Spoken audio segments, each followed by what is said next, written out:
Behold, on the island of Bali in the New World, Vice Admiral announces the revocation of Buggy's identity as one of the seven warlords of the sea, although Buggy feigns defiance. He secretly harbors intentions of escape at this moment.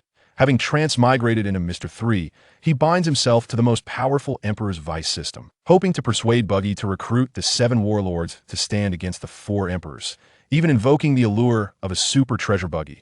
Instantly captivated, wonders what will unfold next. In the New World, at the location of Buggy's pirate crew on Bali Island, several naval warships encircle the outer seas in a tight formation.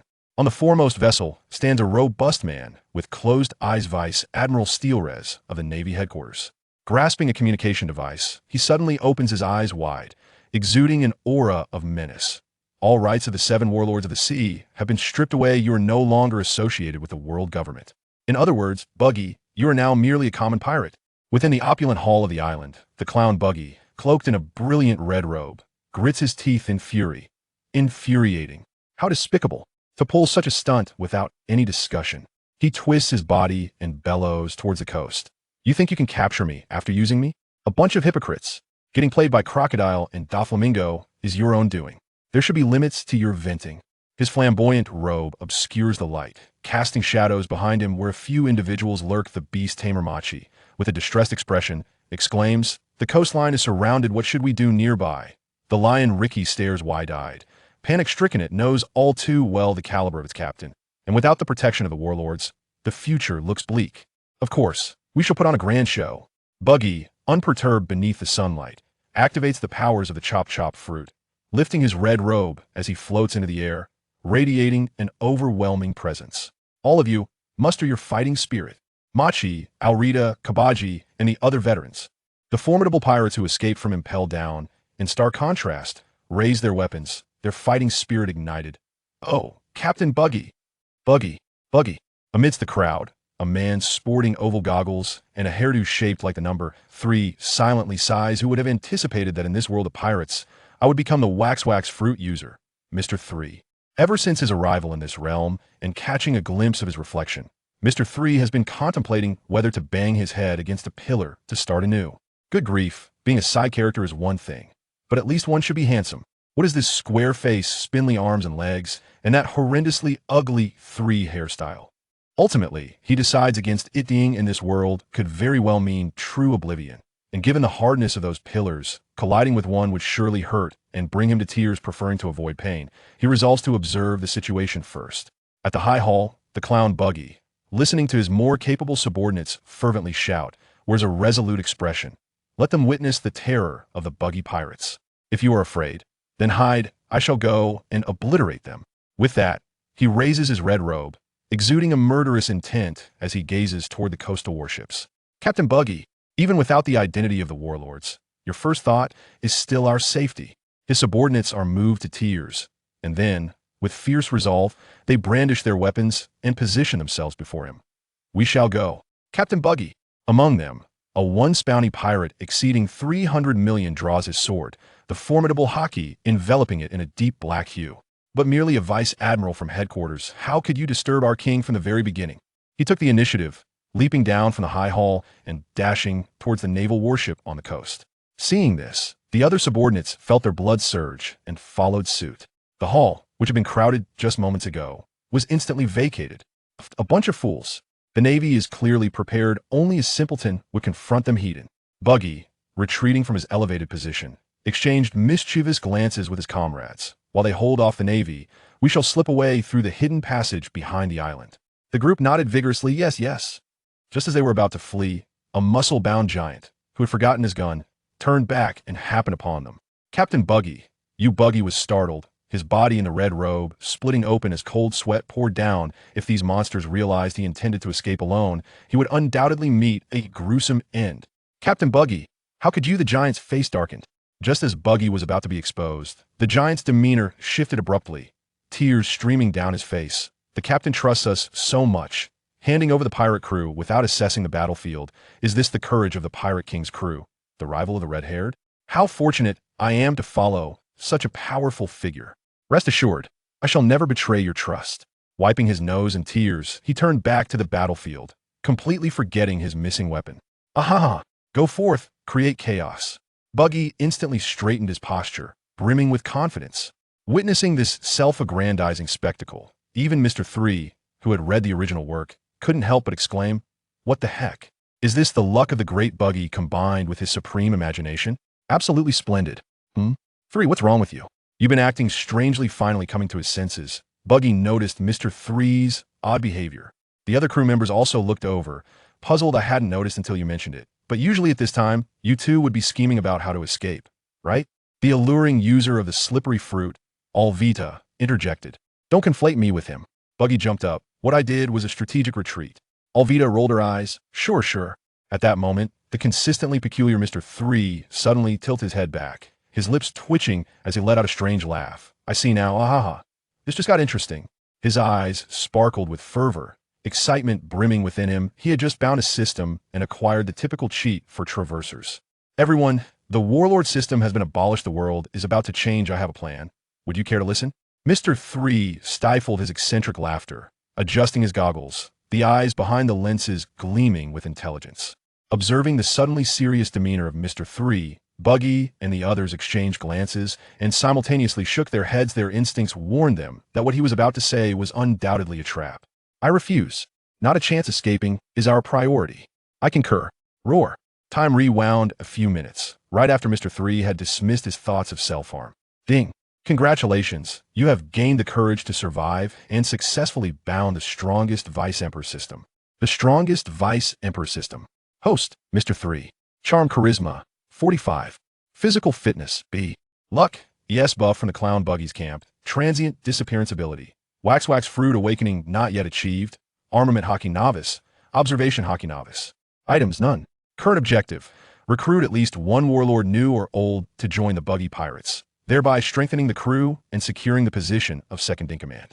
Objective reward 1 warlord. Fruit development capsule. Awakening of Conqueror's Hockey. Increase in charisma by 15. Objective reward 2 warlords. Unlock upon completion of objective reward 1. The succinct interface ignited Mr. 3's passion, transforming his previously lethargic demeanor into one brimming with fervor. This reward, enhancing both appearance and charm? Could there be a more exhilarating prospect? To become handsome and powerful, a flicker of hope ignited within his eyes, and a plan began to formulate in his mind. Before his journey across dimensions, he had pursued the Pirate King to witness Luffy awaken the Nika fruit and confront Kaido. Thus he possessed an astute understanding of the world order. If he were to recruit a warlord now, the one with the highest probability of success would undoubtedly be that particular individual. Thus, amidst the disdainful glances of Buggy and the others, Mr. 3 leisurely adjusted his goggles. "Hee, since you have inquired earnestly, I shall graciously unveil my brilliant strategy." Buggy's teeth transformed into serrated edges as he raised his hand to strike. "Who in the world asked you sincerely, you rascal? Do we appear to be in the mood to listen? And as for your graciousness, charging ahead to buy us time for escape would be the greatest act of mercy." The others bore expressions of resignation, with Lion Ricky widening his eyes. Mr. 3's audacity rivaled that of his wax. Mr. 3 deftly evaded the strike. "Buggy, should this strategy succeed, you shall have the opportunity to become the new Emperor of the Seas." The term Emperor of the Seas sent a jolt through the group, only for them to collectively plug their ears and busy themselves with packing, preparing to flee. Having once held the title of warlord, they understood its weight and were acutely aware of their limitations when faced with the East Blue Navy. They had fled. Their ascent to warlord status had been sheer luck, and now they were to contend with the 4 emperors? On what basis? On the explosives nestled within Buggy's shoes? 3. I realize that the dissolution of the warlords has impacted you deeply, yet Buggy regarded him with a sympathetic gaze. Surviving that infernal place, impelled down, what does this minor crisis amount to? Buck up, brother. Such a reaction was anticipated by Mr. 3. Capture the leader, and persuading Buggy would render the recruitment of warlords feasible. After all, Buggy's weaknesses were glaringly evident. He was remarkably easy to manipulate. "Buggy, once you become a 4 emperor, you can summon more formidable allies," he spoke slowly. "Brother, heed my advice and pack your belongings swiftly." Buggy, however, paid no heed to Mr. 3's counsel, instead focusing on plotting their escape. Route more powerful allies? Would they merely gather to be annihilated by the Navy? Mr. 3 persisted. "With an abundance of strong allies, we can seize more territories and plant our pirate flags everywhere." Buggy replied, By the way, Machi, remember to bring the treasure map from last time? Don't lose it. What good were more islands? A fleet of vice admirals could spell disaster. Mr. 3 continued, by occupying islands, we can amass a wealth of gold, silver, and jewels so much that several ships would struggle to contain it. Buggy retorted, 3. If it becomes too overwhelming, just take a nap. Perhaps fortune will grant you dreams of being a 4 emperor. More treasures would amount to little if one lacked the life to enjoy them. Wait. 3. What did you say? A super treasure that several ships cannot contain. Buggy's expression instantaneously exploded with exhilaration. His joy fragmented into countless pieces as visions of golden riches flooded his mind. Becoming one of the 4 emperors is self-evident, isn't it?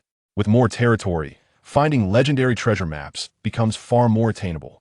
Mr. 3's smirk deepened, feigning disappointment. Ah, if you don't wish to hear it, then so be it. Perhaps I shall share the legendary treasure map with someone else.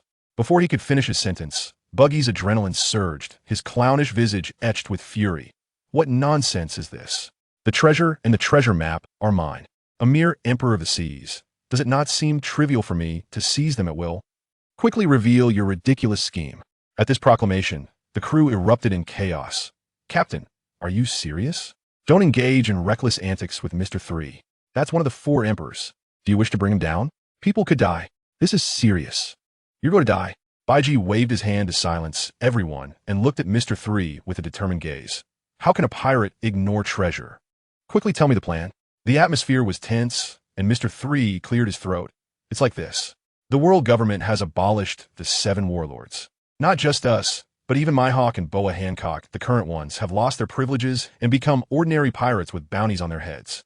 They've been living in peace for years, suddenly being thrown back into the fray. Even if they're strong, they definitely won't adapt at first. And there will be a lot of trouble. At this time, if we help them solve their problems, isn't there a chance to recruit these big shots? When the Buggy pirates integrate the 7 warlords, will we still be afraid of the 4 emperors and marine admirals? Buggy stroked his chin, nodding thoughtfully. That makes some sense, Mr. 3. Didn't expect your pig brain to think this way. Those who were originally uninterested also approached. This idea was super difficult, but theoretically feasible. Even if we can't recruit them, gaining goodwill and forming an alliance would still be a great profit. They are all seasoned veterans and instantly understood the huge opportunity here. Even a pig brain is better than your head stuffed with 3 pounds of cow dung. Mr. 3 calmly retorted. Good idea, but how do we operate it? Yarlita, a user of the slide fruit, approached with a serious expression. Those guys are not easy to fool. Mr. 3 glanced at the coolly dressed, stunning woman. Although he often pictured Yarlita as the fierce human tank before she ate the fruit, it must be said that she was truly a beauty now. Seeing her in person was completely different from the 2-dimensional style on screen. Mr. 3 could bet that if she were in reality, she would definitely be a top-tier beauty, especially her skin, so smooth that it defied nature. If you hit her with a stick, it would definitely slide off, almost immune to blunt force attacks. However, the pirate world is never short of beautiful women, so he was only stunned for a few seconds before suppressing his excitement. He pointed to his forehead and smiled mysteriously. The detailed operation is all here, and if nothing goes wrong, we can at least recruit 2 warlords. This display of arrogance directly annoyed Buggy. Damn it, Galdino, when did you become so pretentious? You can't even be bothered to call out your codename. Buggy was furious about being overshadowed. Haha, that's called confidence. Mr. 3 chuckled lightly. Those people are not easy to fool with just a few words. Buggy said seriously, proposing, how about forming an alliance? We'll provide the information. The implication was, if a fight breaks out, we can let the warlords take the lead while we hide in the back, ready to either swoop into loot or slip away. Mr. 3 instantly understood, secretly complaining, as expected of someone whose name reversed means heaven-defying. Your heart is truly dirty. This was indeed the best solution currently, doing shady business under the guise of an alliance. But that way, how would he maintain his face? How could he become cooler and more imposing? Don't worry, leave the recruitment to me. Mr. 3 remained confident. He was a transmigrator, having seen the entire One Piece series, and was clear about these people's personalities, experiences, and weaknesses. This was the biggest cheat aside from the system. Are you serious? Buggy stared into his eyes, not showing a hint of panic or guilt behind his goggles. All right, there's no reason not to cooperate with you. Tell me, what do you want us to do? As a comrade who shares life and death, he ultimately chose to believe. Mr. 3 said earnestly. Secure the Kale Bali Island and surrounding islands as our base. After all, the goal is to recruit the 7 warlords as the 4 emperors. If we can't even protect our own territory, let alone the 7 warlords, the New World pirates won't take us seriously. This step was crucial. Look at Kaido and Big Mom. Those 4 emperors, their bases are fixed, and the Marines wouldn't dare to casually come and claim them. There are tacit agreements and interest chains among the forces, but it is also a manifestation of hard strength. If we don't show the 4 emperors level might, the success rate of recruiting the 7 warlords will plummet. This step must be taken. Got it, brother. Buggy rubbed his chin, pondering seriously before asking the other officers. What do you guys think? He was scared, but also ambitious, being a trainee on the Pirate King's ship. Shanks has been a 4 emperor for many years. Even the Marine big shots give him face. So why should he settle for less? In this chaotic period, it truly was the best time to recruit the 7 warlords. But a pirate crew is a collective, and he had to listen to the opinions of the officers. That fervent look in your eyes is the best opinion, right? Your leader swung her wolf fawn club for warm-up. Speaking of which, I haven't fought in a while since becoming a warlord. The chief of staff, Kabaji, pulled out his sword and licked the blade. My unicycle has been itching for a fight. Machi, Ricky, we're going to fight side by side again. This time we'll easily take down 50 people. Hee hee. Lion Ricky bared his fangs. Roar. Mr. 3 looked at this group of suddenly fierce officers, feeling a bit intimidated as a good-natured youth. This is the true face of pirates. The next moment, whoosh, whoosh, whoosh. Including Buggy, they rushed in at lightning speed, surrounding Mr. 3, their faces looking very strange. Brother, do you want to fool us into covering your back while you run away? This is much more reliable than recruiting the 7 warlords. Mr. 3, I'm not saying, but you really look like the kind of person who would do this.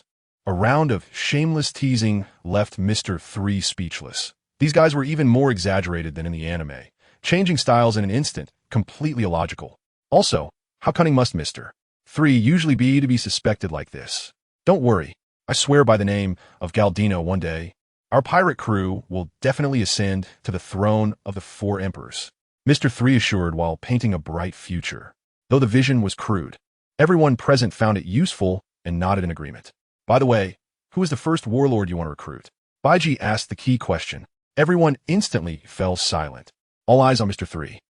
Mr. 3 smiled calmly, turned and walked to the balcony, hand behind his back, gazing at the coastline's battle, pondering for a few seconds before speaking. It's no one else she is, the Empress of the Pirate Nation, Amazon Lily, Captain of the Kuja Pirates, the Pirate Empress, Boa Hancock. What? The Pirate Empress? Upon hearing the name, all the officers, including Buggy, had their eyes bulging, their expressions exaggerated to the extreme.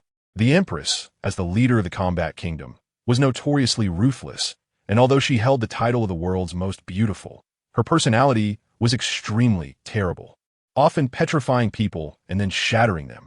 Compared to the gentle Mihawk and the opportunistic Whitebeard's Weevil, the difficulty of recruitment was absurdly high. Well, it's even harder to recruit the first swordsman, but at least it's not likely to end in death. Currently, the Amazon Lily, likely surrounded by the Marines, was like a super bomb that would explode at any touch. I know you're surprised, but don't worry, I have a sense of proportion. Mr. 3 was not surprised by their reactions.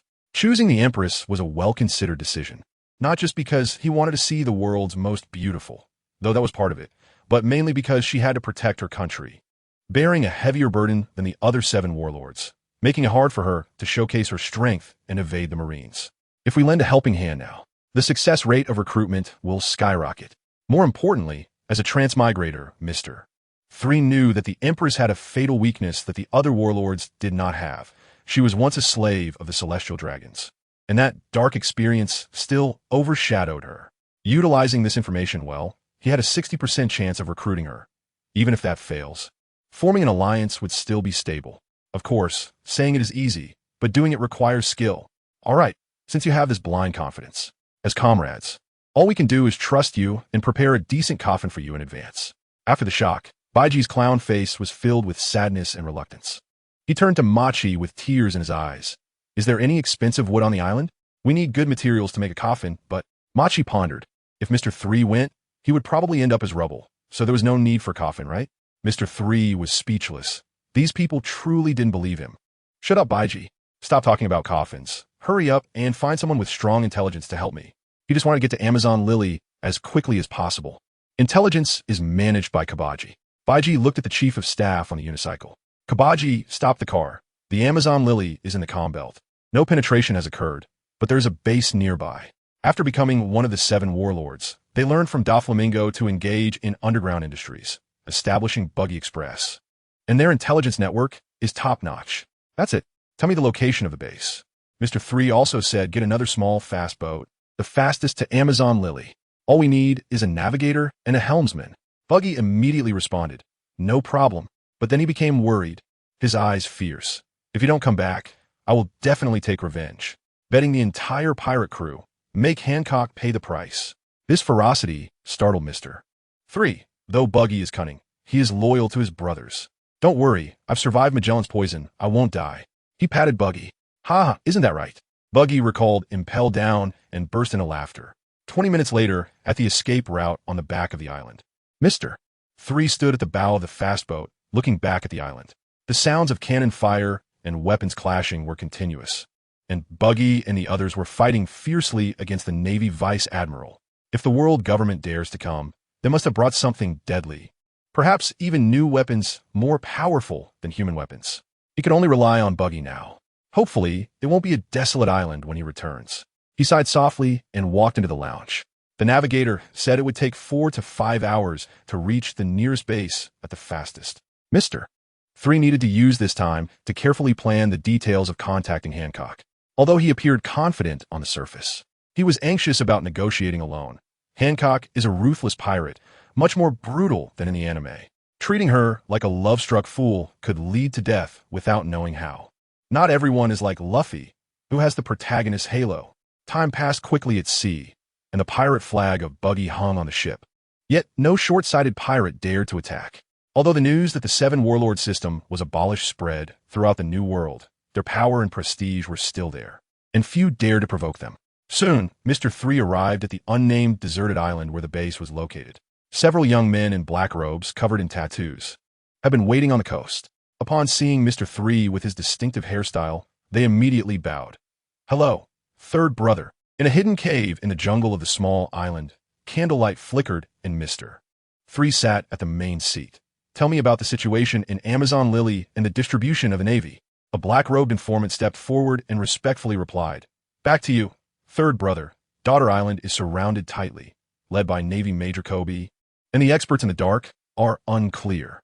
He paused, saying the Navy dispatched 5 large warships to surround from different directions, with patrol boats monitoring back and forth to prevent anyone inside from escaping. Mr. 3 frowned. It's not surprising that Daughter Island is surrounded. The Navy acted quickly after abolishing the Seven Warlords, giving no time to react. But it's a bit unexpected that this calm belt can form such a tight blockade. It seems the Navy is determined to take down the Empress this time, to prevent anyone from escaping inside. What if they want to get in? Mr. 3 pressed on. The informant shook his head. We tried approaching as soon as we got the news, but we were driven back by cannon fire. I see. Mr. 3 showed a difficult expression. If they can't even find a way in, how can they make a move?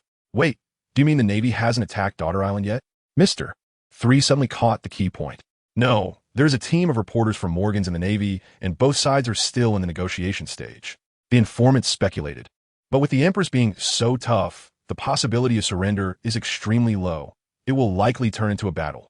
Morgan's reporters can actually interfere in the expedition. Mr. 3 was taken aback, but then remembered the Navy's operations during the Marine-Ford War. The Kuja pirates have a country backing them, and the Navy has to consider public opinion when taking action. Having reporters report on negotiations can create an appearance of seeking peace and not harming civilians, winning the hearts of the people. After all, the Seven Warlord system had been in place for so long. Taking direct action would easily become a talking point for criticism, being accused of burning bridges. As for the hard battles to come, just drive the reporters away. When the time comes, they can say the Empress was the one who provoked trouble, who would know the truth. The Navy is very familiar with this operation, but this precisely provides an opportunity. Mr. 3 instantly became energized.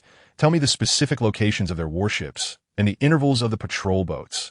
All right, okay, third brother. Although the informant was shocked, he didn't dare to be negligent. This person in front of him is Buggy's life-and-death brother and is about to become the second in command. Definitely not simple. The positions of the 5 warships are fixed, and the patrol boats will stop next to the warships for 10 minutes to resupply. But we have simulated it. And even the fastest ship cannot cross the blockade line in 10 minutes. It will definitely be discovered and come under cannon fire. Mr. 3 pondered for a moment, then suddenly slapped his thigh. 10 minutes. That's it. 10 minutes is enough. The informant looked worried. Third brother, are you planning to force your way in? Your identity is sensitive. If you get captured, it's all over. Huh? Do I look like a brainless fool? Mr. 3 smiled cunningly, already having a plan in mind. Third brother is brilliant. The black-robed informants bowed and flattered him, but they thought in their hearts, third brother really looks quite lewd when he smiles. Mr. 3 didn't notice. He just felt that being called third brother was quite pleasant. Being transformed into a somewhat respectable Mr. 3 is much better than being a weakling at the start. When his third brother setting out, someone asked. Mr. 3 walked out of the cave, looking at the sun that hadn't set yet. No rush. Has the tattoo artist I asked you to prepare arrived? He had communicated everything through the snail phone before coming, so the informant knew the situation well. He will arrive within half an hour. Just in time, I'll warm up. Mr. 3 nodded. Don't disturb me before he arrives. Understood. Mr. 3 found an empty space on the deserted island and began practicing with the wax fruit and rookie-level hockey. Though he inherited memories, practical application is still different. When dealing with the Kuja pirates, it's essential to have a martial force test. Adapting in advance is definitely not a bad idea. The candle development 1 TB worse than Caribou's sticky rice or Akiji's freezing. He concentrated, and white wax emerged from his palm, rapidly dripping and spreading, covering the ground within 10 meters in thick wax. Strange, I've never done this, but feels so smooth. He then tried the armament hockey, looking at his arm, which was black but not obvious, feeling soft and pondering. It's just slightly stronger than an ordinary person's muscle tension. As expected, it's rookie level. Half an hour passed in a flash, and the tattoo artist arrived on time at the shore. The informant brought him over, and seeing the scene in front of him, he was stunned. The previous empty space had turned into a 10-meter deep pit, with silver-white candles burning with high-temperature flames, a heat wave hitting the face. Half an hour passed so quickly. Across the deep pit, Mr. 3 approached with his clothes torn and ragged, stepping slowly. Having just developed a makeshift ultimate move with the wax fruit, he was smiling widely, feeling extremely good. Upon meeting, he ripped off his tattered shirt. Looking at the lean man, "You're the tattoo artist?" Raising his hand, he used wax to create a design, saying, "Tattoo this on my back. Make it look like the brand from over a decade ago. Can you do it?" The tattoo artist examined him and nodded vigorously. "No problem. Let us get started." Mr. 3 turned around, exposing his back. The informants were all confused, exchanging glances at this critical moment. Why is third brother tattooing the celestial dragon's slave mark of the flying dragon kick on the outskirts of Amazon Lily on a small vessel? The black-robe informant whispered, "Third brother, we can only go this far. Going further will be discovered by the patrol boats." Mr. 3 looked over and could see the outline of Daughter Island and the Navy's blockade. You all go back and prepare to assist the submarine as I instructed. The comm belt is full of Sea King nests, and getting the submarine in place is not easy. But he wasn't worried. If Buggy Express can't handle this little matter, then he'll accept defeat. Understood. Third brother, be careful. The informant expressed concern verbally, but his eyes hid expectations, wanting to see how this cunning big shot would sneak in. There is simply not enough time to rush over in 10 minutes. This operation is extraordinary. Mr. 3 waved his hand, jumped down from the bow of the ship, and stood steadily on the small wooden boat. There were only 2 paddles, a telescope, and a pile of gold on the boat. The informant kept a close watch, afraid of missing the highlight moment. This was a learning opportunity. It's moving. Mr. 3 adjusted his sitting posture, raised his hand, rolled up his sleeves, and started paddling. Splash, splash. The wooden boat moved as slowly as a turtle, heading toward the blockade. Is Mr. 3 trying to approach in front of the Navy? Someone rubbed their eyes, unable to believe it. It turned out Mr. 3 didn't take the Navy seriously at all. He was going to charge straight in. To face an entire fleet alone? What courage. No wonder he is the second in command of the Buggy crew. Mr. 3, I was wrong. I used to think you looked lewd when you smiled. He slapped himself. The others looked at each other, and when Mr. 3 moved further away, someone whispered, "Actually, I also thought he looked lewd when he smiled." Me too. Fortunately, Mr. 3 couldn't hear them. Otherwise, he would definitely give him a beating. If the intel was correct after this round of patrol, the patrol boat should stop for 10 minutes on the warship for supplies. Mr. 3 paddled leisurely while holding the monocular telescope, keeping a close eye on the distant naval patrol boat. The wooden boat glided over the calm sea, making almost no sound. He looked down at the bottom of the boat. A thin layer of white wax wrapped around it, which could reduce noise and conceal its presence.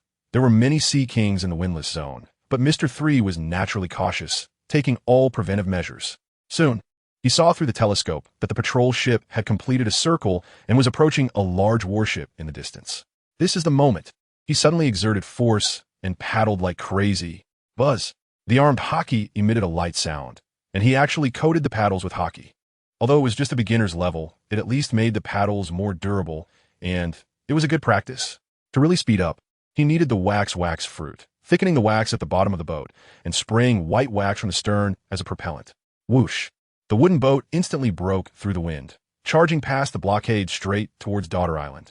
On the outer sea vessels, the informants who stayed behind were filled with excitement. Mr. 3 is making a move. This charging style is incredible. Let's blow up the Navy. Smash these guys to pieces. But the next second, they were collectively dumbfounded.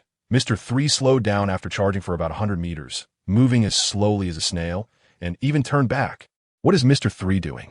Is he scared by the warship and wants to run away? Or has he misjudged the situation because of poor eyesight? Turning back at this time, he would definitely be discovered. Someone was anxious to start the vessel to rescue him, but was held back by the leader. What the hell? Mr. 3's actions must have deep meaning. He raised the telescope to take a look and suddenly widened his eyes. So that's it. Mr. 3 had been following this tactic from the start. This insight, he truly is a ruthless character from the Buggy crew. The younger brothers looked confused until the patrol boat charged straight towards Mr. 3. Hey, are you blind? Don't you know the sea area is blocked? The patrol boat rushed over, and the sailors shouted with a loudspeaker, full of threats. You from the island? You're not allowed to enter or exit during the blockade. Hurry up and go back. Mr. 3 tightened his hood nervously, trembling as he stood up from the boat and looked up at the fierce sailors, instantly paralyzed on the deck. Mr. 3 was shaking like a leaf, tremblingly pleading, "Please, let me go. They said the Navy is coming. I don't want to die." "All right." He turned around and fumbled on the boat, presenting a pile of gold and jewels. "These are all for you. Please let me go." Two sailors glanced at the gold, greed flashing in their eyes, but their rationality suppressed it. "What you take us for? Letting you go just like that. Stop talking nonsense." Right now, the key is to surround and eliminate the 7 warlords, with reporters watching who would dare to be greedy. If something goes wrong, it could be a big deal. They just wanted to send this runaway back to report. If you don't want the gold, how about some wax? I have plenty of it. Mr. 3 threw away the gold and scraped a large chunk of wax from the boat to hand over. This action seemed foolish to the sailors, and they lost their patience completely. Final warning. Return immediately, or we will shoot on the spot. Don't kill me. I'll go back. I'm going back right now. Mr. 3 went to grab the paddle, his hands shaking so much that he dropped it 3 times before steadying it, hurriedly paddling back. Huh. Scared like this, what a waste. If the Empress's kingdom is full of such softies, we won't even need to use our secret weapons. The sailors sneered and drove the patrol boat back to the warship to report. But in all this commotion, they forgot. This was Amazon Lily, an island full of women. And there were absolutely no men. By the time they reported, Mr. 3 had already paddled within 10 meters of the coast of Daughter Island. Whoosh, whoosh, whoosh. The sound of arrows cutting through the air came rushing towards him. Several armed arrows precisely striking the surface of the sea on either side of the boat. Splashing up huge waves, this was a test and also a threat. Don't be nervous, warriors. I'm not from the Navy. I'm Mr. 3 from the former 7 Warlords Buggy pirate crew. Mr. 3 steadied the rocking boat, slowly raised his hand, introducing himself and showing he meant no harm. The Buggy pirate crew? What is that? The coolly dressed female warriors looked confused. One of her companions stared at him and said, "I don't know. But anyone who dares to come at this time must be something special. Stay vigilant." Seeing they still had their bows drawn, Mr. 3 thought for a moment and shouted, "Can you help me send a message to Lady Hancock? Just tell her that the most handsome Mr. 3 from the Buggy pirate crew has a way to help you escape." This one sentence contained all the key information. The female warriors exchanged glances and whispered to each other. "Lady Hancock? This guy with the mushroom hairstyle knows Lady Hancock. He says he is the most handsome, and Lady Hancock is the most beautiful. It sounds like he knows her. Is the most handsome man supposed to look like this? He is a bit attractive. Hey, the key point is that he said he has a way to save us. Because Luffy had stayed on Daughter Island. The female warriors had less hostility towards men and even felt a bit of goodwill. After discussing for a while, finally one of the female warriors replied, "Hey, most handsome man, can your body stretch like rubber?" This question caught Mr. 3 off guard. Are you guys really that naive? You actually believe I'm the most handsome? I would need a lot of wax to have the audacity to say that. My body can't stretch like rubber. Before he finished speaking, the female warriors immediately tightened their bows, their expressions serious and a bit fierce. But I can make wax figures just like you. Mr. 3 raised his hand using the wax fruit, gathering several wax figures at his fingertips that mimicked their bow-drawing poses perfectly. He had mastered this skill 2 years ago, and now it was easy to play with. If you like it, I'll give it to you as a reward for your trouble in notifying. He smiled and tossed the wax figures, which were caught steadily. This level of reflexes was nothing for the female warriors. All right, I'll go notify the lady right away. The leading female warrior looked at the wax figure, extremely happy, and after instructing her companions, she ran back to the island. The remaining female warriors played with the wax figures, unable to help but ask various quirky questions about men. And Mr. 3 patiently answered one by one. These female warriors were truly adorable. Soon, the tall female warrior came back, her face flushed as she shouted, "Most handsome man, Lady Hancock invites you inside." Under their guidance, Mr. 3 finally stepped onto Daughter Island, this paradise for men. Now that the Navy's blockade was urgent, he didn't encounter any trouble with the fighting arena and the Black Panther. Passing through a village full of coolly dressed beauties and being scrutinized by various gazes, he finally met the most beautiful woman in the pirate world, Pirate Empress Boa Hancock in Nine Snake City. Huh? The members of the Nine Snake pirate crew looked at the departing Hancock, then at the petrified Mr. 3, confused. The warriors who protected the country had never been to sea, so they didn't know about the Buggy pirate crew, which was normal. But those who had followed the Empress into battle had long heard of it, causing chaos in Impel Down, live streaming the Marineford War, and Mr. 3 was involved throughout, being the mastermind second only to Buggy. After the Buggy pirates became one of the Seven Warlords, they became incredibly popular over the past 2 years. Even if Mr. 3 wasn't here to help, throwing such a character to feed the fish would provoke retaliation from the Buggy pirates, which would only add insult to injury for those who had been stripped of their warlord titles. But they dared not defy Hancock's orders. "Hancock, isn't this a bit too much? Our situation is already dire. What if he really is here to help?" Just as everyone was in a dilemma, Granny Jia, who had been kicked away by Hancock earlier, struggled to pull herself off the wall and landed steadily. "Granny Jia." Hancock walked back into the room, paused for a moment without looking back. "It's one thing for the Navy to be hypocritical and foolish, but have you forgotten? We became warlords because we are strong enough." In her eyes, as someone with royal qualifications, she didn't even regard the Navy outside as a threat, even if they had secret weapons. She was confident she could annihilate them all. The Buggy pirates coming uninvited and saying they wanted to help them evacuate was a huge insult to her pride. That's why she petrified Mr. 3 without hesitation, intending to feed him to the fish. Did the clown Buggy pirates have the right to interfere in her affairs? Granny Jia stopped, leaning on her snake cane, having strained her waist from pushing against the wall too hard. "You're strong. Nine Snake isn't afraid of cannon fire. But what about the country beneath your feet? What about the residents of Amazon Lily?" Faced with this soul-searching question, Hancock turned her beautiful profile and, after a few seconds of silence, spoke. "Country? Residents? If they can't fight back, let them die. After all, they will forgive me because I am too beautiful." The cold words echoed through the hall, and the members of Nine Snake lowered their heads in silence, unable to persuade the two sisters. Granny Jia frowned. Having watched Hancock grow up, how could she not know her true heart?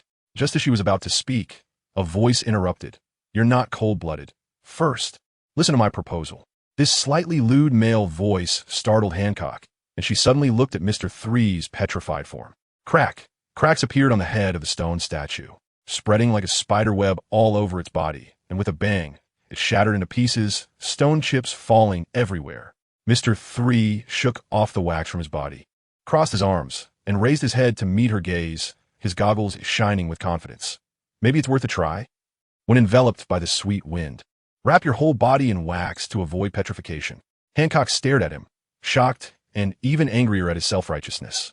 "I'm not cold-blooded?" She took a step forward, her beautiful eyes swirling with anger. "Avoiding petrification is a big deal. You understand me." Buzz. The Conqueror's hockey erupted, and a suffocating feeling swept through the hall. The members of Nine Snake broke into a sweat and quickly lowered their heads, not daring to look up. Mr. 3, being targeted, felt his heart race and his blood boil. Though it wasn't a physical attack, it felt like the pressure was rising sharply, more oppressive than the depths of the sea, as if he could die at any moment. This is the conqueror's hockey in the pirate world? It's simply outrageous. Mr. 3 clenched his teeth, his eyes bloodshot, relying solely on the inherited courage to withstand this wave of impact. When he came back to his senses, his front and back were soaked with cold sweat. Granny Geoise, leaning on her snake cane, twisted her waist that had been strained and slowly moved to Hancock's side. She was both afraid of provoking the massive Buggy pirates and amazed by Mr.3's courage to withstand the conqueror's hockey, and said in a deep voice, "Forget it, Snake Princess. Let's hear his idea. This man has the Buggy pirates and complex underground forces behind him." Hancock remained silent.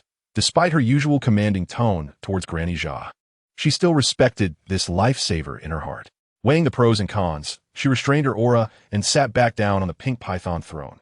"Speak your proposal." The oppressive atmosphere instantly dissipated, and Mr. 3 breathed a sigh of relief, organizing his thoughts to speak. The warlord system has collapsed, and the Navy will definitely take major action. The world is going to go completely crazy, and the 4 emperors will be drawn in. Our Buggy pirates want to band together before that. Only by uniting the old and new warlords can we establish a foothold in these chaotic times and save our lives. This struck a nerve with the members of Nine Snake. They were currently surrounded by the Navy. How could they not understand this crazy era? Granny Geoise also nodded. She had already considered forming an alliance with other warlords, but never expected the Buggy pirates to be so bold. No wonder he came from the Pirate King's ship. Buggy's vision and courage are extraordinary. She automatically assumed it was Buggy's intention, feeling both respect and fear in her heart. Hancock did not respond to Mr.3's words, but turned to Granny Geoise. "What do you think?" She initially thought that the Navy had new weapons to dismantle the warlords, but Mr.3's words made her feel a strong sense of crisis. The world order would not only affect a few pirate crews. An alliance is indeed feasible, but for her to directly acknowledge it, the proud empress could not do that.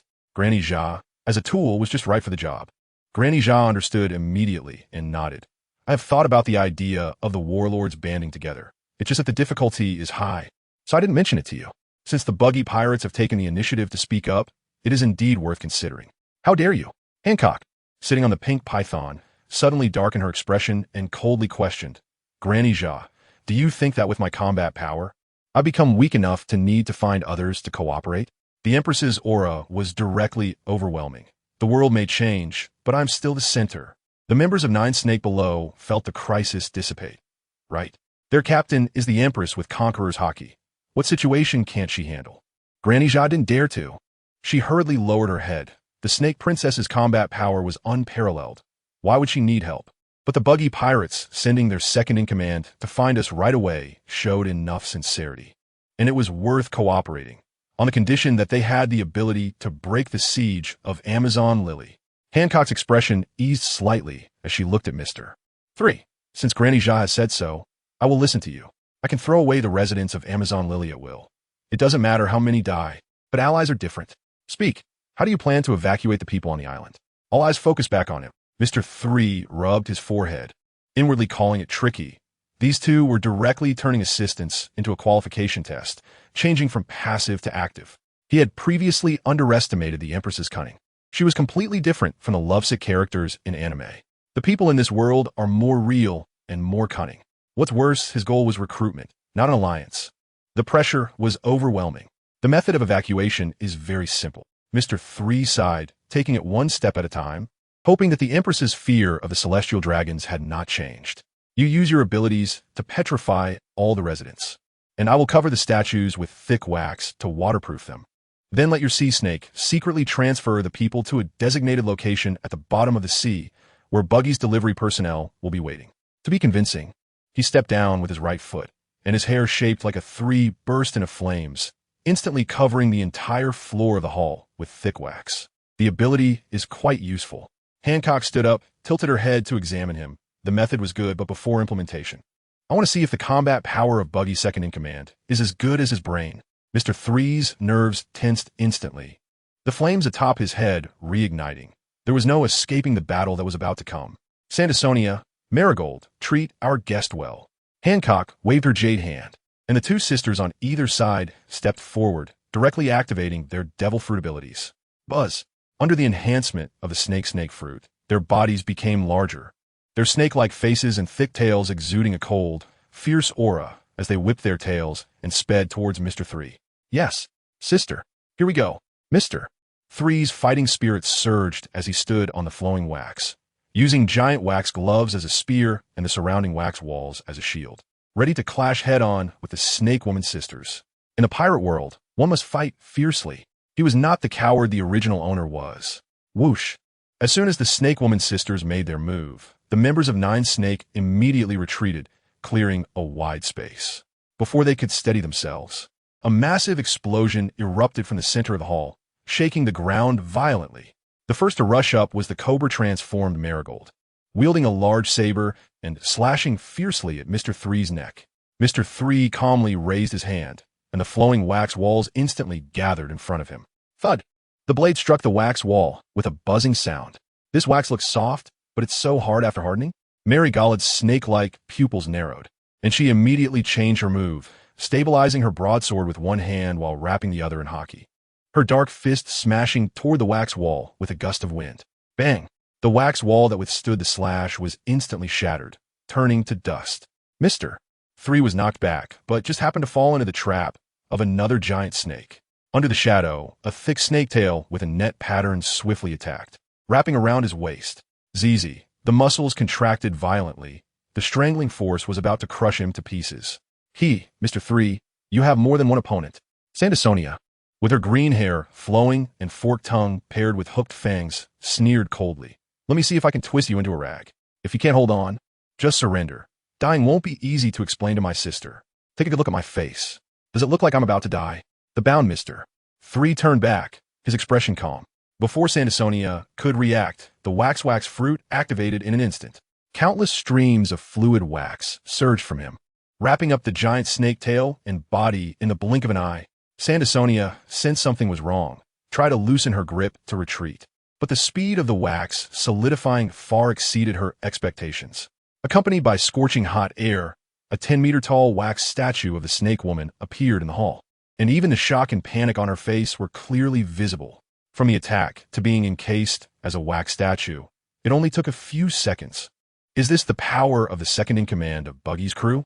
To restrain Lady Sandasonia in one encounter? The Nine Snake sisters were all dumbfounded, and when they looked at Mr.3, there was a hint of wariness in their eyes.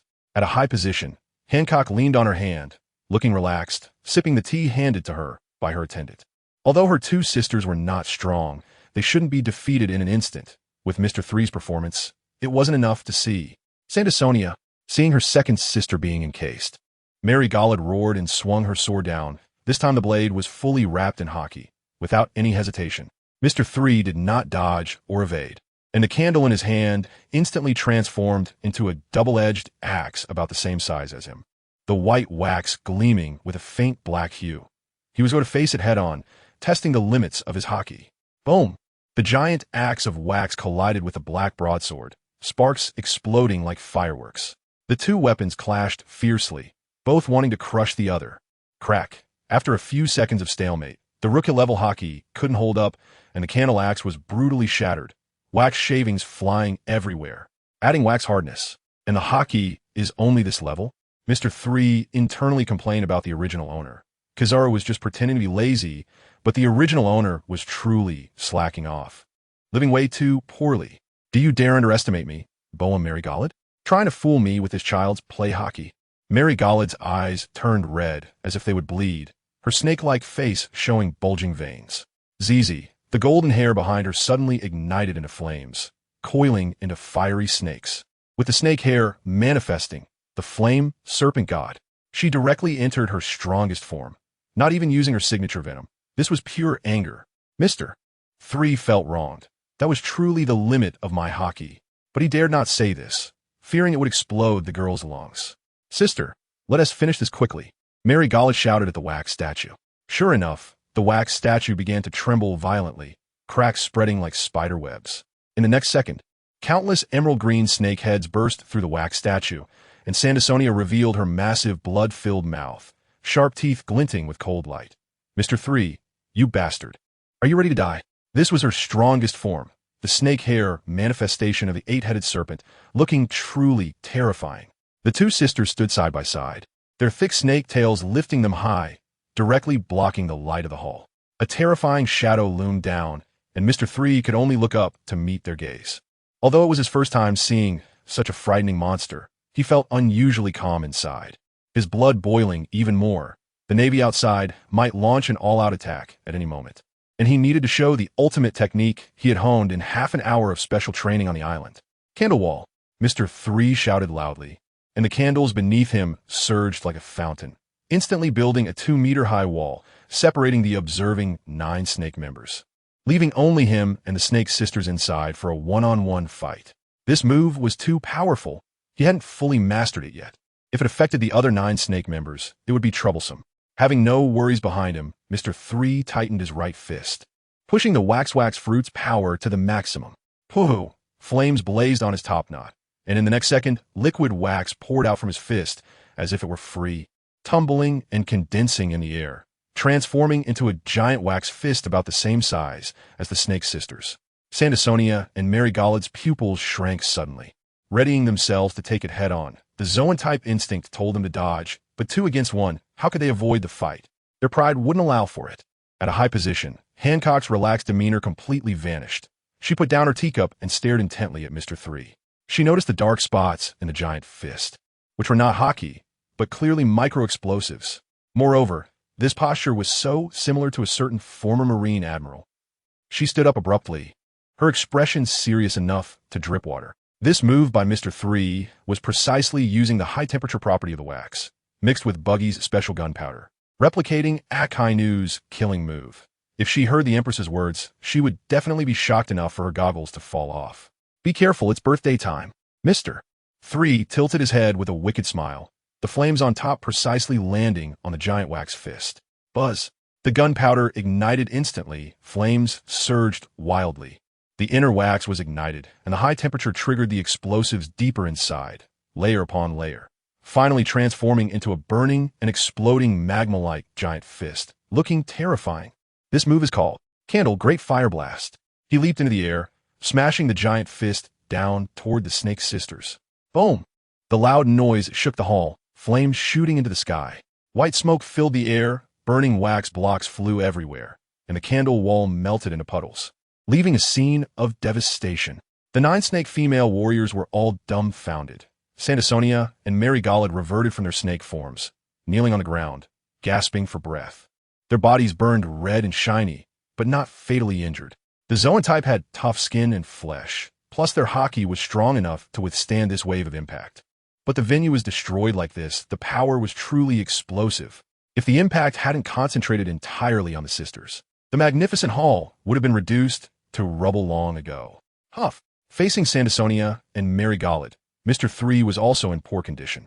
His right arm hung down, red and covered with hard wax residue that kept falling off. When he unleashed the Candle Great Fire Blast just now, he had used hockey to reinforce the solid wax arm guard, yet it still couldn't withstand the high-temperature impact.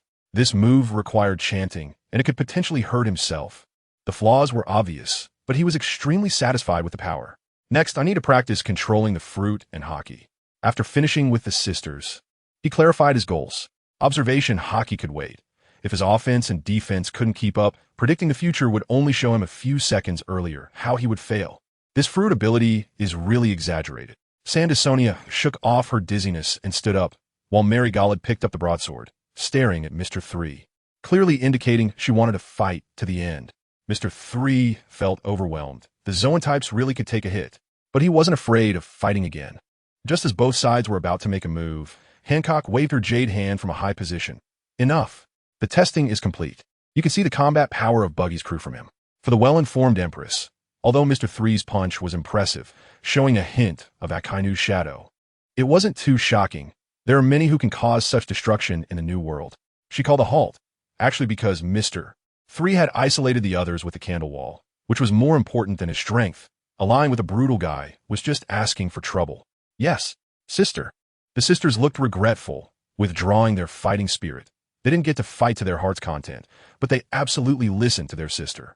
Then, as I said, Hancock rested her chin on her hand, her black hair falling, her gaze shifting to Mr. 3. The testing is over. In the name of the Empress of Amazon Lily and the captain of the 9 snake pirates, I agree to ally with the Buggy pirates. The grandmother laughed, and the Empress was willing to bow down and form an alliance, which was incredibly important for the residents. The female warriors of 9 snake were in an uproar. Are we really going to ally with Buggy? It feels a bit unreal. Do we have allies now? Mr. 3 is so strong. How powerful must Buggy be? Lady Snake Princess's pose is stunning. Everyone thought the alliance was a done deal. No surprises there, but unexpectedly, a surprise came. Sorry, Hancock. I might not have made myself clear just now, which led to a misunderstanding. Actually, looking at the excited 9 snake pirates, Mr. 3 awkwardly scratched his nose. Under Hancock's increasingly cold gaze, he steeled himself and said, I'm not here to form an alliance. I hope you all will join Buggy's pirates and become our people. As soon as these words were spoken, the room erupted. Including the Snake sisters. All members of 9 snake froze on the spot, their eyes nearly popping out, scared into a meme-worthy expression. The grandmother widened her old eyes, thinking she had misheard, and rubbed her ears. There was nothing there. Recruiting 9 snake? Making the Empress a subordinate? Is Mr. 3 crazy? How dare he? She quickly looked at Hancock, only to see the Empress supporting her forehead with one hand, first smirking, then laughing so hard that she trembled, looking nothing like the #1 beauty. Ha ha. This is too funny. I can't even remember the last time I heard such a hilarious joke. Mr. 3, did you get knocked silly by your own fist? Seeing Mr. 3's serious expression, Hancock's smile faded. She flicked her cloak and walked down from the high platform, her beautiful eyes filled with anger. You really want to recruit me? The 9 snake members instantly tensed up, with some silently praying that Mr. 3 could leave with his life. The hall fell into silence, with only the harsh sound of Hancock's high heels on the steps. But Mr. 3's gaze was firm. If he wanted to grow stronger, he had to withstand this pressure. Hancock stopped a meter in front of him. Up close, this unparalleled beauty made Mr. 3's heart race. The Conqueror's haki was overwhelming. Just being near her made his blood boil. Seeing his flushed face, Hancock snorted coldly. Since you made me laugh, I'll give you a chance. If you can withstand my petrification beam without relying on your devil fruit or haki, then we can consider the recruitment. Okay. Mr. 3 didn't hesitate, agreeing immediately it was better than being kicked out on the spot. But looking at this breathtakingly beautiful woman in front of him, he truly felt uncertain about withstanding the petrification beam. Did he not know his own nature? Before he crossed over, he had been criticizing the evils of gambling, drugs, and prostitution, yet now he was not even mentioning those topics. Moreover, just a few minutes ago, he had experienced the strangeness of the petrification beam. If he hadn't reacted quickly and used the wax fruit to dodge, he would have been turned into stone. Not to mention Hancock was right in front of him. The beauty of the pirate world was dazzling.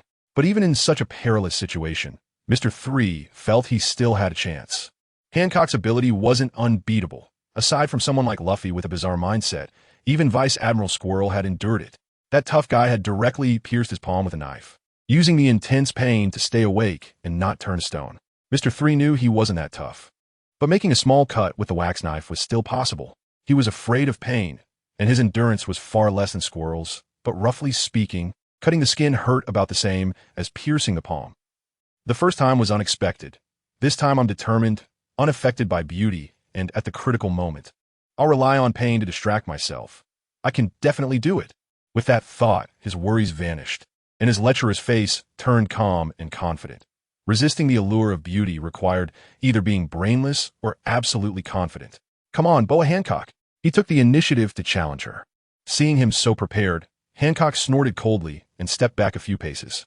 She raised her hand to her cheek, her slender fingers brushing her hair behind her, revealing her exquisite face, dazzlingly beautiful. Mr. 3's breath faltered for a moment, quickly suppressing it. Did she think one move could shake me? She underestimated a man's resolve. Hancock said nothing, her hands forming a heart in front of her. Mr. 3 stood right in the middle of the heart, like a lamb to be slaughtered. She was overly confident in her beauty. Sweet, sweet wind. With a low shout, pink light points emerged from the center of the heart, quickly forming a beam of light shooting out. Now's the time. Mr. 3's pupils constricted, his palm flipped out the sharp wax knife, and without hesitation, he stabbed it into his skin. Uffed! He drew a line of blood on his arm, the blood staining the wax knife red, the scorching pain surging through his nerves. Damn! That really hurt. Almost simultaneously, the pink beam of light arrived. Whoosh! Time seemed to slow down. The tension on the faces of the grandmother and the 9 snake members froze.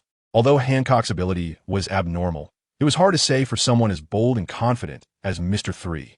After all, he was a big shot from the 7 Warlords, stirring up trouble in Impel Down and surviving the war of the best. Could beauty really have an effect on him when he was fully focused? How long could he hold out in front of the Empress who was unleashing her charm? 10 seconds? 20 seconds? Or was he completely immune? Whoosh! Time returned to normal. The pink beam of light passed directly through Mr.3's body. All the 9 snake members stared in shock, their jaws nearly dropping to the floor. They had thought of countless possibilities, but never expected this scene. Even Hancock, who cast the spell, had disbelief written all over her beautiful face. Mr.3 stood calmly under the sweet light, not moving an inch. How is this possible? The grandmother muttered to herself while leaning on her snake-shaped cane, rubbing her old eyes. There was no eye gunk. What was happening in front of her? A breeze slipped in through the window, blowing Hancock's hair, and brushed against the statue-like Mr.3. Yet he remained completely still, truly motionless. It turned out that Mr.3 had overestimated himself, or rather, underestimated his own lustful nature. There are no absolutely pure-hearted men in the world. If there are, they're just repressed, and to argue otherwise is to be a eunuch. Even naval vice admirals couldn't withstand the Empress's charm, let alone an ordinary person like Mr.3 who had crossed over. This was a man's nature. It couldn't be changed by confidence or pain. The breeze felt awkward, quickly fleeing, and the hall fell into silence again. Hancock came back to her senses, her expression darkening, and walked up to the statue, raising her beautiful leg to gather strength. Calm down, Snake Princess. If you kill him, Buggy's crew will make things difficult for us. The grandmother disregarded her back injury and charged down, but it was still too late. Puffed. Hancock kicked the statue in the stomach. The statue was sent flying over 10 meters, crashing into a potted plant and smashing against the wall. Bang! Amidst the billowing dust, Mr.3 broke free from the petrification. Coughing as he pushed aside the rubble and stood up, mostly unscathed, Hancock had ultimately held back, considering the safety of Amazon Lily. Clearly, you have failed, Hancock said. The alliance is off. Please leave. Everyone prepared for battle, ready to let the Navy outside die. She flicked her cloak and was about to leave. Mr.3 panicked. Hancock, I still. Before he could finish his sentence, Hancock at the exit frowned, the granite beneath her feet cracking. She turned back, her beautiful eyes glowing red, and Conqueror's Haki burst forth. The shockwave blew away shattered stone and wax chunks, shattered windows, and compressed the air. The previous Conqueror's Haki was like a fierce tiger. Now this was even more terrifying, like a pack of fanged wolves.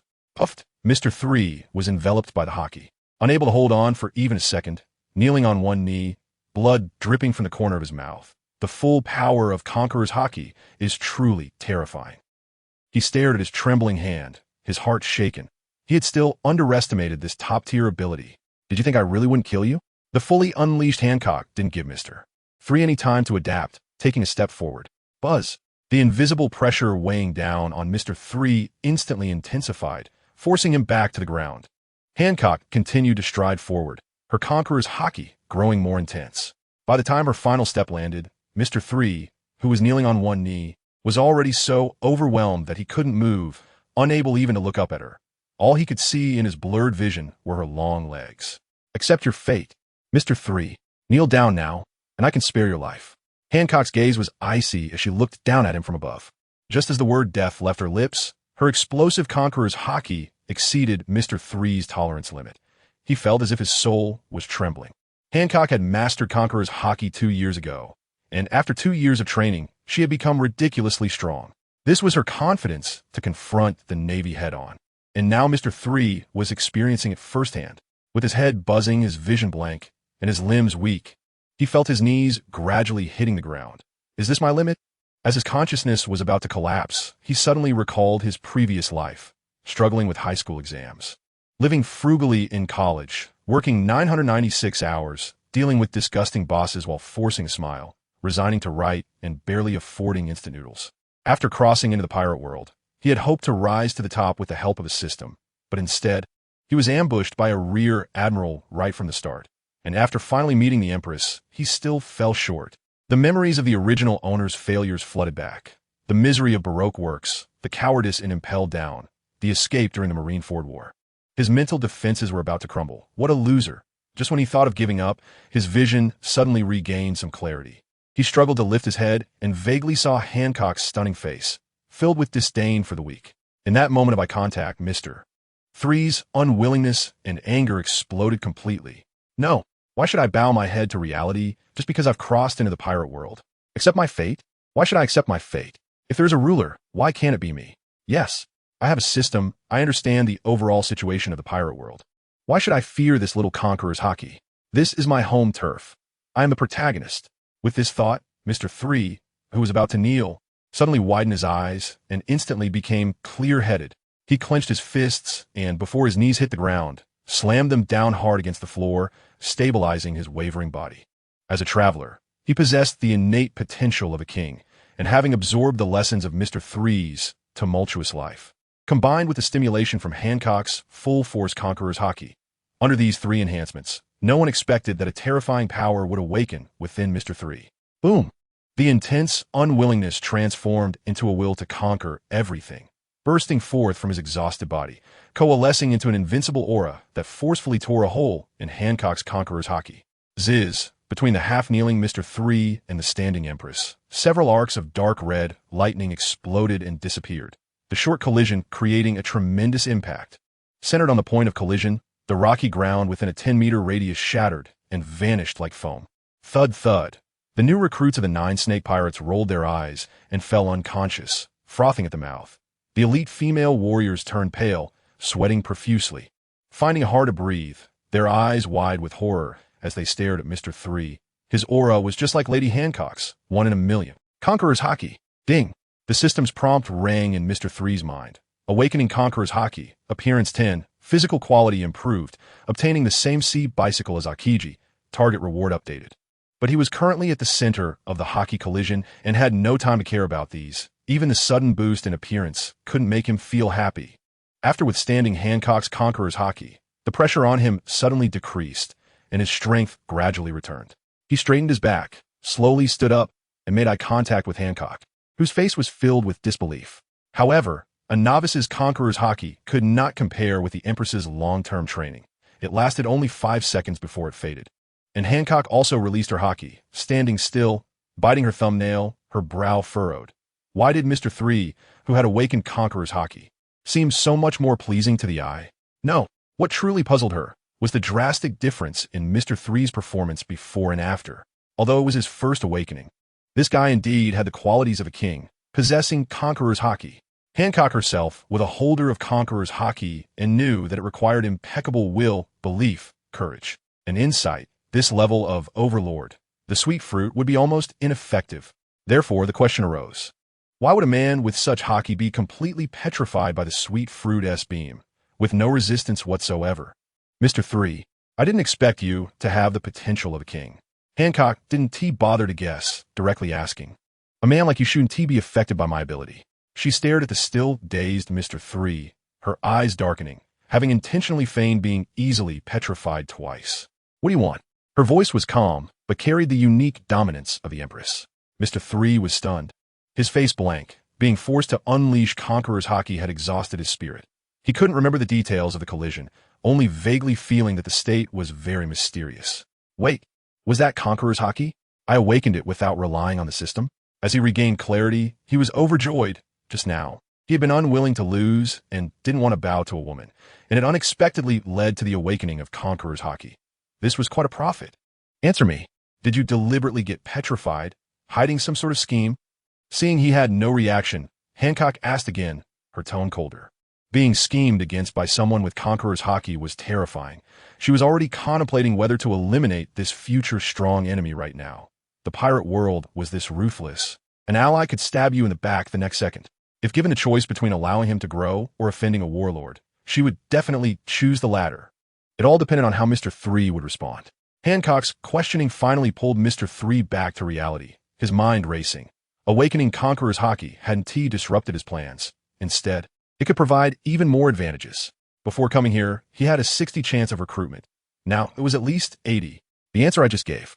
Organizing his thoughts, Mr.3 looked her in the eye and said solemnly, Hancock, I hope you will join the Buggy pirates to face the upcoming upheaval in the world together. Hancock didn't move, still maintaining her lofty demeanor. But unlike the first time she had turned hostile upon hearing the recruitment, the Mr.3 who displayed conqueror's hockey had clearly gained a recognition. Ridiculous. Does this matter? She retorted. If you want to recruit, you should show your determination. How could you be easily petrified? Mr.3 shrugged helplessly. I thought the same way before coming here, confident that I could remain clear-headed in front of your abilities. But when faced with the petrifying light, my body instantly lost all resistance. If I had to say the reason, he straightened his back, his eyes shining behind his goggles. That's right. I'm actually a lecher. Hancock, 9 snake elites. Sister Snake and Grandma. With that simple statement, the entire scene fell silent in an instant. The 9 snake pirates were all women and had encountered many lecherous scoundrels. There were plenty of scum, and even some Navy officers did dirty deeds behind the scenes. But someone like Mr.3, who was so open and a bit proud about it, they had never seen before. Was this guy the same person who had just exuded conqueror's hockey? No. Perhaps it was precisely because he was a born king that he dared to be so honest about his lechery. This statement completely baffled Hancock. She stood there speechless for a long time before regaining her composure and asked, "Did you not think that just a slight mistake in the process could lead to a terrible death?" She knew her abilities very well. Many could withstand the sweet fruit's light. But once petrified, even a Navy admiral would be shattered. Mr.3's actions just now were like dancing on thin ice, risking death at any moment. Mr.3 didn't even think. Of course, I thought about it, but just like how I came here alone representing the Buggy pirates, recruiting you all comes with risks. If I end up as a stone and die here, it just means that that's my level. This was the plain truth. Everything has its risks. Even if his information was top-notch, he was still an ordinary person, and no matter how many calculations he made, there could always be accidents. Just like awakening conqueror's hockey just now. This was the realization he had when he decided to recruit Hancock. Hancock raised her eyes to stare at him, secretly releasing her conqueror's hockey and observation hockey, yet she couldn't find any flaws. An interesting man. Her tense face relaxed a bit. The corners of her mouth lifted, revealing a stunning yet slightly cunning smile. Mr.3, I admit your inner self is much more sincere than that dirty, ugly, and sinister exterior, even though it's still quite disgusting and perverted. Having seen enough hypocritical, small-minded people in the New World, Mr.3 was the first to openly admit to being a lecher in front of her, making him unique among the conquerors with the color of the conqueror's hockey. What's wrong with a man being perverted? Mr.3 rebutted in his heart. But saying that now would be asking for death. Being honest and being perverted are not the same thing. He waited calmly, feeling that Hancock should be ready to compromise.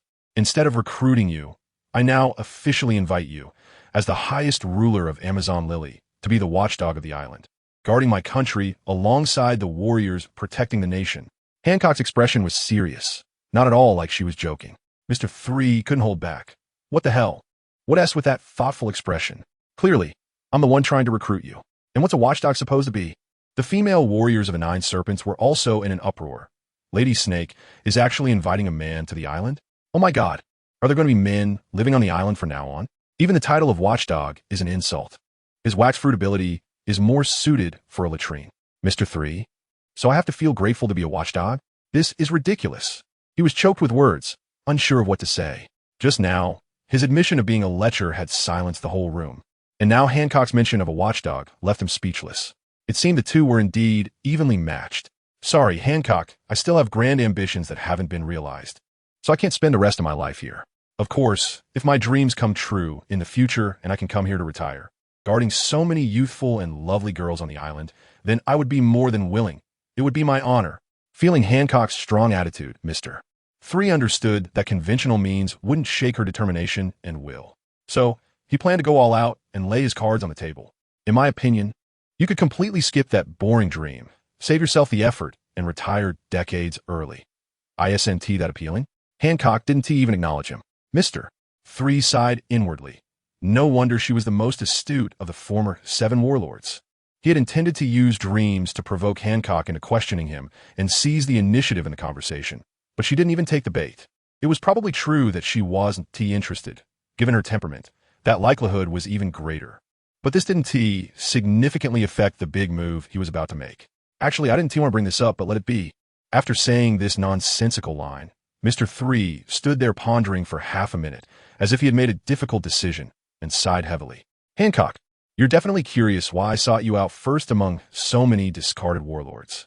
Hancock frowned, her intuition telling her that what was coming next was not simple. The 9 Serpent Warriors also perked up. Recruiting Lady Snake had a success rate and mortality rate that were absurdly high. Under everyone's gaze, Mr. 3 pushed up his goggles and said slowly, because more than 10 or 20 years ago, when I met once. Mr. 3, trying to get close. Should have found a good reason. Aside from going on adventures, I've always been an Amazon lily. How could I have? Wait, what did you say? Hancock's eyes widened suddenly, realizing the terrifying possibility, and she could no longer maintain her calm, rushing over to grab his collar tightly. Who exactly are you? Just thinking about those hellish years of slavery 19 years ago made Hancock tremble uncontrollably. That was a past she dare not face and absolutely could not let outsiders know. If that secret leaked, she would hunt him down to the ends of the earth. Everyone get out immediately. Granny Za realized the seriousness of the situation. Regardless of whether she guessed right or wrong, she needed to get people out first. The female warriors initially wanted to resist, but were quickly sent fleeing by a tap on the head from Granny Za's cane. Soon, only Mr. 3, Hancock, Granny Za, and the Snake sisters remained in the hall. I know this is very important to you, so don't be nervous. If I had malicious intent, I would have threatened you with this long ago. No need to wait for over a decade. Mr. 3, being pulled by the collar, was breathing rapidly, his slightly handsome face turning red, not from excitement, but from nearly suffocating. His words instead confirmed Hancock's suspicions, and her emotions were so agitated that she was about to lose her sanity, her eyes filled with bloodshot fury. Wanting to strangle this guy who knew the secret. Calm down, Snake Lady, let him finish. Granny Za stepped forward, lightly tapping Hancock's head with her cane wrapped in hockey, bringing her back from the brink of madness. Granny. After regaining her composure, Hancock slowly released Mr. 3, who was suspended in midair. Cough, cough.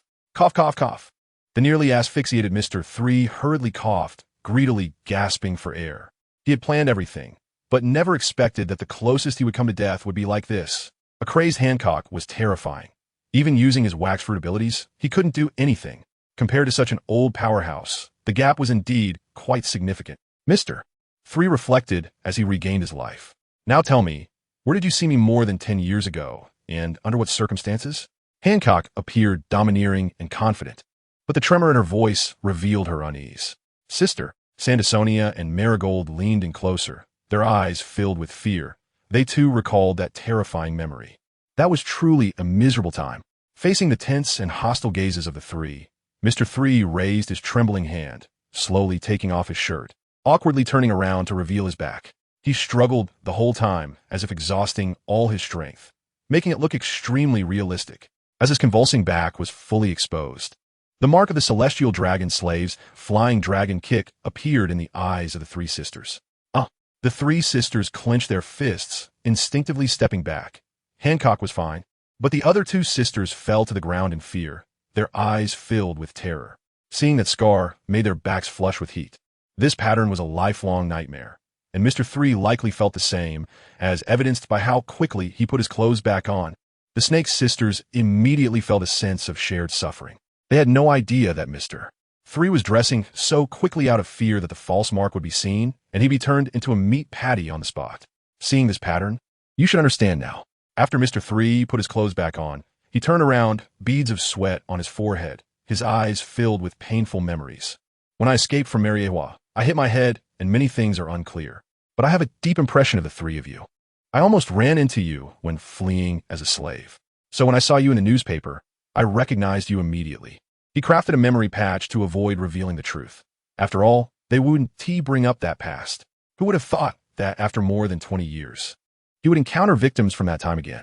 Hancock looked up to the sky, the ceiling seemingly becoming a projection screen, showing the burning Mariewa and the fleeing slaves, with Mr. 3's shadow faintly visible.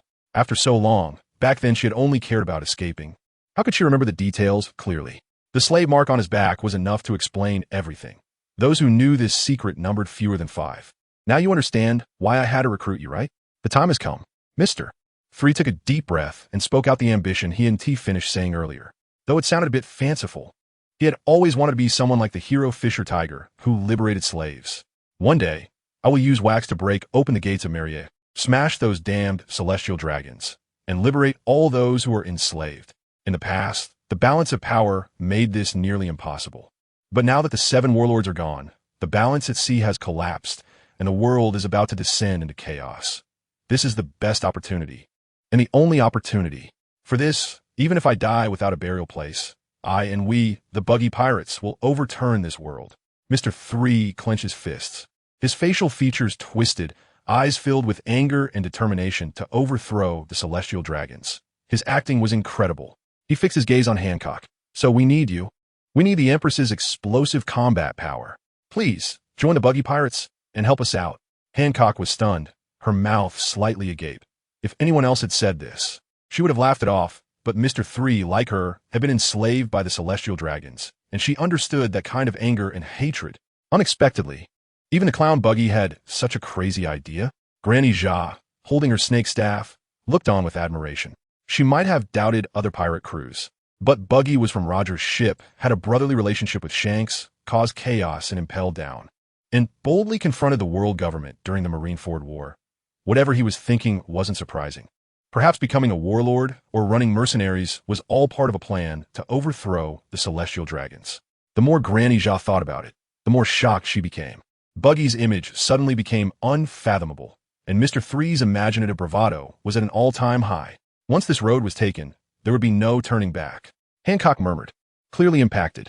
Even so, we are already on this path. Mr. 3's eyes were resolute. He must not show weakness at this moment.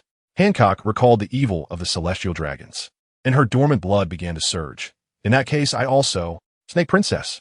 Granny Geoise suddenly stepped in front of her. Although she was surprised by Buggy's audacity, as a former empress, her insight was sharp. Mr. 3, I don't deny your ambitions, nor do I look down on you. She fixed her gaze on Mr. 3, her eyes sparkling, but the old woman felt that a formal recruitment wasn't necessary. An alliance could achieve the same effect, right? For the Kuja, the priority was to protect Amazon Lily and shake off the Navy siege. Challenging the world government and overthrowing the celestial dragons wasn't so urgent. Agreeing to be recruited would mean tying the fate of the Kuja to the Buggy pirates, while the pirate crew might be able to protect themselves. The risks for Amazon Lily were too great. Faced with this sharp question, Mr. 3 remained calm, clearly having prepared for it. I understand your concerns, but for the Kuja to join the Buggy pirates will be the safest option for you. Hancock's 3 sisters and Granny Geoise looked at him with puzzled expressions. Mr. 3, steady as a rock, raised one finger. There are only 2 warlord powers. That's not enough to compete with top-tier forces. So we need to recruit more warlords to build momentum. Because of the mark of the celestial dragons, I can talk to you like this. Other warlords can't. Those deeply entrenched individuals require more sinister and harder methods. By publicly siding with the Buggy pirates, it serves as an invisible deterrent against them. This was the plain truth, and also the reason he sought Hancock. Having the Empress on board would significantly reduce the difficulty of recruiting others. Speaking of combat power, Sengoku had certified that woman was very strong. Seeing Granny Geoise and the others contemplating, Mr. 3 added, moreover, if the Kuja joins under the guise of subordinates, the Navy's attention will be focused on the Buggy pirates, relieving pressure on Amazon Lily. Although it's not great for Captain Buggy, that guy is tough enough to handle it. Once these words were said, the atmosphere eased considerably. How can you be so hard on the captain? Sandersonia couldn't help but laugh, and Hancock and Granny Geoise's expressions also softened. Mr. 3 breathed a sigh of relief internally. It settled. They didn't have time to think slowly. Snake Princess. Granny Geoise. It's bad. A military ship is coming from the outside sea. A panicked report came from outside the hall. Immediately afterward, the sound of a horn spread across the island. Hancock and the others were startled, turning to look at Mr. 3 in unison. Mr. 3 also pretended to be frightened, frowning. I've hidden my face well, but still got discovered by the Navy. Damn that Kobe. He really isn't easy to fool. Internally, he was shouting, finally, it has come. When he was discovered by the Navy patrol ship earlier, he had intentionally staged a scene of bribery gone wrong, passing a candle, just to let the Navy lock onto him as a wax fruit user. The Navy, fearing the 2 warlords would make contact, would surely act quickly, forcing Hancock to make a swift decision. This S-rank luck boost was incredible. Time is tight. Make a decision, Snake Princess.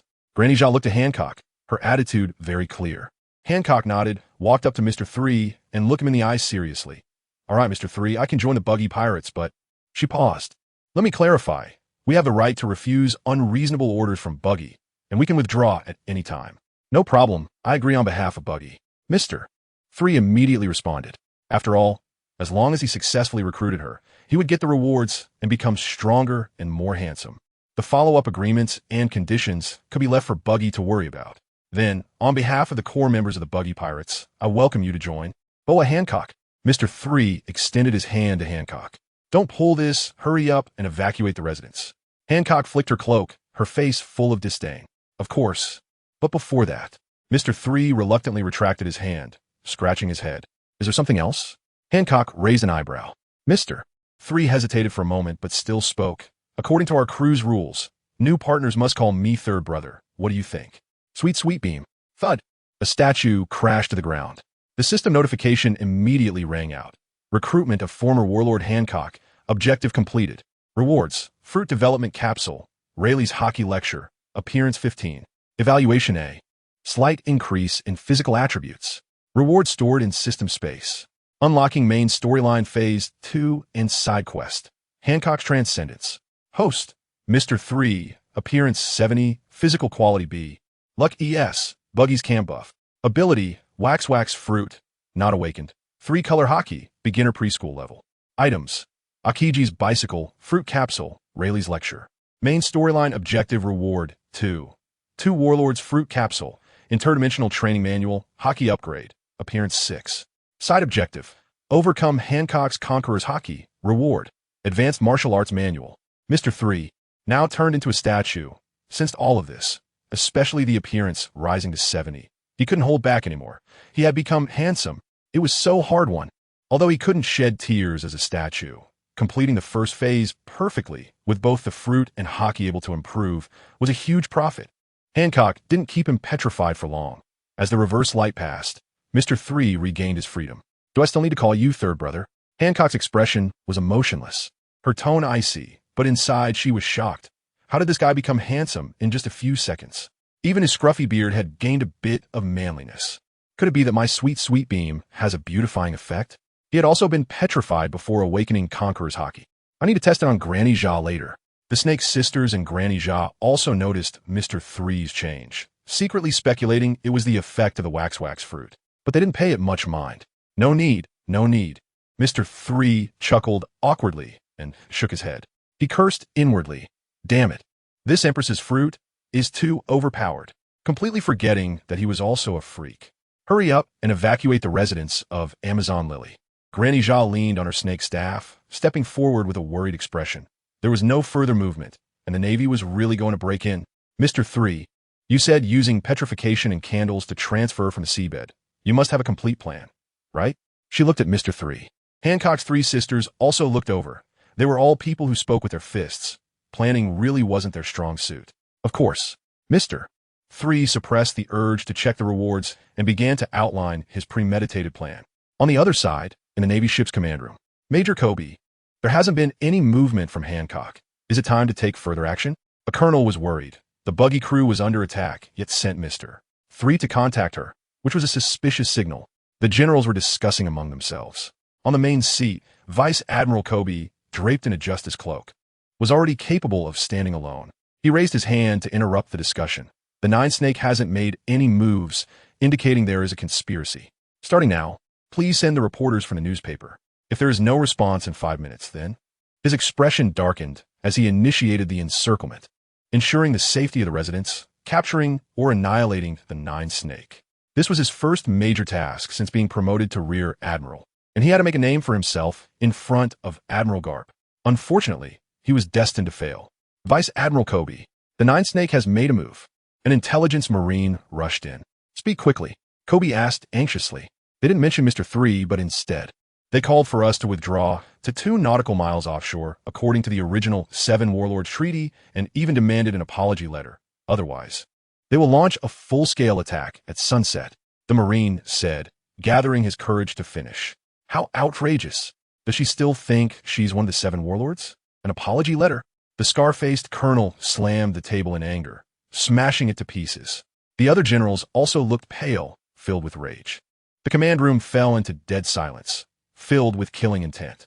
The sea breeze blew in through the window, making the justice cloak behind Kobe Russell. And then it slipped away. When the wind stopped, Kobe finally spoke. It seems Hancock has collaborated with the Buggy crew. Otherwise, they wouldn't be so arrogant. But it's fine. They are the ones who initiated the trouble, saving us the trouble of faking it later. He stood up, his expression stern. Notify all ships to enter combat status. If the Nine-Snake ship leaves the island with any attack intent, immediately counterattack in all directions. Yes. The general stood up and saluted, each one excited and eager, filled with the spirit of battle. This was a major war against the Seven Warlords, which would definitely make a name for them. But little did they expect. While they were all fired up, on Daughter Island, Mr.3 was planning an old trick of making a show on the surface while sneaking through the back. The sunset hung at the end of the calm sea coastline, with orange sunlight pouring down, casting a halo over the Amazon lily. Inside the island, Mr.3 stood on the largest street of Nine-Snake City, looking at the hundreds of female stone sculptures, scratching his head, finding it a bit tricky. In peak condition, he could create a candle covering thousands of people without issue. But he had consumed too much energy fighting the Snake Sisters before and had been provoked into using Conqueror's Haki by Hancock, leaving him with little stamina. Time was urgent, and with no time for rest, he directly took out a fruit ability development capsule from his mind. This capsule, in blue and white colors, could enhance a specific attribute of his fruit by 20 according to his will and shorten training time. His wax fruit's current precision was 66, strength 73, and characteristic 70. Reaching 100 in all three would allow him to awaken. The original owner had developed it quite well, or else he wouldn't have earned the title of Key Master.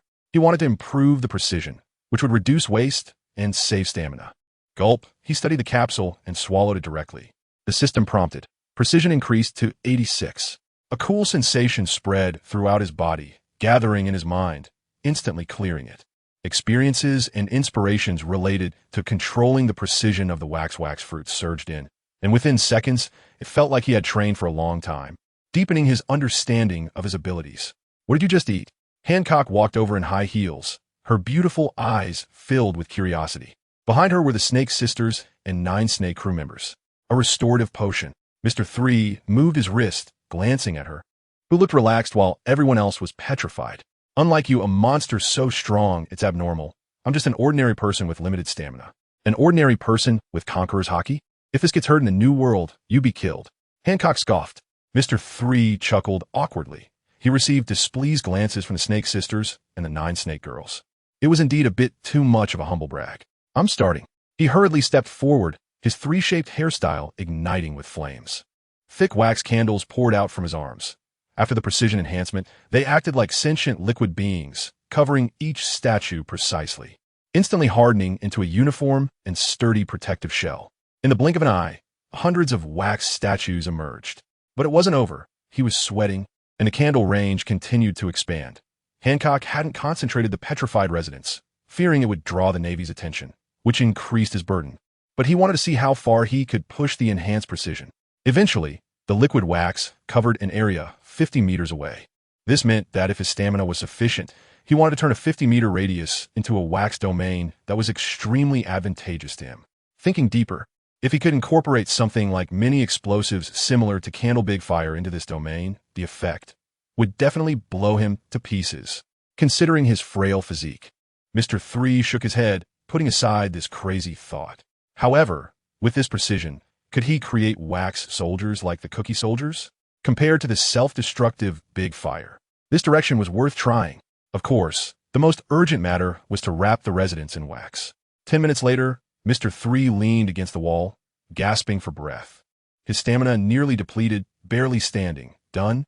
All 9 Snake City residents are covered with a wax protective layer.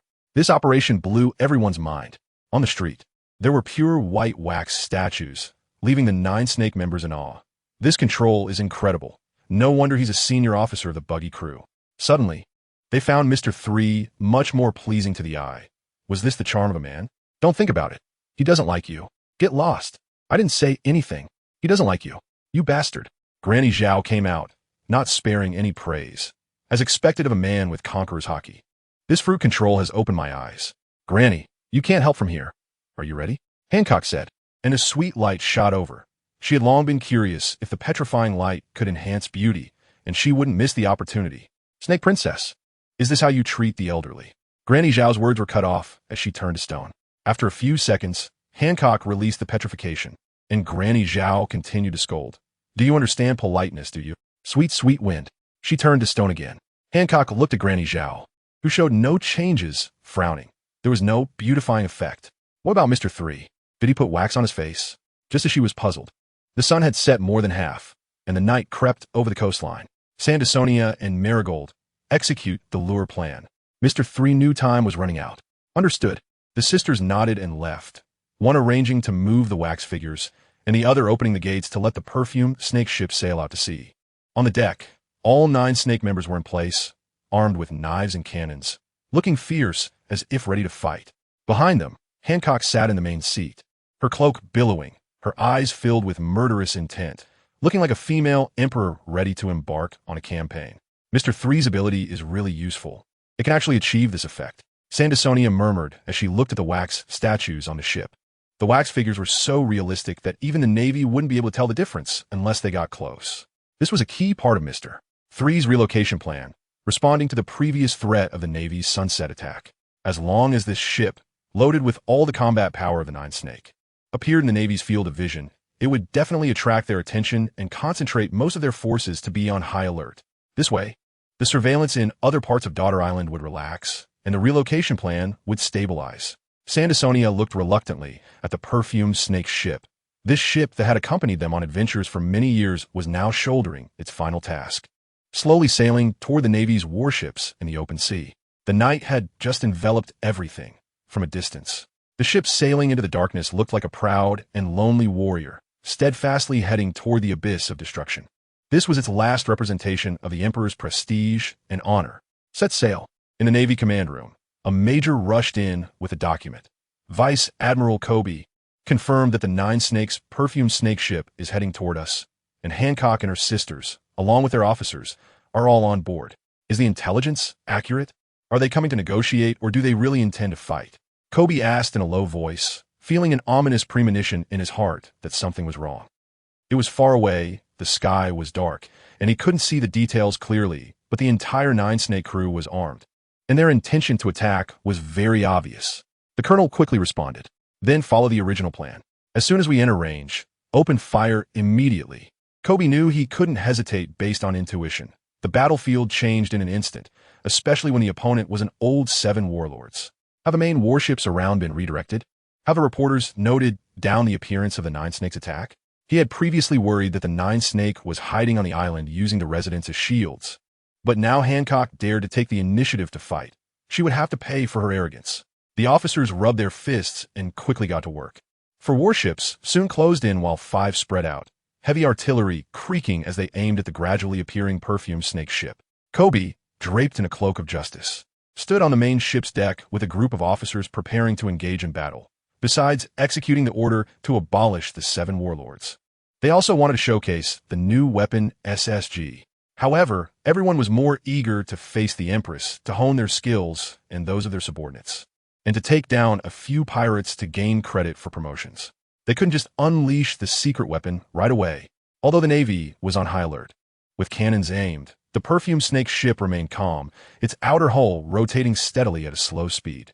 The people on board were completely still, not adjusting their cannons to attack or turning to evade. Strange, too strange. Kobe looked through the binoculars, keeping a close watch on Hancock and the others on the ship. From a distance, they seemed aggressive, ignoring warnings and acting recklessly. But the more they did so, the more bizarre it became. Why were those people maintaining fixed positions?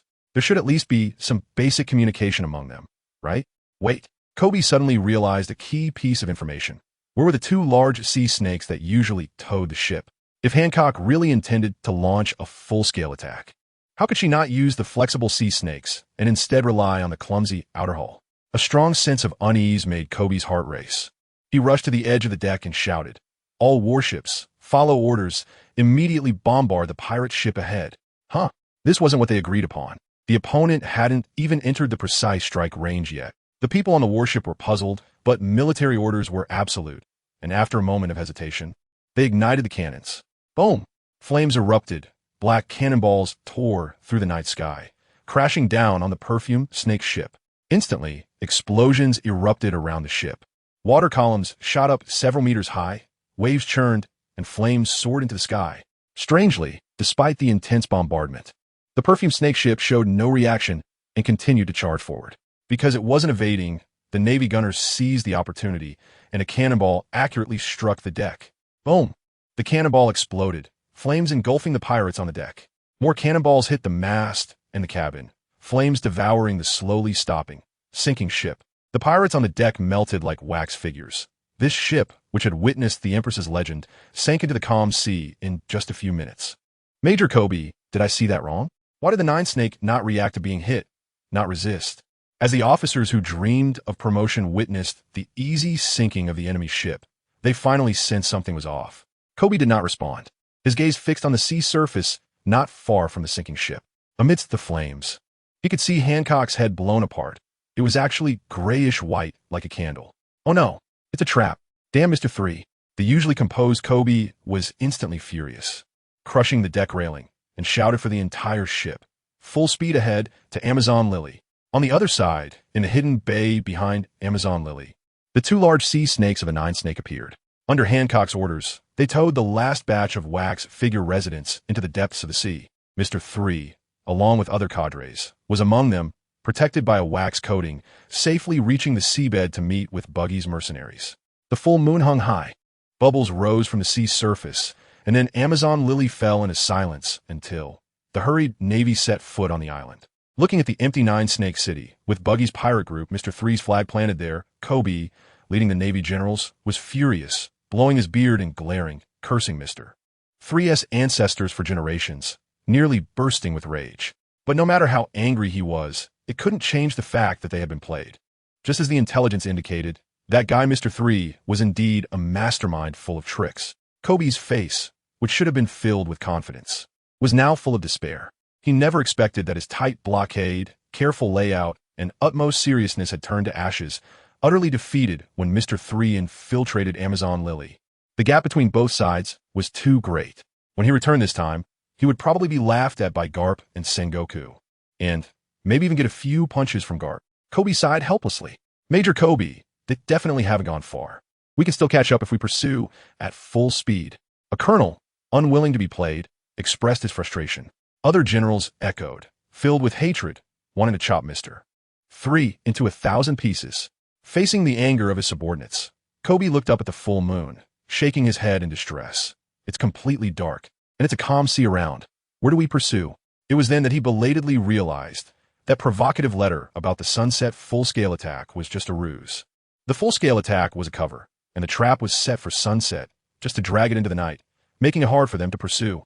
I really have a long way to go. Although Kobe was unwilling, he accepted his defeat. After listening to the analysis, the generals snapped back to reality from their anger, realizing the situation was dire. They all squatted down, pounding their heads in frustration, their faces filled with disappointment. No one noticed that a huge pirate ship was quietly approaching from the open sea, flying 3 skull flags. It was actually the Blackbeard pirates. On the other side, in a sea area far from Amazon Lily, 2 merchant ships, one large and one small, were sailing. The moonlight reflected a glimmer on the waves created by the ships. On the small merchant ship, at a long table, Mr.3 and Hancock sat opposite each other, flanked by Baba and other core members of the Nine Snake. They discussed the next arrangements. Mr.3 took the lead in giving orders. The Nine Snake pirates, oh no, it should be called Hancock's army now. Follow me back to Buggy's main base at Bari Island. It's currently under siege by a Navy Vice Admiral and needs our support to defend the island and show off our strength to the world. Hancock frowned and snorted coldly, clearly not accustomed to joining someone else's pirate crew. But for Mr.3, the fact that she didn't flip the table was good enough, indicating that she was willing to stay with Buggy's crew, just needing time to adapt. I have no objections. Even if you don't say it, we would go. Hancock puffed her cheeks, filled with anger. As the Empress, she had lost her territory, lost her pirate ship, and had to escape into the sea. She urgently needed a fight to vent her frustrations. Haha, Buggy will definitely be moved to tears upon hearing this. Mr.3 laughed. He noticed Hancock's reference to herself had changed from I to this humble servant, which was a sign of recognition, treating him as a partner. Their shared status as celestial dragon slaves was powerful, even more so than Conqueror's hockey. Baba, beside Hancock, chimed in, the original pirate group's cadres are not an issue. After all, They're all top-tier powerhouses. As soon as this was said, the beautiful warriors on both sides suddenly perked up. Stop it, Granny. We are strong, but we don't count for much in front of Brother 3. Exactly. I want Brother 3 to see my strength in battle, not what you say. Actually, it's not that impressive. I've only taken down a small pirate with a bounty of 50 million at most. Baba, these girls, just half a day in, and they're all calling a Brother 3 too unreserved. But seriously, Mr. 3 had a strange charm about him that made him more and more pleasing to the eye. If only I were 40 or 50 years younger. Ugh. She quickly shook her head, discarding the chaotic thoughts. Bang! The snake cane struck down, interrupting the beautiful warrior's discussion. Baba looked at Mr. 3, who remained unfazed, and asked in a deep voice, I am more concerned about the Amazon Lily residents on the large merchant ship. What do you plan to do? The people of Amazon Lily are known for their domineering nature and are a warrior nation, but ultimately, they're simple folk who have isolated themselves from the world. With no concept of men. It's usually fine, but now it's a chaotic world. The 7 warlords are gone, pirates are restless, and the Navy is on the offensive. The living conditions are too harsh. Don't worry, Granny. In my plan, the residents 1T have to get involved in the conflict between Buggy and the Navy pirates. Mr. 3 said slowly, these fighters are just cannon fodder in high-level battles, not useful at all. On Bullseye Island, an uninhabited island not far from Bali, the environment is good, and there is plenty of food. I plan to settle the residents there first. He thought for a moment and suggested that, if you don't mind, we could send Buggy's mercenaries to guard them. They're all experts with bounties in the millions, reliable. No need for that. Hancock interjected confidently ahead of Granny, saying they're her subjects, who don't even have the ability to protect themselves. They deserve to die, quite in line with the Empress's style, quite cold-blooded. But Mr. 3 understood. She didn't want the residents to have too much contact with men. In her view, even if they were their own people, men couldn't be trusted. Understood. Then let us set up a communication point on the island for your intelligence exchange. Mr. 3 didn't reveal her thoughts. Otherwise, he'd probably end up as a stone statue again. Hancock scoffed. Isn't this just asking them to send out distress signals when they encounter danger? Damn, Mr. 3. I said there is no need for protection, and he still goes above and beyond. Mr. 3 ignored her, taking her silence as agreement, and turned to Granny. This is the arrangement for the residents. Do you have anything to add? This is already the best arrangement. Granny shook her head, thought for a few seconds, and looked at the calm Mr. 3, asking meaningfully, Mr. 3, did you plan everything before coming here? Are you so confident that we will definitely join Buggy's pirate crew? Mr. 3 was taken aback and chuckled. Granny, don't say that. Who in this world dares to say they can absolutely recruit the Snake Princess? Even the 4 emperors might not succeed, right? Ha, hypocritical man. Hancock scoffed. Aside from his blatant lechery, Mr. 3's confidence and determination throughout were simply terrifying, giving a sense of having everything under control. It's hard to imagine how terrifying it would be if such a person were an enemy. Ha ha. Mr. 3, exposed, laughed a bit awkwardly. The simple meeting on the merchant ship ended here, and next was the mealtime that Mr. 3 was looking forward to. After a whole day of exhaustion and not eating much, if he didn't replenish his energy, he would starve before reaching Bali. This proposal immediately received the approval of the former 9 Snake executives. After being blocked by the Navy, they were on edge and hadn't eaten properly. Plus, they could learn about the legendary Mr. 3 through the food. It was simply a win-win. The dining atmosphere was harmonious, filled with conversation and laughter. Just as everyone was full and preparing to rest for the upcoming battle, a pirate ship flying a skull flag quietly approached under the cover of night. Ah, I'm so lucky, stumbling upon such a big piece of meat in the middle of the night. The captain, with a bounty of 58 million, raised his large machete. These 2 ships are worth at least 100 million berries. Brothers, let us grab our weapons and make some money. As usual, kill all the men, capture the women, and take all the treasure. Remember this unforgettable night. The pirates split into 2 groups. Captain Big Machete Jared leading the main force to charge the glamorous small merchant ship, while the younger brothers took a small boat to the larger merchant ship, connecting their boats with chains and hooks. Ha ha ha, so many women. Brothers are about to hit the jackpot. The first pirate who rushed up laughed lecherously, and the screams sounded to his companions like excited howls. Damn, this dog runs so fast. It turns out there is such good fortune. The second pirate cursed as he climbed aboard, stepping on the railing and looking. The deck was full of long-legged beauties dressed in revealing clothes. His eyes wide and drooling, completely oblivious to the snake bows in the women's hands and the corpses on the ground. "Ladies, I'm here." He leaped down. Whoosh! The armed black arrow glinted coldly, accurately piercing through his chest and nailing him to the deck. Thud! He didn't even have time to scream before falling straight down, blood pouring out, truly a fall to the ground. How are these invaders so weak? They can't even withstand a normal arrow? The Amazon warriors retrieve their snake bows, looking puzzled. Killing people is just a daily routine for them. Aren't all men as tough as Mr. 3? How come these two are so weak? So weak? Where do they get the courage to attack us? Even the ordinary residents were dumbfounded. The warriors didn't even exert themselves, just added a bit of armed color. Who couldn't do that? What the hell? Something's not right. Everyone, get your act together. The women above are not normal. With two companions not moving, the pirates finally realized something was off with the merchant ship. The squad leader, who had been robbing merchant ships for many years and had a wealth of experience, immediately sensed danger. He ordered the pirates not to be careless, to surge onto the deck in waves, trying to crush the combatants with numbers and quickly take over the deck. But this group of unfortunate pirates would never have thought. Every woman on the ship was a combatant. The boarding battle was completely one-sided. From charge to defeat, it only took 10 minutes. That squad leader with a bounty of nearly 20 million was beaten to death by the Amazon warriors. On the large merchant ship, the female warriors were victorious. Looking over at the small merchant ship, Mr. 3, Hancock, and the elite of 9 Snake, who had just eaten their fill, were waiting for the pirate captain, Big Machete Jared. This was truly explosive luck. Beauties. So damn beautiful. I've never seen such a perfect woman. Jared stood on the deck, staring at Hancock in the moonlight, breathing heavily. "Boys, she's mine. No one can steal her. Don't harm a single hair on her during the fight, or else I'll deal with you according to ship rules." He licked his machete, eyes filled with greed. Just as he was about to rush over, a terrified subordinate beside him clutched him tightly, pale as a ghost. "Boss, she is the pirate Empress Boa Hancock of the Seven Warlords. The one beside her is Mr. 3 of Buggy the Clown." The subordinate's legs trembled, stuttering. These low-level pirates just wanted to grab something in this chaotic world and didn't care much about the upper echelons. This subordinate recognized them solely because he often looked at the bounty posters. Damn, who cares about the 7 warlords today, even if the 4 emperors come? Wait, what did you say? Jared slapped his subordinate away and took a few steps forward, suddenly filled with dread. The pirate empress? Mr. 3 of Buggy's crew. Even the most uninformed pirates of the New World had heard of these two names. Even if the 7 warlords were disbanded, they were still top-tier existences.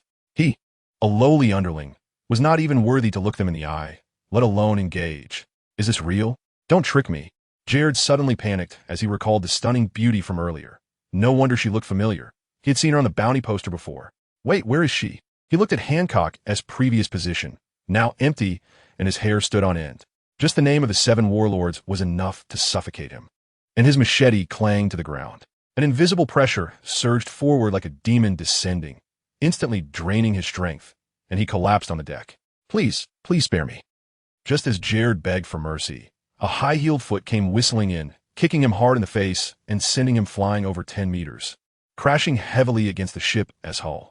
Blood mixed with shattered teeth flew out, just when she was worried about not having a place to stretch her muscles. "You arrived just in time." Hancock retracted her long leg and walked toward the fallen Jared, a captivating and carefree smile on her beautiful face. She didn't use her devil fruit powers because that would end the battle too quickly. Creak, creak. The sound of high heels on the deck rang in Jared's ears like a death knell. Just as he said, this night would definitely be unforgettable. Boom! Hancock kicked the massive pirate ship into pieces, sending it sinking to the bottom of the sea. Jared, who was brutally abused, and the fleeing pirates all perished in this nameless sea. A useless bunch. Hancock jumped back onto the deck, brushing off the dust from her hands. No matter how bloody the process, she didn't have a single drop of blood on her, looking very clean. Don't worry. When we reach Bali Island, there will be formidable opponents waiting for you. Mr. 3 glanced at the blood on the deck. Although he had some memory of the original owner to buffer the shock, he still felt a bit uncomfortable. This was his first time witnessing the brutality of the pirate world with his own eyes. Such scenes are never shown in anime. Fighting and death are far too common in this world. The pirates here are much more vicious than in the anime. They're not the passionate adventurers one would expect. The Navy doesn't represent absolute justice either. They're often characters in gray areas. This world is complex and twisted, cold and chaotic. Good is not always good. Evil is not always evil. The fist is the only standard that defines good and evil. I need to get stronger quickly. Mr.3's side. He was well aware that the world was about to change. A war far surpassing the Marineford War was coming, and without an admiral or the strength of the Yonko, any plans would be futile. Hopefully. Hancock looked up, staring at him with an ambiguous gaze for a few seconds before finally suppressing her impulse and swishing her cloak as she headed back to the lounge. Mr.3 stood still, not daring to make a sound. The look she just gave him clearly meant she wanted to use him as practice. Having witnessed her fierce legwork, he was afraid of getting hurt and didn't dare provoke her. Even saying a single word now could lead to a beating. Hancock deliberately slowed her pace, wanted to find an excuse to turn around and kick him, but until she reached the door, everything remained quiet behind her. She sighed internally, realizing Mr.3 was too clever. Unable to come up with a reason, she had no choice but to enter the cabin. The remaining elite members of the Nine Snake greeted Mr.3, but they too left with little enthusiasm. At least Hancock could stretch her limbs. They could only watch and couldn't participate. Want to practice with Mr.3? Forget it.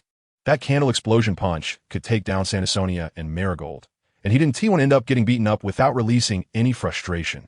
The deck quickly fell silent. The farce of the robbery was completely over. Mr.3 took a deep breath of sea breeze to calm himself down and sat on the edge of his bed. He didn't intend to rest. There were still many things to ponder. Firstly, he thought about the idea of developing a capsule with the wax fruit. Could he create candle soldiers similar to the cookie soldiers from Cracker? Secondly, there was the system reward for completing his goals. Setting aside the Navy bike that was only useful for show, Rayleigh's hockey lecture would definitely allow him to rapidly enhance his understanding and training of the 3 types of hockey. The fruit abilities and hockey were the 2 things he needed to focus on right now. With that in mind, Mr.3 immediately began researching the candle soldiers. In the manga, Cracker's cookie soldiers relied on the fruit itself for their agility and mobility, rather than the abilities of the user. To create candle soldiers that could fight on their own, the difficulty increased dramatically, requiring higher precision and proficiency with the fruit. He raised his arm to activate his ability, and a milky white candle materialized out of thin air, flowing onto the floor and gathering into a ball a meter away.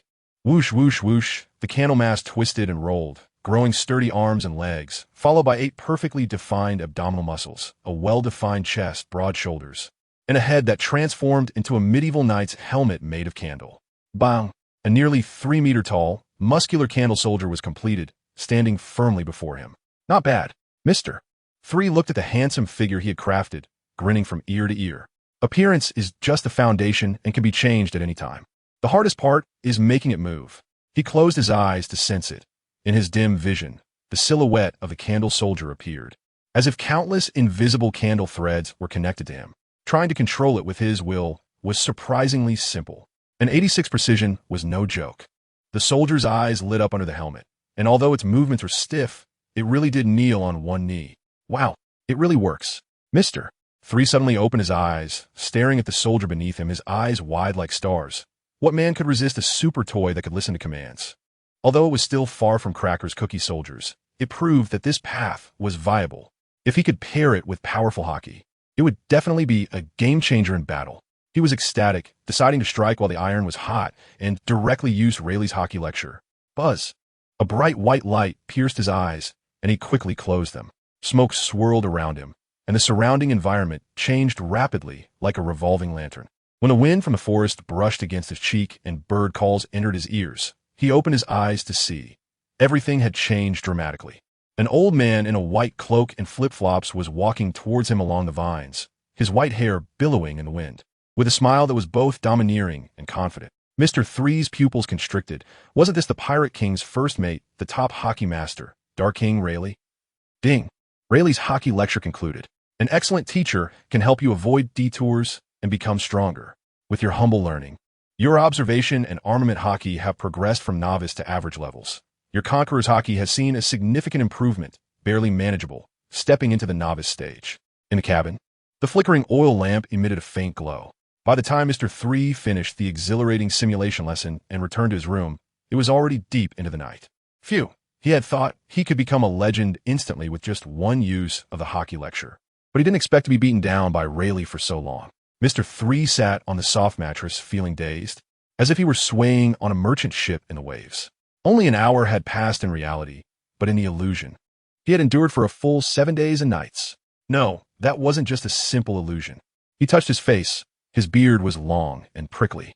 He activated his ability to add some wax to the oil lamp on the table, causing the flame to shoot up high, illuminating the room brightly. This ability was indeed very useful. He took off his short sleeves and looked down. His chest and abdomen were covered in numerous shallow wounds, all left from Rayleigh's practical teaching. The system's reward lecture turned out to be a real-life teaching experience in an independent space, which was a bit of black technology.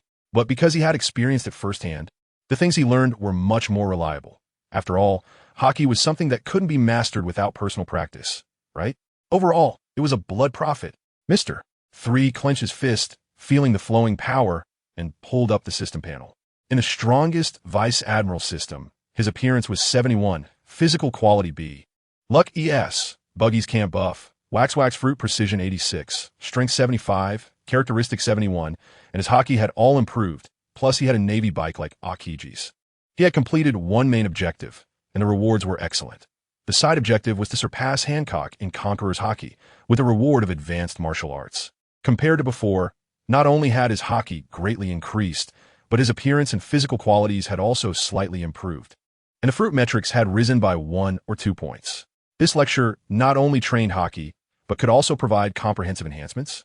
Mr.3 looked at his slightly increased appearance and smiled broadly. Every little bit counts. Glancing at the second objective reward, his expectations soared. The second hockey lecture, with a different teacher. Just because it said hockey upgrade didn't mean anything, judging by the results of Rayleigh's teaching this time.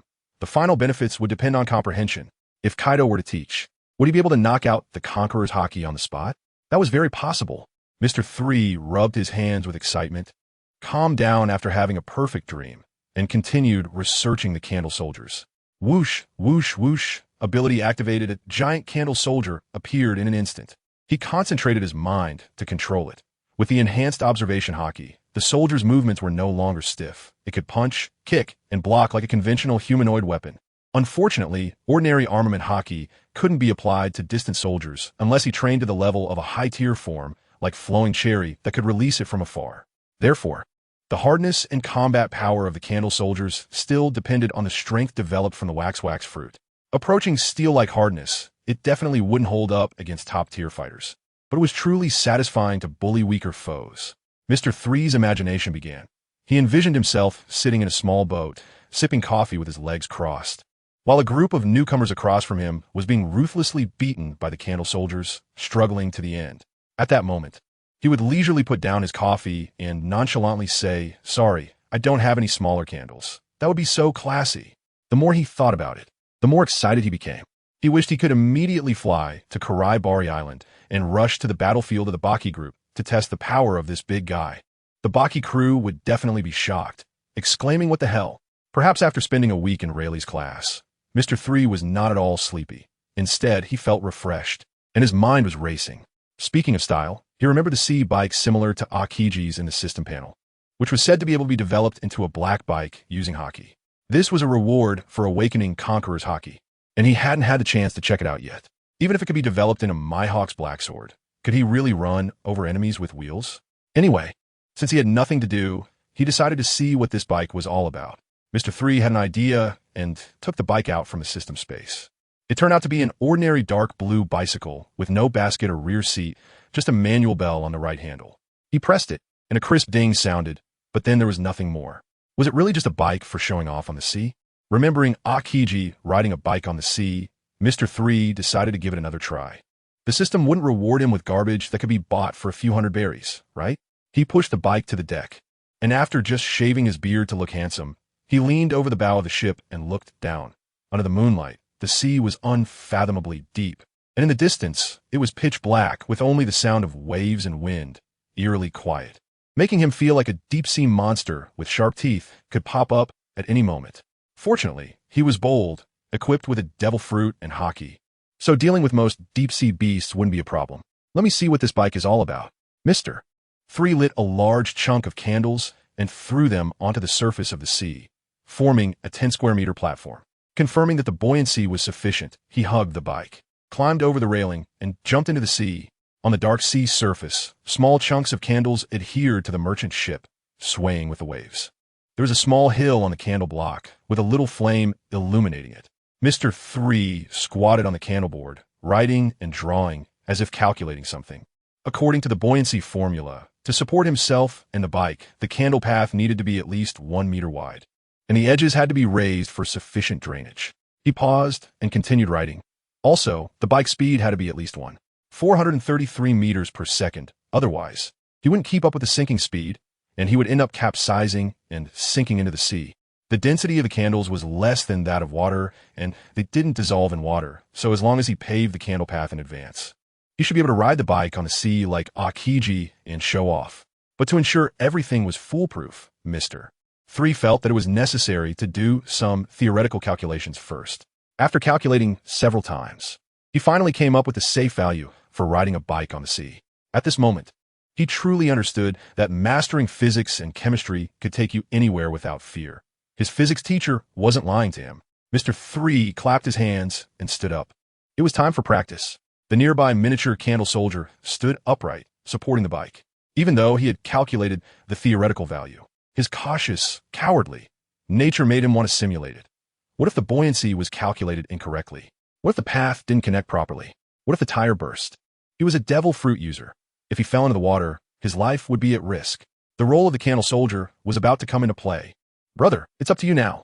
He patted the candle soldier's shoulder and controlled it to get on the bike. The bike tires, similar to Akainu's, had anti-slip patterns, so there was no fear of slipping on the candles.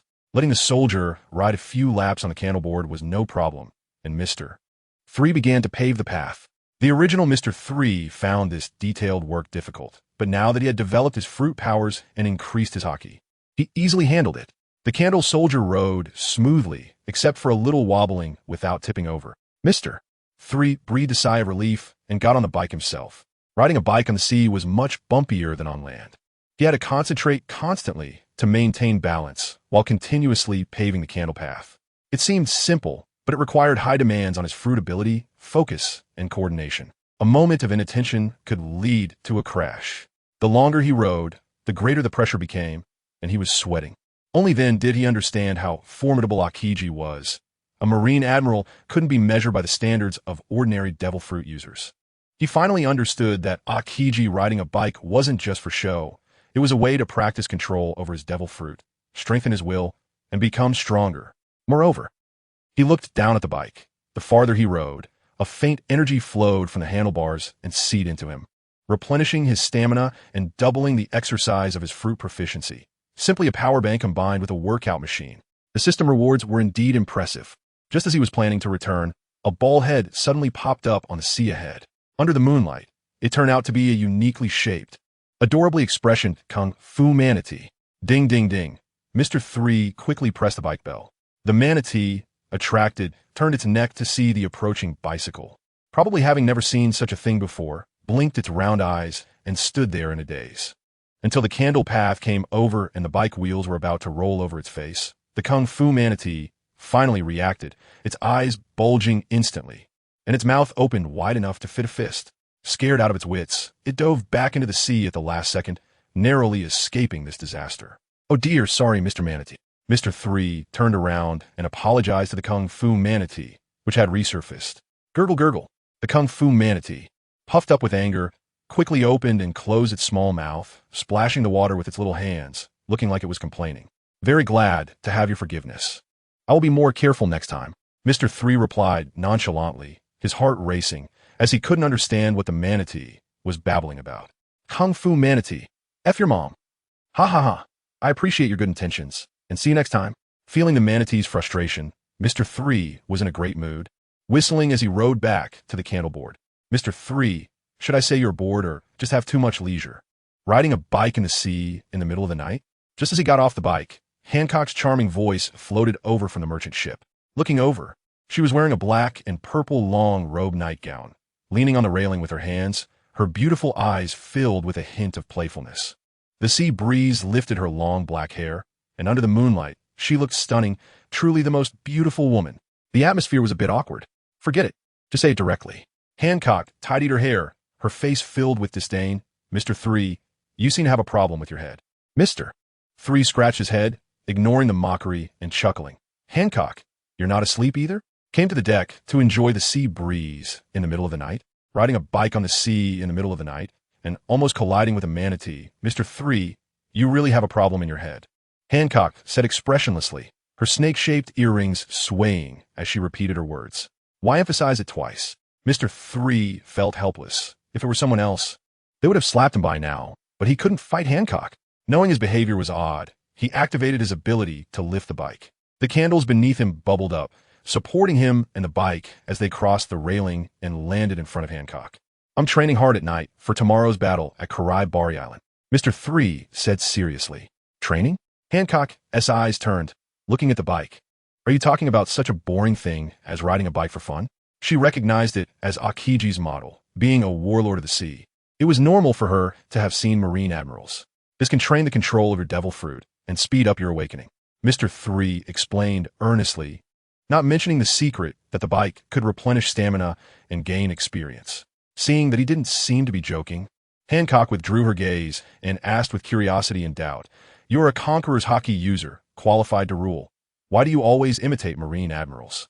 Whether it was the candle's big fire spray like Akainu or riding a bike on the sea like Akiji, it was hard for her, who also possessed Conqueror's Haki, to understand. Conqueror's Haki users are all proud. Imitating others is a disgrace and completely unnecessary. Isn't it obvious? Marine admirals are the highest fighting force of the Marines. Learning from their techniques and habits can help me gain insights, improve myself, and avoid detours. Why not? Mr. 3 thoughtlessly responded. Akainu's big fire spray creates chaos. And Akiji riding a bike can train my fruit and mental strength. That's why I learn. Because it's beneficial, so nothing else matters? Hancock pondered, lowering her head. The Mr. 3 in front of her is different from the conqueror she has seen. There's the aura of a king, the cleverness of a small fry.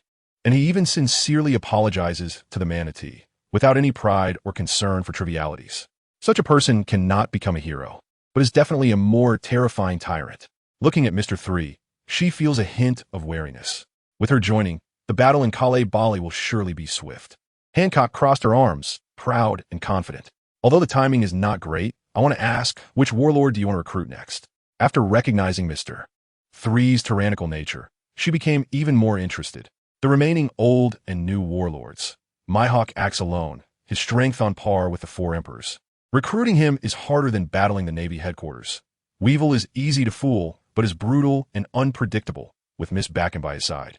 Bringing him on board is like a ticking time bomb. Crocodile was Mr. 3's former boss, with high ambitions. Wanting him to bow down? Dream on. Moria is weak and lacks influence. Kuma has been modified, and Doflamingo is locked away in a high-security prison, all of which are unrealistic. In this light, the easiest to recruit is the new warlord Trafalgar Law, whose influence and fruit are barely sufficient. Next up for recruitment, Mr. 3 calmly raised his head, glanced at Hancock, who was clearly curious yet pretending to be aloof, and smiled mysteriously. If it were you, who would you choose? Although Hancock is currently part of the Buggy crew and her status is slightly lower, she is still the Empress, and Mr. 3 doesn't dare to act superior. Moreover, as a small overlord in the New World, her suggestions carry great reference value. Hancock frowned. As the Empress, she hates being dominated by men. Annoyed as she was, after a few seconds of silence, she probed, the supernova Trafalgar Law?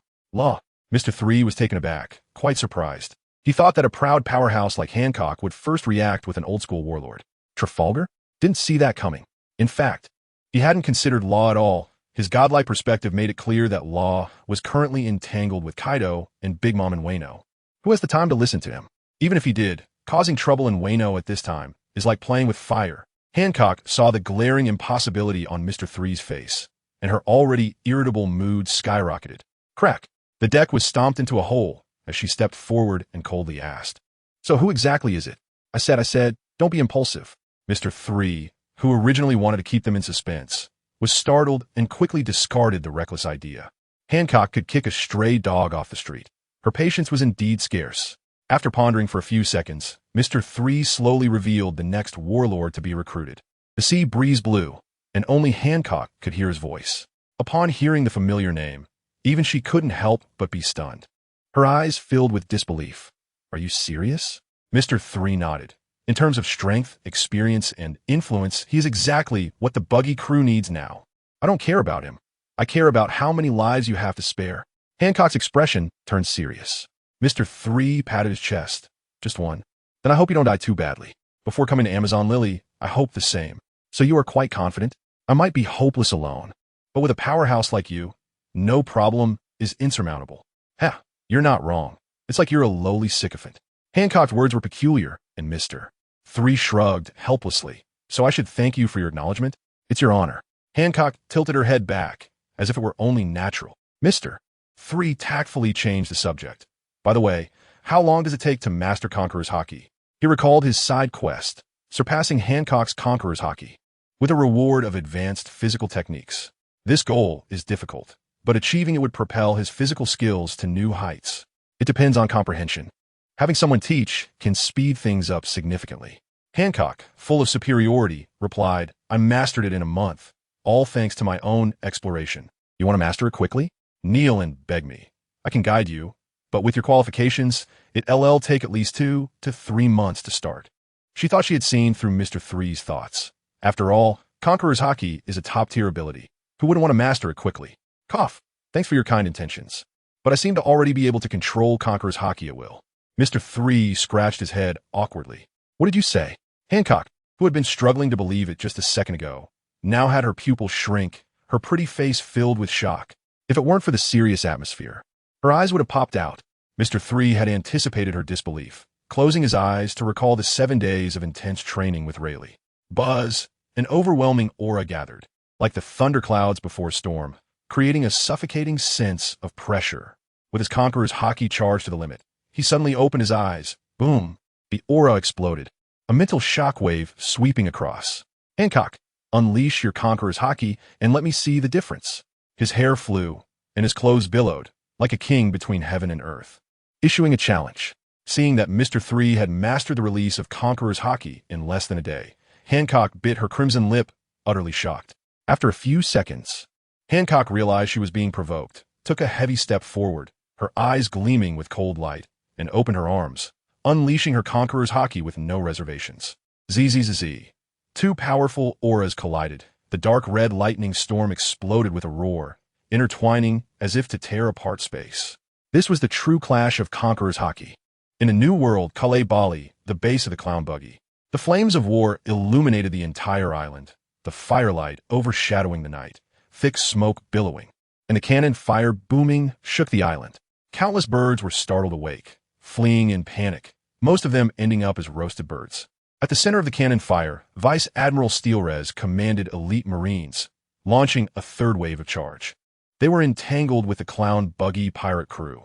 Although the buggy crew was few in number, most were tough characters who had come out of Impel Down, strong enough to take on many by themselves. The battle situation was as tense as the previous 2 times. Damn Buggy, how many fierce fighters does he have under him?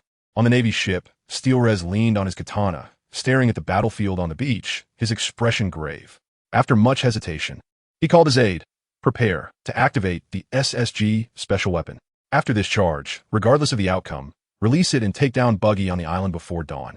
The young aide was taken aback. Although we are carrying a defective version, which is not as good as the official Seraphim that captured the Empress, the strategic significance of SSG is immense. The original plan was to deal with Buggy himself. Isn't it too early to use it now? He was the most knowledgeable about SSG on the ship, and couldn't he understand this decision?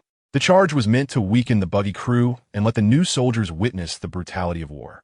Steelres did not look back. But Buggy's subordinates are tougher than I thought. If this drags on, the new soldiers will be sacrificed here. This island should not be their final resting place. What is the point of the defective SSG?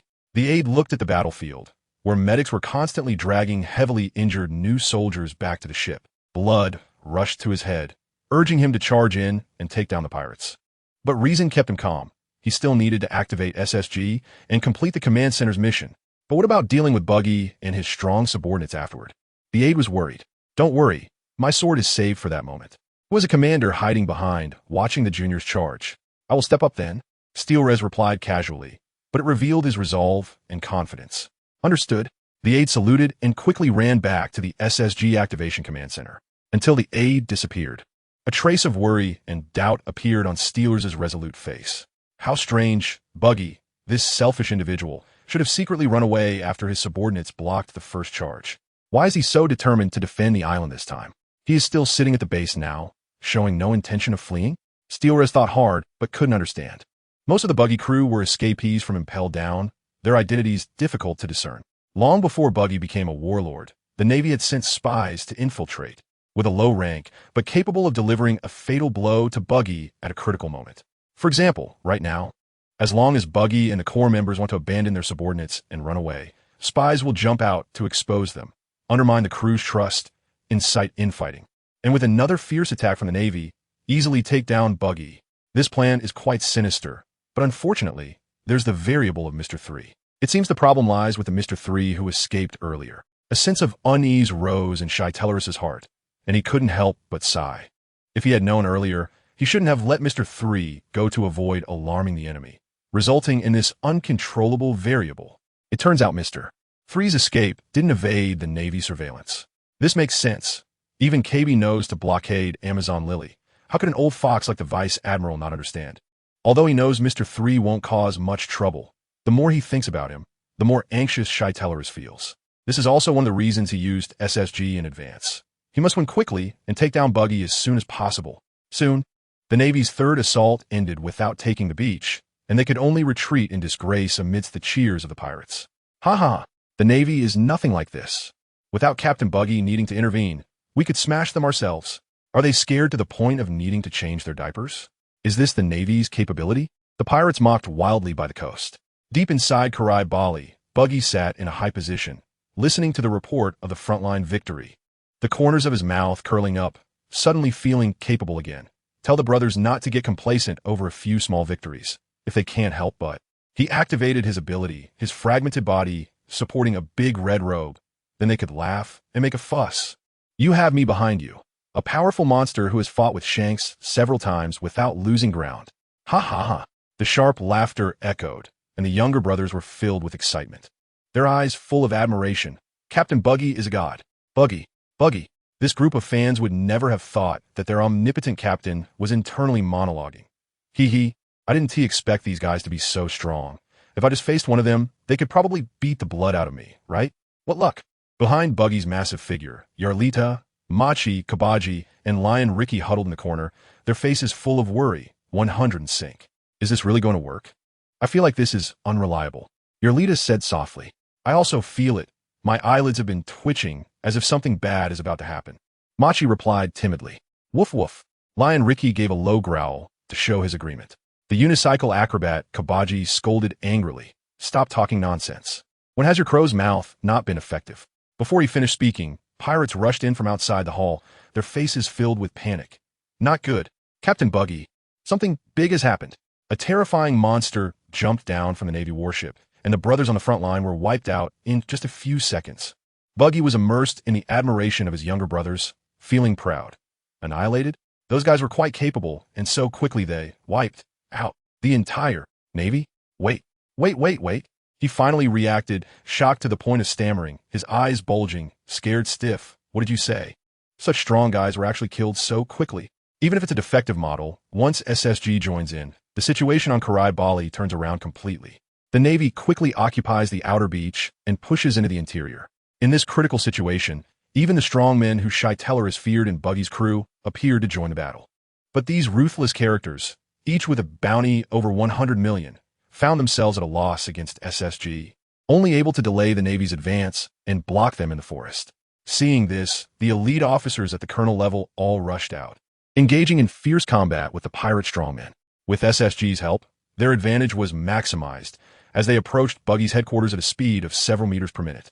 At this point, aside from a leader, all the high-level combatants from both sides had entered the fray, and this attack and defense battle became completely heated. It was just a matter of who could laugh last. The battle on Karai Bali was intense, while in a certain sea area, Mr.3 was still on his way. Strange, they all have Conqueror's hockey. Why is the gap so big? He lay in bed, gazing at the bright moon outside, his mind filled with questions. When he clashed with Hancock's Conqueror's hockey, he was thrilled. This was the dream of countless sea fans.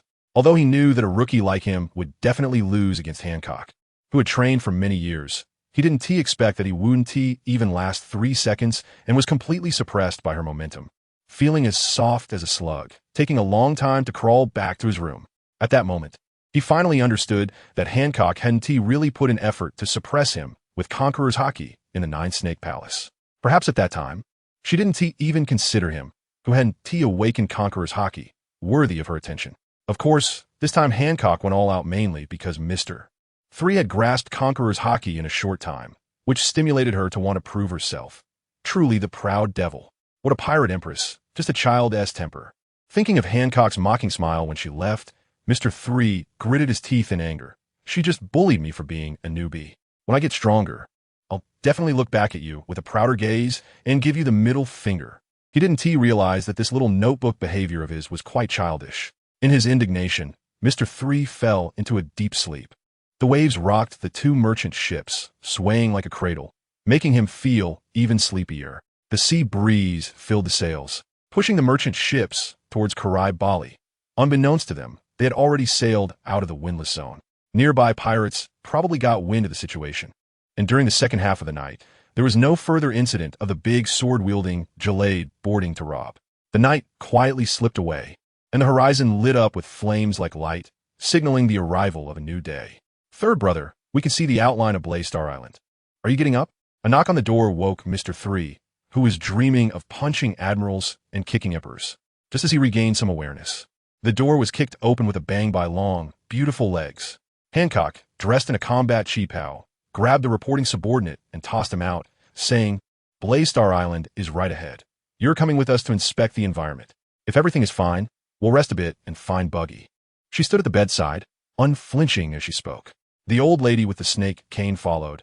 I can't fight, but after the inspection, I'll stay on the island to handle the resident settlement. The snake's sisters, Santasonia and Marigold, also entered. I, along with Marigold and the warriors, will go with sister, while third brother goes to Bali. Behind them followed a group of 9 snake warrior women. Mr.3 was stunned. Wow, are you turning my room into a conference room? You really don't see me as an outsider. Looking at the room, full of women staring at him eagerly, he suddenly sat up straight, fully awake. I understand the reasoning, but can I at least get dressed first?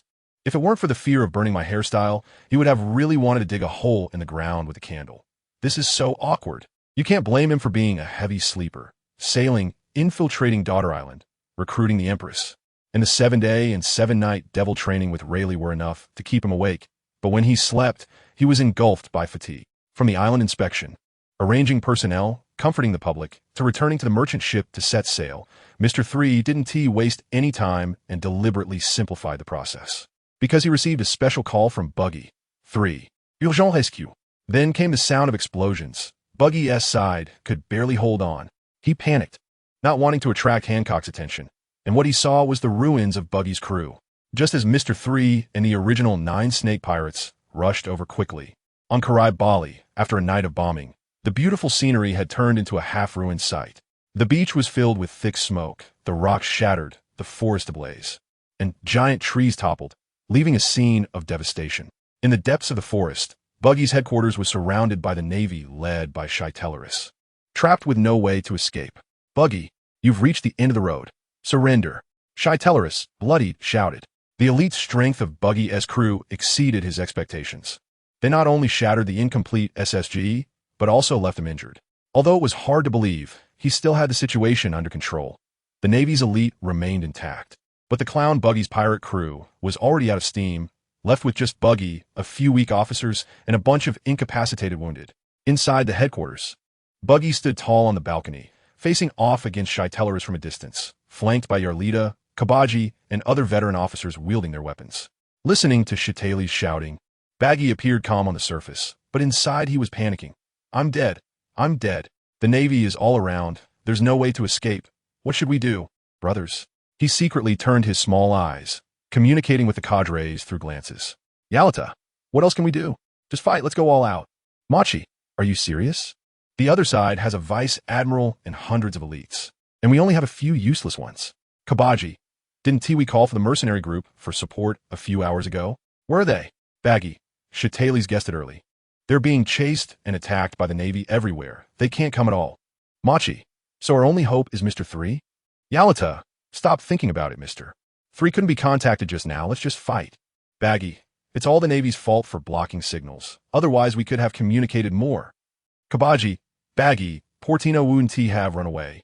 Would he? Remembering how Mr. 3 risked his life to help Luffy and Ace during the Marineford War, Baggy's eyes darted. No way. That guy may be sneaky and cowardly, but he is loyal to his brothers. Compared to the doomsday lineup of the Marineford War, the Navy on this island is nothing.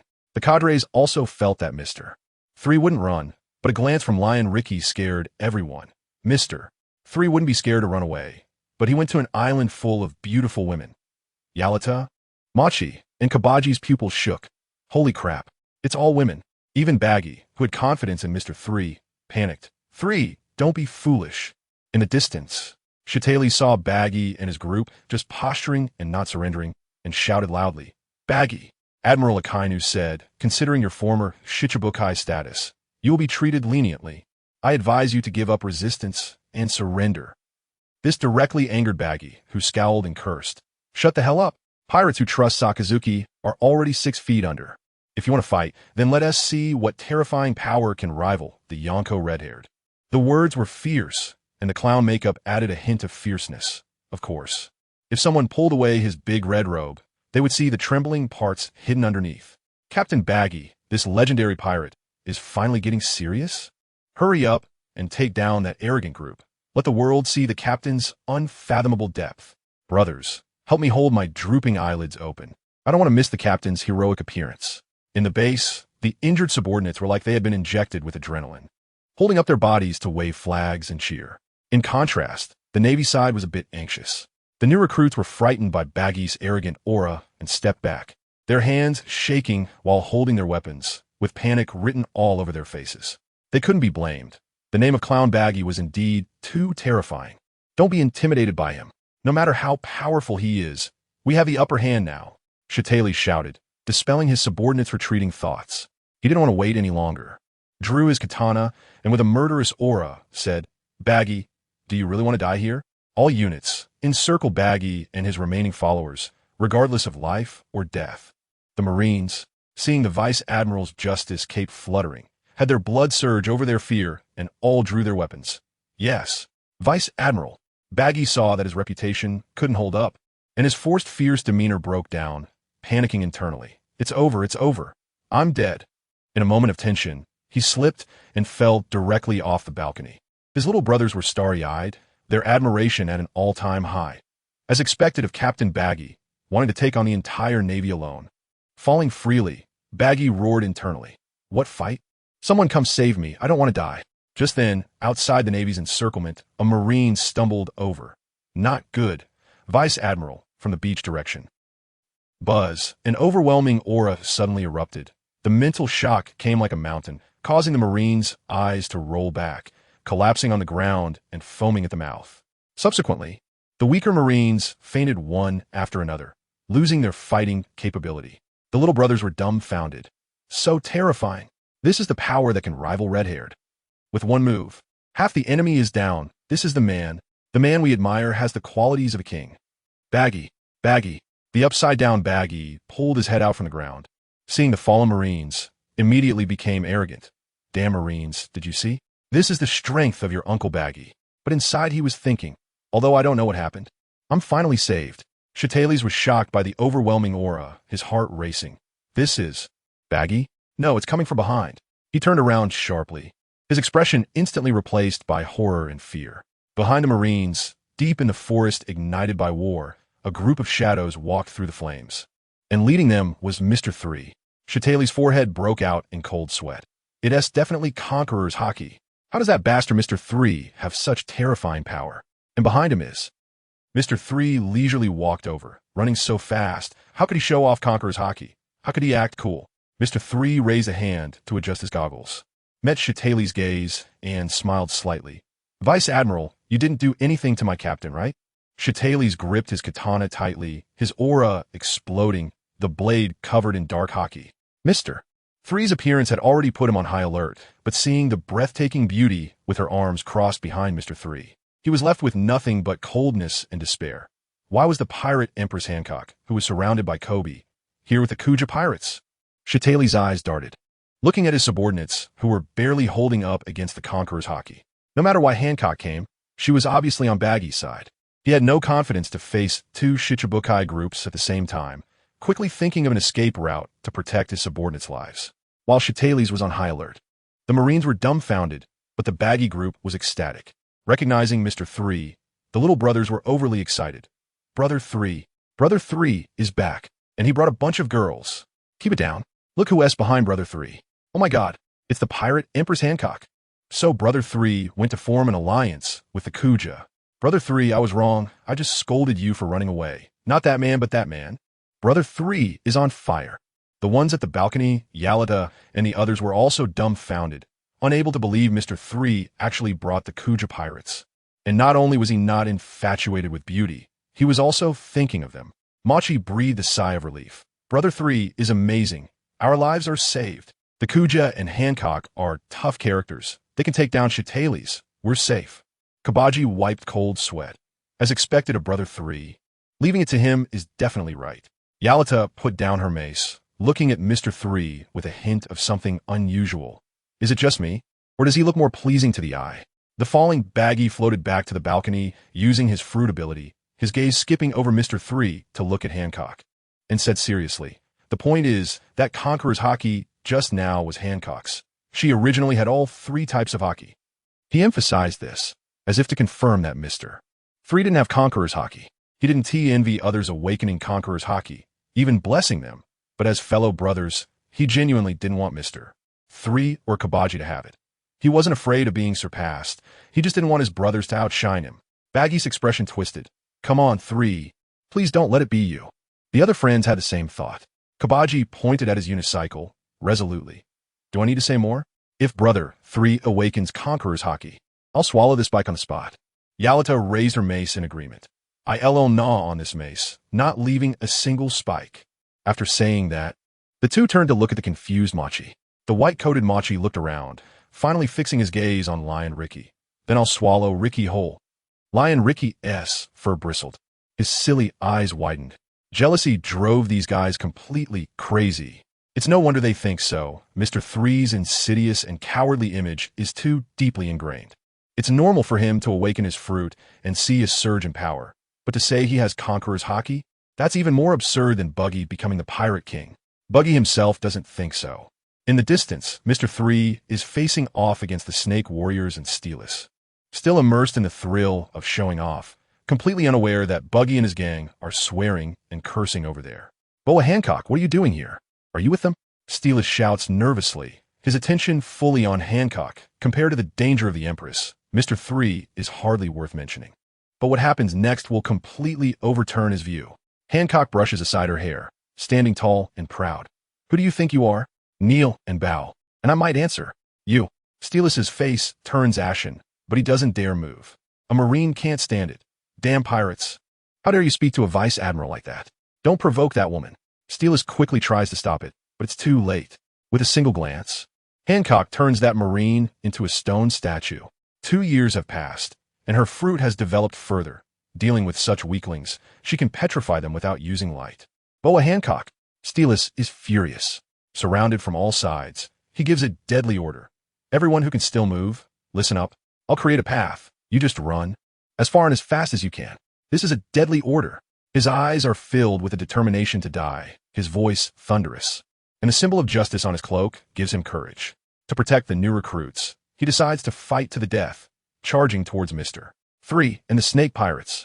Hancock's eyes chill as she steps forward, but is stopped by Mr.3, whose right arm is surging with fluid wax. Let me try this move to its limit. Mr.3 gazes at the charging Vice Admiral, calm behind his goggles. Though his blood is boiling, the viscous wax flows in layers, compressing and expanding, making gurgling sounds as it mixes with a good amount of miniature explosives similar to Buggy's. When the internal pressure reaches its limit, his waxed giant fist has swollen to twice his body size, like a giant's fist. With the precision of the fruit and enhanced haki, this move, Candle, Great Fire, is definitely more destructive than when it blew up in Snake City. Overestimating yourself, Mr.3. My target isn't you. Steelus grips his black katana tightly, veins bulging as he charges up for a moment to instantly kill Mr.3. According to intelligence, he has this confidence. Let's give it a try. Mr.3 remains unfazed, tilting his head casually as the flame resembling the number 3 ignites his wax giant fist. Boom! A dull explosion echoes, and the pure white wax giant fist instantly transforms into a roaring beast of flames, ready to devour everything. This move, Steelus feels a chill in his heart, his confidence shattering. The figure before him overlaps with Akainu. Mr. 3 doesn't give him time to react, leaping into the air and striking down with his fiery giant fist. Candle, great fire. The fluid wax, reinforced to the extreme, unleashes tremendous power with the punch, igniting the enclosed explosives, and the destructive force skyrockets. When the destructive power reaches its peak, the shockwave erupts with a deafening roar, crashing down on Steelus. He had previously underestimated Mr. 3, but now, without the initiative or space to dodge, he can only watch as the flaming giant fist enlarges. Don't let it cut through. The veteran exerts his strength, coating his sword with hockey and delivering his strongest slash. Z. The deep yellow slash clashes with the explosive shockwave, resonating at the center. Rippling through the air, Mr. 3 seizes the initiative, gathering all his strength into his fist, activating the full precision of his fruit, and fiercely devouring the slash. Bang! The wax giant fist breaks through like a bamboo shoot, sending shockwaves that overturn the ground. Wax drips on Steelus's face, burning hot. He stakes everything on this, forcing his arm to swing the slash again. This time, Mr. 3's giant fist seems to be struggling to hold up. The great fire relies on high temperature and explosions, which are precisely what he currently cannot control. After the first wave, its power is greatly reduced, and he can't continuously replenish the wax, or his right arm will be ruined. In the end, the slash cuts through the giant fist before the energy dissipates, withstanding the attack. Swoosh! The burning fluid wax falls to the sides, like a fiery pathway leading to hell, extremely ferocious. Shave! Steelus, no longer daring to underestimate, moves swiftly, instantly appearing behind Mr. 3. A cold glint flashes as he brings his blade down towards Mr. 3's back. Mr. 3 can't see the trajectory, but his observation hockey has evolved from novice to intermediate, allowing him to catch the attack at a critical moment. Candle wall. He slightly shifts his ankle, and gray-white fluid wax surges to form a solid wall behind him. Clang!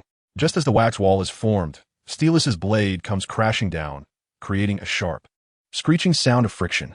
This wax is as hard as steel.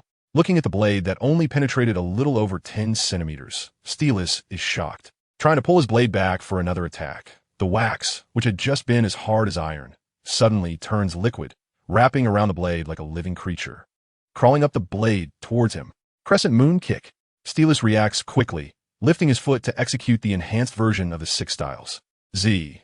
The crescent kick strikes accurately at the liquid wax, not completely peeling off, but using the recoil to free his blade, creating distance. Steelus's arm bulges with veins as he rotates his wrist to charge up, swinging his sword clockwise. Tsunami roar. A dense array of deep yellow sword light stacks into a tubular slash, rushing towards Mr. 3. Mr. 3's left arm surges with wax, forming a giant fist to meet the slash. Poochie, the Vice Admiral's full force slash is too fierce, and the ordinary wax fist is directly shredded into pieces. He can't take it head on. Wax surges from both arms, blocking and retreating, only managing to barely offset the attack after retreating more than 10 meters. Indeed, this wax can't withstand continuous shredding slashes.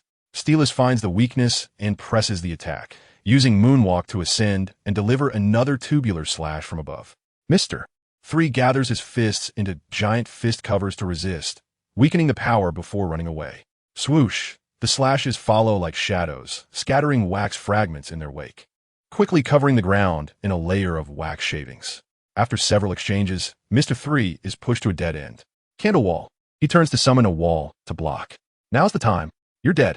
In midair, Steelus bursts forth, diving down, and just as he's about to crash into the wall, he instantly appears behind Mr. 3. You're too reliant on your fruit. That's your flaw. He raises his blade to slash at Mr. 3's neck. Is that so? Are you sure you're not underestimating my fruit? Mr. 3 smirks, not even turning around as he faces the blade. A cold voice enters his ears, and just as the blade is about to strike, Steelus suddenly realizes he can't move. Looking down, his pupils constrict. The wax shavings on the ground have already coalesced into a lake of wax several dozen meters wide, and having stepped into the area, He is completely wrapped in solid wax, as hard as steel, unable to move. Mr. 3 actually pretended to be at a disadvantage, secretly laying a trap while fleeing, deliberately exposing a flaw to bait him in. So insidious. After completely sealing Steeless, Mr. 3 doesn't rush to attack, slightly lowering his head, sensing the wax lake beneath him. Agile as limbs. Just a whim to try, didn't expect it to actually work. Mr. 3 thinks to himself, incredulous. When relocating residents in Snake City, he had tried to spread fluid wax, but back then his limit was 50 meters and he couldn't control it well, which was very taxing. But with the three-color hockey, especially after the evolution of observation hockey, that flaw is completely gone. The original Mr. 3 could also create a wax domain, but in terms of precision, strength, and speed, he was far inferior to the current Mr. 3. They were not even on the same level. It seems the wax domain is worth exploring. Inspiration floods his mind, turning to look at Steeless, who is about to break free from the wax restraints. Then let this Vice Admiral be a test subject. Steeless feels the chill in his eager gaze and struggles even harder to break free. Meanwhile, back at the headquarters, everyone is watching Mr. 3 trap the Vice Admiral for several rounds, all wide-eyed and agape, filled with shock. Brother 3 usually doesn't make a move, thought to be a refined strategist. But who knew he could cause such a stir? Nonsense. He had the rear admiral spinning in circles. This is the top-tier operation of a strategist. Have you ever seen a strategist unleash such a fierce flame fist? Enough noise. In short, Brother 3 is amazing. Explosion sound. The younger brothers raised their weapons and cheered. All previous doubts about Buggy's combat power vanished. If even someone as versatile as Brother 3 follows Buggy, the captain must be incredibly strong. Their admiration for Buggy grew even more fervent. Mr. 3, who was pondering the candle domain, was stunned. I was fighting, I was showing off. And the spotlight was actually stolen by Buggy. Buggy, and the likes of Yarlita, looked as if they had seen a ghost. Buggy blinked his innocent eyes, sniffing back the snot that was about to drip from his nose. Who was fighting the rear admiral? They looked so unfamiliar. Machi rubbed his eyes. Looks a bit like Mr. 3, but I'm not sure. Let us take another look. Kabeji, riding his unicycle, shook his head. This person is both handsome and can match the rear admiral, definitely not Mr. 3. Yarlita, holding a wolf fawn club, puffed her cheeks in complaint. Should have said to just go for it. If even Mr. 3 can pressure the rear admiral, why can't we? Buggy shot her a disdainful glance. That makes sense. You can still go now. Yarlita nodded seriously. A man's duel should not be interrupted. Hey, Buggy, Kabeji, Machi, and Licky all flipped her the bird in unison. Hancock, watching from the sidelines, was also shocked. She thought Mr. 3 was strong and had great potential. But what was more terrifying was his mind. It's hard to win against an established rear admiral at this stage. However, his performance was not unacceptable. After all, once he awakened the Conqueror's hockey, his overall combat power would definitely increase. Marigold, Mr. 3 didn't he have such overwhelming pressure when he fought us, right? Green-haired Sandersonia looked astonished. Marigold nodded. I think so too. That candlefire fist just now was much more powerful than what we faced. Did he hold back when fighting us?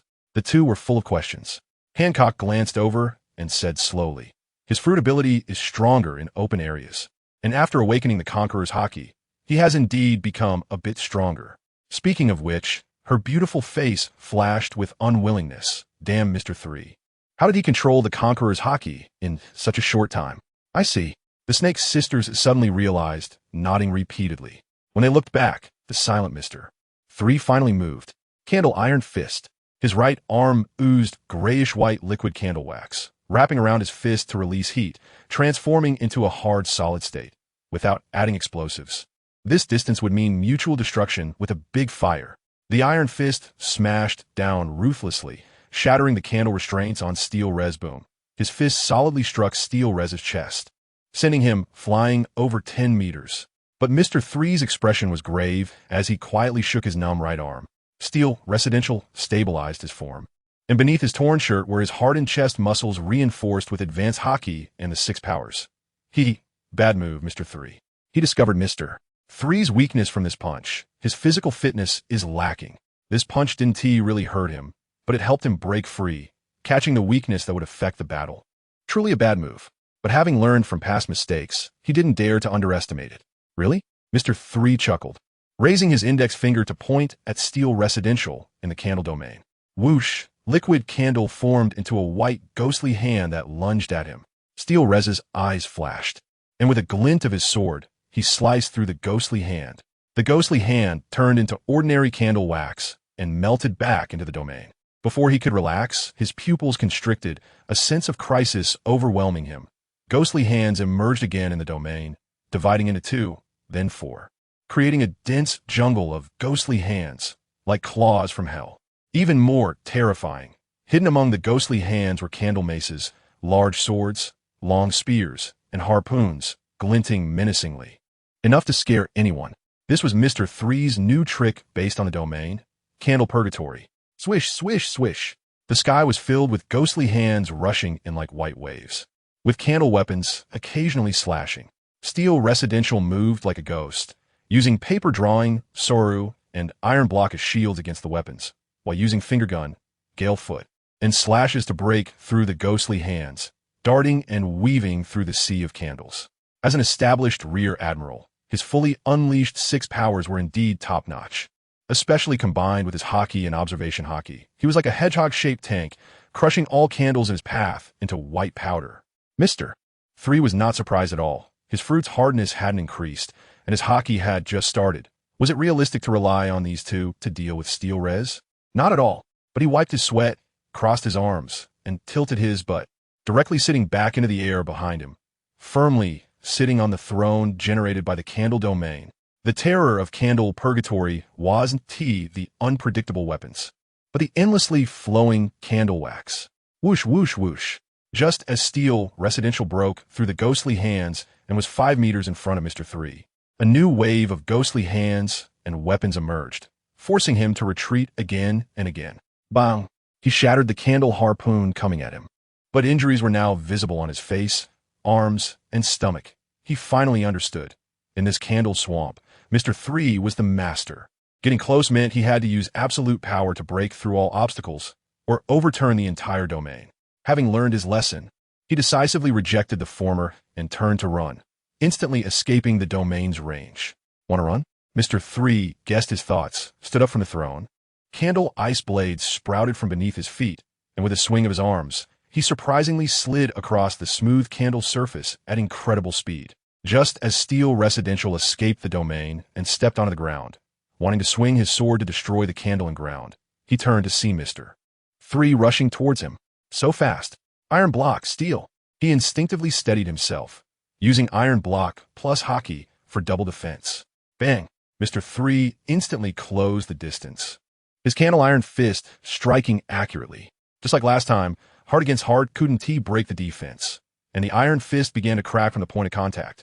Give it up, Mr.3, your attack. What? Steel Rez's smile froze. Oofed. Thick, sticky candle wax with micro-explosives spilled from the shattered fist, wrapping around him in all directions thanks to the momentum of the collision. Steel Residential was stunned and wanted to dodge, but the high-density iron block and hockey kept him pinned in place, unable to move. He could only watch helplessly as the liquid candle wrapped around him layer by layer. I cannot shake your defense with strength, but my fruit can. Mr.3 retracted his arm and jumped back, midair using a candle finger to brush his flaming hair, asking, Rear Admiral, do you know what art is? Without waiting for a response, he threw the burning candle block. The eerie glow illuminated his handsome face, also burning away Steel Rez's confidence in the iron block. Art is an explosion. As the words fell, the candle fire engulfing Steel Residential completely detonated. Boom! Chain explosions instantly engulfed him, flames and thick smoke soaring into the sky, lingering for a long time. Standing at a safe distance, Mr.3's chest rose and fell as he slowly caught his breath. The flying candle great fire did not cause recoil damage, but the difficulty and failure rate doubled, making it extremely easy to dodge or escape. Taking a risk against the highly mobile Steel Residential with this move. He bet that he would act like before, using the high-density iron block to block. Those who have read the original work know that the Navy's iron block is a major blunder skill, as using it triggers blind confidence and cannot move debuffs. Relying on this information that only the audience knew, Mr.3, at the brink of physical and mental limits, took a risk and achieved a surprising victory. Don't be fooled by how easy he made it look. Only he knows how difficult it is to win against this Navy Rear Admiral. 2. High-density great fires. A large area of candle purgatory, extremely exhausting. Especially in purgatory, one must channel spirit into each ghostly hand and each weapon, controlling them to strike precisely and fiercely, while maintaining stability in the domain to ensure continuous attacks. This is why he suddenly felt darkness before his eyes and broke into a cold sweat, forcing himself to take a break in the candle chair. But he hid it well, always appearing relaxed and calm to the outside world. If Geoise could abandon his suspicions and charge with full force within 5 meters of him, Mr.3 really wouldn't be able to hold on. But having just suffered a careless defeat and being bound by solidified wax, how could he dare to relax? One can only say that Mr.3 is truly a natural talent in both combat ability and manipulating people's hearts. Of course, he could explode like this thanks to Rayleigh's hockey lecture. Those 7 days and nights were not just theories, but intense training that hit hard. In other words, I barely managed to deal with a Navy Vice Admiral with all my effort, Mr.3 murmured, feeling a bit disappointed. This achievement is already top-notch in the pirate world, but compared to the top-tier powers, it falls far short. The gap between admirals and vice admirals is like a chasm. Speaking of which, that guy shouldn't be dead, right? If he is, it would be a huge problem. He cast aside his distractions and looked up at the thick smoke that remained after the flames dissipated. His pupils suddenly constricting. A tall figure with a tattered collar slowly walked out of the black smoke, his steps steady, eyes sharp, and his katana gleaming with cold light. You far exceed my expectations, Mr.3. Geoise's skin was burned bright red, blood oozing from the corner of his mouth, breathing heavily, seriously injured, but still far from his limit. Indeed, the strong in the pirate world have absurdly thick health bars. Mr.3 sighed, then his dejection dissipated, replaced by a flamboyant and confident smile. He was going to have an ultimate showdown with Geoise. You too, Vice Admiral.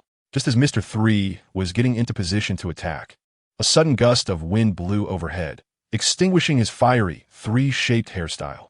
Looking up, he saw a pair of long, white legs flash by, and the next second, the dazed Geoise was kicked away by overwhelming force, flying like a cannonball, crashing into countless giant trees, and finally slamming into a hill, spitting blood, his neck twisted, completely unconscious. Damn it, I actually forgot such an important thing. What's going on? Mr.3 looked at the suddenly appearing Hancock, bewildered, blinking his eyes, his mind unable to process. The successful kick had sent Geoise flying, but Hancock didn't care about that. She walked over slowly, her beautiful eyes burning with anger, her tone icy to the extreme. Dare to ruin my good thing. Speak up, Mr.3. How do you want to die? Huh? I was just fighting Geoise. When did I have the time to ruin your business? Mr.3 was initially confused, but after thinking calmly, he immediately understood why Hancock was angry. Ever since they evacuated from Amazon Lily, she had been holding back her energy. And last night, she said she wanted to come to Kairi Bali Island to stretch her muscles. But the Navy Vice Admiral, who could let her fight to her heart's content, had been exhausted by him. It seems you understand. Hancock stepped forward, rolling her wrist, her beautiful eyes hiding killing intent. Dare to steal my prey. Are you prepared to take a beating for Geoise? Are you going to stick your head out? Or shall I come over? Misunderstanding. Misunderstanding. Mr.3 awkwardly laughed and stepped back. Hancock hadn't used her conqueror's hockey, but the pressure from her cold gaze was no less. After barely holding his own against Geoise, he had some confidence, but now in a panting state. Forget it. It would be fatal. Seeing Mr.3 not sticking his head out, Hancock approached expressionlessly, the pressure so thick it felt tangible. Mr.3 was sweating from his forehead, feeling as if an invisible giant hand was choking his throat, making it hard to breathe. In a desperate moment, he caught a glimpse of Buggy on the balcony of the distant base, hope igniting in despair. The two exchanged glances for a few seconds, sparks flying. Mr.3. Buggy, danger, save me quickly. Buggy, who are you? Don't shout. Mr.3. Bro, I finally brought Hancock here and defeated a Vice Admiral. Can't you help a little? Buggy, what kind of international joke is this? That's the infamous Empress. What can I do to help? A Maki bomb under my feet? Mr.3. A Maki bomb is enough. Hit her in the back. It'll definitely be effective. Buggy rolled his eyes. Whether it's effective or not, I'll definitely be the one getting hit. Old buddy, just take your beating honestly. After saying this, he whistled, not wanting to get involved. Mr.3's gaze hardened. Then don't blame me. Buggy suddenly panicked, grabbing the balcony railing, his features twisted. 3 no, 3 bro, 3 master. Remember when we were frozen in the same pants and impelled down? Let us talk it out. Don't be impulsive. Mr.3 couldn't be bothered. Turning back to look at Hancock. Wait a minute. The one who was in the same pants as you and impelled down, was the original owner. What does it have to do with me? He coughed lightly. You see, I have no stamina now. One touch and I'll fall. Fighting will be pointless. If you really want a refreshing fight, the only one on this island who can match your strength is our mighty Captain Buggy. He even said before that you pose a significant threat and wanted to face off with you. Hancock's eyes lit up, although it's a bit of a diversion. You're right. Saying this, she turned to look at Buggy on the balcony, raising an eyebrow. Buzz. Hancock's deep blue eyes, which have captivated countless men, erupted with a powerful aura, accurately locking on a Buggy from dozens of meters away, being stared at so intently by the world's most beautiful woman. Buggy's first reaction was, beautiful, explosively beautiful. His second reaction, damn, Mr. 3, you bastard, no martial ethics. Although he didn't know why Hancock wanted to beat up Mr. 3, nor did he hear clearly what Mr. 3 said. Seeing Shidiels kicked into the hill, uncertain of his life or death, Buggy was sure, if Hancock made a move, he would end up reporting to the bigger hill next door. Yurita, Machi, Kabaji, Ricky. In his panic, he thought of his brothers, gaining a bit of confidence. But when he turned back, he was directly filled with despair. The few people who had been standing side by side just now had already shrunk into the corner of the base, pretending to comfort the wounded. Damn it, you bunch of bastards. Buggy felt a sorrowful despair. How could I have had hope in you guys? I'm such a fool. This dying, sorrowful gaze turned into pity in the eyes of his subordinates, moving them to tears. Captain, don't worry. The aftershocks 1T hurt us. The Empress challenges you. Just beat her up. Go for it, Captain. Show your terrifying combat power. Buggy was so angry at this bunch of guys that he wanted to sew their mouths shut. And Yurita, it must be revenge when Mr. 3 was suppressing Shidiels just now. She wanted to get in, but was pushed back by him. Women are indeed dangerous monsters. Regret was useless. Hancock released a monstrous pressure and stepped forward. Buggy steeled himself. It's all the same whether I die or not. Let us go for it. He glared at Hancock, 8 small knives appearing in his hands. Getting ready. Oh, Captain, go for it. The little brothers were fired up. Buggy, Captain, I look forward to your guidance in the future. Hancock didn't really make a move, stopping more than 10 meters from the balcony. She didn't like to look up at people, even if the other party was the nominal captain. The reason for not attacking Buggy was simple. Both winning and losing had major downsides. Buggy was the captain and needed to maintain dignity. He couldn't lose. If she just joined and challenged him and won, it would offend the officers and make it difficult for the Kuja tribe to integrate later. It might even lead to internal strife, affecting the goal of overthrowing the celestial dragons. If by some chance she lost, although she thought it was impossible, she and the Kuja tribe would be looked down upon in Buggy's crew, which she absolutely couldn't accept. So Hancock slowly walked towards the base, allowing her not-so-bright self some time to sort out the pros and cons. Damn, Mr. 3. Not only diverting trouble, but also testing my judgment. Hancock noted this looking at Buggy, who was relaxed on the balcony. The pressure she released while walking over was provocative, which was Hancock's usual style. Unexpectedly, Buggy responded with extreme toughness, his eyes filled with unyielding confidence, ready for battle. This kind of disregard for life and death gaze is not that of an ordinary strong person. Hancock secretly admired, but she didn't know that Buggy simply wanted to die and had never considered living. Sure enough, Hancock did not intend to challenge Buggy. In the distance, Mr. 3 heard her call Buggy Captain and breathed a sigh of relief. He deliberately shifted the blame to Buggy to test whether the Empress was a reckless person or someone capable of great things. Although he thought she was more astute than in the original story, with Grandma covering for her and limited information, this test was necessary. It directly related to whether they would be partners or tools in the future. The result did not disappoint him. He was just a bit confused. The Empress should know she was being played, given her vengeful nature. Why didn't she turn around and kick him into the hills next to Schittler? After thinking for a moment, he understood. It was most likely because her battle with Schittler was too explosive, and the potential of the wax fruit was too impressive, allowing her to see the hope of overthrowing the celestial dragons, fully recognizing her own top-tier strength potential. It wasn't easy. Mr. 3 looked at Hancock's graceful figure and felt that it wasn't in vain that he had given his all to fight Schittler, although he initially just wanted to test how much stronger he had become. While he was still pondering, the base was in chaos due to Hancock's words. Did I hear that right? The Empress called our captain what? Did our captain intimidate the Empress with just a glance? Wow, this man is unfathomable. Before the world-shaking battle could begin, the little fans became even more fervent. There was also a bearded man imitating the Empress flipping her hair. Captain Buggy, please take care of us in the future. Haha, it was too similar. Below, Hancock's eyes darkened, and a buzzing, an invisible aura exploded, causing the little brothers to go pale and shrink into the corners, not daring to make sound.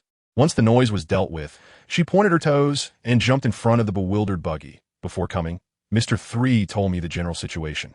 She looked at Buggy and said solemnly, "As I just mentioned, the 9 snake pirates will all join you, and from now on, you are our captain." With Hancock's personal acknowledgement, the entire hall instantly became agitated. Apart from the confused little brothers, the old-timers who understood the situation all showed expressions of disbelief. Mr.3, "Oh no, we should call him Brother 3 now? He actually did it. This is simply the most difficult thing in the world to accomplish, successfully recruiting the pirate empress to the Buggy pirates. How on earth did he manage that?" Buggy, the person involved, remained relatively calm, his facial expression showing no signs of waves. "Oh, I see. So Mr.3 has already told you that I won to be pretentious. Boa Hancock, the Buggy pirates welcome your joining." On the surface, it seemed so, but deep inside, his heart had already erupted like a volcano. His whole body shocked to pieces. Wow, that guy 3 really brought Hancock over. Not some nonsense alliance, but a true merger. How on earth could he convince someone as domineering, fierce, and powerful as Hancock to accept the recruitment? Buggy was extremely eager to know the answer, if possible. He wanted to run down and ask Mr.3 right now. Unexpectedly, in the next second, Hancock, who was standing opposite him with a serious expression, provided the answer. That's right. On the path to attacking Geoise, overthrowing the celestial dragon's rule, and completely ending the evils of this world. The 9 snake pirates are willing to do everything they can to help you. Upon hearing this, Buggy rubbed his messy beard and nodded in agreement. "Oh, I see. 3 told you I wanted to attack Geoise and overthrow the celestial.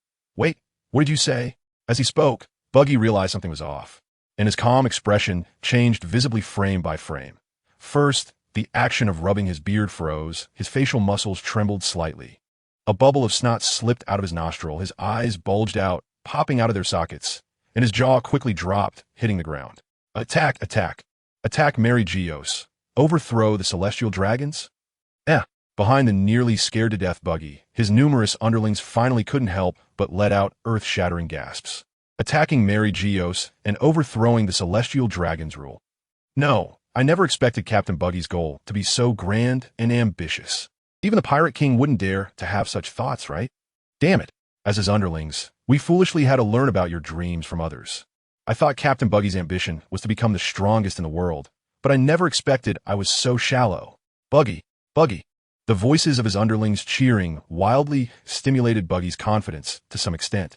He quickly recovered from his shock, rubbed his beard again, spread his arms arrogantly, and shouted, You bastard Mr.3, you told him this kind of thing? Since that's the case, I won't pretend anymore. I'll lay it all out. That's right. To completely end the darkness of this era. That is the real goal of this lord.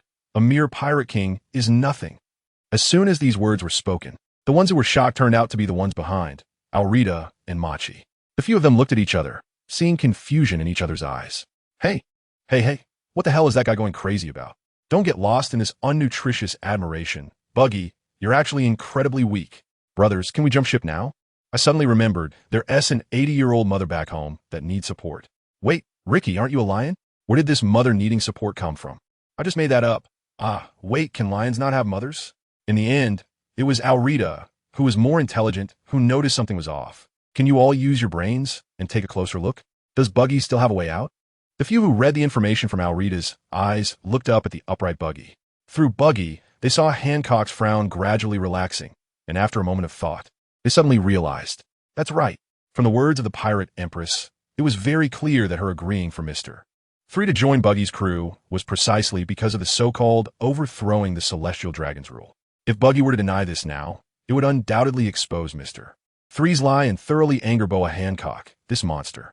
By that time, what the Buggy pirates would have to face would be the wrath of the entire Kuja pirates. This was far more terrifying than being besieged by a Marine Vice Admiral. Unexpectedly, Buggy's on-the-spot reaction was quite quick, although he looked a bit carried away. After sorting out the logic, the few of them nodded lightly and were no longer surprised. However, the underlings behind were still shouting Buggy's name madly. It wasn't until the pink light passed through them that this group of suddenly petrified little fans finally agreed to quiet down. What a noisy and lowly group of male creatures. Hancock's eyes radiated disgust. Meanwhile, Buggy, who had passed by the pink light, secretly breathed a sigh of relief. Thankfully, I wasn't mistakenly harmed. Regarding the merger and agreement issues of the two pirate crews, we, the Kuja pirates, will discuss it with you later, Hancock said slowly. For her, it was enough to confirm that Buggy wanted to overthrow the Celestial Dragon's rule, or at least had that determination. As for the tedious and complex treaties, she couldn't be bothered to participate in or couldn't participate in. No problem at all. Buggy naturally cheerfully agreed, and at the same time, admiration for Mr.3 arose in him. Although the process was definitely not that simple, just a few words were enough to fool the shrewd Hancock into joining Buggy's crew. But in any case, this had already become a reality, not a dream. Simply admitting the goal of overthrowing the Celestial Dragons can bring a powerhouse like Hancock under our banner. It's simply too profitable. As for whether to attack Mary Geoise, who knows how long that will take? Lost in thought, Buggy couldn't help but smile in his heart. So next, Hancock turned to look below, where those elite Marines who barely withstood her conqueror's hockey had already turned into stone statues with faces of terror. When she came up to meet Buggy, she had already made sure they completely lost the ability to eavesdrop. What are you going to do about those Marines and Steelus? Upon hearing this, Buggy's expression darkened, and he said coldly, since they dare to declare war on us, they naturally have to be prepared to be buried here. Those insignificant minions are nothing. As for Steelus. Whoosh! Below the balcony, a thick, viscous fluid candle lifted Mr.3 up little by little to this spot. Then, before Buggy could finish his sentence, Mr.3 threw the two stinky feet he was holding back to Buggy and said in a deep voice, those insignificant minions are nothing, but as for Steelus, killing him would indeed relieve our anger. However, for us now, the disadvantages are simply too great.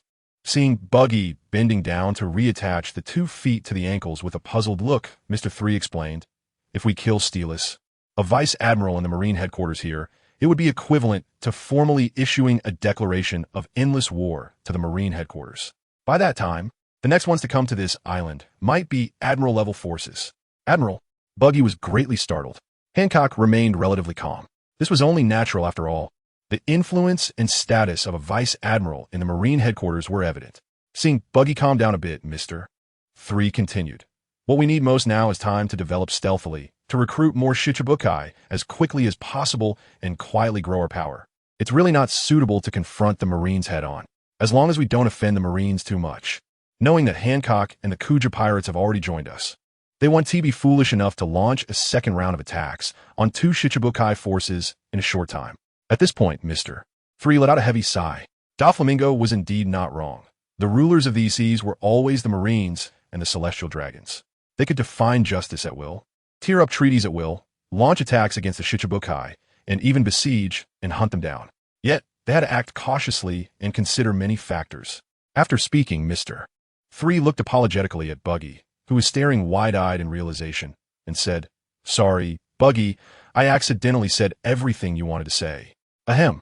Buggy coughed a few times to clear his throat, adjusted his facial expression, and patted Mr.3's shoulder, saying, 3, you saying this is just being polite, we're brothers. It's all the same, you bastard.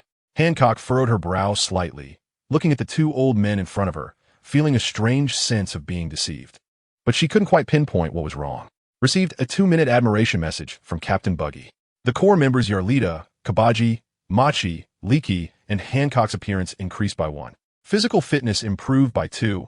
Overall fruit development progress increased by 1, and hockey training progress increased by 1 for those without fruits. Hearing the sudden system prompt in his mind, Mr.3 was slightly taken aback.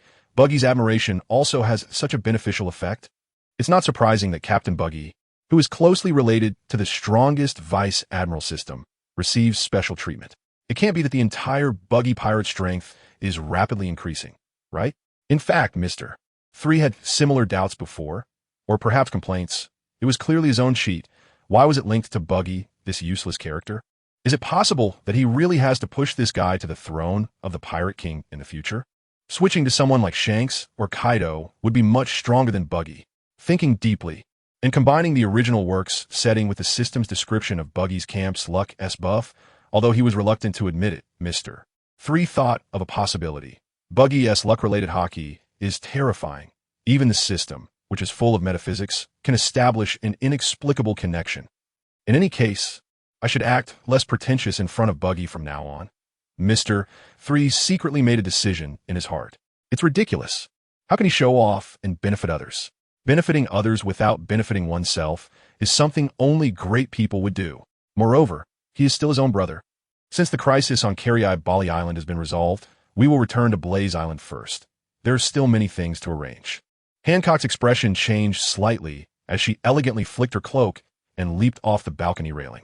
As for the subsequent pirate crew handover issue, Mr.3, just notify me when it's done. A melodious, mature woman's voice, accompanied by a waft of fragrance, drifted from a balcony. Thus, under the watch of Buggy and Mr.3, the original Kuja pirates, including Hancock, left the devastated Bali Island in grand style. On the way, Hancock remained silent with a gloomy expression until they boarded the ship and set sail, confirming that there were no other people around. She quietly asked Sandersonia and Marigold, "Do you think I become more beautiful again?" As the world's #1 beauty, Hancock was naturally sensitive to her appearance under the perception of Ken Bunchakahaki. Even the slightest change in beauty could be detected. Sandersonia and Marigold perked up and seriously scrutinized Hancock's face, then nodded earnestly. "Sister, you have indeed become more beautiful. Huh. It seems that Bali Island is quite suitable for me." A faint smile appeared at the corners of Hancock's mouth.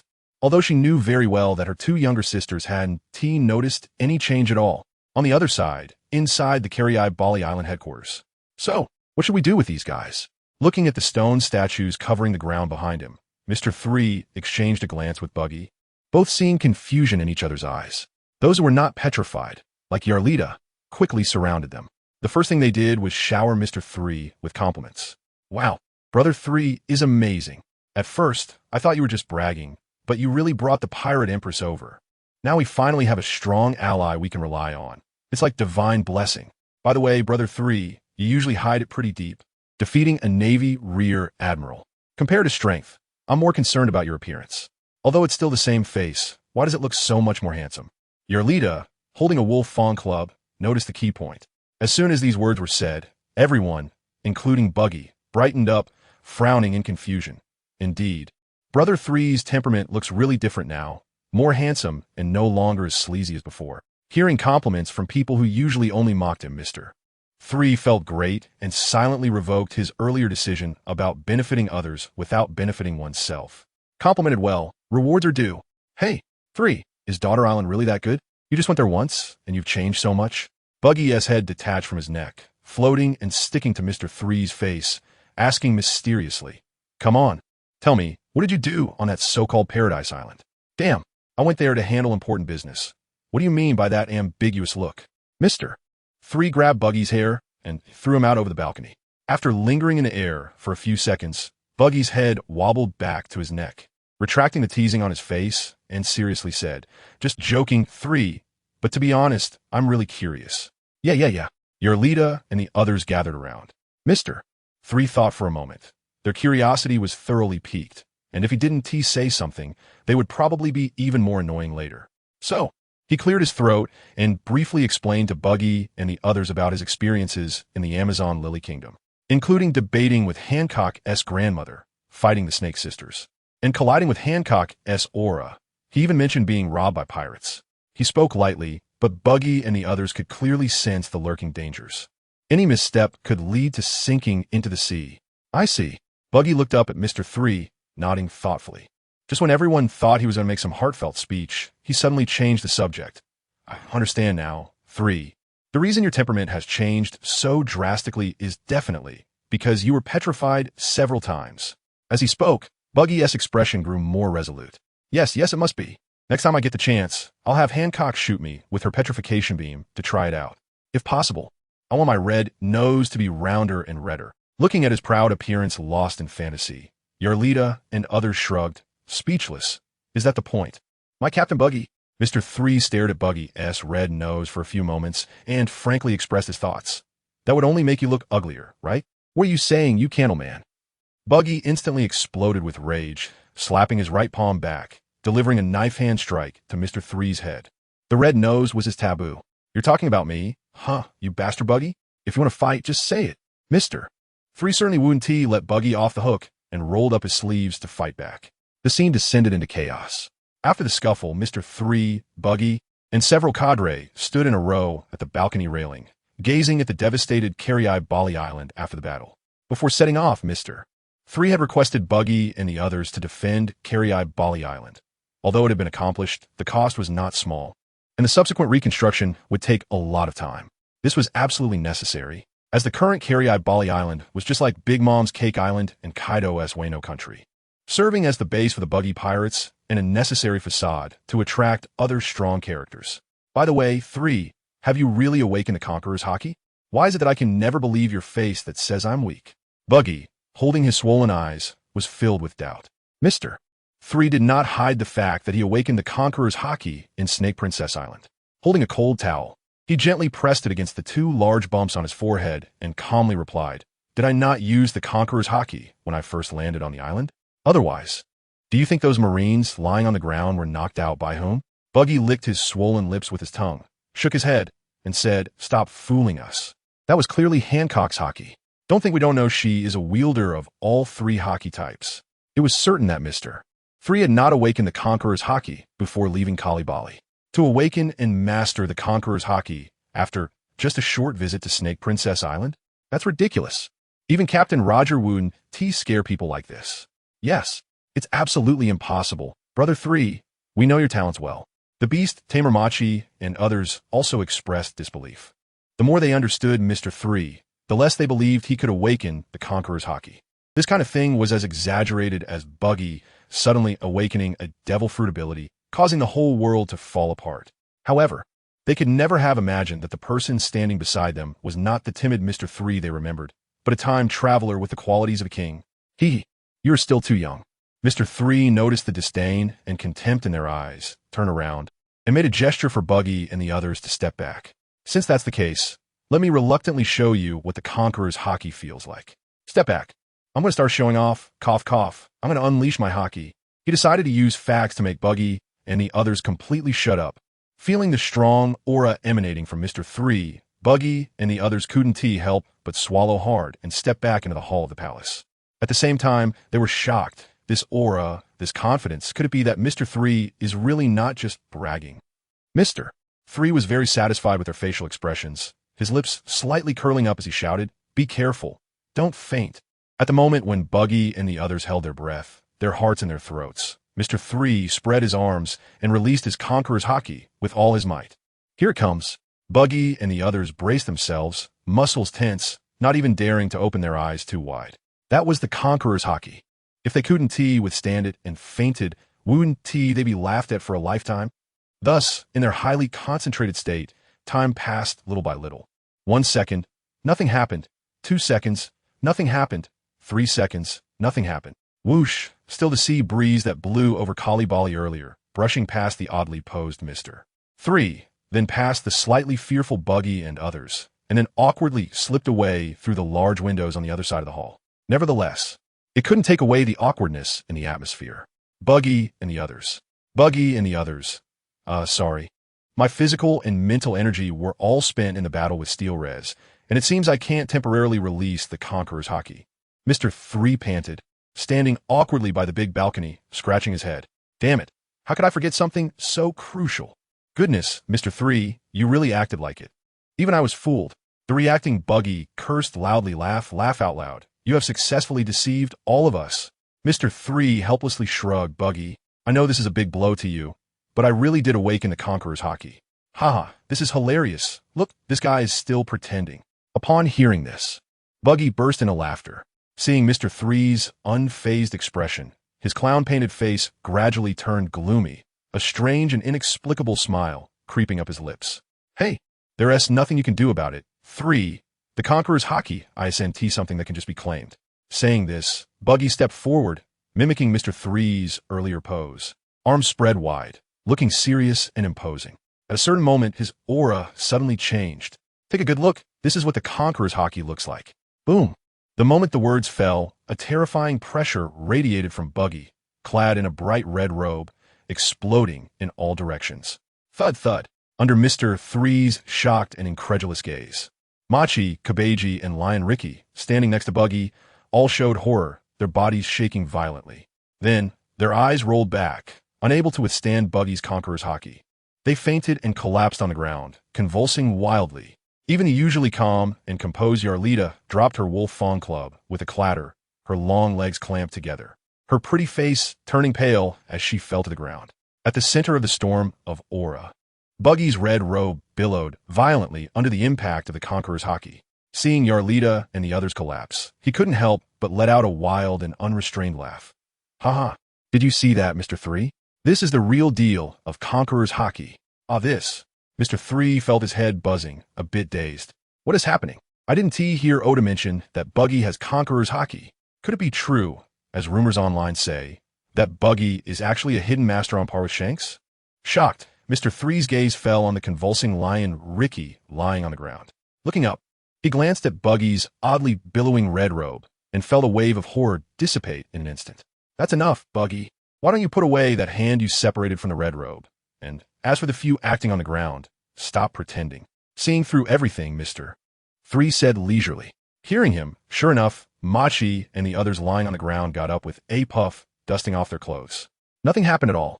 Buggy, whose act was exposed, also put down his scattered hands, a smug grin plastered on his clown face. Haha, 3, your expression just now was truly wonderful. Mr. 3 rolled his eyes, directly ignoring the not-so-normal Buggy, and looked at Yarlita, who was once again lifting her wolf fawn club. Yarlita, when did you become so silly? Actually going along with Buggy to do something so boring? Upon hearing this, Yarlita, dressed in a cool outfit, turned her head to glance at the spiked wolf fawn club on her shoulder and slowly said, I'm just genuinely happy for you not awakening the conqueror's hockey. Because at least this wolf fawn club and my stomach are safe. I think Machi and the others feel the same, especially Ricky, who might be glad that he doesn't have to be eaten right now. Mr. 3, what kind of malicious bet did you all make behind my back? In the end, Mr. 3 still did not showcase his conqueror's hockey in front of the people of Buggy. After all, it was a trivial matter. Those who needed to know would know eventually. When the time came, catching him off guard would be more impressive. After a brief rest, around noon, Mr. 3 contacted Hancock and the others using a special transponder snail. Time was of the essence. Delaying for even a minute could result in a dramatic shift in the pirate world. The period he was in was too unique, and there wasn't much time to waste. Soon, pulled by 2 giant sea serpents, Hancock and the core members of the original Kuja pirates boarded a small merchant ship and returned to Bari Island, the headquarters of the Buggy pirates. The first thing to do was, of course, to unpetrify the elite marines and the pirate subordinates. The pirate subordinates were not too bad. Apart from the lingering admiration for Captain Buggy's grand dreams, they did not show much fear towards Hancock. After all, such a strong and beautiful woman had confirmed her alliance with the Buggy pirates, making her a valuable ally. As for the restored marines, they huddled in a corner, trembling with fear. Following Mr. 3's earlier instructions, the Buggy pirates did not kill them, but allowed them to go and rescue the severely injured rear Admiral Steeless, who was embedded in the hillside. Despite his heavy injuries, his life signs were still evident. After a thorough beating from the Buggy pirates and the original Kuja pirates, the surviving Marines fled Bari Island with the injured Steeless, their initial bravado completely gone. The lucky survivors served another purpose, to relay the crucial information back to the Marine headquarters that the Kuja pirates, including Empress Hancock, had aligned with the Buggy pirates. This way, the Marines would think twice before launching a second attack on Bari Island. After successfully dealing with the Marines and Steeless, the female warriors of the Kuja pirates began the task of tidying up and repairing Bari Island under Mr. 3's direction. The Buggy delivery mercenaries and members of pirate crews scattered around the world could not reach Bari Island in a short time. Thus, the task of restoring the island naturally fell to the original Kuja pirates crew. Initially, these battle-hungry female warriors were reluctant and looked down on this laborious work of moving stones. However, when they discovered that throwing large chunks of rubble was quite a stress reliever, they willingly got to work. These women, with strength like that of fierce beasts, were truly not ordinary females. Buggy and his cadre, including Kabaji, stood on the grand balcony, listening to the continuous sounds of wind and explosions, lost in deep thought. The Kuja pirates were indeed all skilled warriors. After a brief cleanup in a luxurious conference hall on the second floor of the headquarters, Mr. 3, Buggy, Yarlita, and the others, along with Hancock, took their seats to commence the first formal meeting following the Kuja pirates' integration into the Buggy pirates. The meeting's content could be divided into 2 parts. First, the treaties and principles that the Buggy pirates needed to adhere to after the Kuja pirates joined. After all, as an all-female pirate crew, there would be challenges to coexist harmoniously with the mixed crew of the Buggy pirates. Conversely, the Kuja pirates also needed to make corresponding commitments, including obeying Captain Buggy's reasonable orders and safeguarding the basic interests of the Buggy pirates. In summary, it was a complicated and tedious topic that required thorough refinement in future interactions and could not be settled in just a couple of hours. During this segment, Mr.3 slept with his head on the table. These were not issues he cared about, and he was too lazy to participate. However, both sides maintained a friendly attitude, united in the upcoming chaotic era to achieve the common goal of overthrowing the celestial dragons, quickly agreeing on the general treaties and rules. Thus, the meeting naturally transitioned into the second segment, the future actions of the Buggy pirates and which warlord of the sea to recruit next. This was the part where Mr.3 needed to participate, or more accurately, the part he would lead. The Buggy pirates cadre, led by Buggy, had already chosen to trust Mr.3 when he proposed secretly setting out to recruit the pirate empress. Mr.3 also succeeded in creating a miracle, accomplishing what they thought was impossible, persuading Hancock to accept the recruitment and join the Buggy pirates. As for Hancock and the old woman, having witnessed and experienced Mr.3's terrifying intellect and unparalleled potential firsthand, they similarly had no objections and were willing to follow Mr.3's arrangements. However, when everyone who had reached an understanding turned their gaze to Mr.3, they realized that the protagonist of the second segment was currently lying at the edge of the conference table in a strange position, snoring and drooling. Everyone fell into a speechless moment. This guy was really the smartest person in the room, the strategist of the Buggy pirates? Feeling the might of Mr.3's conqueror's hockey, the old woman and the Snake's sisters almost doubted whether this person was the same Mr.3 who exuded such dominance in Kuja Castle. Even Hancock, who knew Mr.3 was not an ordinary holder of conqueror's hockey, could only facepalm in disbelief. As locals in the pirate world, they could hardly understand that sleeping during classes or meetings was the most refreshing. After a moment of silence, Yarlita, sitting next to him, extended her long, fair fingers from under the table and gently poked Mr.3's cheek. Peep. No response. On the other side, Buggy was not so gentle. Raising his hand, he delivered a swift chop, his teeth serrated as he shouted, "This is a very important cadre meeting. You bastard, pay attention for once." Smack. Just as the detached hand was about to strike Mr.3's forehead, he seemed to sense something even in his sleep. His observation hockey activated instinctively, and he tilted his head to successfully dodge. The ability to release observation hockey instinctively was thanks to Rayleigh's hockey lecture. However, after such a commotion, Mr.3 slowly opened his dazed eyes, waking from his deep sleep. Realizing that the meeting had progressed to his segment, he stretched out his hands to pat his cheeks, clearing his mind.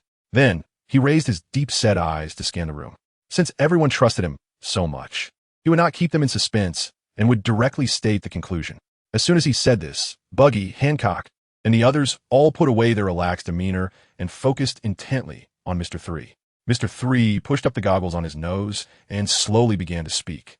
The warlord of the sea we are going to recruit next is. Tomorrow marks the first round of recommendations for this book, and the results are extremely important, directly affecting future recommendations and even the fate of this book. So, whether you're a reader or a supporter of the book, if you have time, please click on the latest chapter every day to check it out and leave a comment. The new author here thanks you. If you can help promote the book, I would be even more grateful. Additionally, thanks to those who supported me. Breakfast Must Eat, Little Chicken Dragon, Ghost Outside the Timeline, Midnight Like a Song, The Street Rat Crawling Out of the Ruins, Book Friend 1609-121-847-26428, Albert G. Wilson, Li Xiaoming, Dong Mu Cheng, Qing Yu Qinyang, Book Friend 1505-221-316-25488, The Noble Great God, Maple Tree Catkin, and all the big shots who voted for me. Thank you very much. They're the Sand Crocodile Darl, and the one known as White 2. Edward Weevil. When Mr.3 said this, everyone in the room was stunned and fell silent.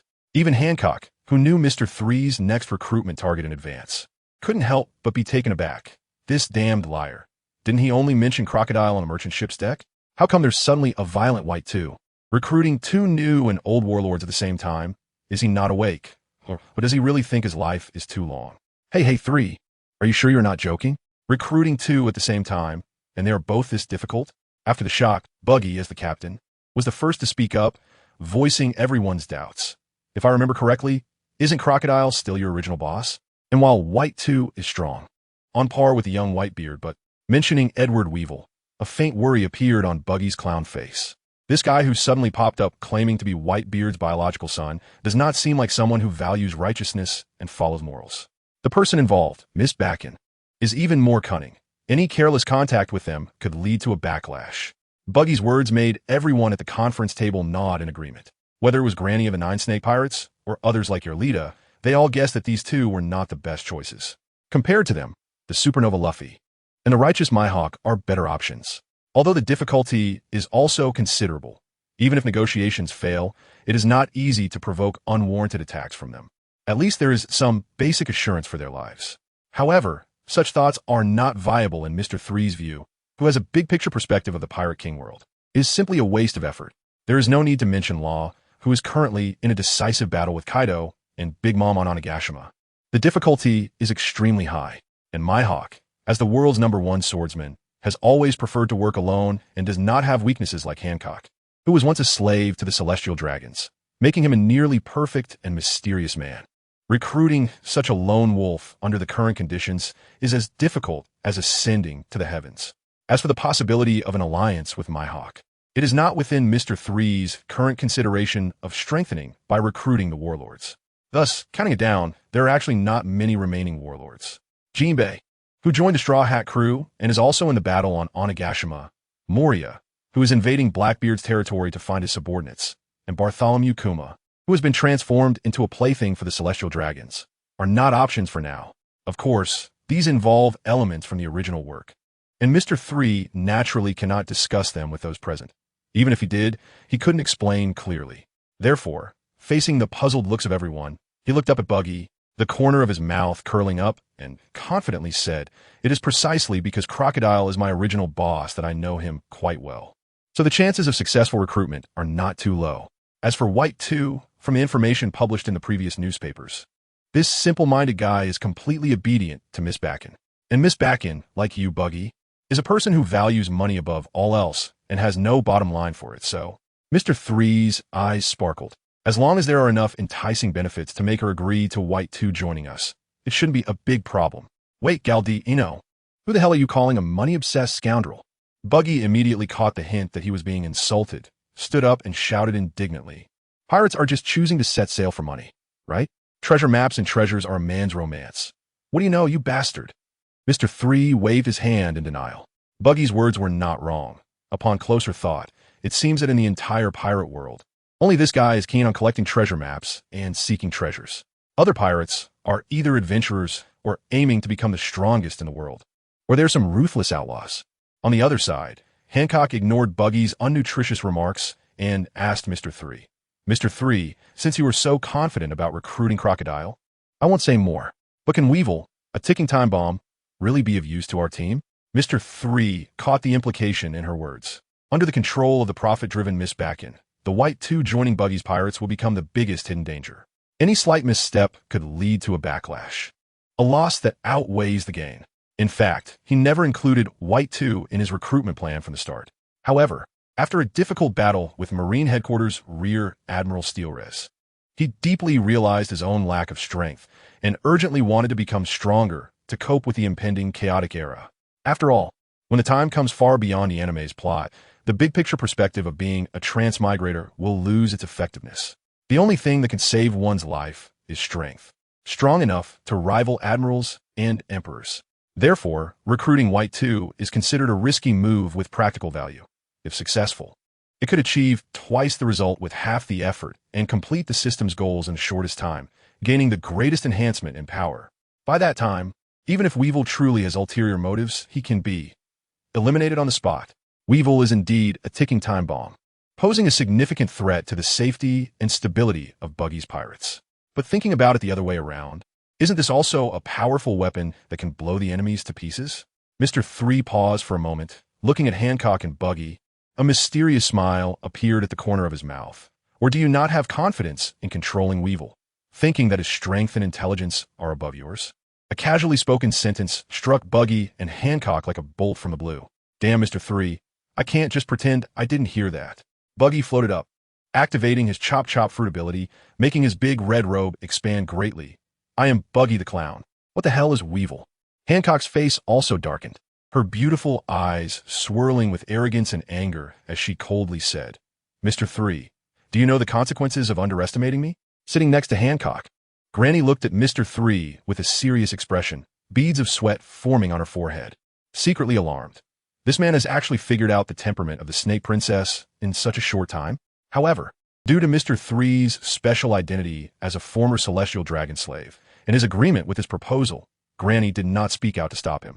Successfully igniting the fighting spirit of the two, Mr. 3 chuckled and kept a low profile.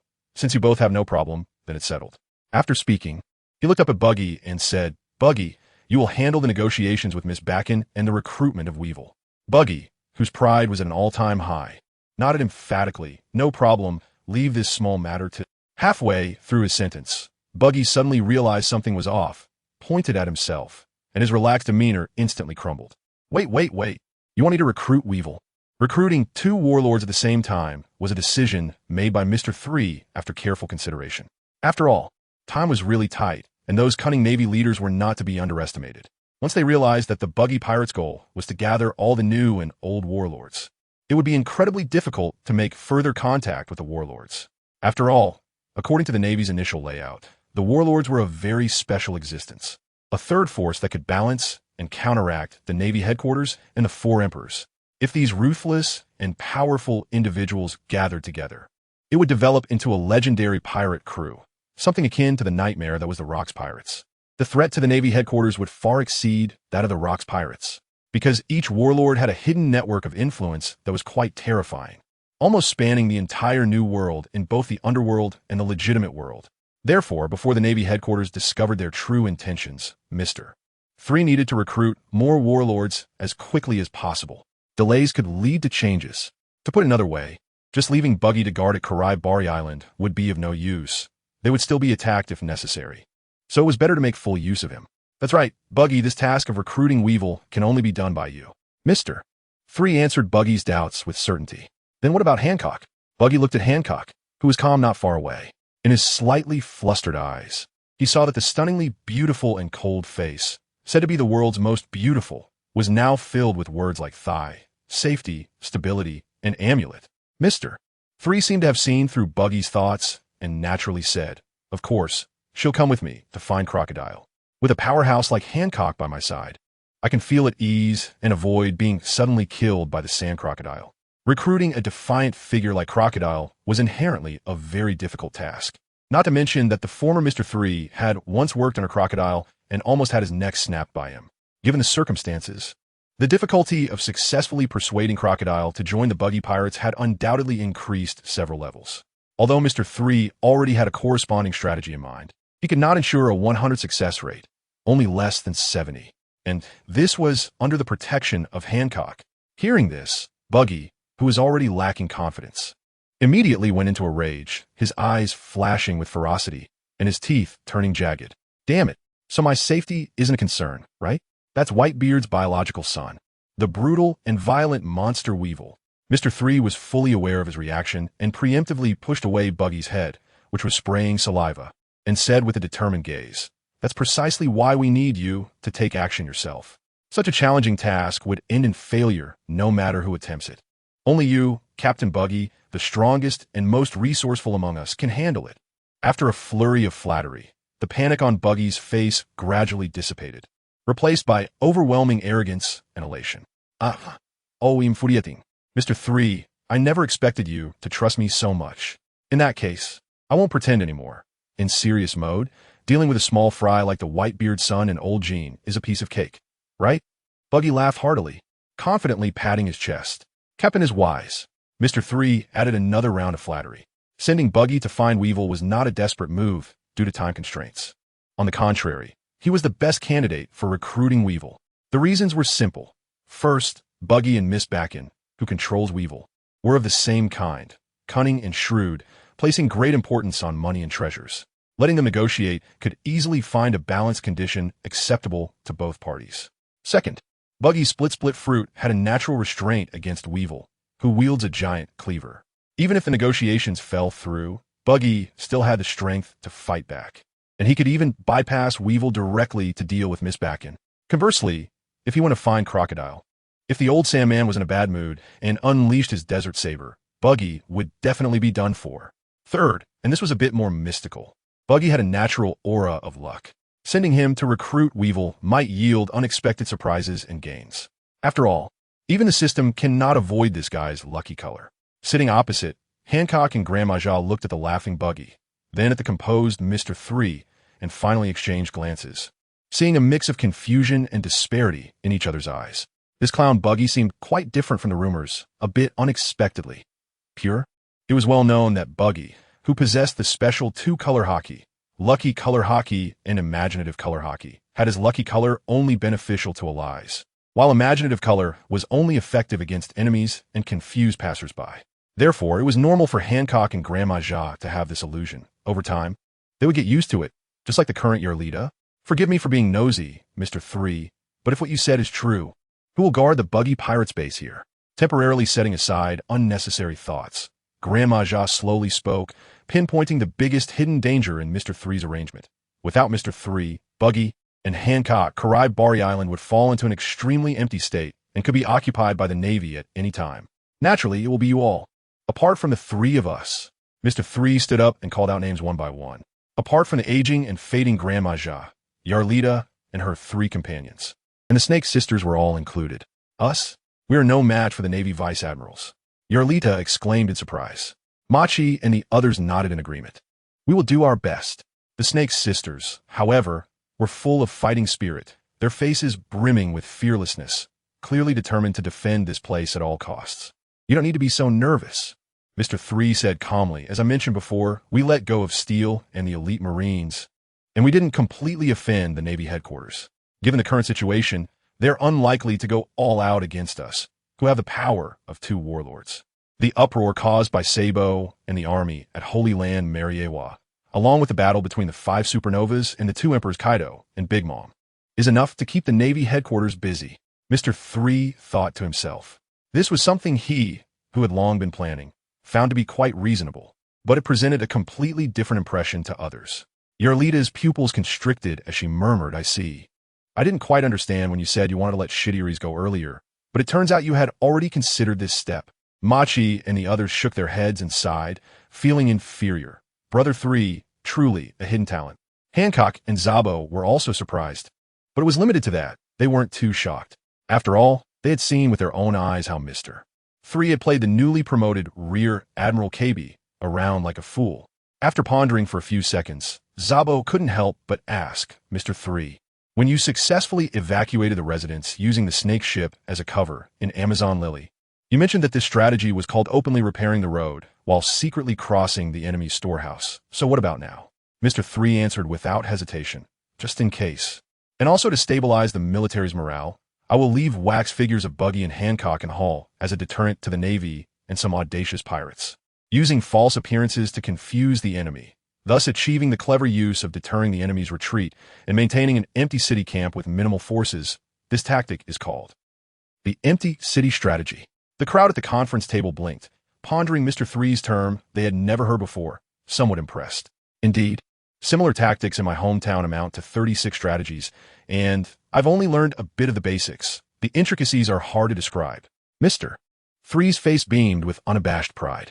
This is the crystallization of war wisdom that China has accumulated over thousands of years. Before crossing over, he thought it was just okay.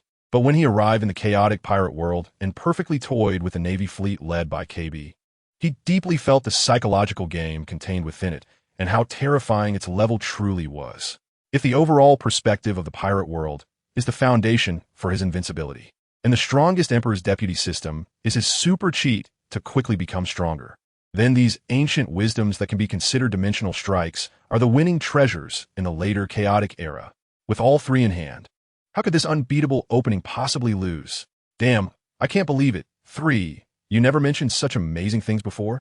Buggy rubbed his hands, looking at Mr.3 with eager eyes. In the past, when we were privileged warlords, we didn't need to use these war-related strategies. Mr.3 saw the fiery look in Buggy's eyes, shook his head, and said, don't think about it. Buggy, you won't be able to learn it. Damn, you bastard. Buggy, whose thoughts were seen through, sat back in his seat, lacking enthusiasm. Hancock and Zabo, along with Yarlita, who were straining their ears to eavesdrop, also withdrew their heads with dimmed eyes. Once we recruit enough warlords and get through this period where we need to develop cautiously, I will discuss the 36 strategies with you and the captain in detail. After all, Buggy is the nominal captain of the Buggy Pirates, and Mr.3 also appropriately gave Buggy face. Ha ha. To be honest, I was completely uninterested at first, but since you're so thoughtful, I will graciously listen a bit. Buggy replied with a chuckle. The rest also looked eagerly, clearly looking forward to the seemingly grand 36 strategies. After some small talk, Mr.3 looked up at Buggy in the main seat, his relaxed expression gradually becoming serious, solemnly saying, "So, if there are no issues with the upcoming plan, Captain, give the order." The sudden formality caught Buggy a bit off guard. After pondering for a few seconds and calming down, he activated his ability, using his fragmented body to spread out the big red robe, the corners of his mouth rising in a wildly arrogant arc. "All right, brothers." Under the gradually excited gaze of all the cadres present, Buggy's body rose into the air, loudly shouting, "The meeting is over. Everyone, get energized. Carry out your tasks to the fullest, and let's have a great time." Oh. Half an hour later, on the back of Kalebali Island, at a relatively hidden coastline, Mr.3 and Buggy stood side by side, gazing at the small sailboat slowly approaching the distant sea. "Buggy, be careful when contacting White 2 this time. If there really is no opportunity, giving up is also a good option." Dressed in a cool and refreshing casual outfit, Mr.3's gaze was deep as he gave Buggy his final warning. Seeing Mr.3 so serious, Buggy also changed his usual funny style, patting him on the shoulder. "3, after all the times we fought side by side, don't you know me well enough? Don't worry. If there's real danger, I can run faster than anyone." Mr.3 looked up at Buggy and said slowly, "What I mean is if there really is no opportunity, then giving up your ambition to stay by Miss Buggy's side and replacing Weevil might not be a bad idea." Buggy, damn, why did I get the impression for a moment that Mr.3 is actually quite nice? All right, Mr.3, I will accept your feelings. I will make sure to convey them well to that old woman, Miss Buggy. Don't worry, brother, I will introduce your strengths well. Buggy replied with a mischievous grin. Mr.3 shrugged, helplessly saying, "Before that, she might fall for your sexy nose the moment she sees you, and I will probably have no chance." Upon hearing this, the smirk on Buggy's face froze, and he glared at Mr.3 with displeasure. "Bastard, who has a red nose? It's a sexy nose." Mr.3 corrected him seriously. "Damn, I see you're trying to continue the unfinished fight from the balcony before you leave. Huh? Soft candlelight, man. This I cannot pretend I didn't hear. Red-nosed Buggy. You're the red nose. Your whole family is red noses." Buzz. Flames erupted from Mr.3's head, and Buggy's limbs also fragmented, both sides ready for a fight, filled with the impulse to have a big showdown. "What are you two doing, putting on a monkey show?" A cold and elegant voice, filled with icy energy, interrupted their standoff from behind. Mr.3 retracted his ability and turned to look, seeing a tall and stunning figure walking towards them under the bright sunlight. It was Hancock, who removed her troublesome cloak and changed into a light and sexy light purple Kuja dress. Unlike her usual image, she was rarely seen wearing a white baseball cap at this moment. Her long black hair, though still flowing freely, exuded a mature charm under the neat cap. Her long and flawless legs swayed with each step, and as she moved, the snake-shaped earrings jingled, captivating the heart and drawing attention to her high-cold and perfectly sculpted profile. Mr.3 and Buggy, both of whom shared a mutual appreciation for beauty, momentarily became entranced, completely forgetting to land a punch on each other's faces. "Ahem, Hancock, you're here?" In the end, it was the more composed Mr.3 who regained his senses first, smiling as he greeted Hancock. "Don't misunderstand. We were just doing some warm-up exercises before parting." Saying this, he poked Buggy with his hand. Buggy immediately understood, his fist that had been raised to Mr.3's face suddenly relaxed, and he hooked Mr.3's shoulder instead. Aha. That's right, warm-up exercises are unnecessary, but this guy 3 insisted on dragging me here. There's really nothing I can do about him. Mr.3 also reached out to hook Buggy's shoulder, glanced at Hancock, and generously praised, "By the way, Hancock, your outfit is just too beautiful. The 36 stratagem is the beauty stratagem. Are you interested in considering it?" After all, he had already admitted that he was a lecher during his time in Snake Princess Island, so he could be more honest now. Meanwhile, Buggy beside him was stunned, frantically twisting his body to create distance from Mr.3. To be so straightforward in front of the pirate Empress Hancock was not just a sign of wanting to court death, but also a sign of being out of his mind. Hancock raised her cold eyes, looking at Buggy and Mr. 3, who were linking arms, and her intuition that she had accidentally boarded a pirate ship grew stronger. Rather than saying these two were the first and second in command of the pirate crew, they seemed more like comedic characters performing tricks on the street. Were they really the kind of men full of great ambition and aspirations? Hancock remained silent, carefully observing Mr. 3 and Buggy. At some point, for some reason, a sense of inexplicable relaxation surged from her heart, flowing throughout her body. To be honest, she didn't like the serious and oppressive atmosphere of pirate crews. While that might make one feel slightly more reliable, the possibility of being betrayed in times of danger was also quite high. After all, this was the chaotic and brutal era of great pirates. At this moment, although the reckless Mr. 3 and Buggy seemed unreliable, they somehow made her feel inexplicably at ease. Perhaps this was what true companionship meant. With this thought, the coldness on Hancock's beautiful face gradually dissipated, transforming into a smile that could captivate anyone.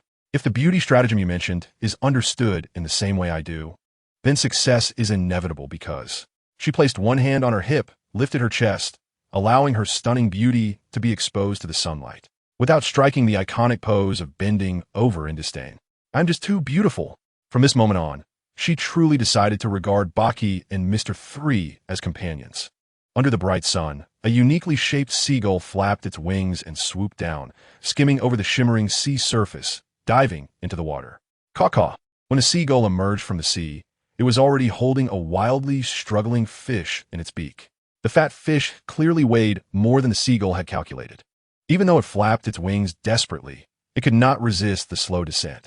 The greedy bird, unwilling to let go, would rather die than release the fat fish, increasing the speed of its wing flapping, but it was of no use.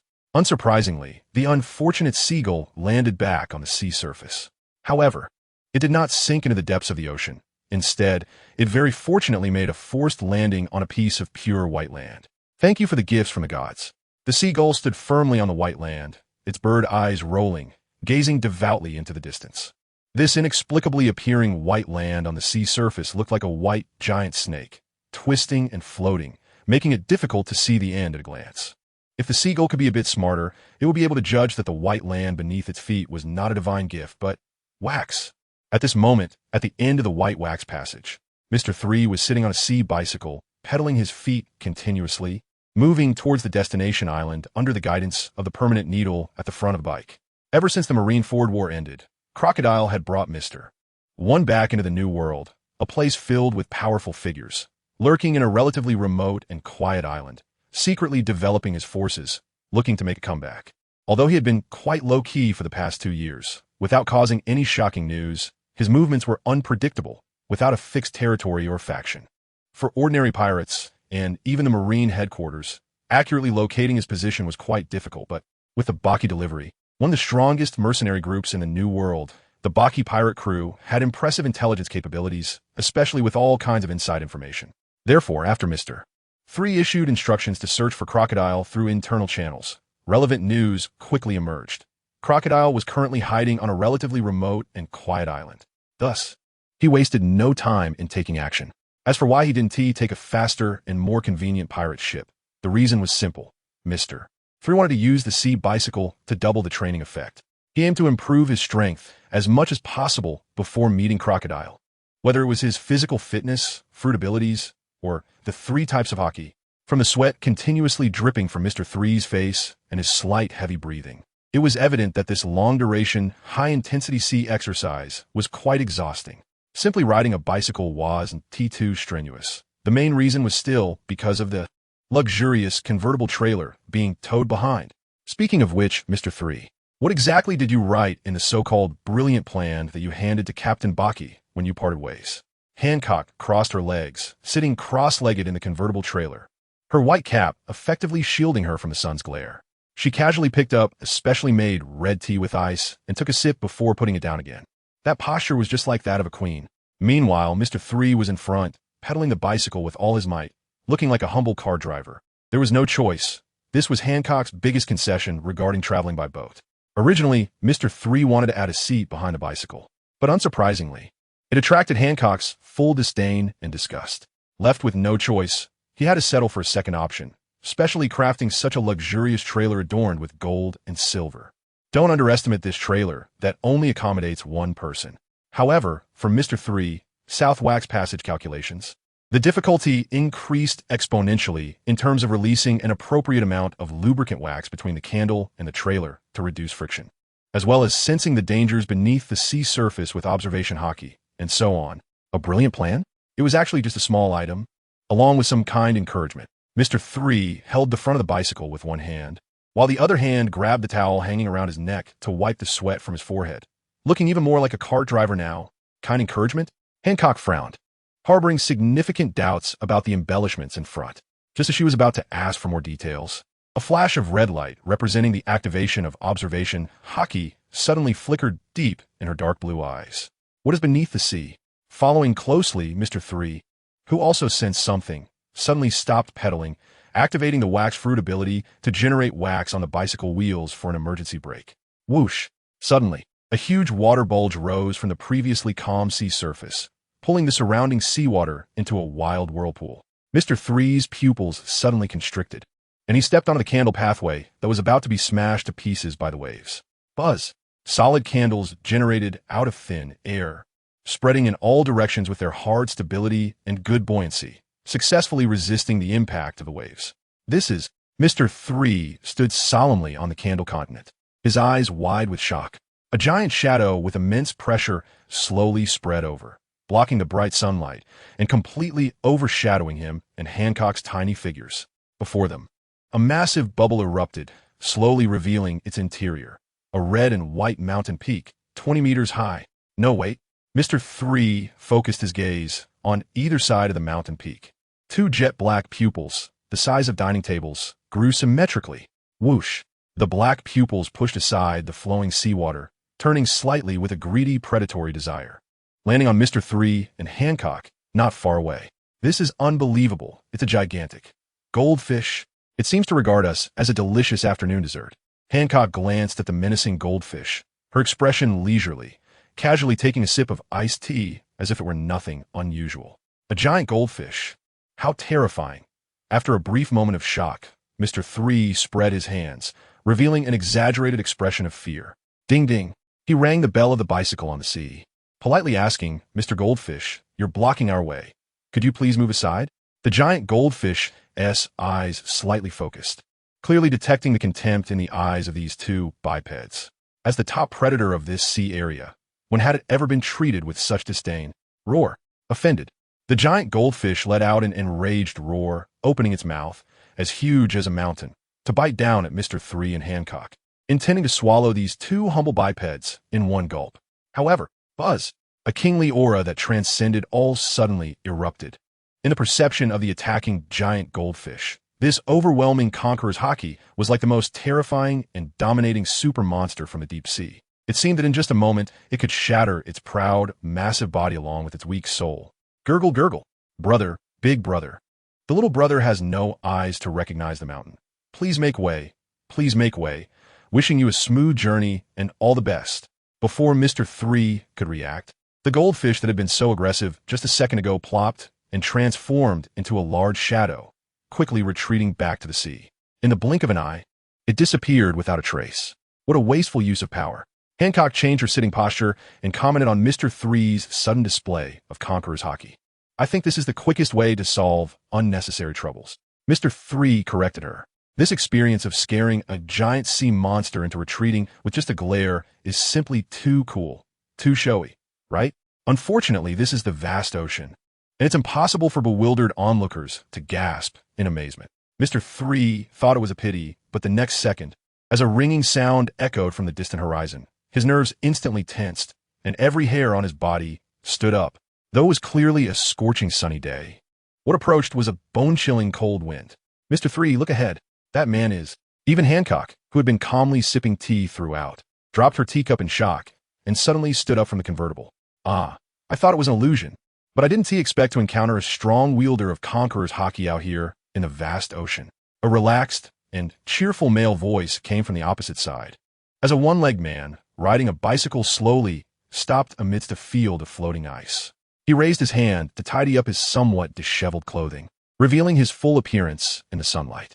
Yes, this bystander is none other than the former Admiral Akainu, now a member of Blackbeard's crew, the founder of the sea bicycle. The user of the ice fruit, Kazan. At the same time that Mr. 3 and Hancock encountered Kazan, a small pirate sailing ship was navigating through an unknown sea area in the New World. The flag flying from a mast of the sailboat was unmistakably that of the Buggy pirates. How long until we reach the island where Weevil and Miss Bakken are? Buggy, sitting in a high position, asked the pirate's subordinate kneeling below. Because this recruitment of Whitebeard 2 involves a certain degree of risk. Buggy is not alone on this journey, but has brought more than a dozen highly loyal and trustworthy subordinates. Most of them are fervent fans who have supported Buggy since the first group from Impel down, and they are all powerful fighters with an average bounty of nearly 100 million. Captain, the destination island has been confirmed. If all goes well, we should arrive before sunset.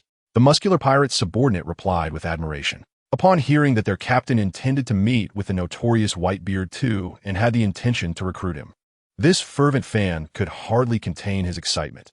As expected of Captain Buggy, even when facing a super monster like Weevil, he has absolute confidence in recruiting him. Understood. Go rest and prepare for the big operation. Buggy waved his hand casually. Yes. The muscular subordinate respectfully exited the room. Once the subordinate walked far away, Buggy put away the relaxed demeanor he had forced, and a trace of fear appeared on his clown-painted face. No matter how grandly he spoke on the surface, the other party was, after all, the insidious Miss Bakken and the overwhelmingly powerful Whitebeard 2. It was impossible not to feel nervous. By the way, suddenly, Buggy's eyes lit up as he pulled out a gray and white pouch from the dark pocket of his bright red robe. Mr. 3 is full of tricks and peculiar ideas. The clever plan he provided will surely play a crucial role. He even said not to open it until the critical moment. Acting all mysterious, I must see what's inside. With that thought, Buggy let out a strange laugh, raising his hand to untie the pouch. Looking down, it was empty except for a note with written words. With high hopes, Buggy pulled out the note and opened it in his palm. When he saw the content on it, the smile on his face instantly froze. Damn, I knew you would open it early. My suggestion is to use your sexy red nose to seduce Miss Bakken, my dear Captain Buggy. Damn Galdi Roger, screw you. Buggy was instantly furious, crumpling the note in his hand. Just as he was about to tear it to pieces, he inadvertently caught sight of a line of small print on the back of the note. What on earth is Mr. 3 up to? It's a good thing I opened it early to take a look. Otherwise, at the so-called critical moment, who the hell would pay attention to this small print? The previous second, he had been arrogantly mocking Mr. 3. Now he was grinding his teeth in anger. When the next second, Bucky, who discovered the hidden mystery on the back of the note, couldn't help but feel pleased with his cleverness. Well then, let me see what good idea this Mr. 3 has come up with. With renewed anticipation, Bucky unfolded the note and widened his eyes to read the tiny letters the size of ants. Bucky, if a negotiation with Miss Bakken and Weibel really falls into a hopeless situation, then what are you looking forward to? The message abruptly ended there, leaving a blank space behind. Is that it? Perhaps unwilling to accept this cruel reality, Bucky searched the note, hoping to find other writing, but it remained empty. Go.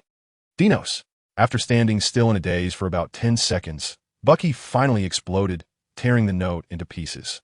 He swore that once he resolved the urgent matter of recruiting White 2 and returned to Karai Bali, he would definitely make Mr. 3, the trickster, understand why the flowers are so red with his clown knives. Buzz, buzz, buzz, buzz. What Bucky never expected was that just as he was thinking about how to take revenge on Mr. 3, the pouch on his thigh suddenly vibrated, accompanied by a strange sound similar to a phone bug. Is there something else hidden inside? Following the source of the vibration, Bucky pulled out a miniature snail designed to store videos and another small note from the hidden pocket of the gray-white pouch. Having learned from the previous two experiences, Bucky unfolded the note with an inexplicable caution, even ready to tear it into pieces the moment he found it was still just useless trash.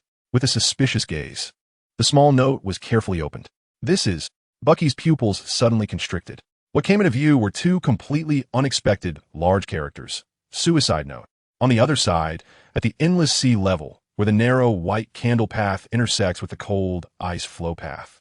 One unexpected meeting, Boa Hancock, Kazan, dressed in a dark green coat and wearing a headscarf, parked his sea bicycle and stepped directly onto the rolling waves. Hiss, hiss, hiss. A wave of cold air was released from his landing point, and the moment his black boots touched the seawater, hard ice floes immediately formed. Under Hancock's tense gaze, Kazan easily walked on the surface of the sea, leisurely stepping onto the land of candles released by Mr. 3. Swoosh! With the added weight of another person, the not wide enough candle land suddenly shook, showing an unstable tilt. Just as the imbalanced candle land was about to sink, cold air surged. And giant ice floes, several dozen meters long, quickly formed around, successfully counteracting the sinking trend of the candle land. Kazan, I didn't expect to see you here either. Hancock's eyes flickered with deep vigilance, her aura gradually rising until she was in optimal condition. After all, standing before her was once the strongest force of the Navy headquarters. Although there were rumors that he had joined Blackbeard's crew, that terrifying oppressive aura was still present. If she wasn't prepared to fight at any moment, she could easily be frozen into ice in the next second. There's no need to be so nervous. I'm just curious about the Conqueror's hockey suddenly blooming on the sea. I have no intention of fighting you, nor any reason to.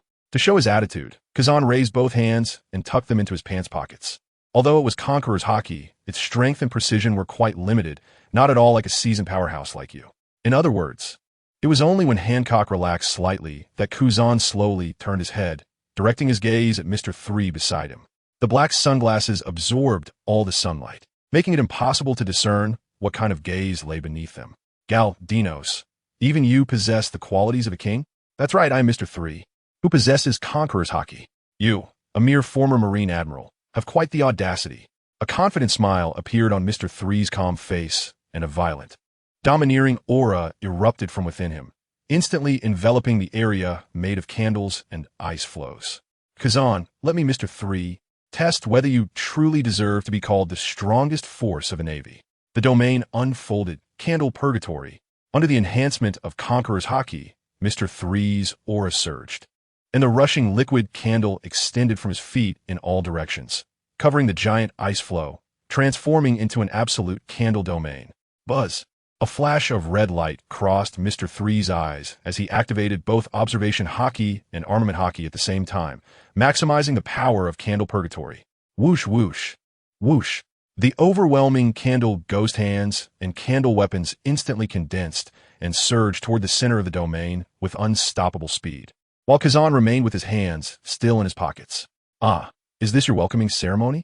Kazan raised his head slightly, calmly watching the rapidly enlarging candle offensive in Mr. 3's eyes, slowly withdrawing his hands from his pockets. Ice Age. Emotionless words drifted from his mouth, which emitted a faint cold air. Whoosh! The next second, a cold wave surged, snow fell, and the rushing candle ghost hands and weapons, along with the entire fluid candle domain, were instantly solidified into thick, heavy ice. As the cold air swept in, Mr. 3 sensed it and raised his right hand, intending to use the candle wall to block the freezing. However, he still underestimated the speed at which the former Marine Admiral released his skills.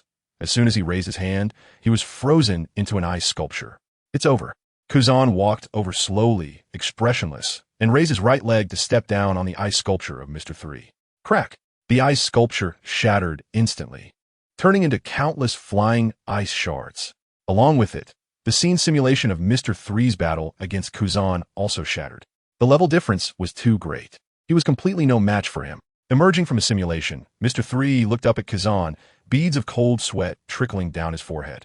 Even from several meters away, just listening to the calm and steady voice of the other party, he could feel the intense oppressive force that was almost suffocating. This is the strongest force of the Navy headquarters. There's no need to be too nervous. If I were to make a move, I'm not the kind of person who drags things out. Seeing that Mr. 3 was slow to respond, Kazan once again clarified that he meant no harm. How could he not be nervous facing a former Marine Admiral? Mr. 3 took a deep breath, put away his excess thoughts, and slowly spoke. But it truly is an honor. I didn't expect you to remember my name. If the one standing opposite him were Akainu, who upheld absolute justice, he would have turned and fled without a moment's hesitation. However, based on Kazan's character as depicted in the original work, he was not the type to kill without reason.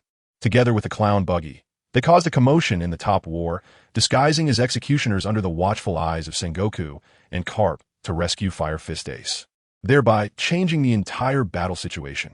Kazan let out a cold breath, slightly bowed his head, and the round-framed sunglasses reflected Mr. 3's figure in front of him. A man like you, with such far-reaching vision and extraordinary courage. It would be stranger if you didn't know me, right? Connected to the earlier observation of Conqueror's Haki. Before Mr. 3 could respond, Kazan looked up at the sky and sighed, talking to himself while thinking about it this way. It makes sense that you possess the qualities of a king. That's not true. It's more about luck. Mr. 3 scratched his head and said a polite remark. Kazan shifted his gaze away from Mr. 3 and looked back at Hancock, who was standing next to the convertible car. The eyes hidden behind the sunglasses sparkled with a somewhat surprised expression. The sight of these two people standing together always gave off a strange sense of disconnection. No matter how you looked at it. If I hadn't seen it with my own eyes, I really wouldn't have imagined that you two would act together. And in such a strange way. Not to mention Kazan, who had long since left the Navy, even the well-informed Sengoku and Karp would have to exclaim, "What the hell? How could the proud Hancock and the cunning Mr. 3 be of the same kind?"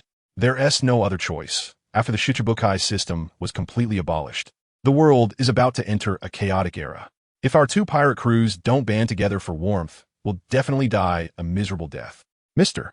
3 shrugged helplessly. His answer was vague and artistic, cleverly avoiding the true purpose of wanting to gather all the old and new Shichibukai. Although Kazan's character is trustworthy, no matter what, this man who used to be in the Navy still has his own sense of justice in his heart. And they are, in essence, irredeemable pirates. I see. No wonder you're the smartest guy living on this sea.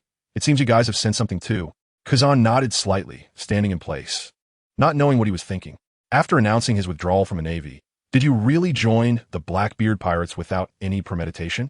Mr. 3 muttered in his heart. Kazan joining Blackbeard had always been one of the hot topics speculated and discussed among the fans. Of course, it was impossible to ask the fans directly. He was afraid he might really be turned into an ice sculpture and sink into the sea. By the way, your bicycle looks strangely familiar. Kazan collected his thoughts and turned his gaze to the sea bicycle next to Mr. 3. This one was actually the same model as his, and it even had a luxurious carriage that could pull people. It was a bit ridiculous. As the founder of the sea bicycle, Kazan was quite curious about Mr. 3's behavior the moment he saw it. Haha, I learned it from you, Mr. 3 admitted without hiding the fact. Originally, he just wanted to imitate the Navy Admiral, but unexpectedly, riding a bicycle on the sea actually had an unexpectedly remarkable effect on the precise control and continuous development of fruit abilities. I see, you even discovered this secret. Kazan smiled broadly, while inwardly cursing. The path of fruit training that I painstakingly explored has actually been so simply and straightforwardly learned by you. How about a sea bicycle race? Mr. 3 suddenly challenged. If I can't compete with you in strength, can my riding skills be inferior to yours? The carriage puller also has an invincible heart. Hancock was startled by this sudden provocation and quietly reminded, "Hey, Mr. 3, the one opposite is Kazan. On what basis do you dare?" Mr. 3's mouth curled up. On what basis? Just based on this expert rider-level sweat towel hanging around my neck. Kazan. What is going on with this development that even observation Haki can't sense? To be honest, I'm quite interested. Kazan slowly turned around, withdrew his hand from his pocket, and waved at Mr. 3 and Hancock. But not now. I'm in a hurry. We'll meet again if fate allows. After saying that, the imposing former Navy Admiral walked back to the floating ice path, turned, and got back on his bicycle to set off again. Under the gaze of Mr. 3 and Hancock, his somewhat lonely figure gradually disappeared into the distant horizon. No one knew where his destination was, nor did anyone know what this man, who still held kindness in his heart, really wanted to do. The only certainty is that someday in the future, he will undoubtedly bring earth-shattering changes to the world pattern. Let us continue moving forward. Mr. 3 withdrew his gaze, not delaying further, and pulled Hancock from the carriage to continue heading towards the island where Crocodile was located. 2 hours later, a special island formed by 3 connected small islands slowly revealed its specific outline. This is the stage where Mr. 3 and Crocodile will engage in a battle of wits and courage. New World, Sambuzuan Island, a island port. Hey, look on the sea. Someone is riding a bicycle and approaching. Huh, brother, are you still half asleep? What bicycle can ride on the sea? Get out of the way, let me see. I told you to get a pair of reading glasses for the town a long time ago. You can't even think of this. What the hell? Someone really is riding a bicycle on the sea, and they're dragging a carriage behind them. On the observation tower next to the port, several administrators rubbed their eyes frantically. After confirming that what they saw through the telescope was not a mirage, they all rushed down the tower with astonished expressions and stood at the port, looking out. Under their incredulous gazes, Mr. 3 on the bicycle wiped the sweat from his brow with the towel around his neck.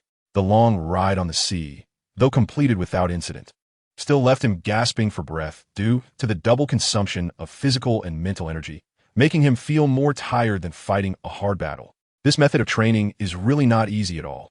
Mr. 3 sighed lightly, directly ignoring the stunned port staff, and used his ability to create a candle pathway leading directly to the island. You should be the administrators of this island, right?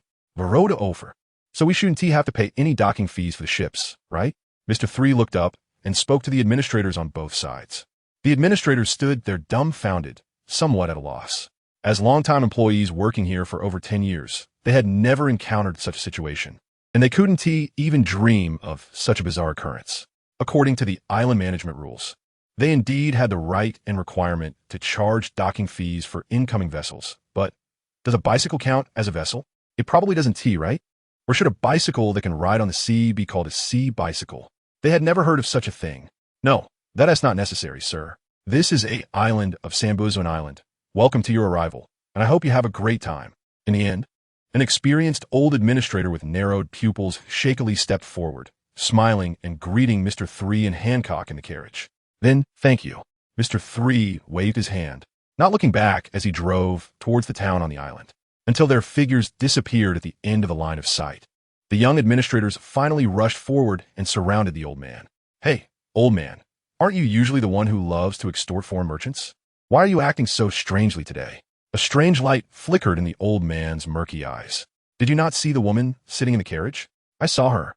Damn, those legs are really big. Oh no, the chest is really long. A young and impetuous administrator raised his hand to answer. Bang!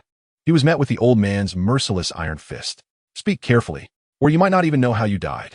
The old man angrily rebuked the surrounding male administrators, who looked dazed. After calming down, he slowly spoke. If nothing's wrong, just read the newspaper more. The woman who just sat in the carriage is the former warlord of the sea, the brutal and cold-blooded pirate empress, Boa Hancock. Upon hearing this, it was like a heavy punch striking the daydreaming administrators, shocking them into trembling. The pirate empress? What is she doing here at the Pillar Ring Island? The man who had raised his hand to answer earlier turned pale and collapsed to the ground in fear. I don't know, but it's certain that it has something to do with that person from Island C. Thinking of this, the old man sighed deeply, hoping that the encounter between these two wouldn't bring destruction to Pillar Ring Island. Inside the island, Mr. 3, didn't you say you had already contacted the special envoy from Buggy's delivery mercenary corps who was lurking here? Why is there still no news? Hancock walked down the spacious streets of the island, surveying the stylish town, similar to Logtown, while quietly asking Mr. 3, don't rush. According to the information provided by the special envoy, they are currently on their way from Island C. Mr. 3 replied leisurely. Long before receiving the intelligence to come here, he had already researched the geographical environment of this island named Pillar Ring Island.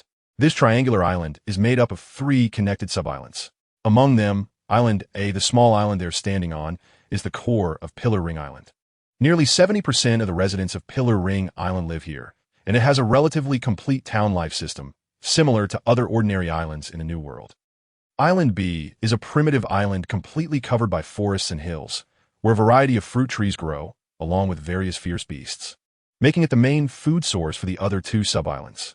As for Island C, it was supposed to be a town island similar to Island A. However, since this is the turbulent New World, there are always rude and vicious pirates invading the island, due to its relatively remote geographical environment. Even though there is a navy station on the island, their rank is not very high, making it difficult to pose a sufficient deterrent to rampant pirates. Pirates are also wary of the navy, fearing that fully occupying Pillar Ring Island would attract stronger naval forces. Over time, the town on Island C has become an unspoken gathering place for pirates. Chaotic, treacherous, dark, and insane. Only the bold or somewhat powerful locals dare to live and make a living there. Overall, Pillar Ring Island is almost a microcosm of the New World pattern. Both the Navy and the pirates have reached a tacit understanding, without truly going all out in a life-and-death struggle. While waiting for the special envoy to arrive, Mr. 3 wasn't idly wandering around, but was instead calling up the system panel deep in his mind to check the enhancements he had gained from his difficult ride. Strongest Emperor's Deputy System Host. Mr. 3 appearance. 71 physical quality. A luck? Yes, buff from the clown Buggy's camp. will disappear when separated. Ability. Wax fruit, precision 89. Strength 76, traits 72. Not awakened. Armament hockey, normal. Observation hockey, normal. Conqueror S hockey, beginner. Items. Former Navy Admiral Akiji's Sea Bicycle. Black vehicle refinement progress 1. Main quest. Slightly quest reward 1. Same as above quest reward 2. 2 warlords same as above. My physical quality has actually become A. Mr. 3 looked somewhat surprised. Previously, when he fought against Navy Vice Admiral Steele Reyes, his physical quality was only B. He never expected that after a ride at sea, it would actually break through to a dash. Mr. 3 raised his hand and clenched his fist. And he wasn't sure if it was his imagination, but he really felt that his physical strength had increased a bit. No wonder this system can exponentially enhance training effects. This Sea Bicycle's attributes are indeed quite impressive, he thought to himself. Of course, he knew this was just an auxiliary. It was fine to practice while on the way. As for deliberately riding around on the sea, there was no need at all. During peacetime, it might be fine, but now, who has the time to leisurely train? Mr. 3 quickly shifted his focus from his physical quality and the slight increase in fruit progress to the attributes of the Sea Bicycle. Refinement progress 1. That means when the bicycle really turns into a black vehicle, it will trigger a special effect. Mr. 3 felt a bit of anticipation. But thinking about how he only increased the progress by 1 after riding for half a day, he shook his head helplessly. If the strength of my armament hockey doesn't improve, just using normal level hockey to nurture it, who knows when it will be refined into a black vehicle. I still need to speed up my hockey training. Just as Mr. 3 sighed softly, suddenly, a little girl's crying voice came from the street ahead. Wah! The key is lost, it's locked, and the bunny is locked inside and can't get out. Mr. 3 and Hancock both stopped in their tracks. Looking up ahead, they saw a little girl with 2 cute ponytails, holding a pet cage that was almost the same size as her, crying with tears in her eyes. Whose child dares to block my path? Hancock's eyes darkened as she stepped towards the girl standing in the middle of the road. Of course, she wouldn't treat the little girl like she did with the wild boar and the baby seal. Since your pet cage is what made you cry and run into the street, let me help you by smashing the cage along with the bunny inside. This was her innermost thought at that moment. Wait, Hancock! Mr. 3 called out to stop Hancock. Let me handle this. Saying that, he quickly walked up to the crying little girl, squatted down, and looked closely at the lock on the pet cage. It was a very ordinary small iron lock, which didn't even have a specially customized keyhole. Any similar key could open it. Compared to the handcuffs of the prisoners and impel down and the handcuffs used to execute Ace, it was simply too easy. Whoosh! A small flame sprouted from Mr. 3's hair, and he extended his right hand, covered in white wax, and pointed his index finger. After a moment of twisting and deforming, it transformed into a hard wax key. Click! The key was inserted into the hole and gently turned, and the tightly locked iron lock on the cage was opened. All right, little one, the cage is open now. Don't cry anymore. Mr. 3 reached out to pat the little girl's head, a light smile appearing at the corner of his mouth. Fortunately, he now has a normal appearance and a decent temperament, so he wouldn't scare the little girl into crying even more. Thank you, uncle. The little girl tilted her head back, looking at the lock in Mr. 3's hand. The tears in her big eyes suddenly stopped, and she happily hugged the iron cage and quickly ran away, disappearing in the blink of an eye. Unexpectedly, the infamous Mr. 3 of the Buggy Pirates had such a side to him. A graceful figure approached from behind. Hancock had one hand on her slender waist, and her gaze towards Mr. 3 was filled with contemplation. She thought that the little girl should see how he used a candle to kill enemies. Are you a devil? Mr. 3 clapped his hands, slowly stood up, and corrected her. Don't misunderstand, I don't want to help her. It's just that seeing an unsolvable lock makes me uncomfortable. He was speaking the truth. The moment he saw the cage, it was indeed the unsolvable lock that came to his mind, not the crying little girl. It felt like there was an indescribable force urging him to open the lock quickly. Well, the title of Pirate Lock King is indeed not just for show. Upon hearing this, Hancock visibly paused for a moment. After confirming that Mr. 3 was not lying, she coldly commented, "What a strange instinct. What do you understand? Maybe the great treasure of Laugh, Tale, needs my ability to unlock it." Mr. 3 gave Hancock the finger in his heart. "What are you thinking?" Hancock frowned slightly. Her observation, hockey, seemed to sense malice. "I was thinking how terrifying it would be if my devil fruit ability awakened." Mr. 3 said, "Terrifying? Are you saying you could open all the locks in the world?" Hancock rarely made a cold joke. What caught her off guard was that Mr. 3's joke was even colder. "No, if the fruit awakens, I could give everyone in the world a birthday." The atmosphere suddenly fell into a brief silence. Has the liaison officer not arrived yet? If they don't hurry, I'm afraid I won't be able to resist turning the males on both sides of the street, who are giving disgusting looks into stone. Hancock changed the subject, her gaze falling on the male residents around. No man, not even a woman, could resist the charm of the world's #1 beauty. Fortunately, a few minutes later, the liaison officer from the Buggy Delivery Mercenary Corps finally appeared in their sight. To Mr. 3's surprise, this person turned out to be a short-haired beauty with an amazing figure. Clearly, all the previous communications had been male voices. Under the guidance of this short-haired beauty liaison officer, Mr. 3 and Hancock passed through the town of Island A and arrived at the relatively chaotic and crazy Island C. The recruitment meeting for Crocodile was held in a large room that was dimly lit but beautifully decorated. Hello, third brother. Hello, Lady Hancock. I'm very sorry. I was keeping an eye on Crocodile's movements and couldn't contact you directly before. Now, please allow me to formally introduce myself. I am Ayasa, a liaison officer under the Buggy Delivery Mercenary Corps, specializing in special tasks and intelligence gathering. Ayasa stepped back a step and respectfully bowed. Her facial features were perfect, with a pair of bright blue eyes sparkling with brilliance, paired with fiery red short hair, giving a strong visual impact. She wore a crisp black leather jacket, and underneath her similarly dark shorts were long, well-proportioned legs, with black short boots below. Notably, Ayasa had a long sword at her waist, indicating that she was skilled with a blade. After all, to be a liaison officer in the strong Buggy Delivery Corps, her strength must not be weak. No need to be too formal, please sit down. Mr. 3, although amazed by Ayasa's stunning beauty, had spent enough time with Hancock to face such a common occurrence in the world of One Piece without hesitation. As for Ayasa's credibility, he had no doubts. After all, Buggy wouldn't send someone with an unclear background to cooperate in such a significant matter as recruiting Crocodile. Yes, Ayasa nodded heavily, her body stiff as if she were a robot, and awkwardly pulled out a chair to sit down. Once seated, she straightened her back, her hands folded, placed very properly on the conference table, looking like a serious student listening to a lecture. Logically, as a liaison officer, she shouldn't be behaving so poorly, despite being in front of Mr. 3 and Hancock. Mr. 3 noticed Ayasa's odd behavior, but since she was the leader of the Buggy Delivery's influence on the Island of the Three Pillars, it was impossible to change her at the last minute, so he temporarily set aside his doubts. After a few seconds of contemplation, Mr. 3 got straight to the point. I won't waste any more time. My idea for the recruitment of Crocodile is very simple, which is, cut off, beat him, compared to Hancock, who had once been a slave to the Celestial Dragons. Crocodile, who was nearly perfect, had no exploitable weaknesses, although there was one with Ivankov, but the old thief Oda hasn't revealed it yet, so Mr. 3 naturally wouldn't know. It wasn't very realistic to use tricks to trap a proud and shrewd strongman like him into the Buggy Pirates. Therefore, after comprehensive consideration, Mr.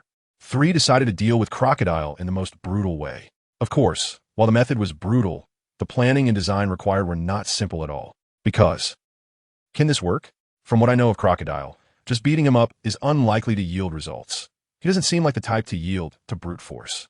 Hancock frowned, her expression dimming, looking as if her full expectations had shattered. Mr. 3 had been exuding confidence the entire time. He thought he had a good plan, but it turned out to be so straightforward and brainless.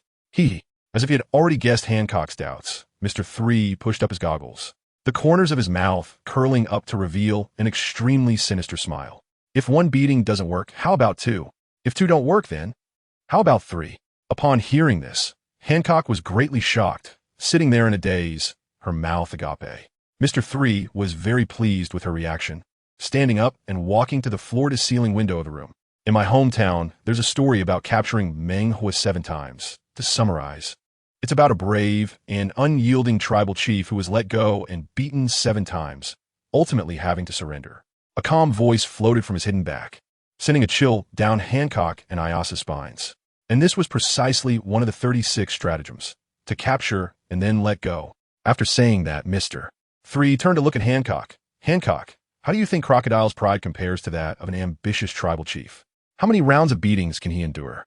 In Hancock's vision, the thin figure of Mr. 3 suddenly seemed scarier than the 4 emperors.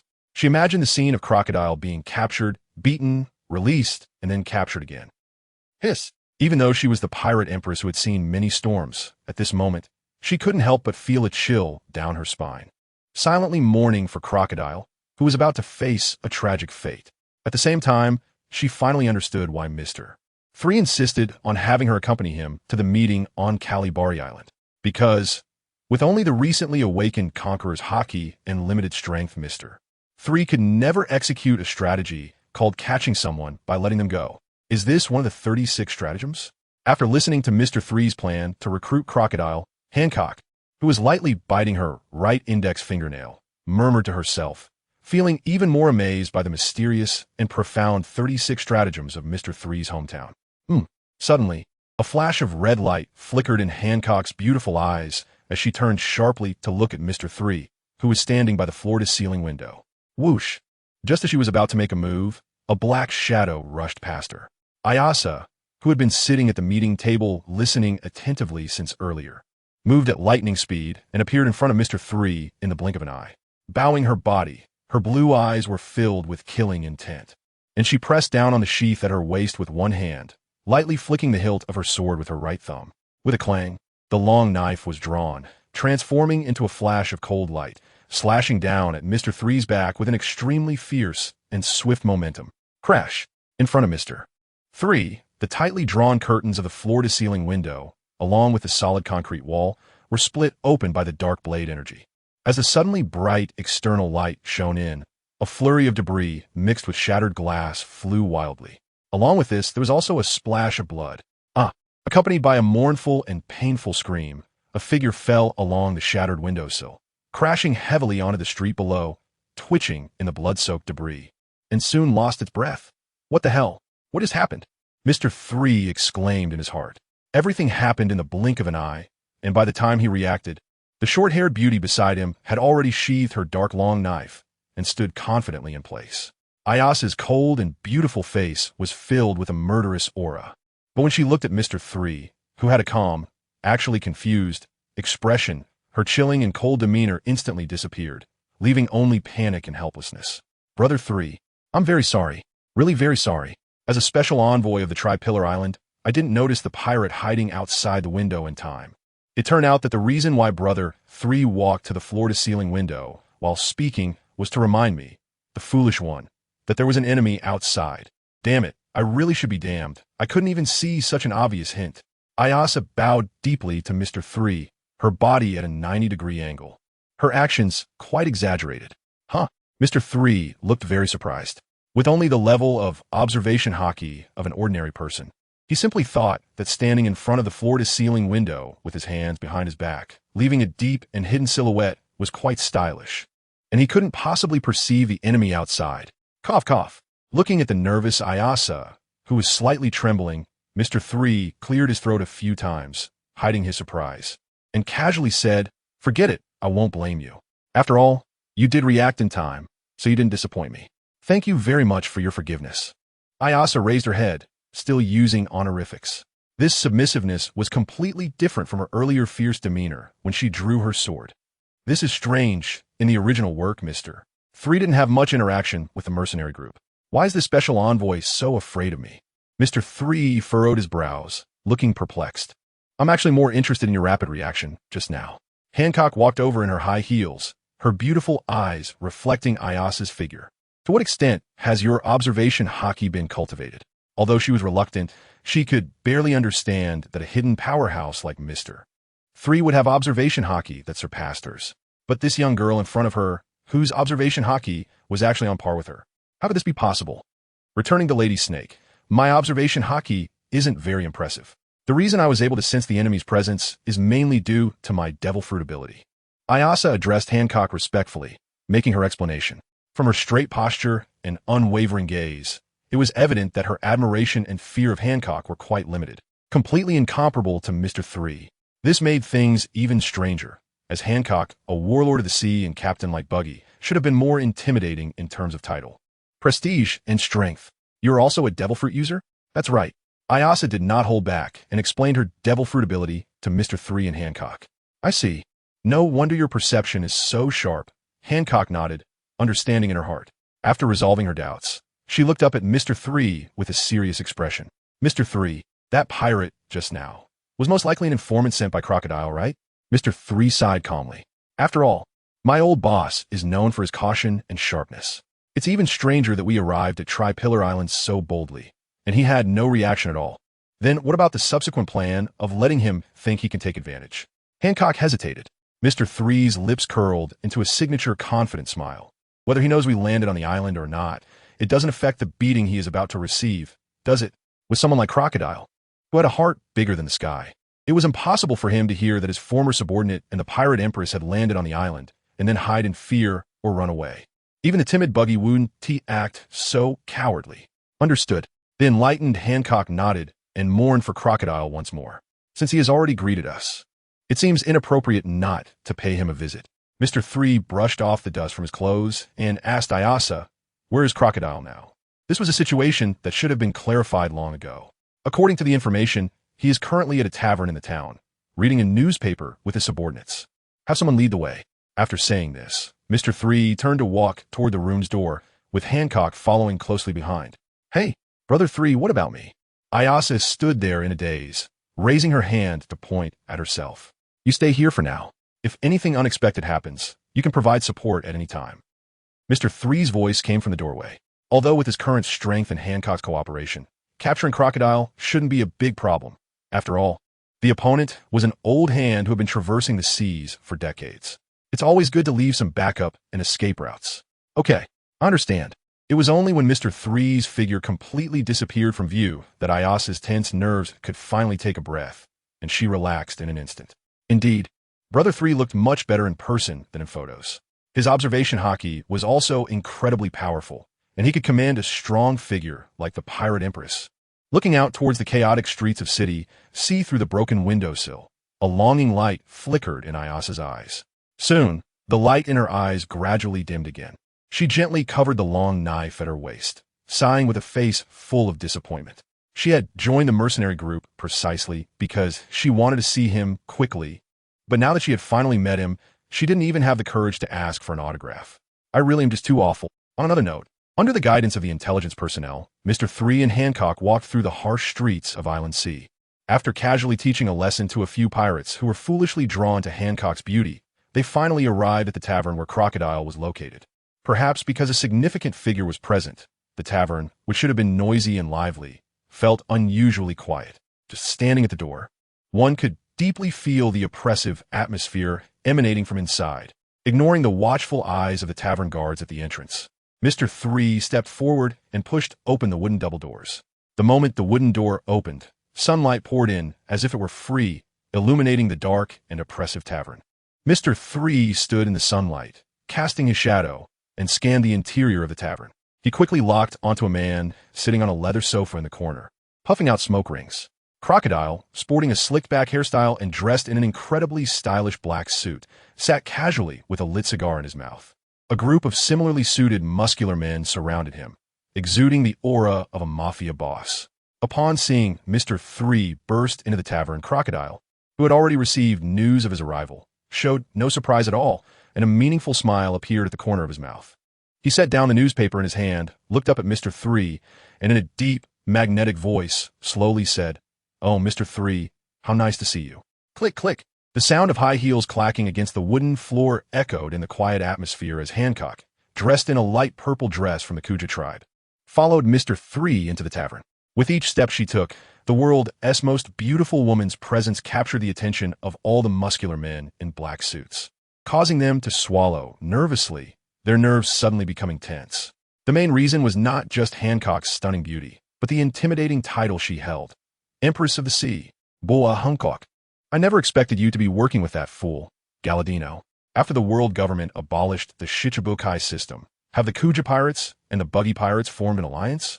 Crocodile slowly retracted his smile. Compared to Mr.3, who was of little use, he showed considerable wariness towards Hancock, who had once been a fellow Shichibukai. "So, you specifically came here to see me for a reason?" Crocodile picked up a napkin from the table, leisurely wiping the gold hook on his left arm. Although wary of Hancock, with his strength and temperament, he wasn't afraid.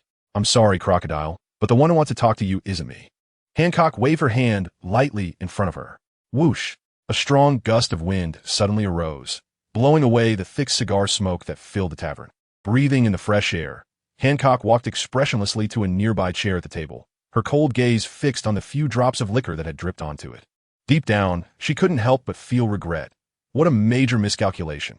If I had known, I would have brought Salome, the giant pink python, with me, standing beside her.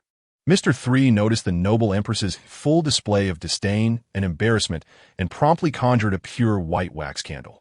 Whoosh whoosh. The white candle twisted and transformed in the air, and by the time it landed on the floor at Hancock's feet, it had already turned into an exquisitely crafted candle chair. Damn, Mr. 3, what does this mean? I need your help. Hancock scoffed, feeling displeased and contemptuous of Mr. 3's unnecessary gesture. But the next moment, with her arms crossed over her chest, she unhesitatingly sat down on the candle chair, her long, perfect legs crossing over each other in a smooth and natural motion. Since she decided to set sail with Mr. 3 to find Crocodile, she had already regarded this man, who shared a similar history of slavery, as a companion and naturally would team mind the candle chair. Seeing her so cooperative, Mr. 3 no longer got distracted and focused all his attention on Crocodile. Oh, so that means... Crocodile turned to face Mr. 3, locking eyes with him. Mr. 3, are you the one looking for me? His face, marked by a terrifying scar, bore no extra expression, but inside, he was filled with deep suspicion. With Hancock's temperament, how could you possibly trust that waste, Galadino? Or has the Buggy pirates truly reached some sort of agreement or alliance with the Kuja pirates? This strange duo coming here specifically to find me. What could their purpose be? Mr. 3 boldly met Crocodile's sharp gaze, his entire being highly concentrated. The battle with this cunning and seasoned sand crocodile began now. Indeed, after the abolition of the Shichibukai system, all privileges of the Buggy pirates had been revoked, and the entire pirate world was about to face a chaotic era. So, Mr. 0, I want to rejoin the community team and face the turbulent new world with you. Mr. 3 deliberately referred to Crocodile by his original code name. His resolute eyes and sincere words exuded the aura of an experienced actor. Acting had already become second nature to him. Before Crocodile could respond, Mr. 1, a muscular man with a shaved head, standing beside the leather sofa, spoke up first, angrily rebuking Mr. 3 at this point. You still have the face to talk about rejoining the crew? What do you think his place is? He was emotionally charged. As a former companion, he looked down on Mr. 3, the opportunist who changed sides as soon as the wind blew. Every man's dream differs, and since he chose to follow the clown Buggy, he should follow through to the end. How could he run away to find a new home at the first sign of crisis? Easy now, after all. We were companions once, and he managed to convince Hancock to follow him closely. He must have grown quite a bit in the past 2 years. Crocodile stopped the naive Mr. 1. He didn't believe Mr. 3 was genuinely here to seek refuge. After a moment of contemplation, he decided to go along with Mr. 3's intention and adopt a strategy of retreating to advance, to first probe what these two were really up to. If that is your intention, then Mr. 3, welcome back to my team. Crocodile opened his arms, smiling, and assumed a welcoming posture. However, Mr. 3's next few words made the smile on his lips freeze, and his previously relaxed and confident expression turned extremely gloomy in an instant. Huh, I am sorry, emerzero. But it seems you misunderstood my meaning. Mr. 3 chuckled awkwardly, scratching his head, and said earnestly, what I meant by rejoining the crew is to come back as the boss and lead you to confront the chaotic times. So, to be precise, it's not your team, but my team. Huh. As soon as those words were spoken, Hancock was the first to crack. If it weren't for her need to maintain the cool demeanor of the pirate empress, she would probably be laughing loudly right now. The scene before her was almost identical to the moment she agreed to ally with Mr. 3 and Buggy's crew in Snake Princess City, only for Mr. 3 to turn around and say he wanted to recruit the Snake Pirates. Crocodile must be furious right now, about to explode with anger. Thinking back to the rage that had surged within her at that time, and looking at Crocodile's extremely grim expression now, Hancock genuinely wanted to laugh. You know what you're talking about. As Hancock expected, faced with such blatant provocation, even the usually composed and patient Crocodile couldn't help but erupt in a fit of rage. Buzz, a fierce aura exploded, sweeping through the entire tavern. Feeling the pure and intense killing intent radiating from Crocodile, Mr. 3 felt delighted instead of afraid.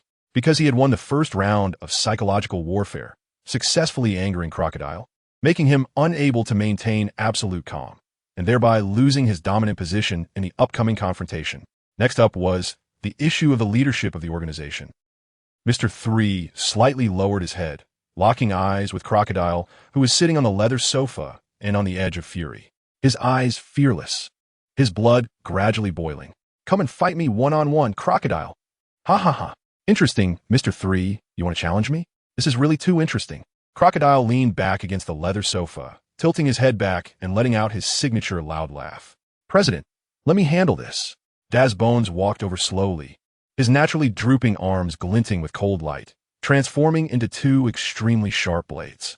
Having consumed the chop-chop fruit and become a blade person, he could turn any part of his body into a sharp blade.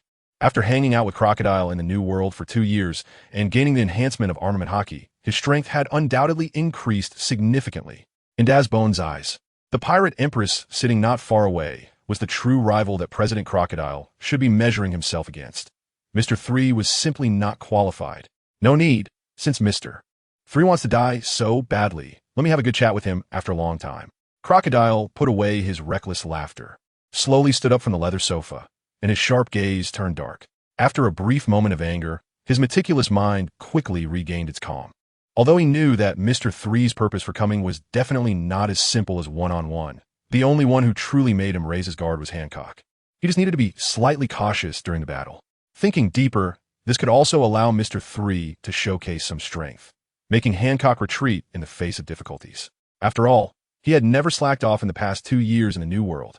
Of course, the most important reason was that Crocodile simply couldn't help but want to personally give this ignorant Mr. 3 a good beating. "Mr. 3, you better be ready." Crocodile confidently warned Mr. 3 before launching his attack, then suddenly raised his right hand, curling his fingers and gathering a fast-spinning, miniature sandstorm in his palm. Sandstorm. Whoosh. Crocodile thrust his hand forward, forcefully sending the sandstorm towards Mr. 3. The moment it left his hand, the palm-sized sandstorm wildly stirred the surrounding air, rapidly expanding to a visible size. The terrifying gravitational pull created by it sucked in all the furniture and objects in the tavern, grinding them into pieces and sending a cloud of yellow sand rushing toward Mr. 3. Candlewall. Having been on guard for a long time, flames ignited in Mr. 3's hair, and with a wave of his hand, he directly unleashed his signature skill, creating a solid wall of candles in front of him. Boom! The sandstorm collided head-on with the candle wall, creating a powerful shockwave that spread in all directions, shattering the wine bottles placed in the tavern, causing a flood of red fine wine to spill everywhere.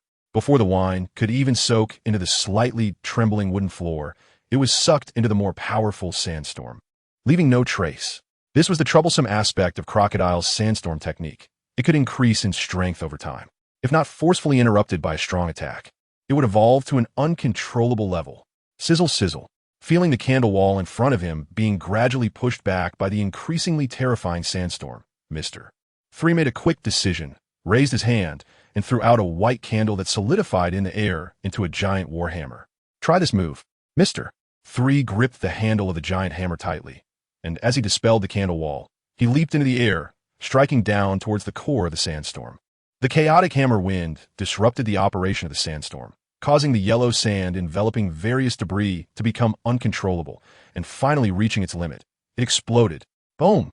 The violent impact blew off the roof of the tavern, burst the walls from all sides, tore apart the wooden floor, and in the end, the entire tavern collapsed, buried in the rolling yellow sand, turning into a pile of ruins. Before the dust settled, a graceful and beautiful figure leaped out, elegantly landing on the street opposite the tavern. Hancock casually swept away the yellow sand that had spread in front of her, calmly gazing at the center of the smoke. Following closely, several figures also leaped out from within, led by Daz Bones and numerous well-suited men. Thus, only Crocodile and Mr. 3 remained in the arena. The huge noise immediately attracted the attention of countless passers-by. Even pirates who were entertaining in other taverns and casinos on the street rushed out, staring dumbfounded at the tavern that had become a pile of ruins. Although Sea Island of the Three Pillars Ring is an island where pirates gather without the Navy maintaining order and security, it is precisely because of the chaotic, disorderly, and frenzied environment that no one dares to easily cause trouble. After all, you never know when someone might stab you in the back. Everyone here is a desperate criminal.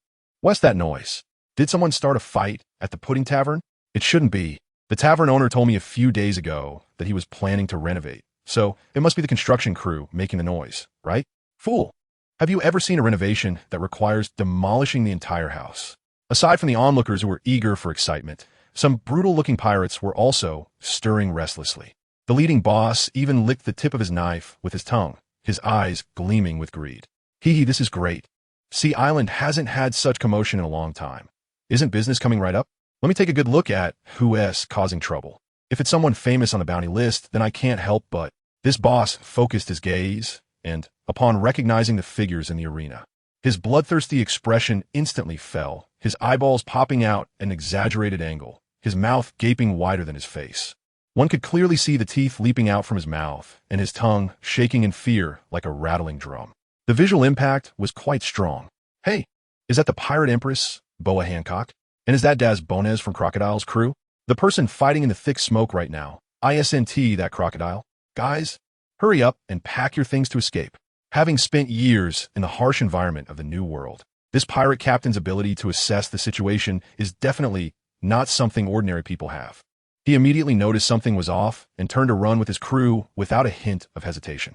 Once pulled into a battle of this level, escaping would be a matter of life and death. Seeing these bloodthirsty guys fleeing so decisively, the other onlooking pirates also slowly realized something was wrong and began to scatter in all directions. The entire Sea Island town plunged into chaos. At this moment, amidst the thick smoke created by the collapsed tavern, a series of crisp, clanging sounds rang out. The shockwaves from a weapon clashes continuously struck the dust, representing the powerful collision between the two sides, instantly dispersing the smoke to reveal Crocodile and Mr.3 in a fierce battle. Dense yellow sand swirled around, while white candle weapons emerged one after another. The yellow and white tones replaced the thick smoke, resisting each other as the abilities clashed, neither side giving way. Mr. 1, who had retreated to a safe area, looked in astonishment at the intense battle unfolding, a grave expression slowly rising in his heart. Mr. 3 actually managed to withstand the president's attack. On the other side, Hancock, with her arms crossed and sharp eyes, stared at Crocodile, shaking her head slightly. This is just a warm-up exercise. As Hancock's sigh fell, the clash of yellow sand and white wax began to tilt.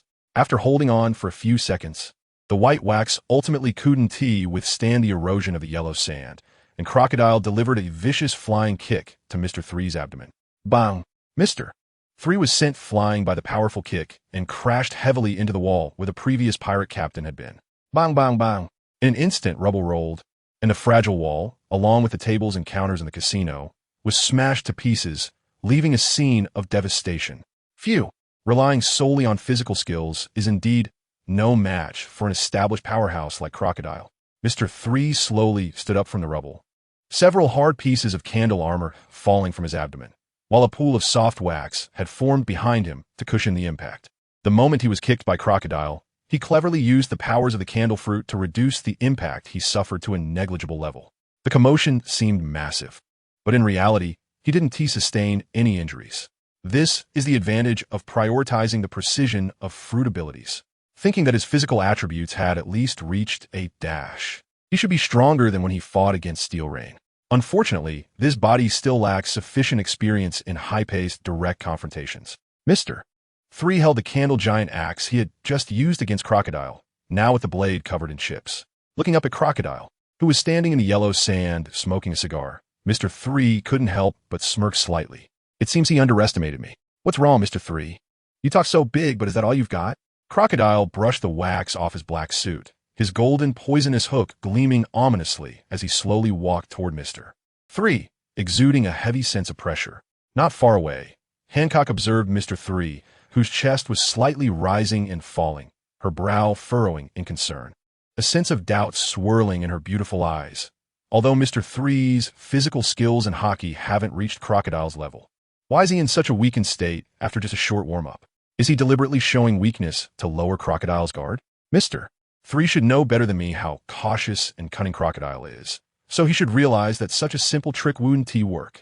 Then why? Suddenly, Hancock's pupils constricted as she thought of the root cause. Previously, Mr. 3 had used his fruit abilities to ride the sea for a long journey, and his physical and mental energy had been nearly exhausted. But if that's the case, why is he so eager to challenge Crocodile one-on-one? Wouldn't it be better to rest and regain his strength first? Hancock found Mr. 3's actions perplexing, clearly wanting to recruit Crocodile with force. He had put himself in an absolute disadvantage before the battle. What logic is that? Could it be that Mr. 3 has some incredible trump card hidden? As expected of you, President, truly strong like a monster. The candle giant axe in Mr. 3's hand was gradually melting away. He maintained a facade of meeting Crocodile's gaze, but in reality, he was looking around, searching for a convenient way to turn the tide. Eventually, his attention was drawn to a bucket of water placed in a corner of the casino. 2 years ago, Luffy was able to defeat Crocodile in the extremely advantageous desert. And apart from the protagonist's halo, the key was cleverly exploiting Crocodile's weakness of being afraid of water. So, you wouldn't be naive enough to think you can defeat me with water, would you? Crocodile saw through Mr. 3's thoughts at a glance and chuckled, saying, "If you want to try, go ahead. I won't stop you, Mr. 3. No strong person would tolerate having a fatal weakness." Long before being defeated by the Straw Hat Kid in Alabasta, Crocodile had focused on training to overcome his weaknesses. In the 2 years spent in the New World, he had completely conquered his fear of water, achieving a relative perfection of his fruit abilities. Hearing this, Mr. 3's expression sharpened, not doubting the truthfulness of Crocodile's words. A person of Crocodile's caliber could certainly achieve such things, and his naturally arrogant character had no reason to bluff against a subordinate he once looked down on. "If I don't try, I'm going to regret it." Crocodile's legs dissipated into flowing yellow sand, propelling his body forward, and in the blink of an eye, he was in front of Mr. 3. Wait, just as he was about to strike, Mr. 3 called out to stop him. "What? Do you want to say your last words?" Crocodile cooperatively halted his attack and stood still. He had never taken Mr. 3 seriously from the beginning. What I want to say, rather than last words, is about the leverage Ivankov mentioned 2 years ago in Impel Down. Mr. 3 adjusted his sunglasses reflecting sunlight and saw Crocodile suddenly freeze, his relaxed expression collapsing. Lowering his voice so that no one else could hear, he mysteriously said, "If I'm not mistaken, Crocodile, before you encountered Ivankov, who can change genders, you were a woman, right?" Before crossing over, he had seen various speculations about Crocodile's gender on Pirate King forums. Whether it was the cover page of Chapter 938 titled Woman's Secret featuring Crocodile, or the instances of Crocodile riding female camels in Alabasta, there were hints in that direction, all quite convincing. Thus, Mr. 3 decided to use this speculation to probe Crocodile. If the situation is true, it would be easier to handle Crocodile and save a lot of unnecessary trouble.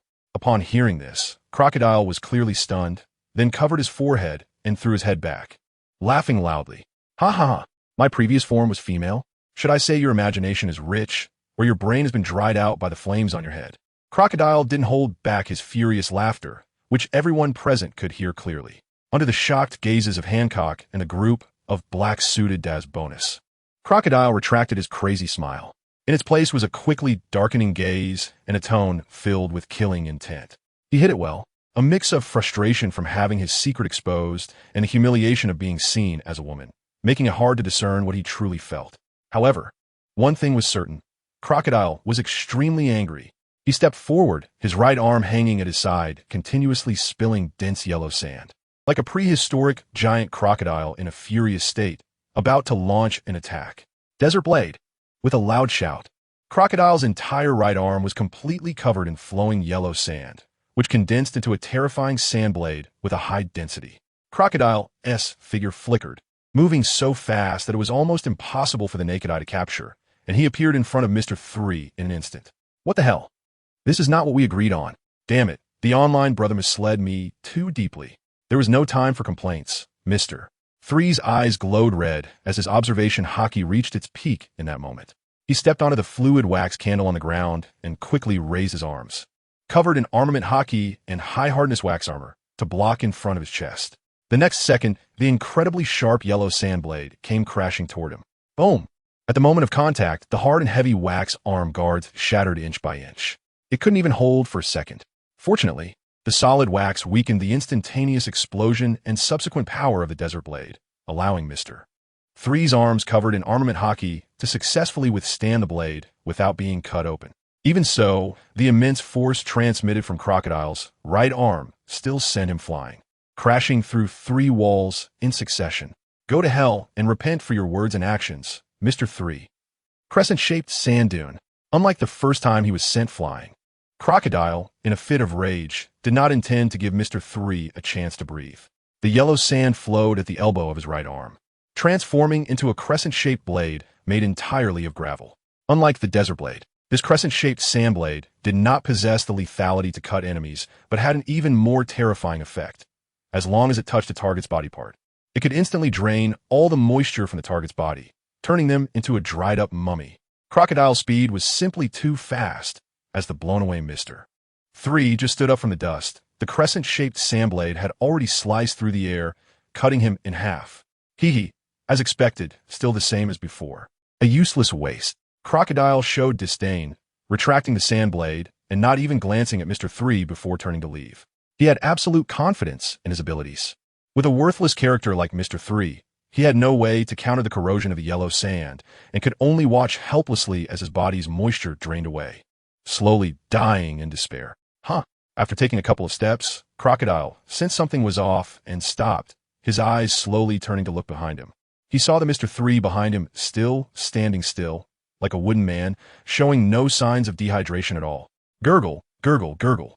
From the dense dust not far away came a strange sound resembling magma rolling, surging, and compressing. What a pity. The candle doesn't contain water. My dear President Old Sand.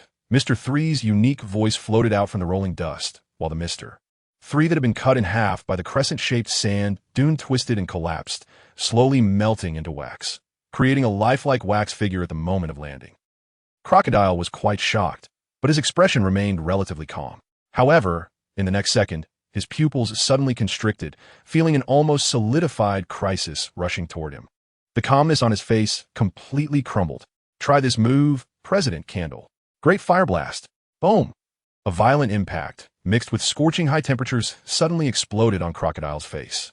Having learned from previous experiences, and with the slight boost from riding a bicycle on the sea, Mr.3 poured all his strength into this wax great fire blast, making its destructive power unprecedented. This was evident from the surrounding buildings that had been flattened. Along the explosion path of the wax great fire blast, a 10-meter-long, empty wax flame corridor was formed.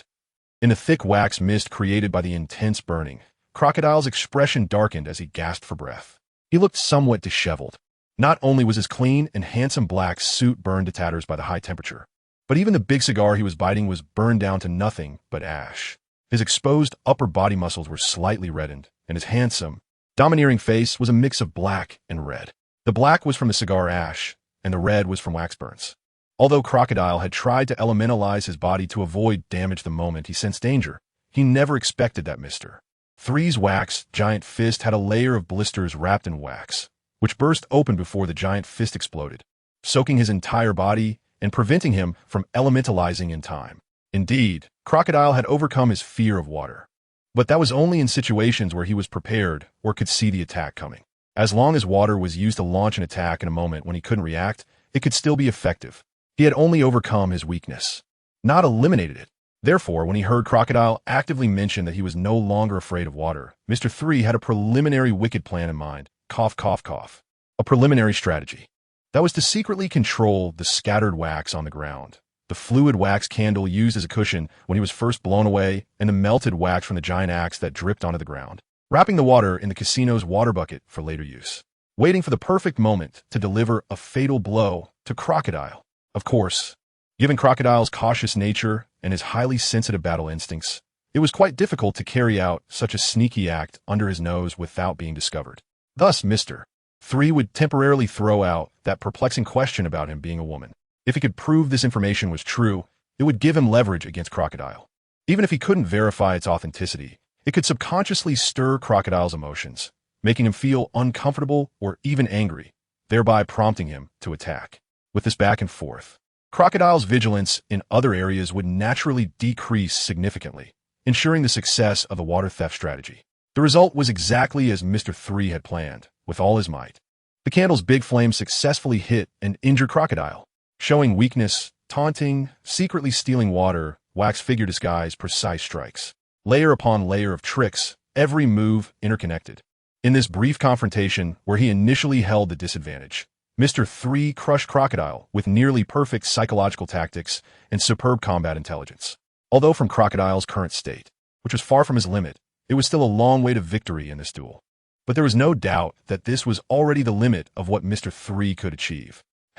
Very good, Mr.3. I admit that over the past 2 years, your changes are not just superficial in appearance and demeanor. Crocodile ripped off his tattered black suit, revealing a muscular upper body, his tone icy to the extreme.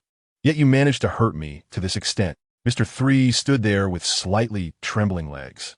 The recent candle's big flame had exhausted all his remaining physical strength. This old sand is indeed a seasoned strongman who can hold his own against anyone. Even General Steel, while using iron blocks, struggled to withstand a direct hit from the candle's big flame. After taking on the chin, the aura emanating from him was still so strong. You fought me with a playful attitude to pass the time, while I fought with the resolve to die. Isn't this result inevitable? Despite being quite shocked, Mr. 3 didn't stop his verbal sparring. The implication was clear. You brought this on yourself? Crocodile's face darkened even more as he caught the meaning behind Mr. 3's words. So from now on, I will treat you as a true opponent and give my all. Get ready to face the storm, Galdino. Crocodile's eyes burned with endless fighting spirit.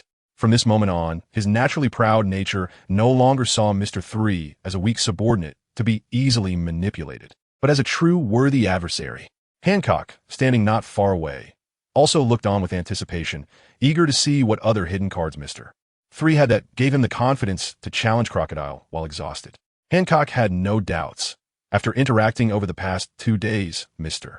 3 had overwhelmed her with shock and awe. Wait a moment, let me explain something first. Just as Crocodile was about to unleash a massive sandstorm for an exhilarating battle, Mr. 3 hurriedly spoke up, raising his hand to interrupt his spellcasting.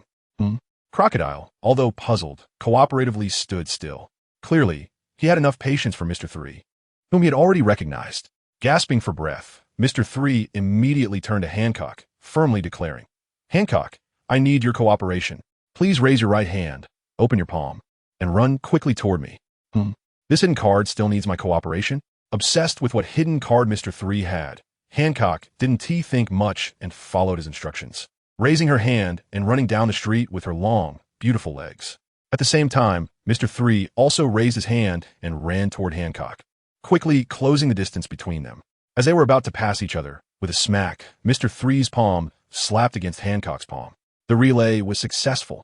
Hancock, the next part is up to you. After perfectly completing the relay action, Mr. 3 sat down on the ground, giving a thumbs up to the dazed Hancock, seriously suggesting, now that Crocodile is in poor condition, take advantage of the situation and scatter his slick back hair. Hearing such shameless remarks, Crocodile, who was looking forward to a full-blown battle, couldn't hold back. Damn you, Mr. 3. Even the handsome and charismatic old sand couldn't care less about his image and cursed loudly. After cursing, he looked darkly at Hancock and said in a deep voice, Hancock, I never expected you to be this kind of person. Hancock stood there wide-eyed, her mouth twitching in anger, radiating visible fury. It wasn't because of Crocodile's slightly disappointed evaluation, but because she hated and regretted why she trusted that scoundrel Mr. 3's words and did something only a childish fool would do. Reflecting on how she had seriously run down the street and completed the hand-slap relay with Mr. 3, Hancock felt like dying. She was the Empress of Amazon Lily, the proud and noble pirate empress at all times. Hancock, Crocodile wanted to say something more. Shut up. Hancock's anguished roar interrupted him. Boom. The suddenly erupting, terrifying aura transformed into a hurricane, causing her clothes to billow and her long black hair to whip around wildly, resembling a female demon. Bang! Hancock stepped forward, crushing the ground beneath her feet. Crocodile, be careful, I am now extremely angry. 2 against 1. Is this what you call a duel? Galdano. Crocodile, filled with rage, shouted at Mr. 3, who was sitting on the ground resting. The main reason was not just Hancock's suddenly explosive aura being oppressive, but that he could not tolerate that the Mr. 3 he had just recognized was, like 2 years ago, still so treacherous and cowardly. This is not a 2-on-1, old sand. I am voluntarily conceding. You have won this duel. Mr. 3 sat leisurely on the ground, completely oblivious to the fact that his words had angered the 2 warlords. In fact, he felt a bit triumphant. That is why I said it's Hancock's turn to fight you. Don't worry, I won't interfere in your battle. Rest assured. This was the second time Crocodile had cursed without regard for his image. If he didn't have to focus most of his attention on the ever-looming threat of Hancock, he would truly want to personally turn Mr. 3 into a dried corpse and toss him into the sea to feed the fish. Seeing Crocodile so agitated, Mr. 3 chose to ignore him and turn to look elsewhere. Deep inside, however, he was secretly pleased, because this first battle of feigned capture and release had perfectly achieved his goal. to eliminate the subconscious recognition in Crocodile's mind of their former superior-subordinate relationship. This was extremely important. After all, with Crocodile's prideful temperament, getting him to join the Buggy pirates and submit to Mr.3 as the second-in-command was simply impossible. Even being on equal footing was something he could not tolerate.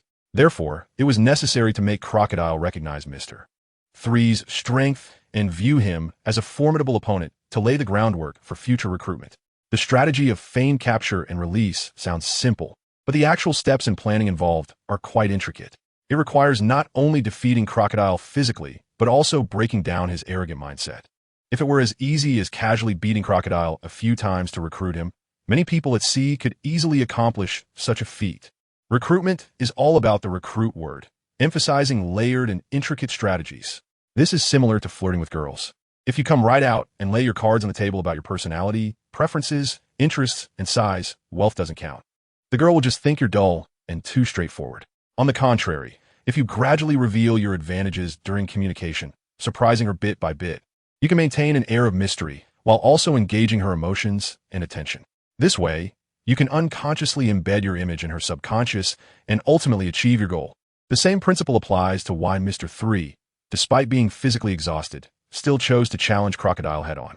From the very beginning, he never intended to reveal all his trump cards in the first battle, including his full combat power, his ultimate move, Candle Purgatory, and even the Conqueror's haki powerful enough to shock Crocodile, because he wanted to slowly surprise Crocodile in the subsequent battles, gradually eroding his arrogant pride and ultimately conquering him. In short, playing tactics can be quite ruthless. Seeing Mr.3's complete disregard for his actions, Crocodile gritted his teeth in anger. But there was nothing he could do. A terrifying monster stood right in front of him. "President, let's go." Bonus, who was watching from the side, joined the battle, bringing along a group of men in black suits to block Crocodile. Before Crocodile could say anything, there was a loud boom, and dark red lightning suddenly erupted from Hancock. The Conqueror's haki, as ferocious as a beast from the abyss, swept across the battlefield with unparalleled dominance. Thud, thud, thud. The black-suited men who emerged to make an appearance all turned pale and collapsed one after another, completely losing consciousness under Hancock's Conqueror's haki. Even Bonus, standing in the center, had to turn his entire body into sharp blades, using his fierce fruit ability to enhance his courage to resist the Conqueror's haki. Although he barely held on, sweat was already dripping down his face, shattering his tough guy image. This is the terrifying aspect of the Conqueror's haki. It can directly annihilate weaker minions and create a psychological deterrent that is difficult to calm for those with some strength. Hancock, that guy Galdino who doesn't care about his face, is one thing. But I didn't expect you to be the kind of person who takes advantage of others' misfortunes. Crocodile stepped forward slowly, his gaze towards Hancock filled with disdain. Then, right before him, a powerful and forceful kick came flying in. Bang! The kick, wrapped in advanced armament haki, struck Crocodile's handsome face, deforming it. Then, an overwhelming force poured out, sending Crocodile flying and crashing through an entire street of buildings. What gave you the illusion that I am an upright person? I'm a pirate. Moreover, after kicking Crocodile away, Hancock raised her hand to brush aside the hair falling over her forehead, her eyes lowered, looking stunningly beautiful, as if she were a celestial being, believing that no matter what she did, she would be forgiven. Bonus stared blankly at the beauty before him, his heartbeat quickening uncontrollably. It took him a few seconds to react, his expression changing dramatically as he quickly created distance. "President." He wanted to rush over to check on his boss's condition, but a calm and magnetic voice called out to him. Leave Hancock to me. You go deal with that damned Galdino." Looking up, he saw Crocodile slowly standing up from the rubble.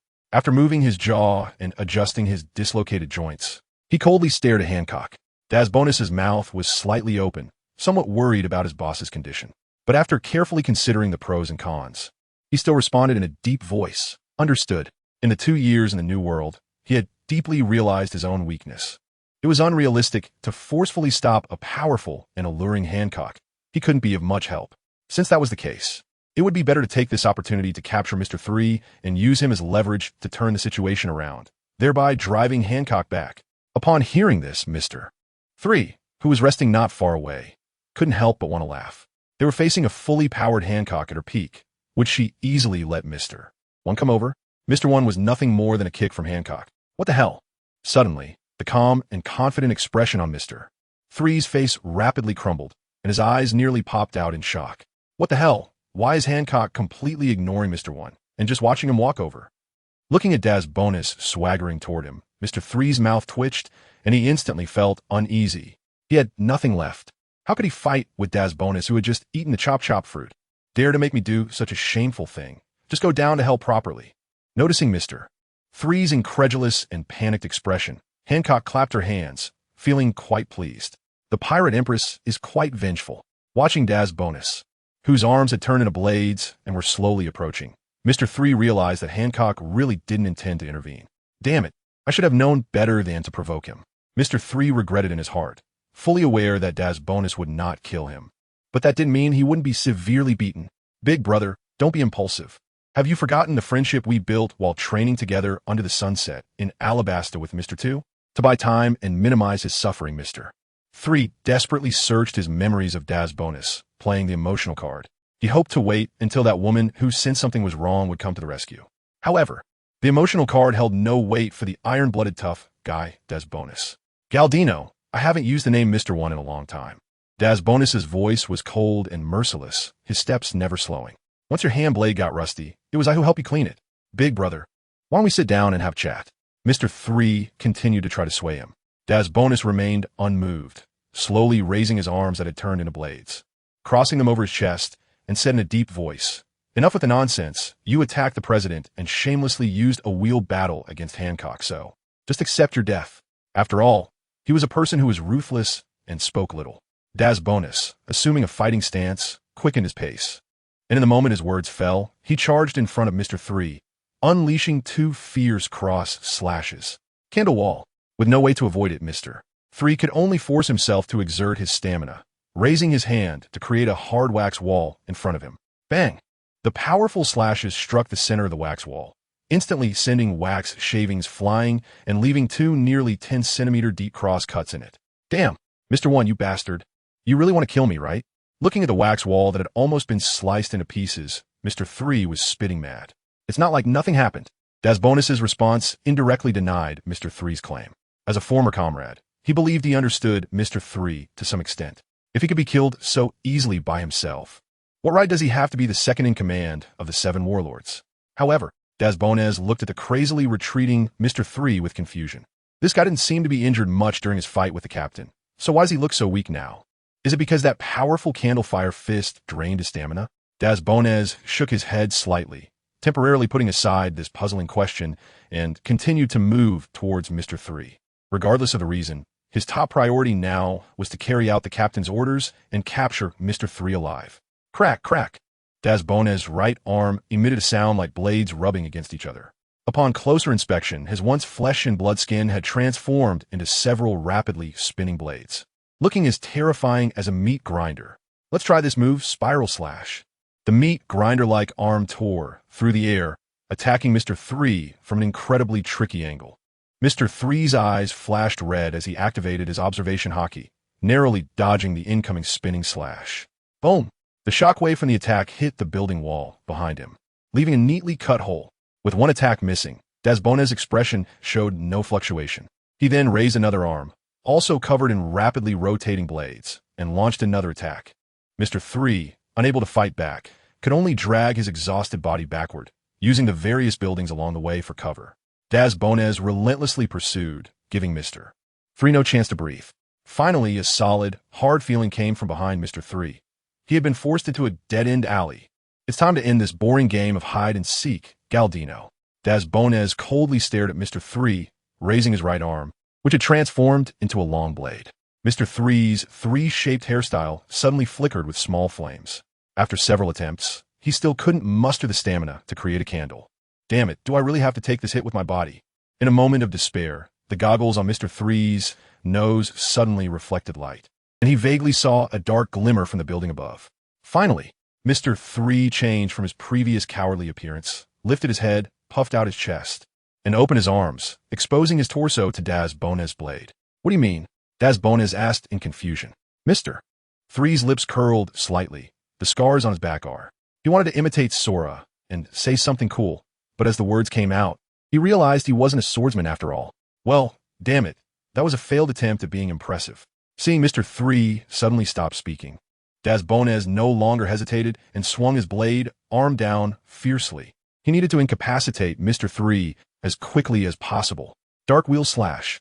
Just as the hand blade was about to make contact with Mr. 3, a furious female voice accompanied by a black blade light descended from above.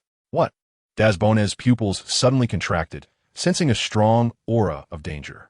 He decisively retracted his swinging right arm and crossed it with his left arm to block above his head. Boom! Almost simultaneously, the black blade light raced down the walls of the alley, transforming into a fire-red-haired beauty with a dark, stylish appearance. Ayasha's originally blue eyes had turned into a deep black. She appeared directly above Bones, tightly gripping a long knife emanating thick black mist. Her graceful figure spinning rapidly with the inertia, unleashing a dark rotating slash towards the defensive Bones. Clang, clang, clang. In the swirling black mist, the sparks from the clashing weapons erupted like fireworks. In just an instant, Bones' calm expression changed drastically. The heavy pressure from the black blade continuously pressed down on him, almost slicing through his steel-like arms. Having considerable combat experience against swordsmen, Bones quickly raised his leg, which had transformed into a blade, slashing towards Ayasha's abdomen. Ayasha swiftly countered with a sideways slash, evading the fierce strike with the momentum of the reverse impact. Bones seized the moment, lifting his blade arm to cut down at her waist. Clang! Ayasha blocked the blow with her knife, using the downward force to land, and, while her figure flickered, she rapidly swung her knife, launching a furious assault on Bones. Bones also did not back down, fully unleashing the power of the quick slash fruit, turning his entire body into sharp blades and responding with overwhelming slashes. Clang, clang, clang, clang, clang. The dazzling high-speed slashes collided with each other, as both of them pushed their speed to the limit, reaching a level that was nearly impossible for the naked eye to capture. Thanks to the unique nature of his fruit ability, Bones, whose body was entirely made of blades, held an absolute advantage in this clash. In just a few seconds, he left varying degrees of blood marks on Ayasha's limbs and abdomen, just as Bones was full of confidence, thinking he could take down the opponent like this. He suddenly felt his fighting spirit plummet. Even his slashing speed slowed down. Malicious binding. In that instant, thick black mist surged out from Ayasha's body, transforming into countless black chains that rushed towards Bones. She had used her fruit ability. The black chains struck Bones, who could not dodge in time, binding his blade-like hands and feet tightly. What? Daz was suddenly startled. As a user of the quick slash fruit, the thing he feared most was being restrained in his limbs, which supported his actions. Normally, no one would dare to directly contact sharp blades. Moreover, why did I unconsciously let my guard down while fighting this suddenly appearing woman? Daz looked up at the short-haired beauty, swinging her knife at him, frowning. Under normal circumstances, he should have been able to dodge those black mist chains moving at that speed. However, despite everything, in this brief exchange of just a few seconds, he had indeed fallen into a disadvantage. How dare she do such an outrageous thing to Brother 3, my idol? Ayasha tightly gripped her long knife, her shoulders trembling slightly from overwhelming anger, her gaze icy cold, unforgiving, absolutely unforgiving. I will kill you. She raised the long knife enveloped in black mist and charged at the bound Daz, striking down heavily. Sizzle. With a black blade passed, bright red blood splattered out. The powerful residual force from the slash sent Daz flying, and after sliding several meters on the ground, he barely came to a stop. A fruit user, huh? Daz steadied himself, lowering his head slightly and moving his eyes. He saw a grotesque knife wound on his already steel-like chest, continuously oozing blood. This blow had caused him considerable injury. If he hadn't quickly covered himself with armament hockey at that moment, he would probably be lying on the ground now. However, compared to this injury, what shocked Daz even more were the words of the female swordsman. So a sexy and beautiful woman actually calls Mr. 3 an idol? Willing to fight me in such a reckless way for him. Daz looked up at Mr. 3, whose appearance and temperament had improved, but still retained the original facial contours and peculiar hairstyle. His eyes were filled with disbelief, envy, and jealousy. He felt his worldview gradually collapsing. Mr. 3, equally confused, knew that Ayasha, as a special agent for Buggy Express, must be formidable. However, it was hard to associate this person, willing to take injuries to confront Daz head-on, with the meek Ayasha in the conference room. And what the hell is an idol? Mr. 3 struggled to search the original owner's memories. But there was not a hint about Ayasha. Boom! Before Mr. 3 and Daz could clarify the situation from their confusion, a series of massive sounds of buildings collapsing suddenly came from afar. Looking up, they saw the entire ground being eroded by swirling yellow sand, with houses and shops on the streets sinking like blocks on a desert, gradually turning to fine dust. In the desert, two figures collided at incredible speed, creating explosive black lightning, shaking the space and sending yellow sand flying. That was the president's erosion cycle. Daz stood frozen, staring at Crocodile, who was continuously being suppressed by the pirate Empress Hancock in the desert. His brows were tightly knitted, filled with worry. The president's physical abilities were already inferior to Hancock's, and he had previously exhausted a lot of stamina due to Mr. 3. If even the full release of his fruit ability couldn't turn the situation around, the outcome was predictable. He had to take down Mr. 3 quickly. Fully aware of the limited time, Daz slowly raised his head, focusing on the woman in black standing in front of Mr. 3, her muscles twisted and bulging, with blades covered in armament hockey emerging. Buzz! Her sharp, fierce gaze seemed to transform into a tangible slash, constantly radiating in all directions. Mr. 3's eyes narrowed, instinctively diverting his gaze. Just looking at Daz made his eyes sting, as if they were really being slashed by a knife. Ayasha, be careful, he warned the Ayasha in front of him. Hearing this, Ayasha, holding the black long knife, trembled, and when she turned back, her fierce killing intent suddenly transformed into an incredibly bright smile. Okay, I understand, Brother 3. I will listen to you and chop off his head into pieces. Mr. 3, there were too many points of confusion. He didn't know where to start complaining. Seeing Ayasha's rather odd demeanor, he really wanted to ask what was going on. It couldn't be that a cold-blooded female assassin saw Mr. 3 in the newspaper, felt intense admiration, and resolutely went to sea to pursue her idol, right? Unfortunately, Daz had no intention of giving Mr. 3 time to inquire thoroughly. After charging his special move, he slightly bent his body, like a beast ready to pounce. Thousand blade flow, all things shall be severed. Daz's aura suddenly exploded, just as he was about to attack. Suddenly, a disheveled figure flew from the desert, crashing into the ground near Daz with a loud bang. The impact stirred up clouds of dust, revealing Crocodile lying in a pit, injured all over. To Daz's surprise, he was quickly defeated by Hancock's long legs. President, Daz immediately lost the will to continue fighting, releasing his tense body and rushing toward Crocodile's position.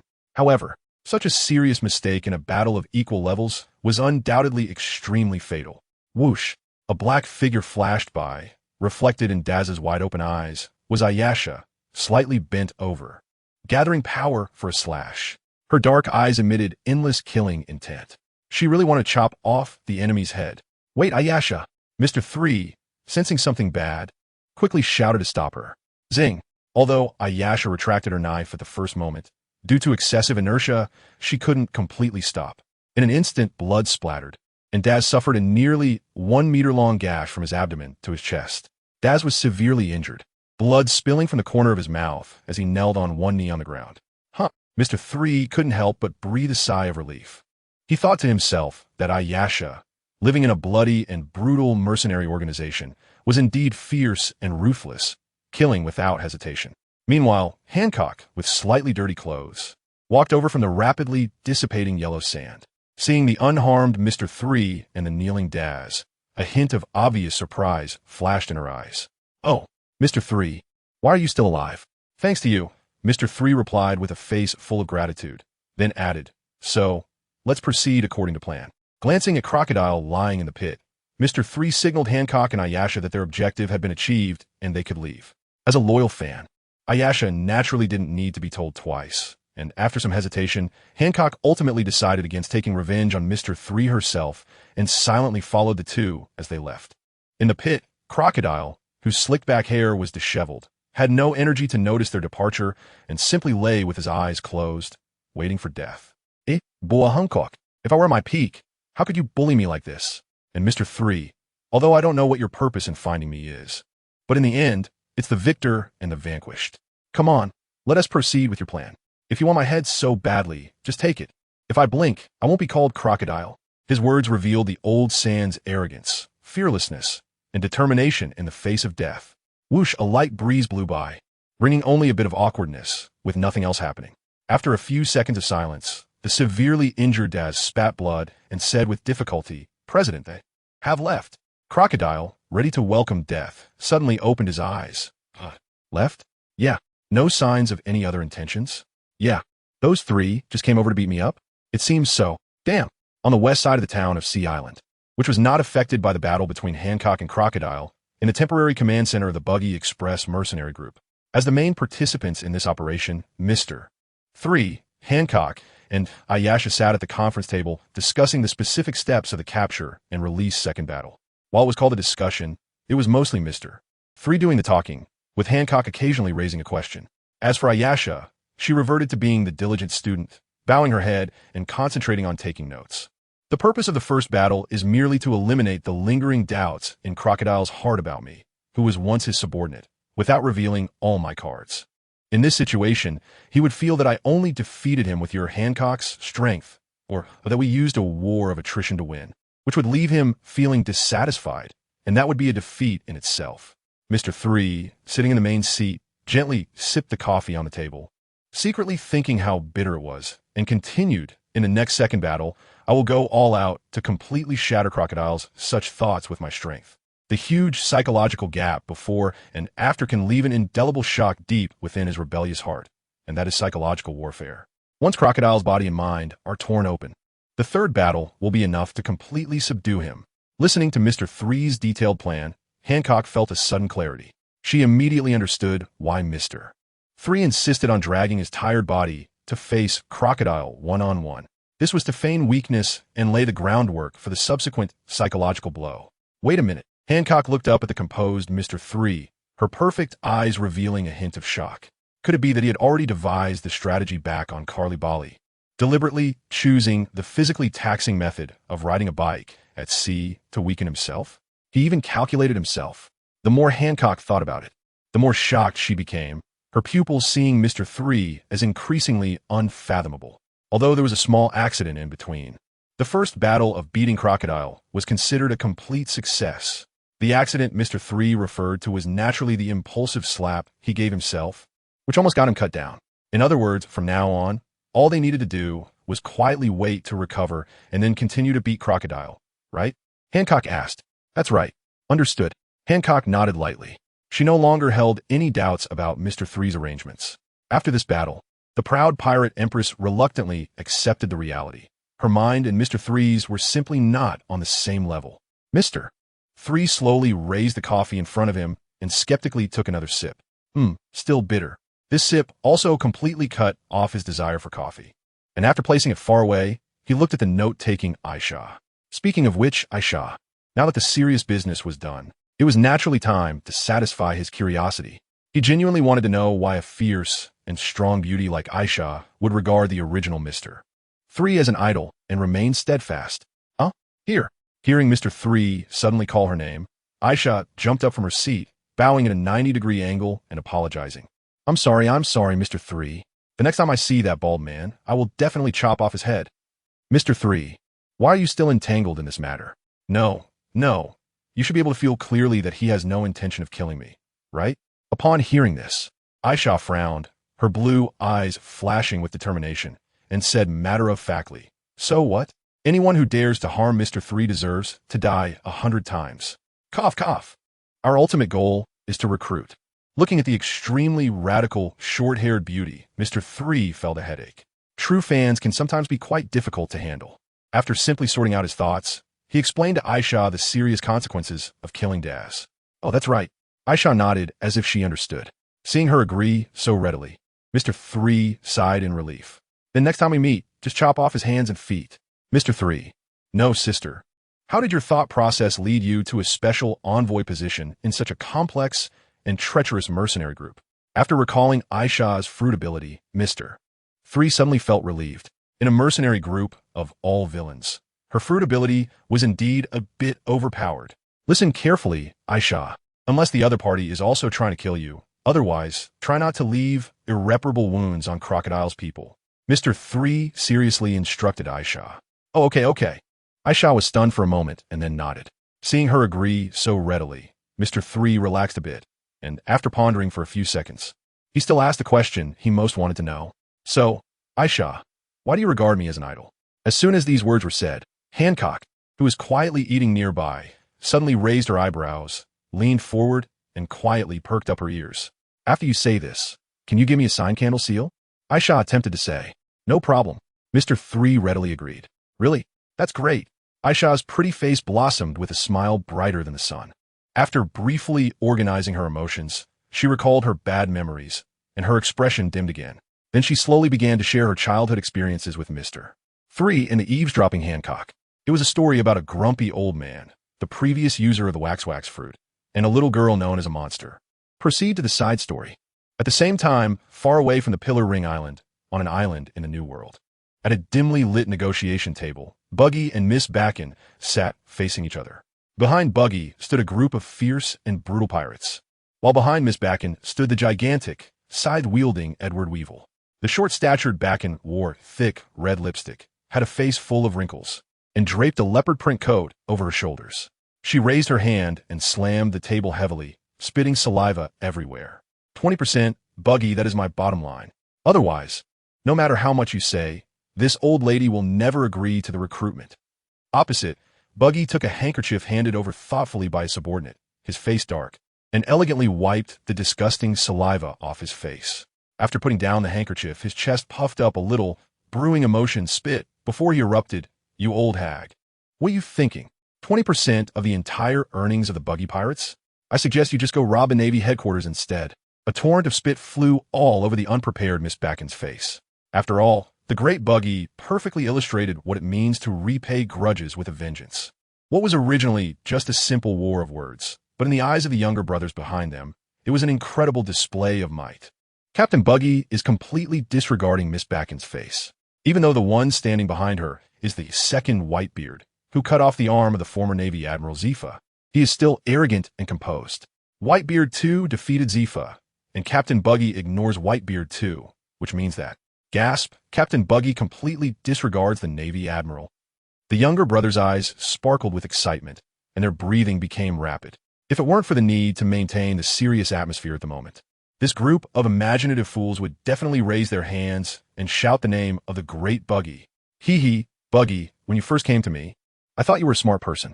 Miss Bakken raised her hand to wipe the drool from her face and said darkly, But if you're going to have that attitude, then today's matter will be difficult to handle. Difficult? Then damn it. Buggy chuckled, extending his hands under the table, a sinister expression appearing on the comical clown's face. Look at this. From some magical part, he pulled out a piece of paper titled Will, along with a miniature phone bug with video playback functionality. What is this? Miss Bakken leaned forward, and upon seeing the contents of the will in Buggy's hand, her expression changed drastically. What Buggy showed Miss Bakken was naturally the will written by Whitebeard. This was a fake will that Mr. 3 had prepared in advance, with the general content being to have his son Weevil unconditionally obey his good friend Buggy's instructions and to stay away from the bad old lady Miss Bakken, as she was not his wife at all. Such an absurd thing would be impossible for a normal person to believe or investigate the authenticity of the will. But the simple-minded White 2 might not think so. He might even be willing to believe Miss Bakken's one-sided words and take action. At the same time, to make White 2 believe the contents of the will, Mr. 3 specially found the live video of the Summit War, where Whitebeard requested to join forces with Buggy against the Marines, creating the illusion that Buggy and Whitebeard were true friends. Of course, it doesn't rule out the possibility that this will and video recording couldn't shake White 2's situation. Therefore, the main purpose of these two items was still to limit Miss Bakken, the cunning and greedy woman, to make her, who relied on White 2 as a tool for wealth, feel apprehensive and thus have to accept the recruitment for cooperation. In other words, before both sides completely tore their faces apart, White 2 would not see the will and the video. This is one of the 36 stratagems, creating something out of nothing. Old woman, how about we talk about the points again? Seeing Miss Bakken's face darken rapidly, Buggy nodded in satisfaction, quickly putting away the will and the video phone bug, and let out a sinister laugh. Miss Bakken is a very smart person. I believe that after seeing these two things, she would definitely be able to sort out the pros and cons of the situation. If she accepts the recruitment, she can still obtain enough wealth through White 2. If she does not accept, she is very likely to lose her important cash cow, and even her life could be at stake. Damn, Buggy, you are threatening me, aren't you? Miss Badkin's old face tightened, and the eyes behind her sunglasses burned with endless anger. No, no, no, how can you think that? With the handle in hand, Buggy appeared very arrogant, saying shamelessly, we're in a mutually beneficial situation. I don't do things without profit. You. Miss Badkin slammed the table in anger, took a few deep breaths to force herself to calm down, and ultimately made a concession. Go ahead, how much can I get after joining you? Upon hearing this, Buggy slowly extended a finger. Fine, 10% is 10%. Miss Badkin said in frustration. However, Buggy stroked his chin, greedily saying, No, no, no, I mean 1%. What a joke, as a clown who values money like life. How could Buggy possibly give away the money he earned to outsiders for free? Moreover, he still held the handle over the other party. Giving 1% would be his greatest mercy. What did you say? Miss Badkin couldn't believe her ears. Did I not make myself clear enough? 1%, that is 1%. Buggy remained arrogant. Ha, confirming that she hadn't misheard. Miss Badkin laughed to the sky, her harsh and unpleasant voice echoing across the deserted island. After the laughter, Miss Badkin slowly stood up, raising her fierce gaze fixedly at Buggy, because she was wearing black sunglasses. Buggy did not realize the intense killing intent wrapped in her old eyes and thought this old woman was just angry to the point of helplessness. So he generously said, forget it, seeing you so pitiful, I'll give you 1.5%. This is my biggest concession. Responding to him was Miss Badkin's extremely cold words. Compared to this, I have a better idea. What idea? After joining the Buggy Pirates, you would be considered a partner, and I could agree if it wasn't too much. Leave all of you on this island. Huh? There's no need to leave us on the island to eat. I still have to. As she spoke, the slow-witted Buggy finally sensed the murderous intent in Miss Badkin's words, and his smug expression changed at a visible speed, his eyes bulging out of their sockets. Weevil. Miss Badkin's eyes hardened, quickly hiding behind the tall and strong White Two, and coldly commanded him to take them all out, leaving none alive. Got it, Mom. The simple and honest White Two instantly became excited, releasing a powerful and advanced color of armament, turning the blade he held tightly into a pitch-black color. His entire aura surged violently, like a bloodthirsty beast. Not seeing the specific content of the will, he could not understand the conversation between Mom and Buggy. But as long as Mom gave an order, he would execute it without hesitation. Huh. On the other side, seeing White Two quickly take an offensive stance, Buggy was scared out of his wits. Wait, don't be hasty, the price can still be. Before he could finish a sentence, White Two's sharp slash, covered in powerful armed color, swung fiercely. Bang! The explosive force shattered the negotiation table into dust, and the strike, carrying sparks and arcs, accurately passed through the gap between Buggy's body that had just been scared into pieces. Boom! The upward diagonal slash whistled past, directly blowing the distant mountain to smithereens. White Two's strike was terrifying. Buggy's subordinates, witnessing White Two's might, not only did not feel afraid, but their faces also beamed with admiration and respect. They had managed to split their bodies before White Two even attacked, skillfully dodging the strike at an incredibly precise angle. Hiss, gasping. Is this Captain Buggy's observation hockey? Indeed, it has reached the level of predicting the future. No wonder I feel inferior. Captain Buggy's strength is terrifying. Go for it. Captain Buggy, let that clueless big fool see your might. The subordinates went wild, loudly shouting the name of the clown Buggy. Such an unrestrained and grand momentum also stunned White Two and Miss Badkin on the opposite side. Mom, this guy's observation hockey is so strong. Weevil stared at Buggy, unable to help but exclaim, it's even stronger than what we encountered before. Hearing this, the furious Miss jumped up, raised her palm, and slapped it heavily on a knee of White Two, shouting, Isn't this nonsense? If there were other options, I wouldn't want to go against this legendary man. The enemy is strong, so you better take this seriously. Weibel stood there in a daze, as if he hadn't heard her. I'm talking to you. Did you hear me? I heard you, but Mom, Weibel blinked his round eyes and pointed forward, as if trying to escape. Miss Badkin was startled and looked up to see that Buggy and his crew had somehow already fled, running over 100 meters away. Now you want to run? Weibel, chase after them. Although she was unclear about Buggy's intentions, since the opponent had already threatened them with a will and a video, she could not let them go. Yes, Mom. Weibel gathered his strength and exploded forward with amazing speed, brandishing his blade as he chased after them. Meanwhile, running ahead, Buggy's crew exclaimed, Captain Buggy, why don't you just twist Weibel's head off? I mean, you can definitely take that big guy down. Why are we running, cough, cough, strategically retreating? The little brothers were filled with confusion, In their minds, Captain Buggy should have charged in and beaten White 2. Could it be that Captain Buggy wasn't as strong as they imagined and was actually a coward? Buggy, focused on escaping, had no time to answer his crew's questions. He wished he could use all 4 limbs to quickly escape White 2's pursuit. Damn Mr.3, saying that the success rate of the 36 strategies is extremely high. Where the hell is that high? Buggy cursed Mr.3 in his mind, unaware that this situation was caused by his stinginess. Of course, Miss Bakine's greed also played a part. The group was mixed with emotions, but their legs moved without hesitation, leaving behind traces of their speed. After all, they were a crew with an average bounty in the hundreds of millions. Ultimately, at the beach near the island, they were caught up by the furious White 2. Hey, where do you think you're going? White 2 licked his lips hungrily. He raised his blade, preparing to chop down on Buggy and his crew, when suddenly, a dilapidated small boat, the size of a plank and lit with green candle flames on both sides, came sailing in from the distant coastline. Whoosh! On the small boat, a black long knife sliced through the air.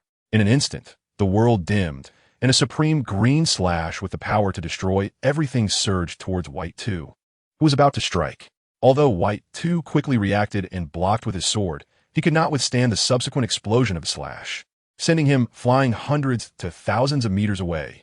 On the coastline, a handsome and strong man slowly sheathed his cross-shaped black knife and walked down from the small boat to Buggy and the others. The little brothers looked over and immediately were so shocked that their eyes nearly popped out, trembling as they spoke the name of the newcomer. Hawkeye. After the initial shock, their clever minds began to speculate. If they weren't mistaken, he had just helped them repel White 2. Could it be that Captain Buggy had known Hawkeye would appear here, and that's why he deliberately led White 2 over? Captain Buggy could actually command the world's #1 swordsman. Some even covered their faces and cried out, "Captain Buggy, I was wrong. I was so wrong. I actually doubted your strength just now." No wonder he had been silent the whole way. He must have been deeply saddened by our distrust and misunderstanding. Sadness, my ass. Buggy thought furiously in his mind, while outwardly he remained calm, hand behind his back, quietly sighing. You guys forget it, Si.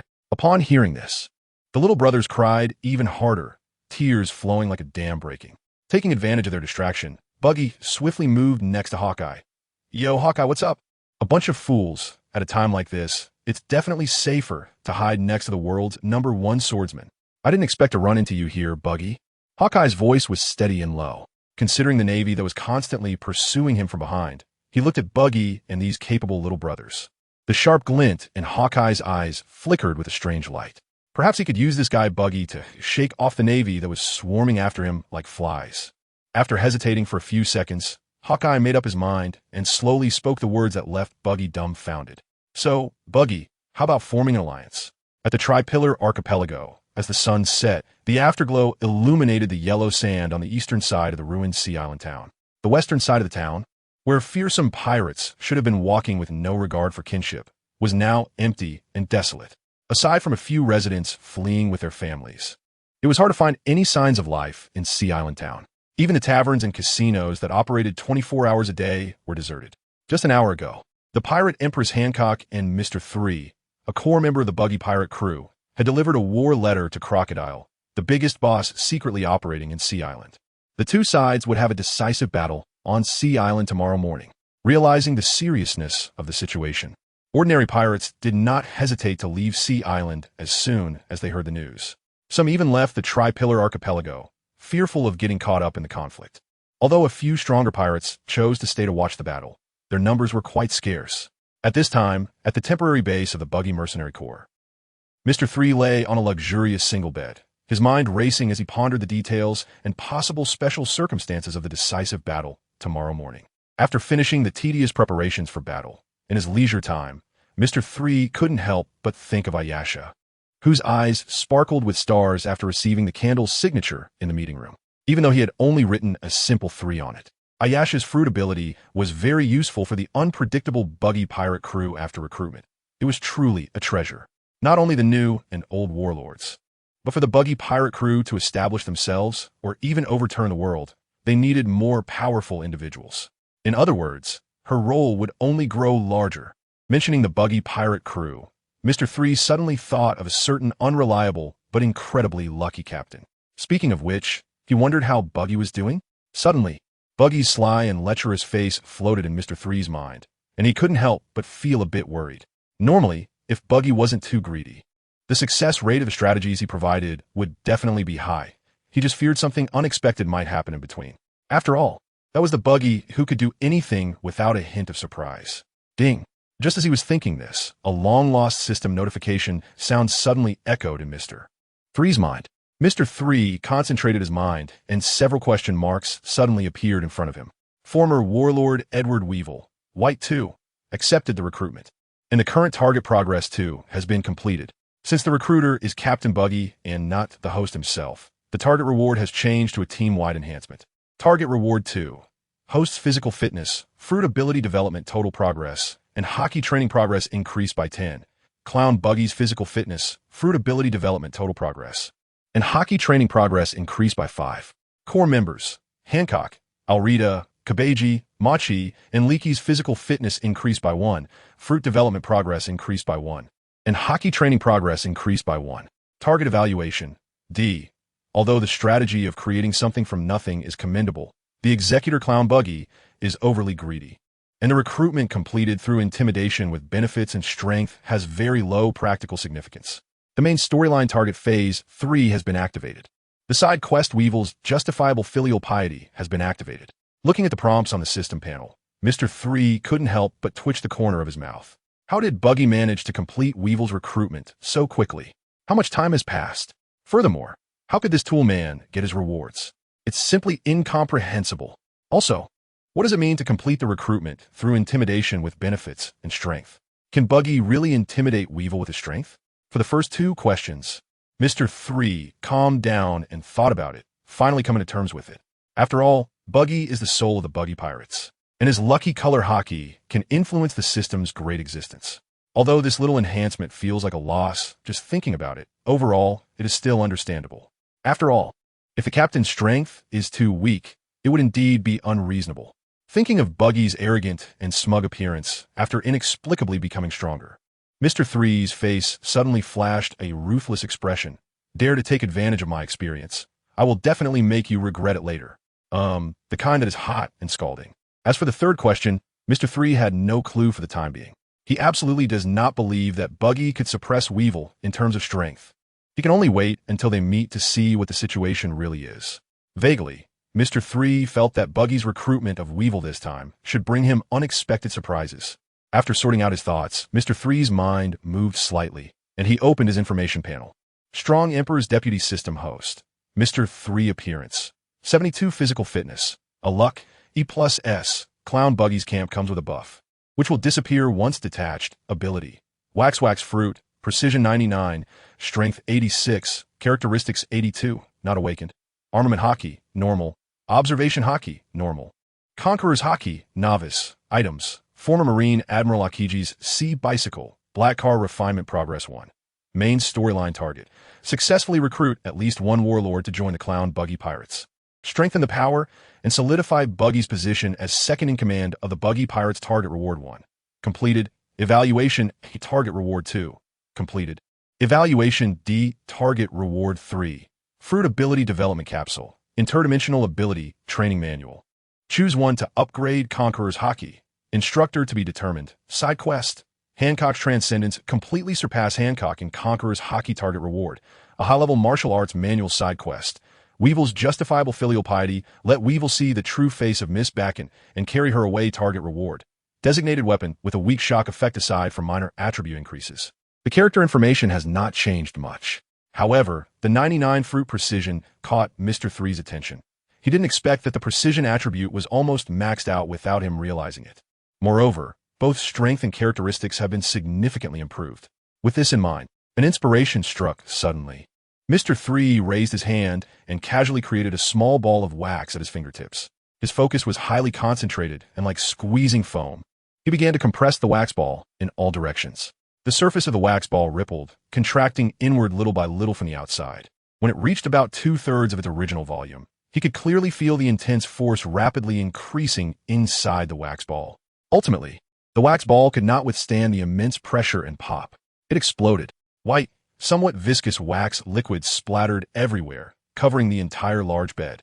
And even Mr.3's face was splattered with quite a bit. But Mr.3 didn't care at all. his gaze fixed intently on his right hand holding the wax ball.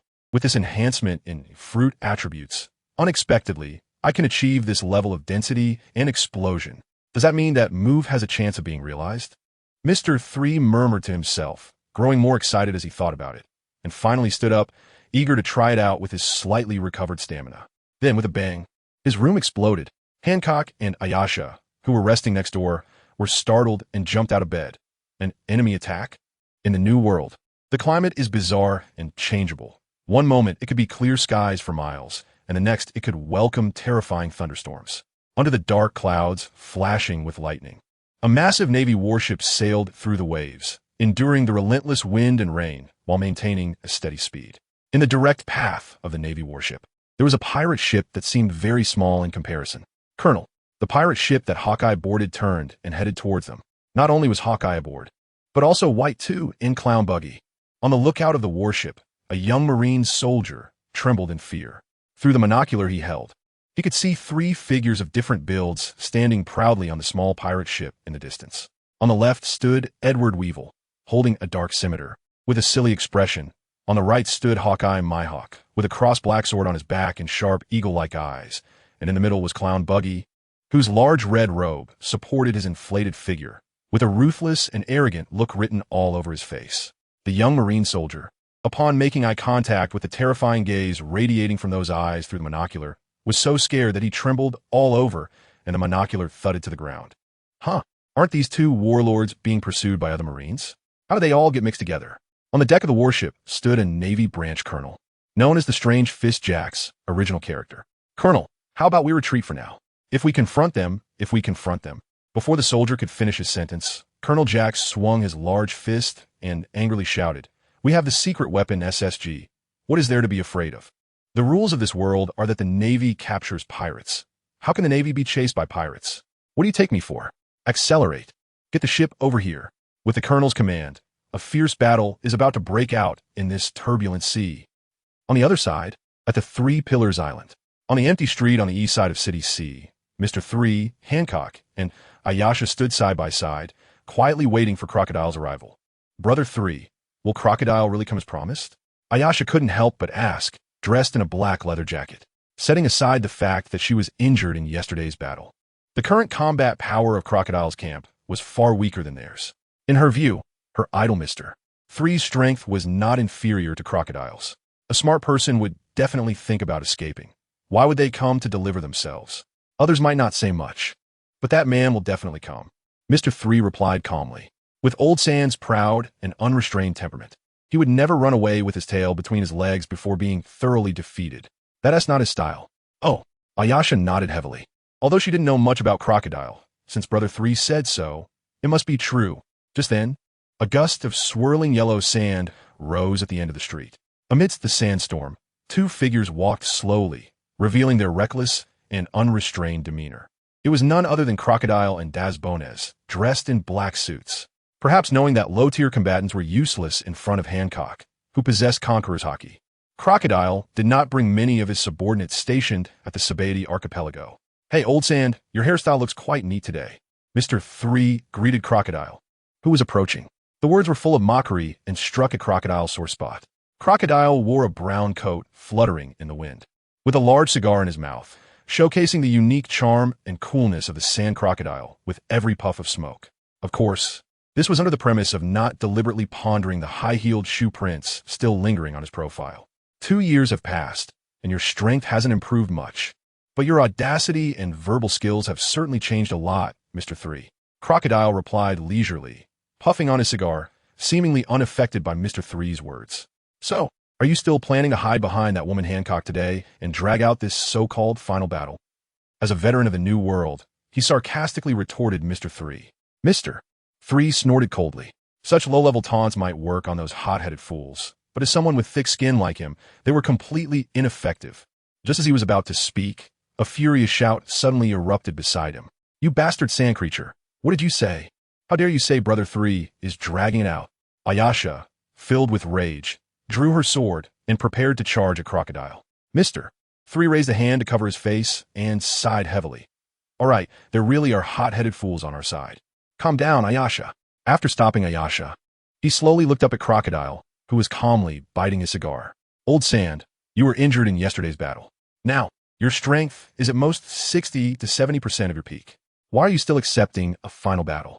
Upon hearing this, Crocodile was stunned for a moment before bursting into laughter. So what?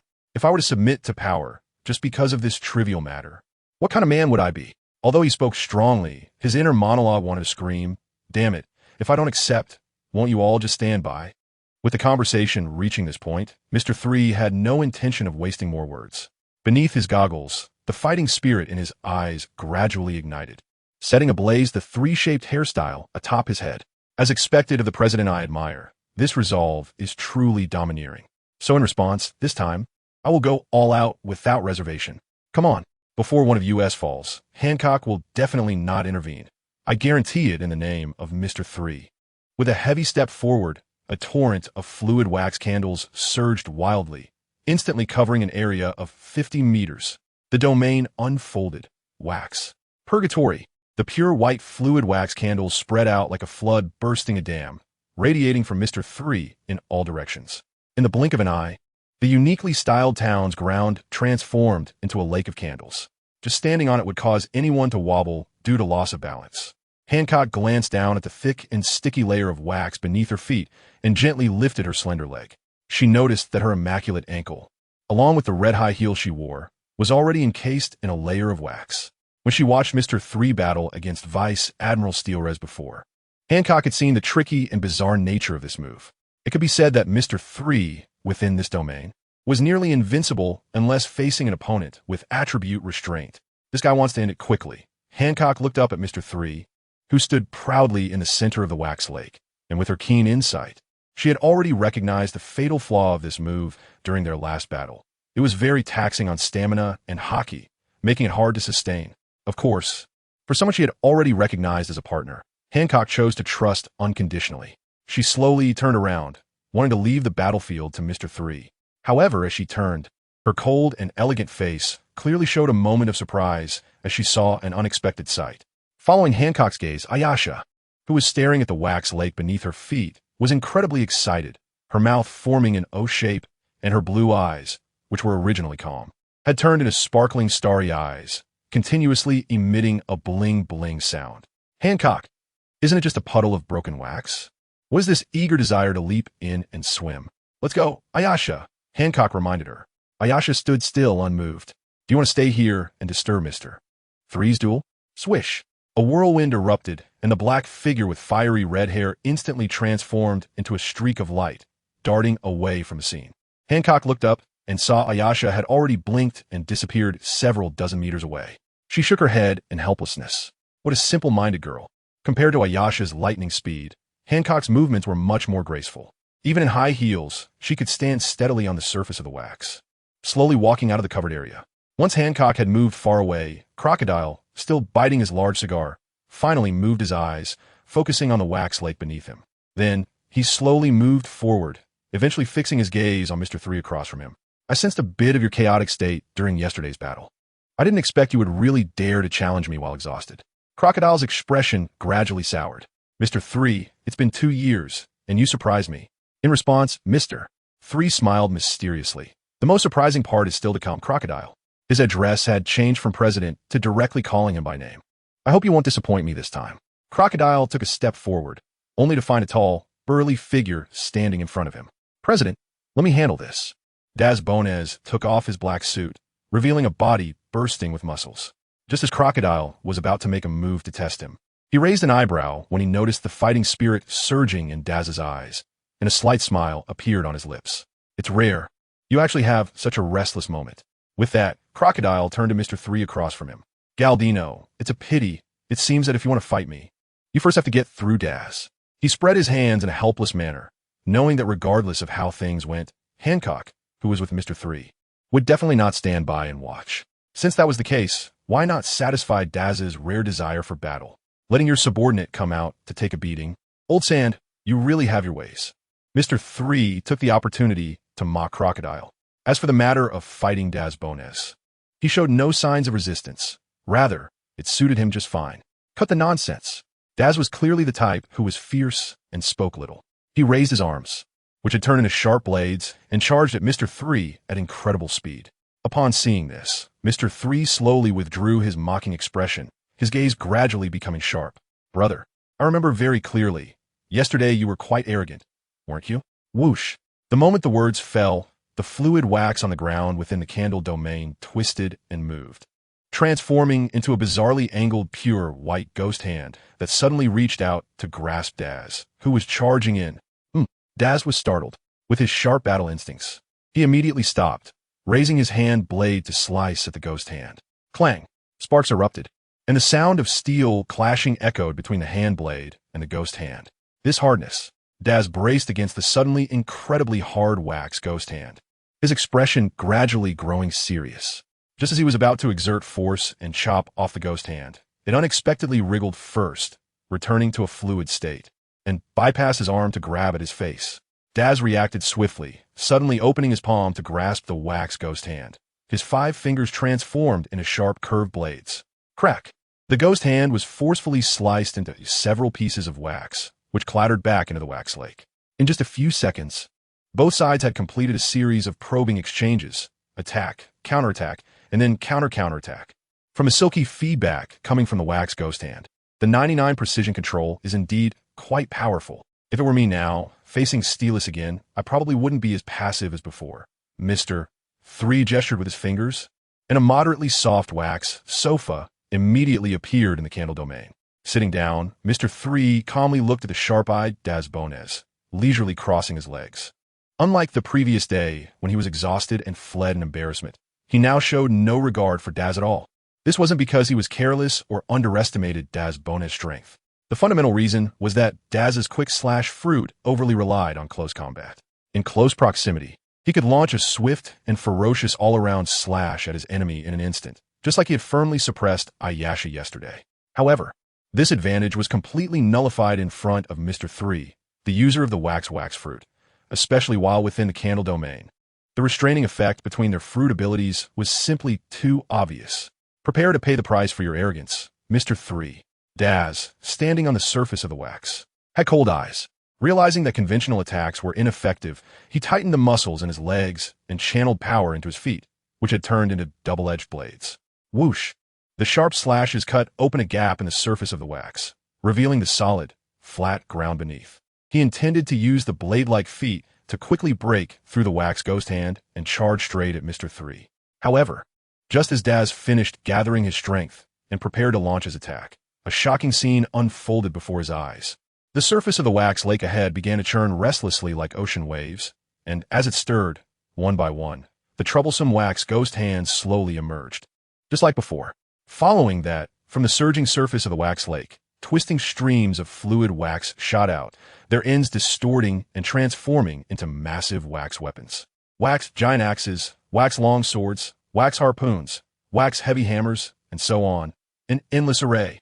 Mr.3, arms crossed, slowly stood up, a slight smile on his face, clearly pleased with Daz Bonez's astonished expression. Brother, you didn't naively think that the ghost hand from just now was the limit of my wax domain, did you? As his words fell, the overwhelming wax weapons emitted a series of tremors. The next moment, carrying a strong sense of oppression, they surged toward the dramatically changing Daz Bonez. Boom! Countless wax ghost hands and wax weapons instantly engulfed Daz. Daz, using his body as a blade, unleashed a furious roar as he exploded with all his strength, meeting the onslaught of wax weapons with a 360-degree all-around slash.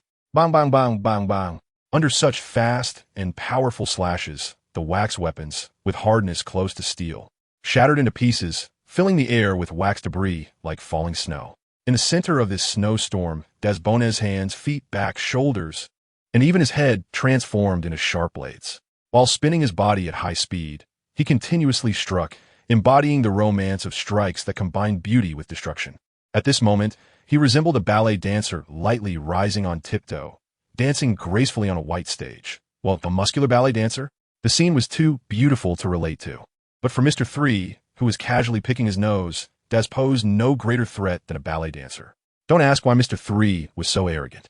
The continuously regenerating wax weapons in the candle domain would provide the answer. In the distance, Crocodile's gaze was fixed on Daz Bonez, who was gradually showing signs of injury. If this trend continued, his defeat would just be a matter of time. He never expected that before Mr. 3 even made a move, Daz would already be in an unbeatable situation. Although there were issues of fruit abilities countering each other, it was enough to prove the gap in strength between the two. That useless Galdino actually developed such an astonishing technique. The burning cigar emitted faint smoke rings. Even the proud old Sand had to admit that Mr. 3's growth over the past 2 years completely exceeded his expectations. It's worth noting that Daz Bonez had also gone through numerous life and death battles with him in the New World over the past 2 years, and his strength had grown significantly. Yet even so, he was still completely crushed by Mr. 3. With that said, perhaps I can take the next battle a bit more seriously. Crocodile chuckled lightly, twisting his stiff neck, which cracked with joint sounds. Meanwhile, Hancock, standing at the edge of the candle domain, frowned slightly, contemplating Mr. 3, who was handling the situation with ease. This guy has gotten significantly stronger since the time at Calais Bali.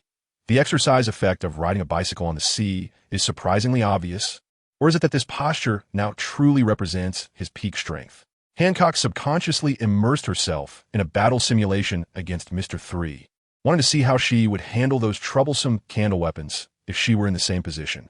After all, her own fighting style is similar to Daz Bonez's close combat. Even when facing the candle hell, relying purely on leg techniques is more disadvantageous than Daz's slashes. After simulating for a while, Hancock gently shook her head. Aside from dealing with the perverted Mr. 3 using his one-hit petrification attack, she really had no way to counter the candle hell for the time being, unless she forced her way through the entire area at the cost of immense stamina. Unlike Hancock's emotional response, Ayasha, who stood beside her, was surprisingly calm. Shouldn't you be excited and shouting at a time like this? Hancock didn't understand. Hearing this, Ayasha turned her gaze from Mr. 3 to meet Hancock's eyes, her beautiful eyes flashing with determination. Brother 3 is strong, isn't that a given? The girl tilted her head, breaking into a radiant smile. Hancock, you're right. Meanwhile, within the candle area, with a dull bang, Daz Bonez finally reached his limit, and the giant hammer made of candles was heavily sent flying, landing right at Crocodile's feet. President Imsuri, injured all over. Daz Bonez let out a wow as he spat out a mouthful of blood. Then, his head tilted, and he completely fainted. Daz, you're still too weak. Crocodile didn't say any comforting words about fruit weaknesses. After taking a strong puff of his cigar, he looked down expressionlessly and waved his hand gently. Whoosh! A weak small sandstorm generated out of nowhere, gently lifting Daz, who was lying on the ground like a light breeze. The yellow sand danced and whistled as it moved towards the flat ground far from the candle area. Although he spoke harshly, Old Sand's way of moving Daz was surprisingly gentle. Well then, after safely sending Daz away, Crocodile finally raised his head slightly, looking towards Mr. 3, who stood at the center of the candle area. Deep in his usually calm eyes, a more intense battle intent emanated. Come on, Crocodile. Mr.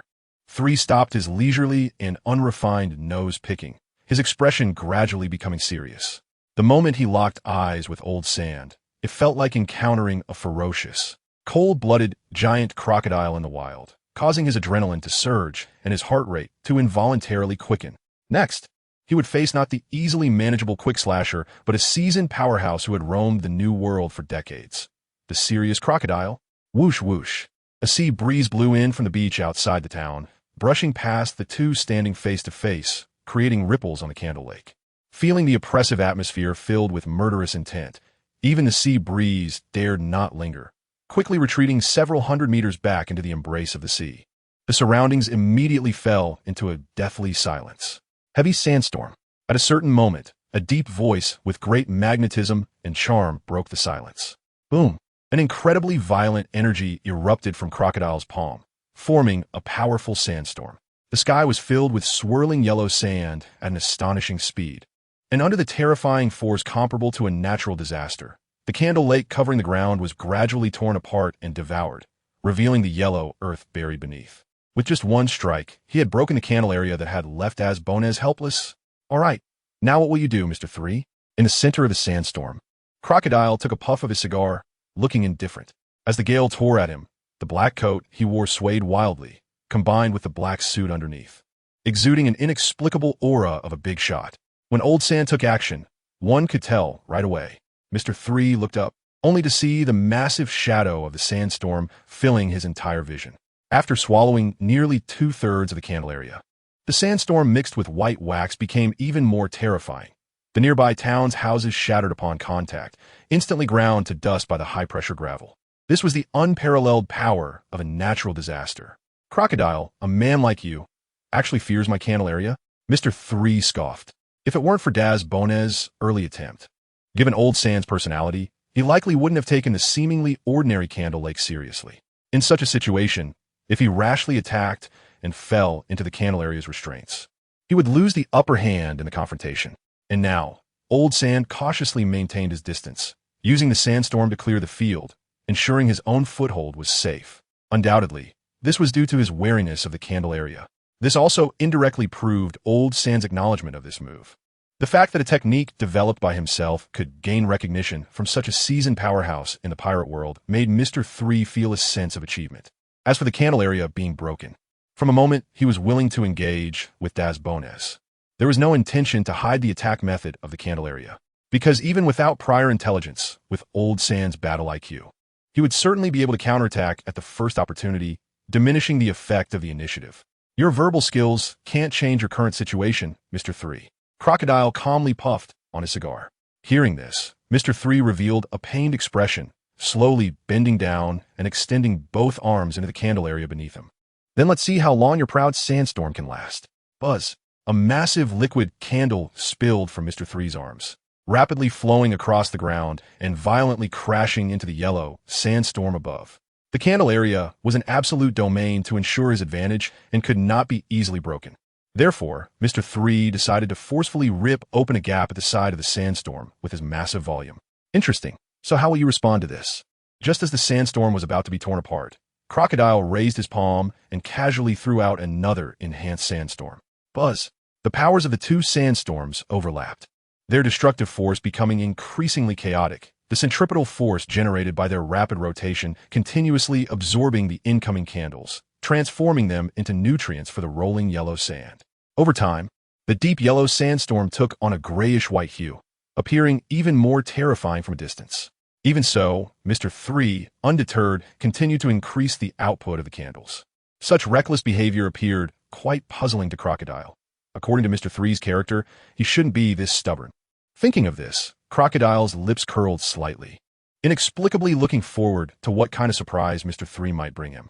Despite knowing the other party had a plan, he remained calm and collected. This was Old Sand's absolute confidence in his own strength. Soon, Mr. 3's scheme would surface. Standing at the center of the yellow and white sandstorm, Crocodile furrowed his brow. He had inexplicably lost control over the sandstorm. Boom! Like it was met with some enormous resistance, the wildly spinning yellow and white sandstorm suddenly halted, freezing in midair. The frenzied, tearing winds came to a stop, and thick liquid began to ooze from around the sandstorm, wrapping the yellow sand tightly. In the blink of an eye, the overwhelming white candles replaced countless yellow sands, transforming them into a massive, cylindrical solid. "Old Sand, this sandstorm is quite impressive. It's now mine." Mr. 3 extended his arms, raising his right fist to gently grip the towering giant candle cylinder on the ground. Buzz, buzz, buzz. The candle cylinder immediately shattered, then reformed into a gigantic candle hand, comparable to a small mountain, firmly grasping Crocodile, who stood on its palm, making him appear exceptionally small. This move is called Candle Sandstorm Giant Palm. Indeed, the candle domain could provide Mr. 3 with unimaginable advantages, but mindlessly persisting would only lead to a painful defeat. So he deliberately pretended to be determined to maintain the domain, secretly injecting enough candles, using defense as offense to launch an unexpected attack. The Candle Giant Fist, constructed from an entire candle domain, could eliminate even a strong opponent like Daz in one blow, but unfortunately, Mr. 3's opponent was Crocodile, a user of the Sand fruit. Sasha. Inside the tightly clenched Candle Giant Fist, strange and eerie sounds emerged, and gaps in the fist began to leak infiltrating yellow sand. The yellow sand rapidly expanded at an observable speed, and within a few breaths, it eroded a several-meter-wide tunnel through the Candle Giant Fist. Boom! At a certain moment, the tunnel collapsed with a loud crash, and a crescent-shaped sand blade made entirely of gravel tore through the ground, striking towards Mr. 3 with incredible sharpness. This was one of Crocodile's signature moves, the Desert Greatsword. During the Marineford War, he used this move to slice Admiral Akainu in half, demonstrating its immense power. Knowing the seriousness of this move, Mr.3 did not dare to be careless. He waved his hand, throwing out a large number of white candles, constructing a thick candle wall in front of his body. The next second, the Desert Greatsword howled as it rushed towards him, crashing heavily against the candle wall. Boom! The nearly 1 meter thick candle wall was shattered by the gravel. And with the equal force of the rebound, the energy of the Desert Greatsword dissipated, exploding into ordinary yellow sand in all directions. The swirling yellow sand and candle debris blurred Mr.3's vision. Almost at the same time, Crocodile's legs transformed into flying sand, darting forward at an incredible speed. Raising his golden hook claw to swipe at Mr.3's chest, a flash of red light crossed Mr.3's eyes as observation hockey played a crucial role. Sensing Crocodile's fierce attack trajectory, he did not retreat but advanced, raising his left arm, covered in hard candle, to swing a punch. Bang!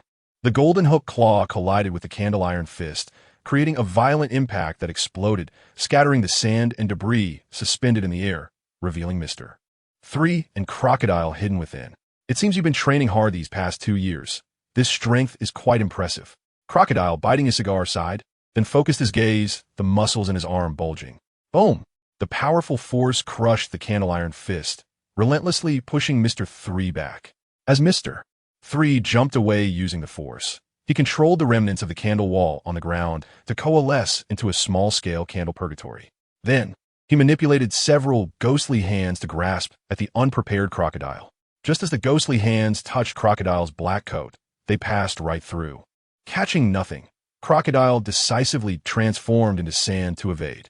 However, Mr.3 had already devised a corresponding strategy. He controlled countless ghostly hands to intertwine together, forming a completely sealed space before Crocodile could escape the small candle purgatory, trapping the elementalized Crocodile firmly inside. Crocodile employed the same trick, using the erosion effect of the sand fruit to break through the seal of the candle space, swinging 4 sand blades covered in armament hockey towards Mr.3. Desert Diamond Sword. Mr.3 had no time to react, standing dumbly in place, watching as the desert sword pierced through him.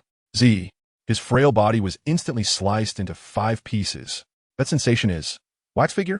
When Crocodile realized he had fallen into a trap, Mr.3 unexpectedly appeared right behind him, standing on the candle ice blade, raising his candle iron fist with a buzz, covered in a faint layer of armament hockey.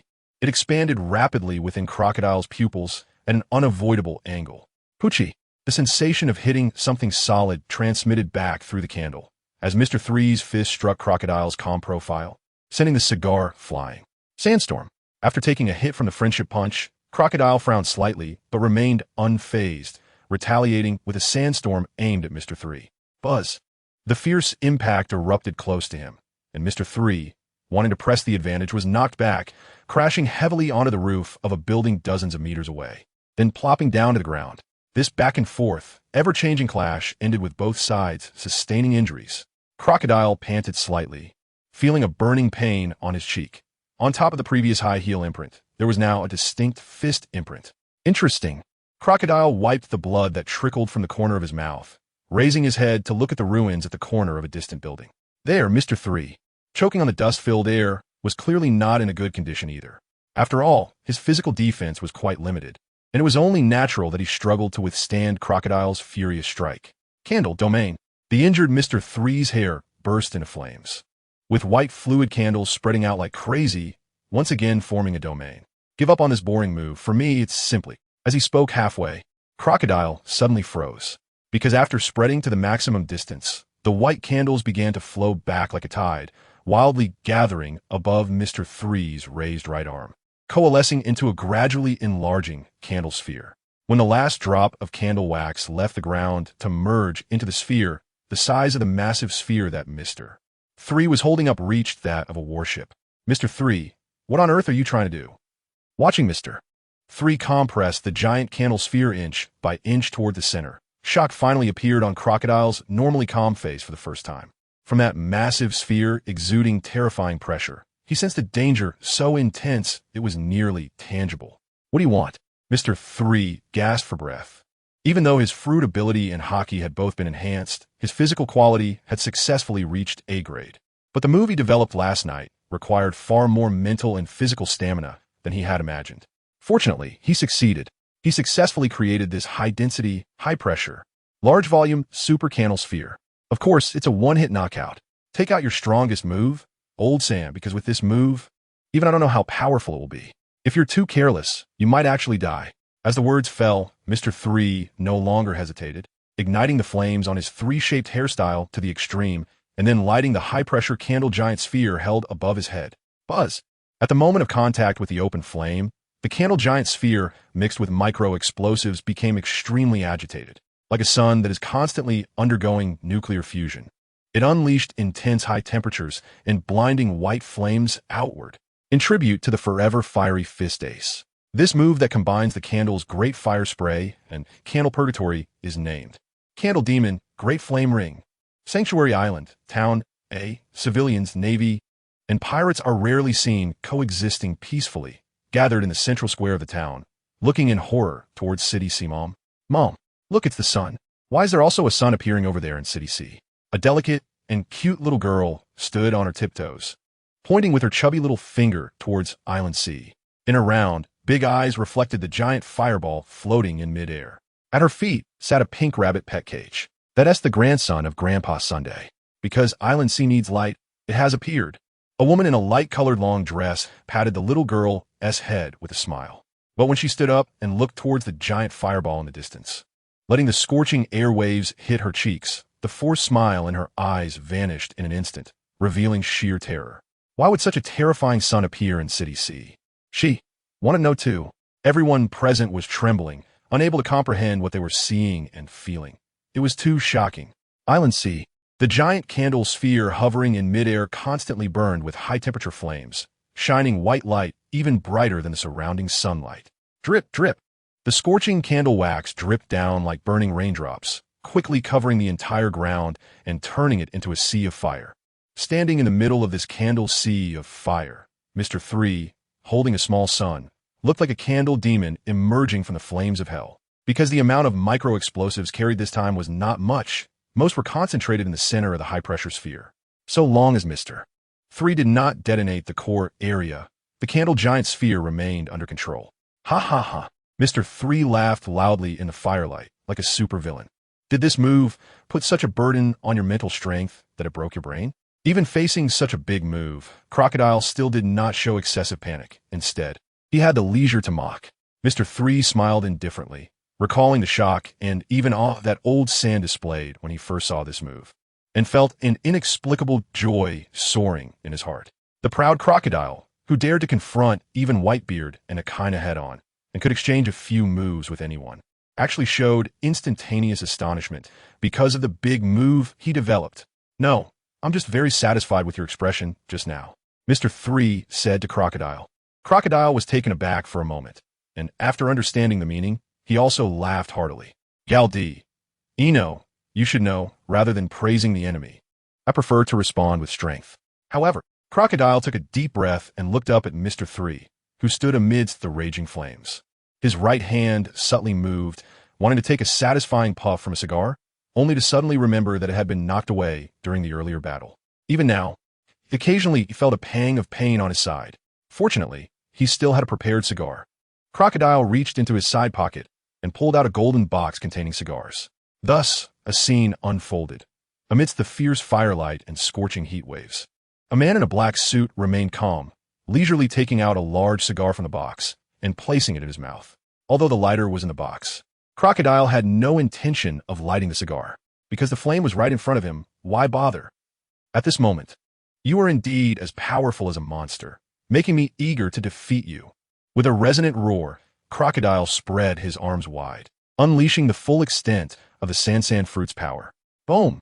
A violent whirlwind wrapped in yellow sand howled in all directions. Wherever the yellow sand passed, houses, vegetation, pools, and anything that could be called an object were instantly obliterated, vanishing into nothingness. The earth cracked and collapsed under the terrifying erosion, becoming the nourishment for endless yellow sand, spreading rapidly to farther areas. In just a few seconds, the large town behind Crocodile along with the forest at the end of the town, was transformed into a deep, dark, eternal desert because the density of the yellow sand was so high that even the reflection of light was completely blocked. Boom! With a wave of his hand, the entire dark desert began to surge, as if huge waves were crashing on the sea, coalescing into a massive sand crocodile that blotted out the sun. In that instant, the vibrant colors of Island Sea faded, leaving only two contrasting hues. One side representing the extreme brightness of the candle sun, and the other representing the deep darkness of the yellow sand crocodile. As you wish, Mr. 3, let us use this move to determine the victor. Crocodile stood proudly before the yellow sand crocodile, his clothes flapping wildly in the fierce wind. As a mark of respect for Mr. 3's wait for his big move to form, he decided to strike first, leaving nothing in reserve. Endless darkness closed in, and, as Mr. 3 gazed at the roaring abyss crocodile charging towards him, a fierce battle intent ignited in his eyes. He was afraid of pain, having acted with caution since he crossed over, avoiding fights unless absolutely necessary. But at this moment, he was filled with boiling blood and only wanted to use all his strength without reservation. Erosion, reincarnation, desert abyss. Candle demon, great flame ring. Boom! Light and darkness clashed together like meteorites colliding. With a deafening roar, a terrifying surge of energy erupted, instantly obliterating what remained of the town as prosperity. Shaking the entire island sea, the power was so immense that it even affected the distant town, causing a series of weak tremors. Candle wax dripped, yellow sand flew. What a pair of willful male creatures. On the outskirts of the area where the yellow and white fields violently collided. Far from the town on the beach of Island Sea, Hancock, looking displeased, casually tossed Daz Bonez, whom she was holding with her left hand. With a thud, the unconscious Daz landed belly up on a reef, blood oozing from the corner of his mouth. With the same treatment, Hancock threw Aisha, who was held in her right hand, out again. Unlike Daz, the conscious Aisha kicked her feet slightly and stood steadily on the soft beach sand. Ugh, Lady Snake, why did you have to take me away? It was such an exciting duel. The short-haired beauty puffed her cheeks, looking very reluctant. She clearly still wanted to witness Mr. 3's victory with her own eyes. Hancock ignored the girl's complaints and calmly gazed at the flickering candlelight and yellow sand in the distance. If nothing unexpected happened, the duel between Mr. 3 and Crocodile had already determined a winner. How much strength has Mr. 3 really been hiding? The Empress's heart was not as calm as it appeared. The fundamental reason was naturally that Mr. 3's battle performance had greatly exceeded her expectations.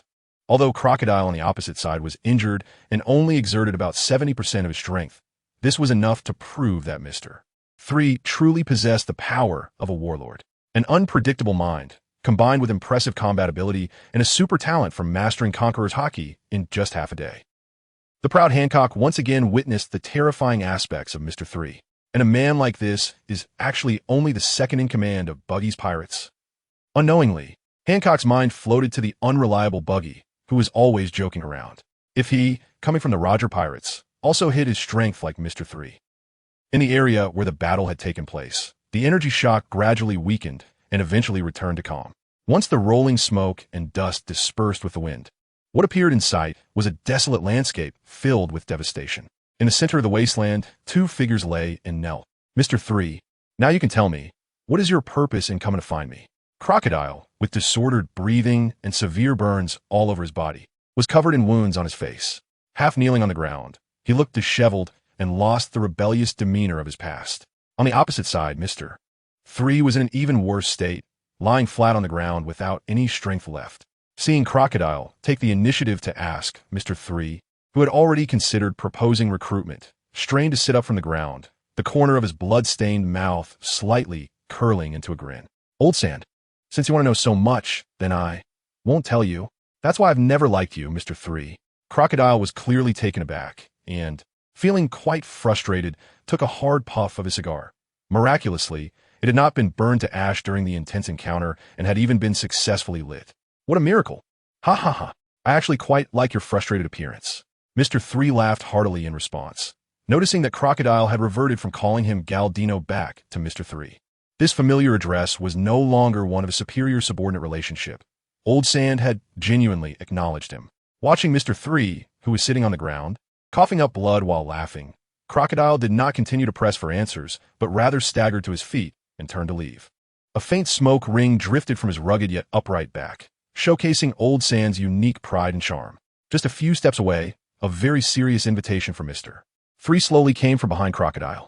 Old Sand, join us. Follow the legendary man, the clown Buggy, and together overturn this world that is about to fall into chaos. Upon hearing this, Crocodile abruptly stopped, took a puff of his cigar, and exhaled a cloud of smoke. A light breeze swept across the now desolate land, bringing a sense of indescribable silence. So this is your purpose in forming an alliance with Hancock? Sorry, but a chaotic era is about to rise, and I already have my own plans and decisions to establish a new guild, so...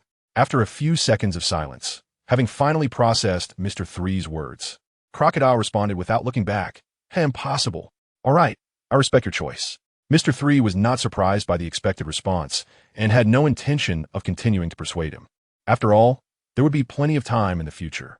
Just then, Hancock and Aisha walked over from the side. Mr.3 looked up at Hancock while sitting on the ground, giving her a look that was only understood without words. Then, his naturally hanging arms began to shake restlessly. "If you dare to say the words relay change, Mr.3. Hancock's expression darkened to a terrifying level, and a murderous intent permeated her beautiful eyes. "Don't doubt it. I will really turn you into a 1 centimeter thick meat pie." A chilling sensation surged up, causing Mr.3 to shiver. "I'm serious."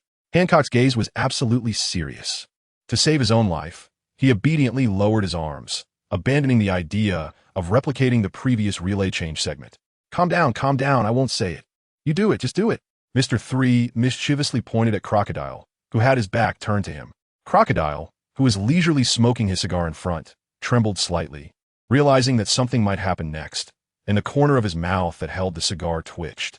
He recalled how the red high heels fell on his face like cold, merciless raindrops. Even the usually unflappable Old Sand broke his defenses at that moment. "Mr.3, you treacherous bastard. Didn't you say that Hancock wouldn't interfere in our battle?" Crocodile cursed angrily. "Oh, I said that before one of US falls." Mr.3 spread his hands, and in Crocodile's incredulous gaze, he plopped down on the ground. "All right, now I've fallen."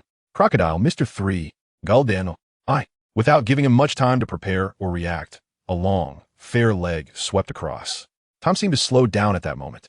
In Crocodile's wide-open eyes, the familiar red high heels gradually approached and enlarged, then gently pressed against his face. In Crocodile's current state of barely holding himself together, he naturally had no strength to resist Hancock. A few minutes later, Crocodile lay stiffly on the distant beach's rocks. Beside him was Daz Bonus, who had regained some consciousness. "President, how are you?" Seeing his president face down, motionless on the rocks, Daz, ignoring his aching joints, stumbled over. "I'm fine, dots." Crocodile buried his head deeply into the crevice of the rocks, pondering for a few seconds before sighing hoarsely, informed the brothers on Island A to prepare for departure. "Rest for a few hours, and we'll set off in the afternoon."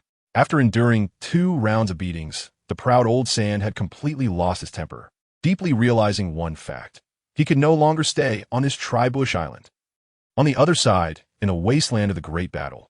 "Why do I have to do such boring cleanup tasks, Mr.3? You owe me a fair fight." Hancock patted the dust off her purple chi-pow, looking down at Mr.3 with an unhappy expression. As the pirate empress and the former king of the Amazon Lily Kingdom, it was extremely disgraceful for her to have to intervene against a weakened Crocodile twice. At the same time, this statement revealed another meaning. She, like Crocodile, had fully recognized Mr.3's strength in combat. Lying on the ground, Mr.3 let out a dry laugh, not daring to voice any rebuttal. If he said anything at all, he would definitely lose this excellent vantage point. An indescribable, strange atmosphere emerged between the two and lasted for several seconds. The cool sea breeze blew through, causing Hancock's long black hair to flutter. It also brought swirling yellow sand that blew into the eyes of a certain lecher, obscuring his vision. After a moment of silence, Hancock retracted her displeased expression, her brows furrowing, transforming into full confusion and bewilderment. Did she hear correctly? Crocodile just mentioned that she was in alliance with him, right? Since the ultimate goal was recruitment, wouldn't it be more convincing to directly say that she had already joined Buggy's pirates? That would also help Crocodile let go of his pride. Speaking of such a serious topic, Mr.3 raised his hand to rub the sand out of his eyes, cursing under his breath about Crocodile's lingering presence. He then straightened himself up slowly from the ground. The addition of the 9 snake pirates would indeed bring Crocodile a significant psychological shock and increase the chances of recruitment, but Mr.3's eyes deepened. His expression serious as he said, "Compared to us mentioning this, it would be more impactful for Crocodile to realize it himself." Let Crocodile notice it himself? Hancock's brows knitted even tighter. After a long silence, Mr.3 slowly spoke, saying something that seemed irrelevant. According to the efficiency of the world government and the Morgan newspaper, the new newspaper should have been printed by now and started spreading worldwide. Hancock was first taken aback. Then she seriously pondered, and after clearing up the reasoning, her eyes suddenly brightened. "I see. On the Pillar Ring Island, in a cozy and harmonious tavern in town, the tavern owner was a muscular man. Although most of the residents in town, were law-abiding, and the environment was far from the chaos and brutality of Town C. There were still people who got into trouble after drinking. Thus, the tavern owner needed to have sufficient strength or background to intimidate those unruly customers. Thanks to the owner's incredible strength and fiery temper, the tavern named Pudding Toast usually had a harmonious atmosphere. However, today, the usually arrogant and irritable owner had to humbly serve drinks and dishes, not daring slack off at all, because the one coming here was Crocodile, the notorious pirate who had just turned Town C into ruins. Several big men in black suits stood guard at the tavern's entrance, and inside the spacious tavern were only Crocodile, Daz Bones, and the tavern owner. "Boss, the orders have been relayed, and the brothers are counting the loot. Once your injuries recover a bit, we should be able to set sail before sunset," Daz Bones said, having changed into a sharp black suit. Although he had been knocked out in the fight against Mr.3, his injuries were far less severe than Crocodile's. Plus, as a user of the shave fruit with a body as tough as steel, his recovery would be a bit faster. Crocodile, draped in a brown coat, was half reclining on the leather sofa of the tavern, with thick bandages wrapped around his chest, abdomen, arms, and forehead, looking rather unwell. However, even in such a time when he needed proper rest and recuperation, he still had a large cigar clenched between his teeth, and his disheveled hair had been styled back into a handsome slick. "Well done," Crocodile said simply, nodding slightly. Daz Bones looked at the seriously injured boss, his thick lips moving, but ultimately chose not to voice the questions in his heart. On the way to the tavern, he had heard many vague rumors about giant fireballs floating in the air, terrifying sandstorms like tsunamis, and earthquakes that trembled the ground, along with candle rains. Even asking his subordinates, it was hard to get accurate information. What exactly happened in that battle? Only the boss in front of him knew. "Don't hold back, Daz. I know what you want to ask." On the contrary, Crocodile saw through his thoughts, spreading his arms back against the sofa, and with a determined gaze said, "The winner of that duel was me." This was a fact, after all, as it was Mr.3 who had collapsed on the ground after their fierce clash of techniques, barely able to sit up. Thinking of Mr.3 holding up the giant fireball like a fiery demon, Crocodile took a deep puff from his cigar, letting the smoke ring drift away with a sigh. "However, most of my injuries were indeed caused by him. That guy's strength has grown to a level that I have to take seriously." Hearing the boss speak so highly of Mr.3 made a hint of gloom appear in Daz's eyes. Once, they had been on the same level as teammates, and even from a codename perspective, his status had been above the others. He never expected that in just 2 years, Galadino would grow to such an extent. "After this incident, I must step up my training. One day, I will catch up with Galadino and surpass him." With this thought, the gloom in Daz Bones' eyes dissipated, replaced by an intense fighting spirit. Though this fighting spirit would be completely crushed later by a certain candle-headed guy's conqueror's hockey. Seeing his gaze so resolute, Crocodile smiled lightly and comfortably turned his attention away. On the other hand, in a luxurious inn near the port in town, Mr.3, also wrapped in bandages, lay on the bed recovering, casually watching the hurried passers-by on the street. Although he had narrowly lost to Crocodile in their battle, he felt no sense of loss whatsoever. On the contrary, he was quite pleased, having gained experience and growth from the fight. After all, it was Crocodile. In his youth, he dared to challenge Douglas Bullet and took on the peak Whitebeard alone, compared to the weak state he was in when he first crossed over. Where any powerful figure could easily defeat him, he was now undoubtedly on the threshold of the first tier of powerful pirates in the world. "Mr.3, I brewed a special healing potion for you. Please drink it while it's hot." Just as he was pondering, a crisp and slightly shy voice came from the door. Mr.3 turned to see Ayasha carefully carrying a steaming bowl of potion, walking over slowly. She was wearing a clean and neat black leather jacket, paired with black leather pants that were uneven in length revealing half of her evenly fair and long legs. With a perfect face and a sexy figure complemented by a black long knife hanging from her slim waist, she exuded an indescribable, breathtaking aura. Thank you. Mr. 3 took the medicine bowl from Ayasha's hands and glanced down at it. The so-called special treatment potion looked as pure as plain water, with no trace of herbal residue in sight. Despite feeling slightly puzzled, since the potion came from Ayasha, Mr. 3 didn't think much of it and brought it to his lips to drink. Then he spat it out on the spot. The taste and texture were too similar to candle wax. No, it was definitely just melted candle wax. Mr. 3 stuck out his tongue and licked his lips, instantly pulling off a piece of translucent candle film. Ayasha, who was eagerly watching from the side, was startled. What's wrong, Brother 3? I clearly asked someone to buy the best candles. Could it be that the unscrupulous merchant deceived me? Saying that, a hint of killing intent appeared on the girl's pretty face. Mr. 3 shook his head in amusement. It's fine. Thank you, I feel much better. The idea that a wax fruit user needed to replenish candles when injured, what kind of brain circuitry could come up with such a bizarre treatment method? If it weren't for knowing Ayasha's uniqueness, Mr. 3 would almost think she was an assassin sent by an enemy pirate crew. But Brother 3, you already spat it out. Ayasha said worriedly. You don't understand? I am a wax fruit user. The moment I touched the potion, the essence inside was absorbed cleanly. So the effect is still pretty good. Mr. 3 fabricated an explanation. At the same time, he sighed inwardly. Having such a silly and lovable fan is truly a headache. Of course, compared to the similarly bizarre-minded, longtime fan Bartolomeo, Ayasha is actually quite good. Really? Then I'll go get you another bowl. Ayasha happily turned around, ready to run out to fetch more candle liquid. No need. That first sip is fine. Drinking more won't be useful. Mr. 3 hurriedly called out to stop her. Well, okay, in a certain sense, Ayasha really doesn't seem too different from Bartolomeo. Ayasha obediently stopped in her tracks, pouting. She felt Brother 3 was lying to her, but had no evidence.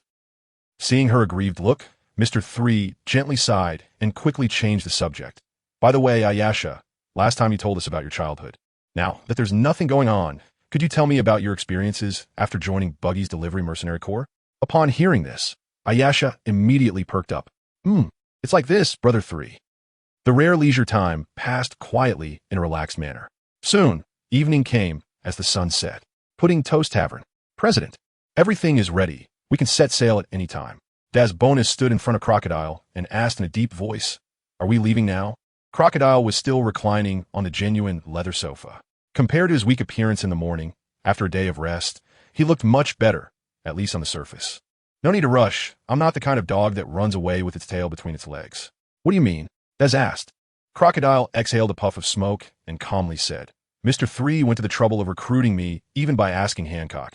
How could he easily give up? Let's wait a bit longer. Understood. Des nodded. Just as he finished speaking, a glint suddenly flashed in Crocodile's eyes. What a coincidence, he sighed. Crack. The next moment, with the last rays of the setting sun, the tavern's wooden door was pushed open with a heavy thud. The first to enter was a seductive beauty in black clothing, with sharp eyes and red short hair. Following closely was Mr. 3, dressed in a long suit, who also walked in slowly. We meet again, Mr. 3. Crocodile's gaze fell on Mr. 3's suit, and he took the initiative to greet him. That outfit really suits you for some reason. Mr. 3 stepped forward and naturally sat down opposite Crocodile. The sword-wielding guard, Ayasha, stood expressionlessly behind him, her posture upright and her eyes cold. Thank you for the compliment. I wore this specially to recruit you. Mr. 3 adjusted his somewhat awkward tie and directly stated his intention. This time, Hancock did not follow.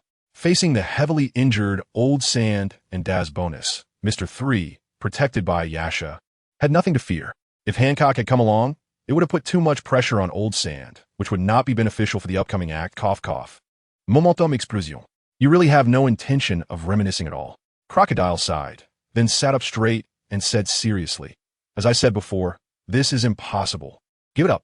Even after 2 beatings, his attitude remained as firm as ever. Mr. 3 shrugged helplessly and followed Crocodile's words. After the abolition of the warlord system, the delicate balance between the Navy and pirates has been completely broken, and the world is about to enter the greatest period of chaos. Under such circumstances, how could I have the leisure to reminisce with you? Crocodile remained unmoved, still calmly smoking a cigar. So what? If you cower under others out of fear of the coming new era, what kind of man are you? A real man needs to assess the situation, not blindly cling to so-called aloofness, or he will die a miserable death. Being able to bend and stretch is what makes a true hero, Old Sand. Perhaps wanting to exude an aura like crocodiles, Mr. 3 raised his hand to create a small candle, lit it, held it in his mouth, took a puff, and blew out a strangely shaped smoke ring. He was a wax fruit user, so he naturally had no fear of the toxic substances produced by burning candles. Kids, don't try this at home. Heh, Crocodile sneered. Whether it was because of Mr. 3's so-called true hero remarks, or because he was smoking a candle like it was tobacco, this seemingly bizarre and confusing behavior was noteworthy. So, Mr. 3, do you think I will die in this so-called chaotic era? He asked in a low voice. His magnetically rich voice revealed absolute confidence. Yes, Mr. 3's eyes, hidden behind his goggles, were exceptionally firm. The conflict between the Navy headquarters and the 4 emperors would inevitably escalate, especially with the Revolutionary Army led by Monkey D. Dragon. In such a confrontation, no one could remain aloof. For powerful individuals like you, Hancock, and White too, there are only 2 paths. First, stay away from a new world and hide in the corners of the 4 seas to live out a lonely old age. Or second, participate in this great chaos alone, and then get beaten until bloodied and uncertain of your life. It's a very reasonable statement. In fact, this point was already anticipated by Crocodile when the world government announced the abolition of the 7 Warlords system. He just didn't think as idealistically as Mr. 3. There are simply too many uncertainties during chaotic times. That said, Crocodile did not refute it, but instead shrugged and rephrased it. As you said, why wouldn't I join a more powerful Yonko crew instead of choosing the weaker Buggy? This is an expected and logical thought. However, Mr. 3 not only disagreed, but also gently shook his head, staring directly into Crocodile's eyes, and slowly spoke. Because a strong Yonko crew won't care too much about your pride, while a relatively weaker Buggy crew can accommodate your arrogance to the greatest extent. This statement was undoubtedly a heavy blow to the prideful Crocodile, and one could tell from the momentary wavering in his gaze after hearing it. Ha ha ha. Crocodile laughed heartily, but seconds later, his expression gradually turned cold. I admit you have a point, Mr. 3, but the potential of Buggy's pirate crew is simply too low. Such a small stage is not suitable for a fierce crocodile. As someone who, along with Buggy and Mr. 3, escaped from the Impel Down to the Marineford War, Crocodile is one of the few who knows Buggy's true capabilities. It's hard for him to accept someone like that as his captain. Wait, Old Sand, you just mentioned potential? Mr. 3's lips curled into a bright smile. You did mention the word potential just now, right? Upon hearing this, Crocodile furrowed his brows in confusion. He had made his point so clear. Why did Mr. 3 still show such excitement, even an expression of long-awaited anticipation? So what? The sharp-minded Crocodile sensed a hint of ominousness. Mr. 3 did not provide a direct explanation because no amount of explanation is as simple and straightforward as taking action. Old Sand, call all your people in. The more the better. He said something that left Crocodile and Daz bonus puzzled. Crocodile fixed his gaze on Mr. 3's eyes, confirming he wasn't joking, then waved his hand to Daz bonus. Daz immediately understood, stepped forward, picked up a glass from the table, and smashed it on the ground. Bang! The sharp sound of shattering glass echoed.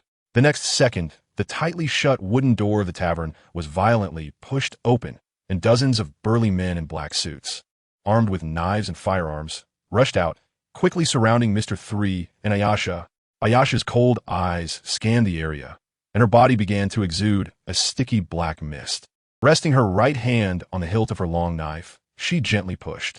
With a clang, a glint of cold light flashed, revealing a small section of the sharp blade. Mr. 3 must have asked the others to come in because he absolutely trusted her strength. If she couldn't follow Mr. 3's instructions and take down this group of guys around them, that would be the biggest dereliction of duty. At that moment, the atmosphere in the tavern was filled with a tense and murderous aura. Ayasha, don't be nervous, let me handle it. Mr. 3 gently patted Ayasha's shoulder, and the sticky black mist surrounding her immediately dissipated. Mr. 3. The girl stared wide-eyed at Mr. 3, who was slowly walking back, releasing her grip on the hilt. Although she didn't know what Mr. 3, who was still injured, wanted to do at this moment, her choice was unconditional trust. VGM starts. Under the gaze of all the burly men in black, including Crocodile and Daz, Mr. 3 stepped into the center of the encirclement and stood firm. He then slowly turned around, looking at Crocodile, who had stood up from the leather sofa with a very serious expression. Old Sand, you just mentioned potential, right? So now, open your eyes and see clearly this. Mr.3's eyes narrowed, and his aura skyrocketed. Boom! An unimaginable, terrifying pressure erupted in the tavern, becoming an almost tangible force that weighed down on everyone except Ayasha. This is potential, Mr.3 shouted as he stepped forward, unleashing his Conqueror's Haki without reservation, causing it to explode. In that moment, time seemed to stop and space trembled in response. Even heaven and earth dimmed. Thud, thud, thud. The unparalleled Conqueror's Haki swept across the venue, and within just one glance, several of the suited men rolled their eyes back, their robust bodies collapsing to the ground. Crack, crack. Mr.3's gaze was sharp as he continuously released his Conqueror's Haki, and the sounds of weapons dropping echoed around. More and more muscular men lost consciousness, foaming at the mouth and collapsing. In just a few seconds, the black suits that had rushed in aggressively were completely wiped out, lying scattered everywhere. Conqueror's Haki? How is this possible? That guy, Gherardino, how could he possibly possess Conqueror's Haki? Bonus stared at Mr.3, whose hair was flying, unable to accept this reality. He transformed his entire body into sharp blades, wanting to charge forward and attack. But the terrifying aura firmly suppressed all his actions. Even though Mr.3 was heavily injured at this moment, it seemed that any movement on his part would lead to his being swallowed by an endless abyss. This is Mr.3's Conqueror's Haki. Even the president does not possess this kingly aura, with the strongest power to reach the pinnacle of the world. How could I even think about surpassing such a person?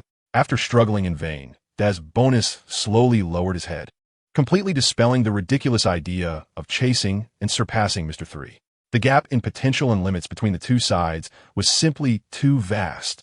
Ding ding. In stark contrast to Bonus, who was deeply impacted and dejected, Ayasha, unaffected by the Conqueror's Haki, was dazzled, her mouth agape. Looking at Mr.3, her eyes filled with admiration. Mr.3 is simply Mr.3. The way he unleashed his Conqueror's Haki is just explosively cool. The cold and murderous black-clad female swordsman underwent a dramatic change, her pretty face filled with excitement and enthusiasm. As for why Mr.3 would possess Conqueror's Haki, isn't that only natural? The secret has been revealed. Ayasha's devil fruit is the human fruit, mythical type, little fangirl form, big mist. Conqueror's Haki. As for Crocodile, he looked like a crocodile encountering danger, his eyes shocked and unwillingly fixated on Mr.3. Or more precisely, he was staring at the Conqueror's Haki that was continuously emanating from Mr.3 at this moment. After Mr.3 proposed the recruitment, he had made countless speculations.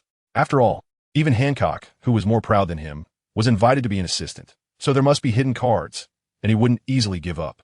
Perhaps it was the kind of eloquence displayed just now, or perhaps it was the money, power, women, and even the second-in-command position of the Buggy pirates that belonged to Buggy Express. But Crocodile never expected that Mr.3's recruitment trump card would be so simple and brutal. And, shocking, that Mr.3, who was utterly cowardly, ineffective, and extremely afraid of death, actually possessed Conqueror's Haki? What a ridiculous joke. If he hadn't been secretly exerting himself to the point of turning red in the face without being able to unleash it, Crocodile would almost suspect that anyone could awaken Conqueror's Haki. So how about it, Old Sand? How's this potential? Mr.3, at the center of the Conqueror's Haki explosion, raised the corners of his mouth and was quite satisfied with Crocodile's expression. He extended his palm toward Crocodile, his voice filled with temptation. Come on, join us, and compete for supremacy at the top of the world. 2 hours later, the distant sunset gradually sank below the horizon, leaving only the last ray of light illuminating the three-pillar ring island, inside the luxurious hotel serving as their temporary base. Mr.3 stood shoulder to shoulder with Hancock on the open balcony facing the sea, casually enjoying the cool sea breeze. So, even though you released Conqueror's Haki, you still couldn't keep Crocodile behind? Hancock asked after hearing the entire story of the Pudding Toast Tavern. Looking up at the distant horizon, he could faintly see a pirate ship sailing. Although somewhat regrettable, given Crocodile's temperament, it was normal for him to fail. Mr.3 recalled the scene in the tavern where Crocodile decisively rejected him, and then changed the subject, saying that this time was not entirely without gain. Hancock asked suspiciously. Mr.3 raised his right fist and wave it in the air, proudly saying, "At least I got to beat him up again with this fist." Hancock, left speechless, she could only mourn for Crocodile's tragic fate for another second. "So what should we do next? Are we just going to watch them leave?" Hancock asked again. Mr. 3 gazed at Crocodile's pirate ship in the distance, sighed lightly. After 3 attempts to feign capture, all usable trump cards have been exhausted, which is enough to prove Crocodile's determination. Simple brute force is no longer effective. Now that things have come to this point, to be honest, Crocodile's high spirits truly exceeded Mr. 3's expectations. Even with his careful planning and gradual approach, in the end, he only managed to shake Crocodile's inner self, unable to make him put aside his pride and accept the recruitment. Fortunately, he had deliberately kept one last card up his sleeve, and this would be a divine move. Just wait patiently. Even a most tightly sealed egg can be cracked open if a gap is found. Upon hearing this, Hancock nodded, seemingly understanding. This kind of intricate calculation was not her strong suit. Moreover, she found it difficult to be as calm and confident as Mr. 3. If all the hard work ended up in vain, she would definitely be furious. Just then, the door to the conference room was suddenly pushed open with a bang. "Third brother, Lady Snake, I just received a newspaper from the messenger Seagull." Ayasha rushed over, holding a freshly printed newspaper. "Look, isn't this a coincidence?" Mr. 3 smiled slightly, took the newspaper from Ayasha's hands, and opened it without hesitation. Swish, swish, swish. A man and 2 women immediately leaned in. The black and white newspaper headline boldly read, "Shocking. The Buggy Pirates actually did this to the world's #1 beauty, Pirate Empress Boa Hancock. What the hell is this familiar situation rushing at me?" Upon seeing the newspaper's headline, Mr. 3 nearly spat out a mouthful of old blood. After finally suppressing all the complaints in his heart, he slowly looked down to check the related news. Meanwhile, sailing on the sea, Crocodile also received the latest newspaper from a passing seagull. Boa Hancock abandoned the entire Amazon Lily Kingdom, abandoned the pirate ship, and even abandoned the name of Nine Snake, leading the entire 9 Snake Pirates to join Buggy the Clown Pirates. How is that possible? How could this be? Isn't she in an alliance with Mr. 3? Faced with Mr. 3's conqueror's hockey, the usually calm Crocodile completely lost his composure. His eyes, fixed on a newspaper, brimmed with disbelief. As a veteran warlord of the sea, he knew very well how high-spirited Hancock, who possessed all 3 types of hockey, truly was. Even he had to admit that in some respects, Hancock was prouder than he was. And this woman, who was so proud to the point of being arrogant, would actually abandon everything to support Buggy the Clown and publicly admit to joining the Buggy Pirates. Heroes appreciate heroes, knowing Hancock's temperament. Crocodile's shock at this moment far exceeded when he saw Mr. 3 possessing Conqueror's hockey. No wonder I always felt Hancock was acting based on Mr. 3's actions. Reflecting on the many details of his interactions with Hancock and Mr. 3 over the past 2 days, Crocodile finally realized that it wasn't an illusion. They were indeed together. Not some kind of ridiculous alliance. Damn it, I was played by Mr. 3 from the very beginning. Bang! Crocodile slammed his hook onto the table in front of him. The weak and pitiful wooden table shattered at once, splintering into countless pieces of wood. With veins bulging on his forehead, Crocodile bit down on his deformed cigar and shouted to Daz Bonez behind him. "Daz, return to base. Buggy Express Mercenary Corps Temporary Base." "Mr. 3, what the hell does this mean?" Crocodile kicked open the temporary base's conference room door, slamming a crumpled newspaper on the conference table in front of Mr. 3 amid a group of men in black suits. Mr. 3, who had long since received word of Crocodile's visit, was casually lounging with his legs crossed. "Oh, you seem to be in a hurry, Old Sand," he teased nonchalantly. Unfortunately, Old Sand wasn't in the mood for pleasantries, biting down on his large cigar. He directly asked, "Is it true that a strong person like Hancock has really abandoned everything to join the Buggy Pirates? Isn't it clearly written in the newspaper?" Mr. 3 shrugged, saying, "Hancock herself is right here. If you really want to know, why not just ask her?" Hearing this, Crocodile finally noticed Hancock, who was sitting beautifully alone in the corner, and turned to look at her. As someone of a similar nature, he genuinely wanted to know what could make the proud pirate empress willing to lower herself. Under his slightly anxious and irritated gaze, Hancock, with a blank expression, slightly parted her lips and slowly uttered 5 words. "The newspaper is correct." With eyes full of anticipation, Crocodile. At this moment, the significance of Crocodile obtaining the information about Hancock's allegiance to Buggy the Clown was profoundly highlighted. If it's during the recruitment phase, when Mr. 3 actively mentions to Crocodile that Hancock is not an ally, but has joined, it becomes a bargaining chip for recruitment, undoubtedly lowering Hancock's status. Given Crocodile's temperament, he might even scoff at Hancock's joining. After all, he had said in the tavern that if one submits to others out of fear of the chaotic times ahead, then what kind of man is that? After Mr.3 displays his conqueror's hockey, letting Crocodile know about this can solidify Hancock's position or prestige. The most intuitive manifestation of this is that we genuinely want to recruit you, but will not sacrifice Hancock's status and dignity as the price. You can come if you want, or leave if you don't. This indirectly echoes Mr.3's earlier statement that the Buggy pirate crew can accommodate Crocodile's pride to the greatest extent, serving as its strongest proof. This is why Crocodile immediately demanded Daz Bonus to return after seeing the newspaper content. The essence of To Catch a Thief, let the thief feel secure, is vividly demonstrated at this moment. One cannot help but say that Mr.3's calculation and mindset are simply impeccable. Therefore, the next steps become very simple. It's just 2 steps: showcase qualifications and paint a big picture. Crocodile, the reason you are unwilling to accept recruitment is that you feel the overall potential of the Buggy pirate crew is insufficient, right? Mr.3 adjusted his glasses and broke the silence in the conference room, saying, "Now let me tell you about the most terrifying power our Captain Buggy possesses in these seas." As soon as this was said, not only Crocodile and Daz, but even the listening Hancock and Ayasha unconsciously perked up their ears. Buggy? The most terrifying power? Is there such a thing?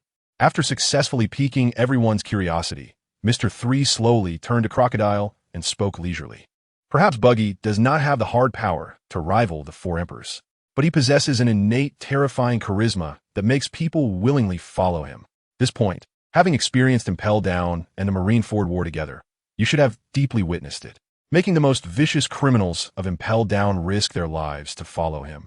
Shining brightly in the Marineford War and becoming the focus of the whole scene, even the whole world. Besides the main character Luffy, who else can compare to the great Buggy? Although this sounds quite absurd, in this pirate world, the lucky Buggy is indeed quite unbeatable. Mr.3's words successfully left Crocodile, Hancock, and Daz Bonus, who had participated in the Marineford War, in silence. After all, this is a fact they have seen with their own eyes. Besides his strong charisma, Buggy, who hails from the Roger Pirates and has a close relationship with Shanks, is already well known across the seas. The Buggy delivery service under the Buggy pirate crew has accumulated immense wealth over these 2 years. Seeing the wavering expression on Crocodile's face, Mr.3 pressed on. Charisma, reputation, wealth, these 3 points might not have much effect in peacetime, but in the upcoming chaotic era, they're completely enough to make up for the lack of potential. And this is also the main reason Hancock chose to join the Buggy pirate crew. Hearing this, Crocodile looked up at Hancock, and a hint of subtle admiration was buried beneath his rebellious face. "I didn't expect you to see through this so clearly, Hancock. No wonder you chose to side with Buggy." Sitting not far away, Hancock, eating popcorn, thought, "So my insicht was super fun, eh?" Ahem. The proud pirate empress cleared her throat expressionlessly, remaining silent to hide her inner shock. "Crocodile, haven't you always wanted to surpass Whitebeard? Now that he is dead, how about doing what he couldn't accomplish? Joining the Buggy pirate crew." After showcasing the qualifications, Mr.3, filled with passion, was ready to start painting a big picture, breaking through the Marine headquarters, overturning Mariehua, completely subverting this pirate world. Instead of relying on some broken ancient weapon, the Pluton, how about making the name Crocodile resonate through heaven and hell with your own hands, so that even the deceased Whitebeard can hear your name? Isn't that a more wonderful thing? These seemingly simple words struck deep into the soul of the wavering Crocodile. Using the ancient weapon Pluton to destroy the world and surpassing the world's strongest man Whitebeard. These 2 things can be said to be his lifelong pursuit. Ha ha ha. After a long silence, Crocodile, who struggled to suppress his restless blood, threw his head back and laughed. After the heavy laughter, he lowered his head again to look at Mr.3, his eyes still filled with the rebellious spirit of the sand crocodile. "Mr.3, do you think you've completely figured me out?"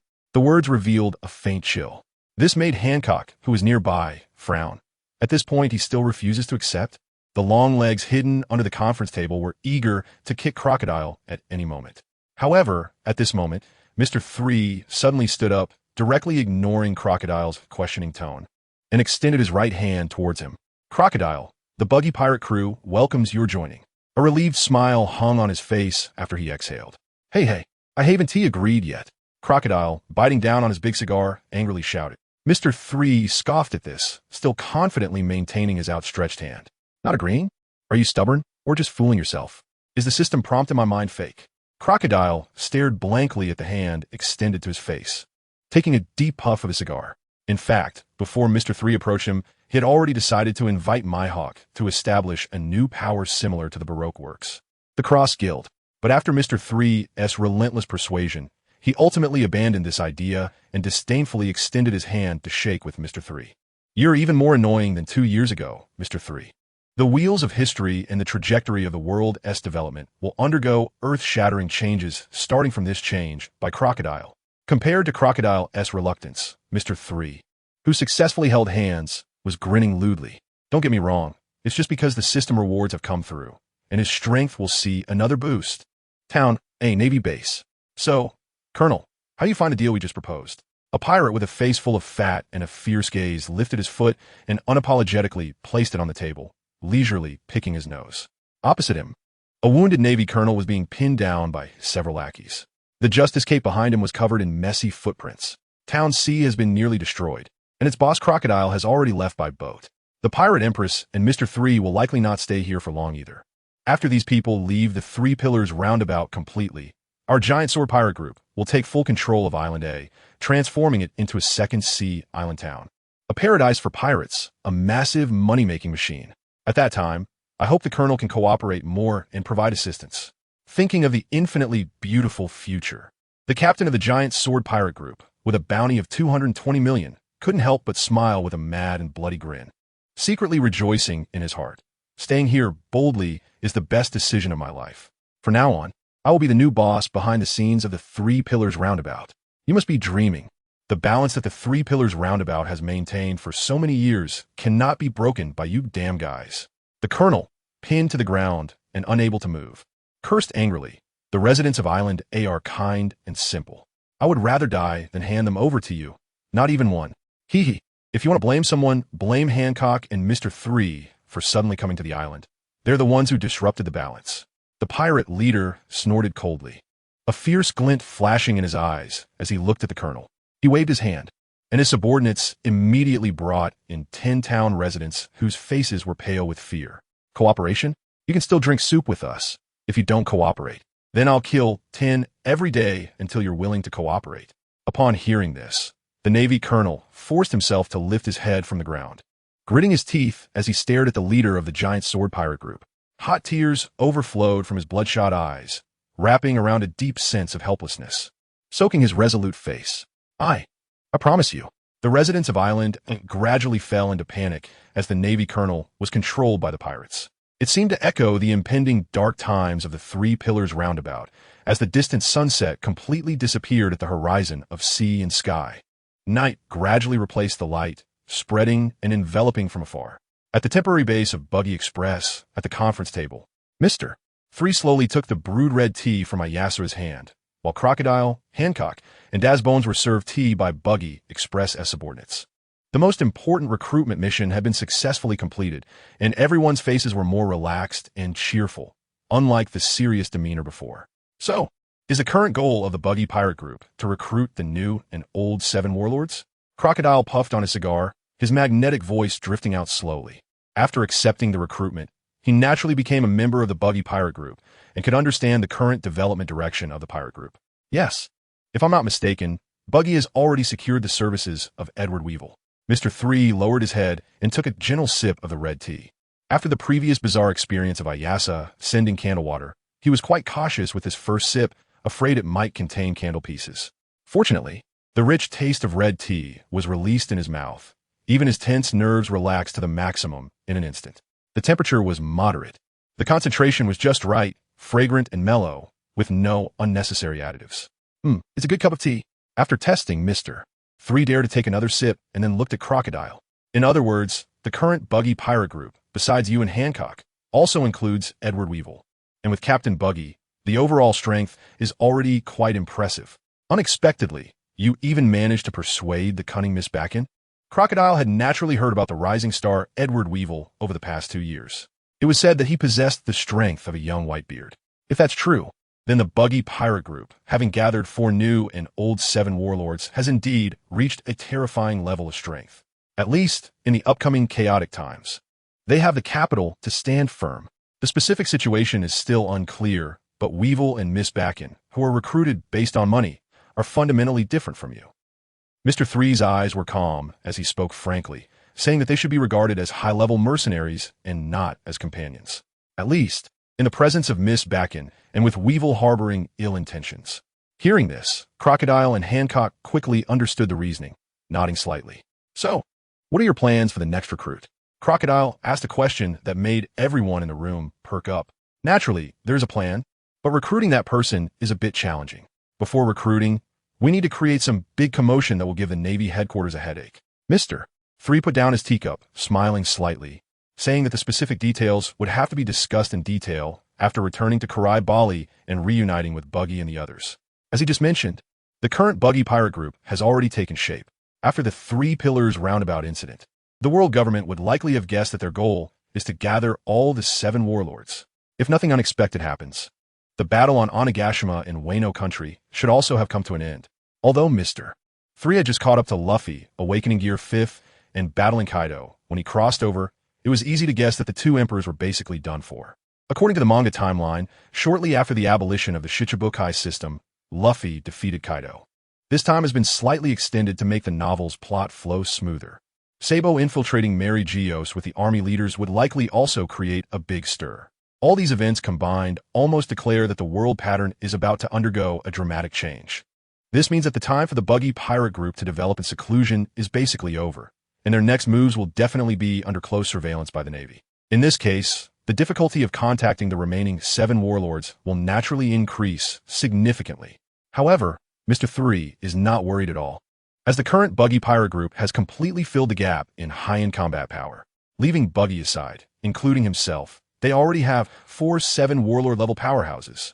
Strength, prestige, wealth, underground forces, and various aspects all stand at the top of the new world.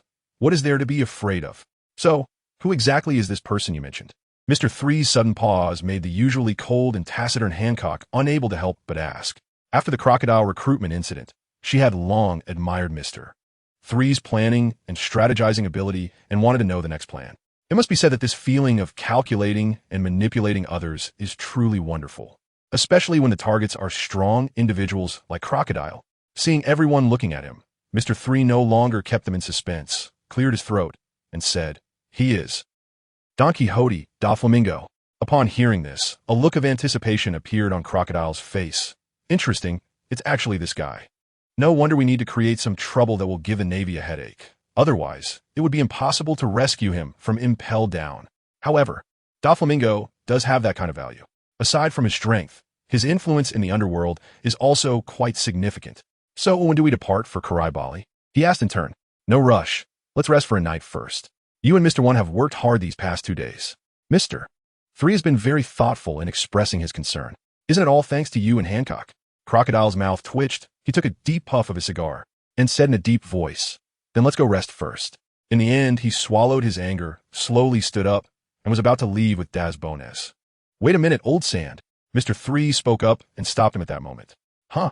Is there something else?" Crocodile turned around, his dark eyes radiating displeasure. Mr.3 hesitated for a moment. After careful consideration, he decided to speak up. "According to the style of our Buggy pirates, new members have to call me third brother. You see, Desert Treasure Blade." Bang! The floor-to-ceiling window of the meeting room shattered in response. Mr.3 spat out blood, flying towards the streets of Island A in a perfect parabolic arc.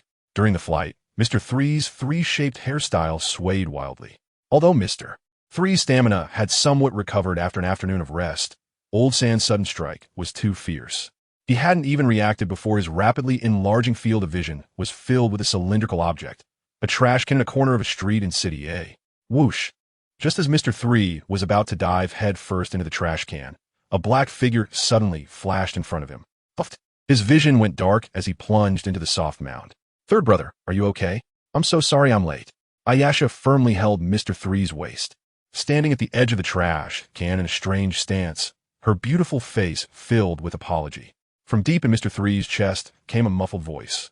"No, I'm fine. Not late at all. Your timing is just right. Yes, I'm sorry. Third brother, I'll put you down right now. Ayasha looked very flustered. From the way third brother kept twisting his head, it was easy to tell he was on the verge of suffocation. If third brother really died like this, her guilt would be immense. This is too fast. Mr.3 stood back on the ground, suddenly feeling that the fresh air around him was bland. It doesn't smell like facial cleanser at all. However, he didn't dwell on it too much. After all, this thing is about fate, something one can encounter but not seek. Just a hint. Deliberately taking advantage would just make him the second Peach Boy. And in a worst case, it could even provoke the legendary river crab beast. Third brother, what are you saying?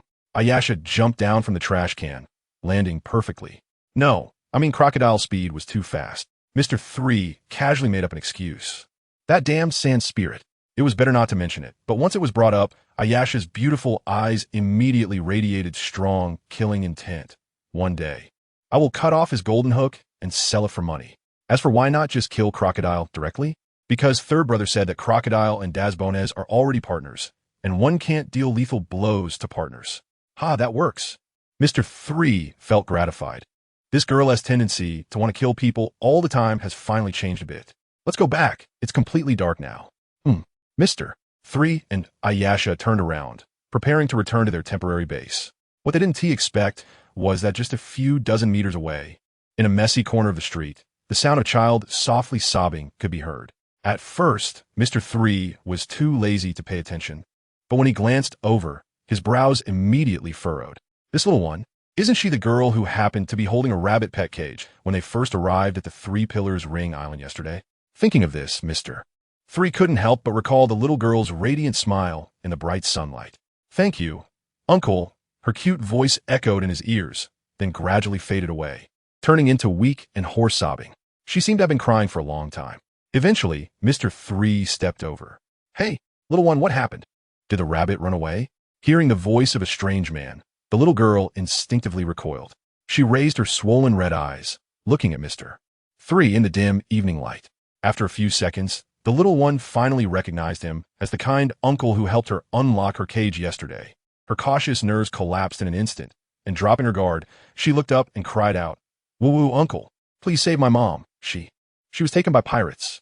The little girl clung to Mr.3 like a lifeline. In her simple mind, since the uncle could unlock the cage, he could definitely help save her mom. Pirates? Mr.3's expression immediately darkened.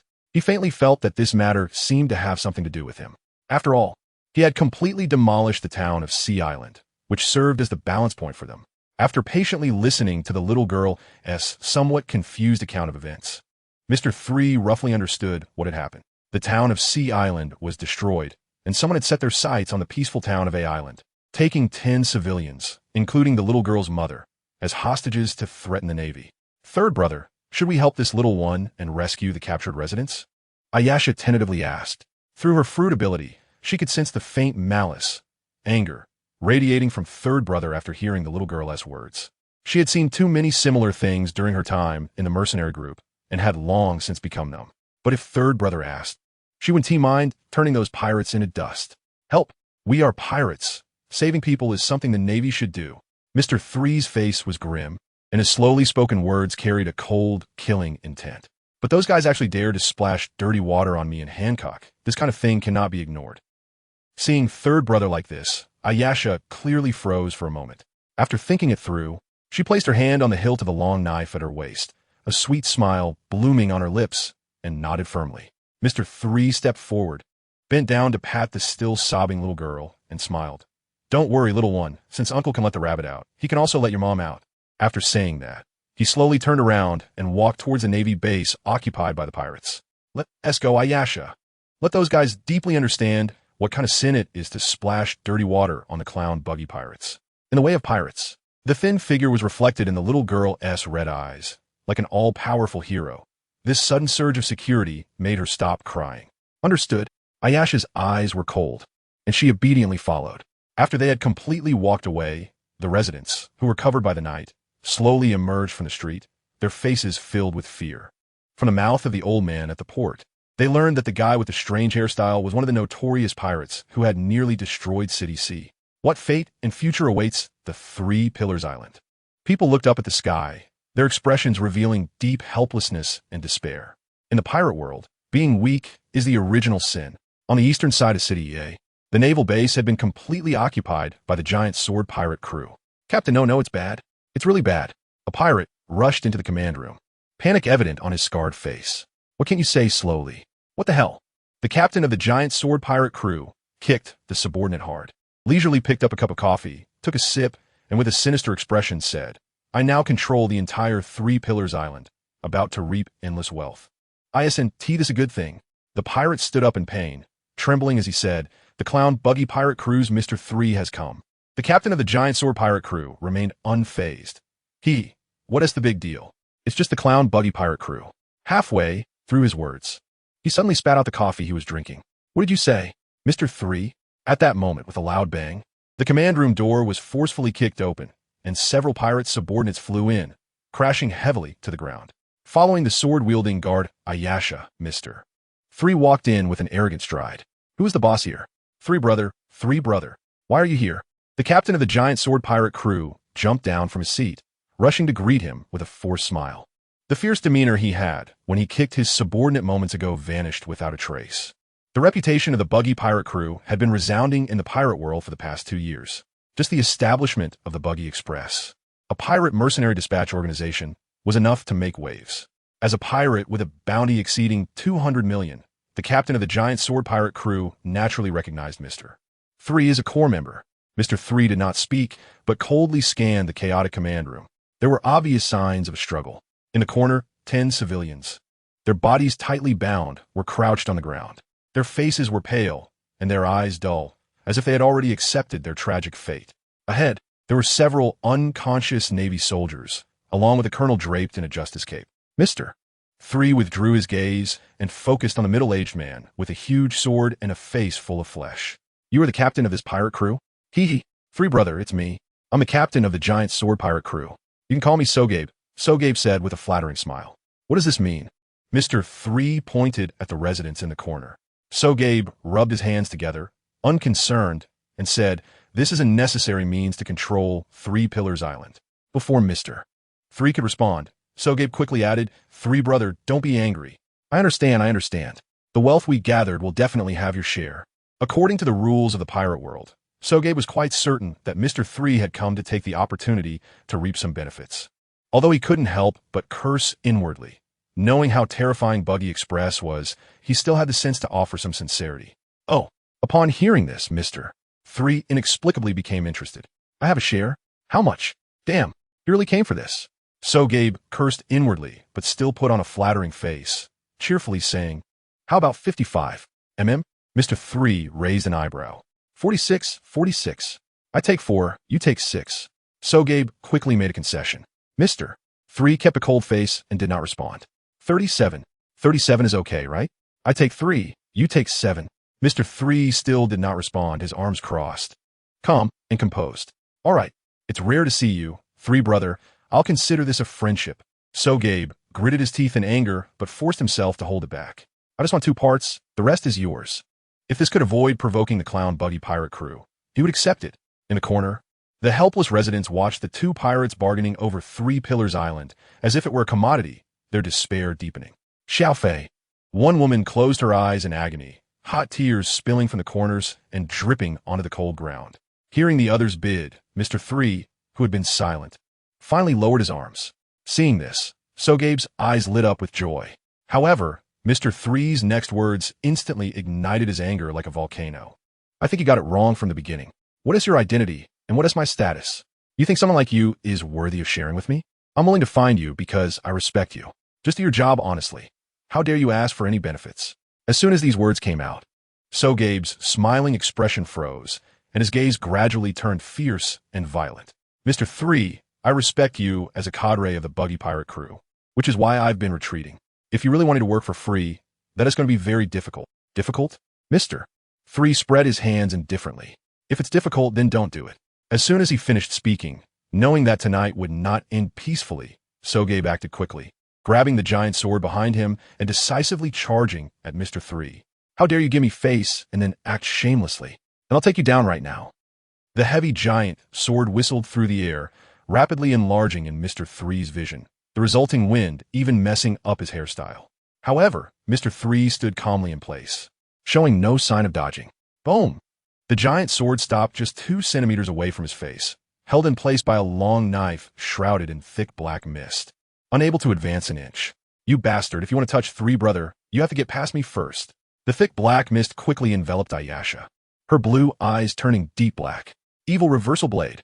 Ayasha held the knife with both hands, skillfully deflecting the giant sword before slicing out a streak of black light. What? Sogabe felt an overwhelming force transmitted from the sword, causing pain in his hands. Bang! The black light slash met the weight of the giant's sword, sending Sogabe, whose muscles were exploding, retreating repeatedly. Finally, Sogabe stomped hard on the ground, barely stabilizing himself. Ayasha, however, did not plan to give him a chance to catch his breath. Lowering her body and shooting out, the long knife drew a beautiful arc, transforming into a black shadow. Damn, woman, stop looking down on people. As expected of a pirate with a bounty exceeding 200 million, Sogabe reacted extremely quickly. He gripped the giant sword with both hands, an immense and strange power erupting like flames, turning the blade red hot. Boom!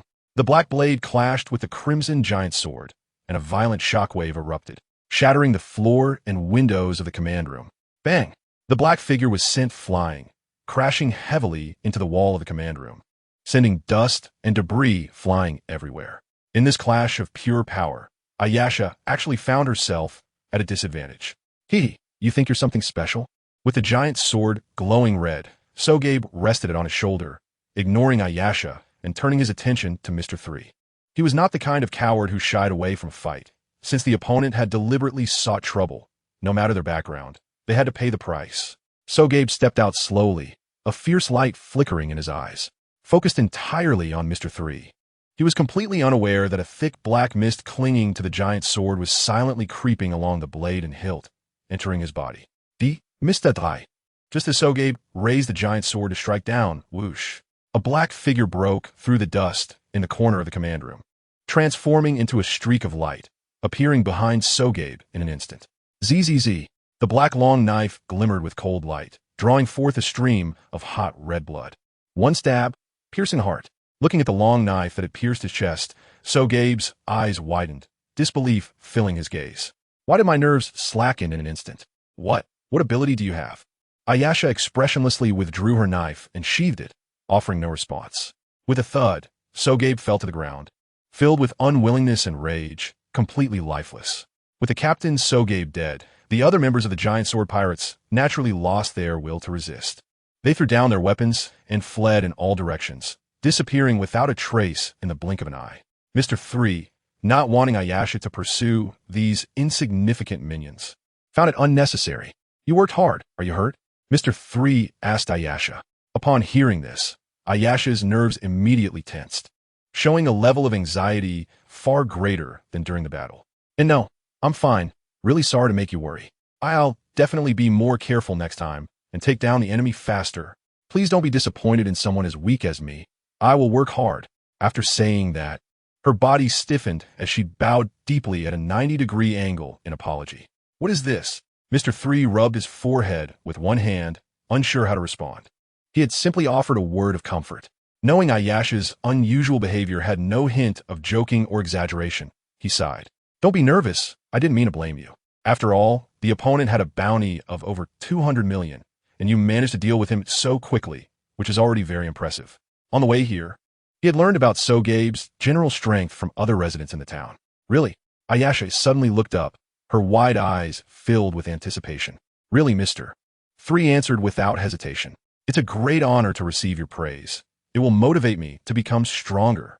Ayasha, having received her idol's affirmation, scratched her head and stood there giggling. Mr. 3 shook his head lightly, feeling both amused and exasperated.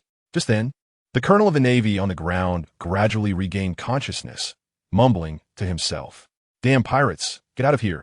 Due to the angle, the first thing he saw upon opening his eyes was Sogabe, lying in a pool of blood, eyes wide open in death. As Sogabe is dead, an endless chill surged with the moonlight from outside, instantly waking the young colonel, who sprang up from the ground. Did you just say for the pirates to get out? I can't just pretend I didn't hear that. A calm voice, like the whisper of death, pierced his ears, and only then did the young colonel realize. In front of him, under the cold moonlight, stood a thin man radiating danger. And Mr.3, recognizing the identity of the person, the young colonel was so frightened he collapsed to the ground.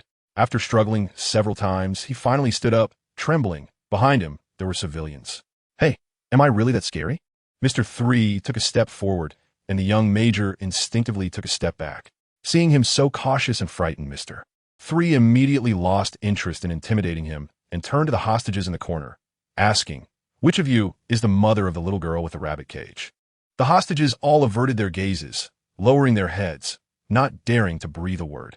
Mr.3's gaze swept over everyone, casually saying, "She asked me to come save her mom. Since none of you are speaking, should I just leave? Wait, and my daughter often carries a rabbit cage." A tall man, almost 2 meters, raised his hand. Mr.3 twitched his mouth. "Buddy, I said mother, can you take a look at yourself before speaking?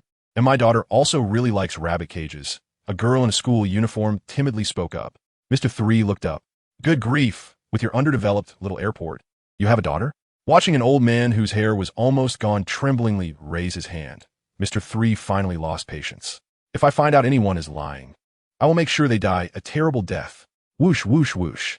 At these words, all the residents who raised their hands or were about to do so quickly withdrew their actions, squatting there, not daring to move. After a few seconds of silence, a woman in a gray sweater finally moved her body, weakly saying, "Sir, if the child you mentioned is named Luffy, then that is my child." Mr.3 glanced over. This person fit the description in every way. "Ayasha," he called out.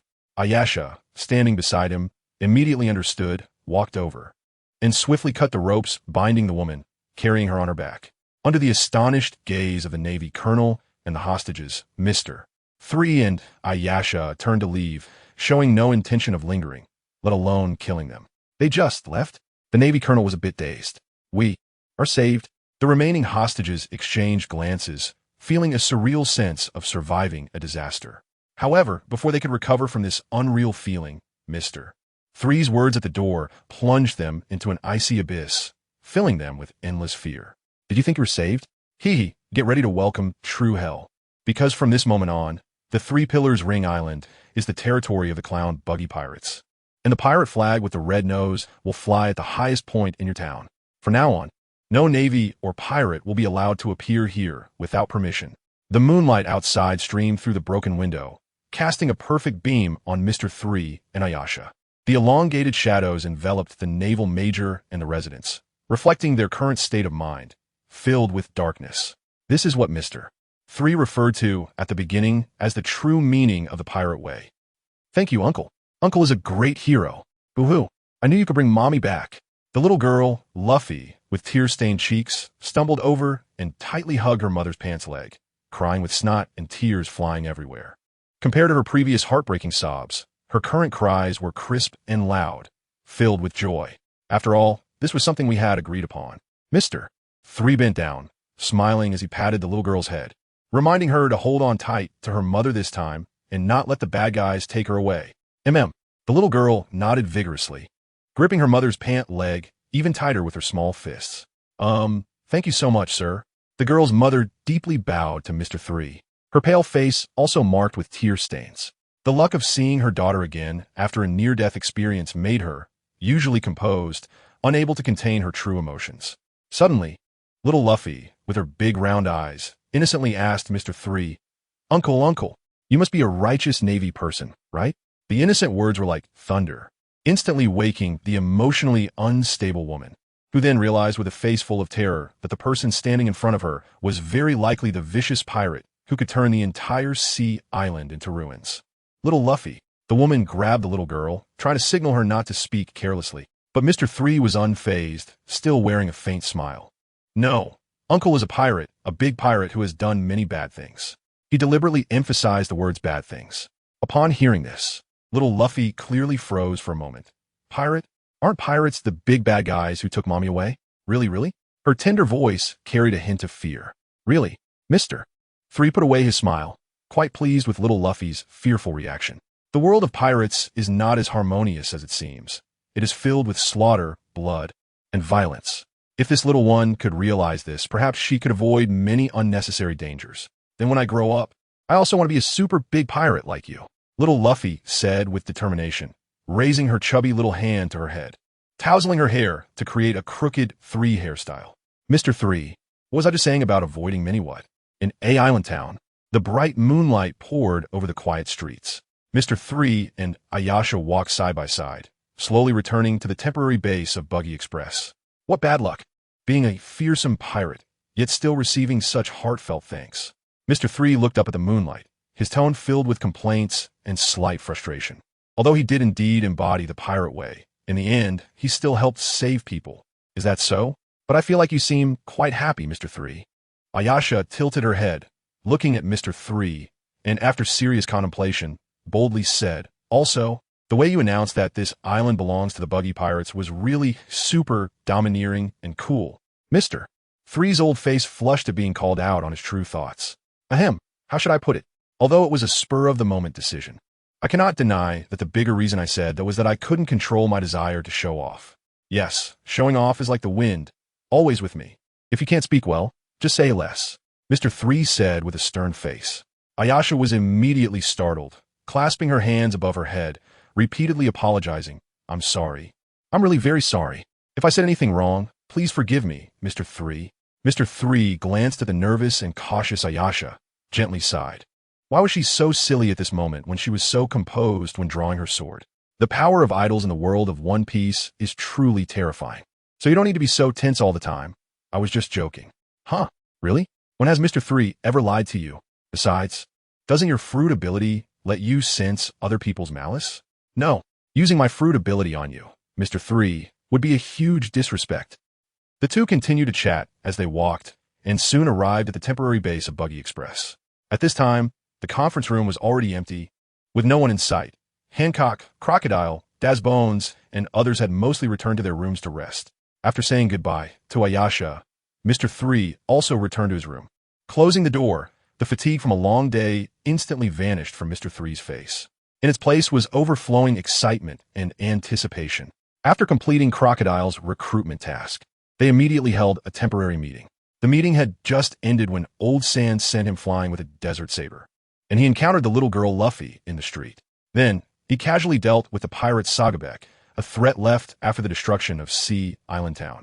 A series of unexpected events unfolded one after another, leaving Mr. 3 with no time to check the system rewards after completing the recruitment. And now, it was time to reap the fruits of victory. Buzz, with a thought, the system panel displaying the recruitment success information appeared in his view. Former Warlord Crocodile accepted the recruitment. Current target progress 3 completed. Obtained target rewards 3. Fruit ability development capsule. Interdimensional training manual. One of the 3 types of hockey to choose for upgrade. Instructor to be determined. Target evaluation. S. A very meticulous and detailed plan.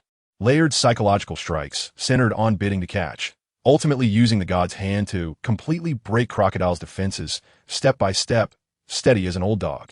Obtained S-level evaluation special item. Eternal Wax Museum. Corresponding rewards have been issued to the system space. Unlock side quest. Crocodile's title. Detected that the main quest progress has completed 3 items, and the overall strength of the Buggy Pirates has met the minimum requirements for advancing the main quest.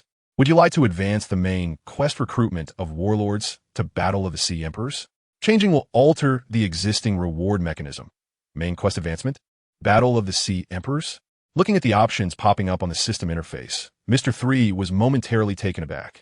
Although the Buggy Pirates now had a foundation comparable to a Yonko crew in terms of influence, financial resources, and high-end combat power, even in terms of high-end combat power, they were more splendid than ordinary Yonko crews. Yet ultimately, the entire Buggy Pirates still lacked the most core and critical element, a top-tier combat power comparable to the Yonko. In this situation, would it be too early to directly unlock the Battle of the Sea Emperors? Mr. 3 supported his chin with one hand, a slightly furrowed brow revealing a hint of doubt. No matter how you look at it, the overall strength of Buggy's pirate crew on the panel meeting the minimum requirements is quite strange. That guy Buggy, could he have done something outrageous while recruiting Weevil? Considering Buggy's luck with Conqueror's hockey, Mr. 3 found it hard not to infer this. However, it was still a bit early to start the so-called 4 Emperors competition. At the very least, they needed to rescue Doflamingo from Impel Down and strengthen their power further. To be safe, Mr. 3 chose no. After making his choice, he continued with the main quest of recruiting the warlords. Main system, host, Mr.3 appearance, charisma 73 physical quality, a luck, DS, buff from Buggy the Clown's faction, will disappear if separated. Ability, wax fruit, precision 99, strength 86, traits 82, not awakened. Armament hockey, normal add. Observation hockey, normal add. Conqueror's hockey, beginner add. Items, fruit ability development capsule, dimensional training manual. Choose one of the 3 hockey to level up. Former Marine Admiral Akainu's Sea Bicycle, black vehicle, refining progress 1. Eternal Wax Museum, capacity 1. Main quest, successfully recruit at least 1 warlord to join Buggy the Clown pirate crew. Expand the power and solidify Buggy's position as the second in command. Quest rewards 1 to 3. Completed. Evaluation A. D. S. Quest reward 4. Fruit ability development capsule. Vegapunk's mysterious technology box. Choose one of the 3 hockey to level up. Instructor TBD. Side quest. Hancock's Transcendence. Slightly side quest. Weevil's Justice. Slightly side quest. Crocodile's title. May Crocodile sincerely call out third brother reward.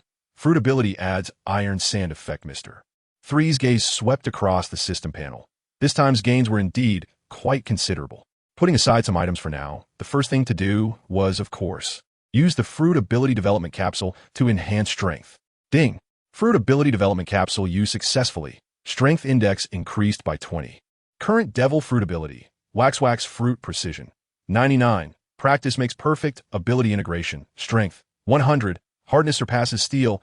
Unbreakable. Traits. 82. Flammability. Colored wax figures. Wax oil. Wax smoke. Etc. Note: when all 3 indices reach 100, the fruit ability can awaken.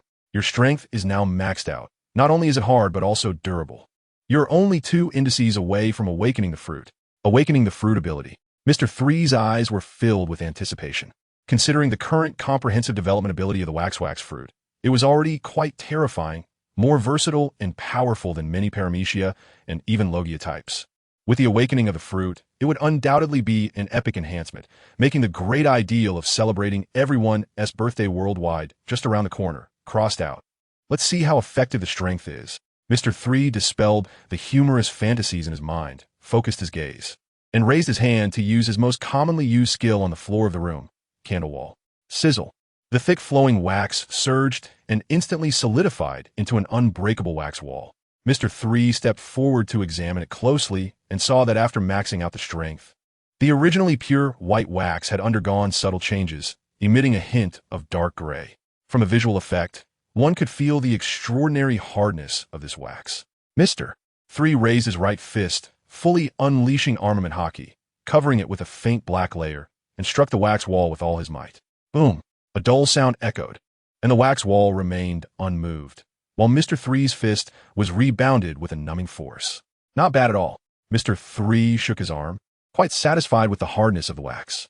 Similarly, the power of skills like Candle Fire Spray, Candle Purgatory, and Candle Demon Great Flame Ring would also receive a slight boost.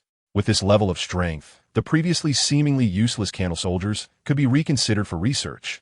The narrow room wasn't the best exploration venue.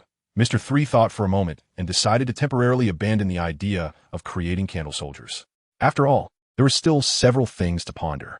His gaze fell on the special reward item obtained from recruiting Crocodile. Eternal Wax Museum can store specified character wax figures, used to instantly replenish 80 of the peak state of the original body. Unconditional use by the host. Others must stay within 10 meters of the host. Cooldown time, 7 days. Capacity, 1. Mr.3's eyes lit up. From the effect, the power of this Eternal Wax Museum could be described as formidable, so much so that it wouldn't be an exaggeration to call it cheat. Just imagine, when evenly matched enemies exhaust their strength and finally manage to injure you, you suddenly come back to life like an old man rejuvenated by irrigation. It's simply too shameless. With this thought, Mr.3 hesitated not at all and directly activated the Eternal Wax Museum. The target, of course, was himself. Buzz. The view in front of him suddenly twisted, undergoing a dramatic change like a revolving lantern. In the blink of an eye, the luxuriously decorated hotel room transformed into a wax museum built of wax. Bright candle flames flickered, illuminating Mr.3's face as he walked through a red-carpeted passage. On both sides of the red passage, there were 5 square stone platforms, most of which were in a gray-black locked state. Only the first stone platform on Mr.3's left glowed. This should be the so-called capacity limit. Mr.3 threw a ball of thick wax at the square stone platform, and as the wax twisted in the air when it landed on the surface of the platform, it had already transformed into a wax figure of himself in proportion and appearance. As the wax figure landed, Mr.3's pupils hidden behind goggles suddenly contracted, as if sensing something remarkable. Did my fruit ability go awry somewhere? Why does the wax figure exude an indescribable aura of majesty and dominance? Oh, it turns out it's me. Then it's fine. Looking at the wax figure that looked exactly like him, enveloped in light, Mr.3 clapped his palm and suddenly understood. The pirate world emphasizes what one looks like reflects what one is, and even without the system's accompanying beautifying filter, Mr.3, who awakened Conqueror's Haki and could stand toe-to-toe with Crocodile, no longer looked as lecherous as at the beginning, though his face was still that of a scheming villain. The aura he now exuded had a hint of the heroic flavor. After realizing this, Mr.3 was quite satisfied and slightly moved his thoughts, exiting the Eternal Wax Museum. Returning to his room, he walked slowly to the table, casually pouring a cup of fragrant warm red tea. As the highest-ranking third brother here, such thoughtful service was certainly quite attentive. The rich aroma of tea released in his mouth, and Mr.3 instantly felt much refreshed. Next up was the reward for the third phase of recruiting the warlords. The Dimensional Training Manual, a carefully crafted training manual for the core members of the Buggy Pirates. After gaining a deep understanding of the members' pasts and ideals, one can obtain a permanent pointer to the corresponding training location, referencing the training of the Straw Hat Pirates members 2 years ago. Effect: once the members successfully train, they can gain 30 of their training results, including haki, physical techniques, mental strength, etc. Trainable members: Alrita, not understood; Kabeji, not understood; Machi, not understood; Lion Ricky, not understood. Wow, it's such a good thing. When Mr.3 first saw this reward name, he thought it was something like Haki Lecture Hall, which required one to toil endlessly to become stronger. He never expected it to be applicable to teammates. Of course, that's not the main point. The main point is that he can gain 30 of their training results. He can definitely become stronger just by lying down. What dimensional training manual? This is clearly a manual for workers. Mr.3, with a joyful expression, rubbed his chin stubble, secretly plotting against Alrita and the others. However, being on the Sabati archipelago, he couldn't use this manual for workers for now. So, he shifted his gaze to the last item in the recruitment rewards, which was also the most valuable item. Haki Lecture Hall. Choose one of 3 types of haki to upgrade. Speaking of the 3 types of haki, the most powerful is Conqueror's Haki. Logically, he should undoubtedly enhance his Conqueror's Haki. But after careful consideration, Mr.3 decisively abandoned this idea. Conqueror's Haki is indeed stronger. But if one does not train to the level of Conqueror's Haki coiling, it is merely a skill for clearing minions and showing off. Although in the long run, using it early is better, the period of accumulation is simply too long. Using it now would be a waste. Mr.3's next target is Don Quixote Doflamingo, and he inevitably has to cause a big ruckus in Impel Down. Therefore, enhancing his current strength is particularly important. Every bit more power means less danger. And the Candle Fruit's ability, reaching 100 strength, can, to some extent, compensate for the shortcomings of Armament Haki. After all, the effect of Armament Haki is to add an invisible transparent armor to the body or weapon. Candle armor can also replace that. So for now, let's upgrade Observation Haki first. Mr.3 put down his teacup and murmured to himself, not knowing who the teacher for this Observation Haki class would be. If it were Katakuri-sensei, then... Wait, Mr.3, whose movements suddenly stopped, thought of a key point, and his eyes behind the goggles widened like saucers. Wait. Teacher Katakuri is still alive. Since it's all about enhancing Observation Haki, I can just go to Whole Cake Island. Why waste this opportunity to upgrade?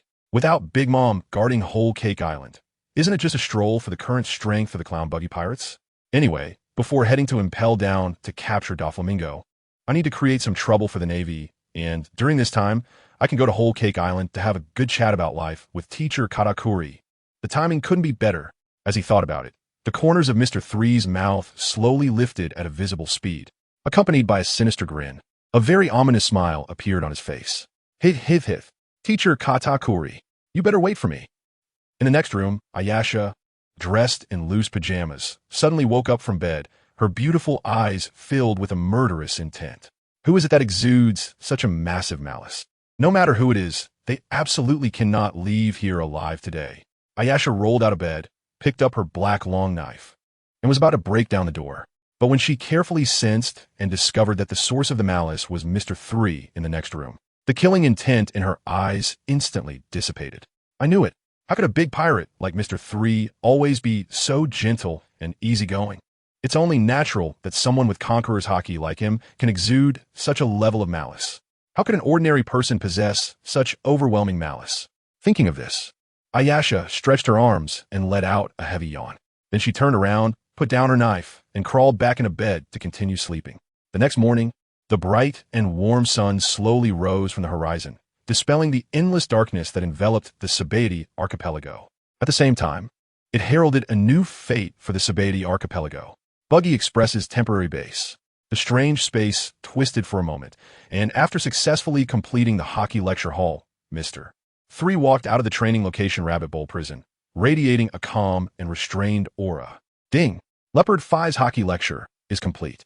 An excellent teacher can help you take fewer detours, surpass yourself, and become stronger. With your humble learning, armament hockey has successfully upgraded. And observation hockey and conqueror's hockey have also been enhanced. Current hockey, armament hockey, strong. Observation hockey, ordinary upgrade. Conqueror's hockey, newbie upgrade. With Katakuri as a real good teacher, Mr. 3 weighed his options and ultimately chose to upgrade his armament hockey, although the effect overlaps somewhat with the strength of the candle fruit. Making himself tougher and more durable is not a bad thing, at least in the future, when using skills like Candle Flame Burst and Candle Demon Flame Ring, which could injure himself if not careful. He can be more reckless. After all, no matter how hard the candle is, if the characteristics are not enhanced, it won't change the weakness of being afraid of fire. But armament hockey can. Buzz! Mr. 3 extended his arm, using the power of the candle fruit to cover it with a layer of hard candle armor. Immediately afterward, he released his armament hockey forcefully, applying it to the candle armor and dyeing it a heavy black. After the upgrade, he was now able to apply armament hockey to the candle. Of course, the consumption of this hockey application will increase with distance. For example, if Mr. 3 is at the center of the candle domain, applying armament hockey to the candle weapons at the edge will instantly drain his hockey. This level of armament hockey, combined with the hardness of the candle itself, should be able to withstand a punch from teacher Katakuri, right? Remembering Katakuri's fierce duel with Luffy, Mr. 3, who usually takes a steady approach, made a decision in advance. The trip to Whole Cake Island must be like this trip to Sabeti Archipelago, with multiple bodyguards. Now, the subsequent action plan is very clear. Return to Califabali Island to meet Buggy, arrange for the Corps members to enter the factory Cough, train, and go to Whole Cake Island to study hard. Finally, it's time to cause a ruckus and impel down and recruit Don Quixote da Flamingo. Just as Mr. 3 sorted out his thoughts and prepared to go out to gather Hancock and the others for departure, a gentle knock on the door sounded outside. Ayasha's calm, yet slightly nervous voice followed. Mr. 3, are you awake? The half-dead Navy colonel from yesterday sent a challenge letter. Challenge letter? Mr. 3 walked over to open the door and took the so-called Navy challenge letter from Ayasha's hands. The general content is quite simple. A justice-filled naval colonel challenges me, a key member of the Buggy Pirates, to a duel in the name of protecting the Three Pillars Island. Interesting. A guy who can't even protect a town dares to challenge me? Mr. 3 snorted lightly. So, 3 brother, do you need me to go cut him down now? Ayasha tightened the black long sword at her waist, a cold glint in her eyes. Actually, such a small matter could have been resolved with her sword at the door as soon as she saw the challenge letter. But considering 3 brothers' style and unique gentleness from last night, Ayasha patiently suppressed her killing intent and chose to seek 3 brothers' opinion. No need. Just call Hancock and Crocodile over, Mr. 3 said with a smile as he put away the challenge letter. As a pre-departure entertainment. Let me see who gave him the courage. Understood. Ayasha nodded lightly. Half an hour later, the assembled group began to move towards their destination, the naval command post at Three Pillars Island. On the way, Ayasha briefly explained to Hancock, Crocodile, and Daz Bones what happened last night. Yeah, those mice who only sneak around stealing my cake really wouldn't be worth 100 deaths. On Mr. 3's left, Crocodile maintained his usual style with slick back hair, a large cigar, and a coat and suit, exuding an air of a big shot just by standing there. As a cold-blooded and indifferent villain, he felt little for the plight of the residents of A Island. A boring challenge, just a cocky naval officer. Send someone to kill him. On Mr.3's right. Hancock had changed out of her purple snake dress and was now wearing a more casual black and white cheapao, draped with a red cape. In her view, there was no need to mobilize forces for a mere naval colonel. Ayasha and Dazbones stood respectively beside Hancock and Crocodile, with Mr.3 naturally positioned in the center. The Navy doesn't matter. I just announced yesterday that this is the territory of the Buggy pirates, and we should let those civilians know who is protecting them now, right? Mr.3 said confidently from the center position, and it was a perfect opportunity to let the naval headquarters know about Crocodile's joining. Old Sand next to him coldly snorted in displeasure. Soon, they passed through the empty streets and arrived at the agreed naval command post. At this moment, in front of the naval command post hanging the plaque of justice, a spacious open area was present. Colonel Soenoro stood firmly with his arms crossed, his expression resolute. Behind him, a line of bruised and battered sailors stood, injured for being beaten by pirates yesterday. Behind the sailors stood a dense crowd of residents from Three Pillars Island. Three Pillars Island is a unique island where pirates and civilians coexist, although there is Sea Island as a buffer. It is inevitable for brutal pirates to step onto a island, burning, killing, and plundering. Whenever this happens, Colonel Soenoro would step in, risking his life to drive away the troublemaking pirates. Therefore, when they learned that today was the day to decide the fate of Three Pillars Island, they all came here spontaneously. In their own way, they silently cheered for the colonel who had been protecting the town. They, the pirates, have arrived. A fearful voice echoed through the silent crowd. Everyone, including Colonel Soenoro, looked up to see 5 figures with a monstrous aura slowly walking down the street. Dust swirling in the breeze. An unparalleled sense of oppression crashed upon them like a giant wave, making their breathing involuntarily quicken, even feeling suffocated. Just by looking into the eyes of those 5 pirates, many residents felt fear and staggered back, trembling. Finally, they have come. Cold sweat beaded on Colonel Soenoro's forehead, and his hand gripping the military sword trembled slightly, despite knowing he was definitely no match for them. His gaze was surprisingly resolute and determined, fearless in the pursuit of justice in his heart, even if the abyss of death lay ahead. Mr.3 and the others stopped about 10 meters in front of Soenoro. What a spectacular scene. Crocodile sighed, compared to the gloomy and restrained Old Sand. Hancock's temper was much more explosive, with cold, killing intent swirling in her beautiful eyes. Ignorant scum, just as she was about to strike and turn those scum on the opposite side into stone sculptures. A cute little head with a 3-shaped hairstyle suddenly popped up from the crowd. Little Luffy forcibly broke free from her mother's hold, tugged at her tender voice, and shouted loudly to Mr.3 on the opposite side, "Uncle, go for it!" Although she was immediately covered by her mother's hand and tightly held up, little Luffy's shout truly saved the lives of all the residents present, because Hancock's killing intent gradually dissipated with that cheer. The sudden cute cheer broke the oppressive atmosphere at the scene and dispelled Soenoro's fear of death. He naturally believed that the cheer was directed at him. With his back to the residents, steadfast courage surged in his heart. Soenoro took a deep breath and shouted loudly to Mr.3. "I've been waiting for you for a long time, Mr.3. Come on, let this frog at the bottom of the well see the strength of the core cadre of the Buggy pirates." Clang! He suddenly drew his military sword, pointing it at Mr.3 10 meters away, his fighting spirits surging. Mr.3 stepped forward, and the 3-shaped hairstyle on his head ignited with flames. "Are you coming?" Just as Soenoro's nerves were taut to the extreme, ready to block the sudden attack, Mr.3 casually threw out a clump of thick wax. The wax twisted and wriggled, transforming into a nearly 3-meter-tall candle soldier, holding a round shield in one hand and a long sword in the other. Seeing the shocked expression in the eyes of the naval colonel opposite, Mr.3 leisurely sat down on a candle chair he created, crossed his legs, and spread his hands in regret. "Sorry, I don't have a smaller candle than this." Looking at the expressionless candle soldier holding a sword and shield, Soenoro's mouth twitched, and the veins on his arm holding the military knife bulged. He had seen with his own eyes that Mr.3 could create a giant cannonball that enveloped the entire town like a miniature sun. Compared to that giant ball, this candle soldier was nothing but an insult like a big toy. This thing. What kind of joke is this? The challenge I risked my life to issue was not meant to play around with such nonsense. Soenoro roared angrily, swinging his knife and moving rapidly, instantly appearing in front of the tall candle soldier. The military knife drew a cold light in the air accurately and violently slicing towards the soldier's thick neck. Perhaps due to Suenoro's speed, the candle soldier's reaction was quite slow, standing there dumbly, allowing himself to be slashed by the sharp blade. Oof, just a piece of candle. Don't look down on what? Clang.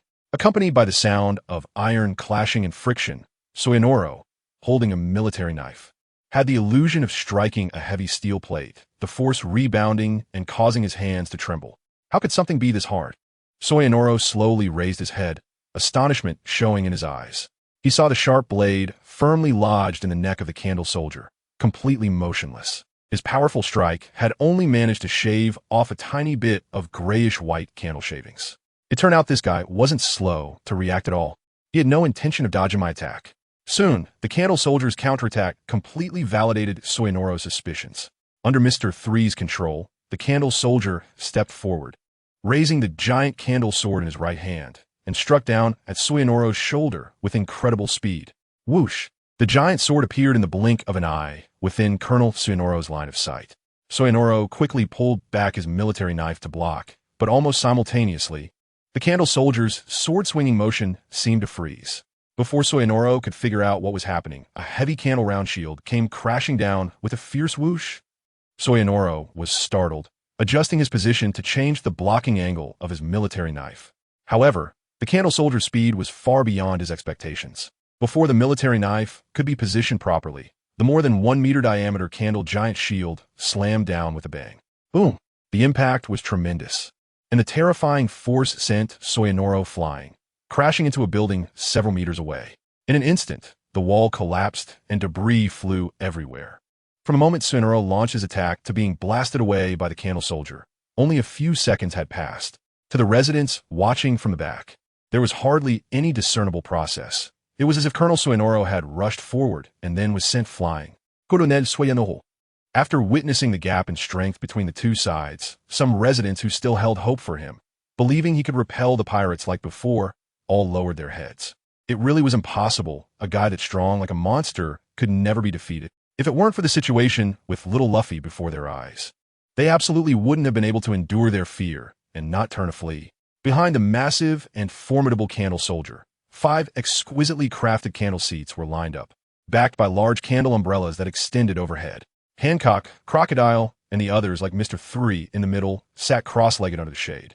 One must admit, the wax fruit was truly exceptional in terms of practicality.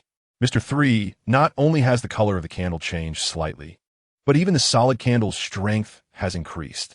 Crocodile squinted at the candle soldier. Compared to this boring trick of bullying weaklings, he was more concerned and surprised about Mr.3's fruit ability. As someone who had just fought Mr.3 a couple of days ago, Crocodile knew that the strength of the candle soldier in front of him was definitely much higher than before. He pondered endlessly, and in the end, could only attribute it to the Conqueror's Haki.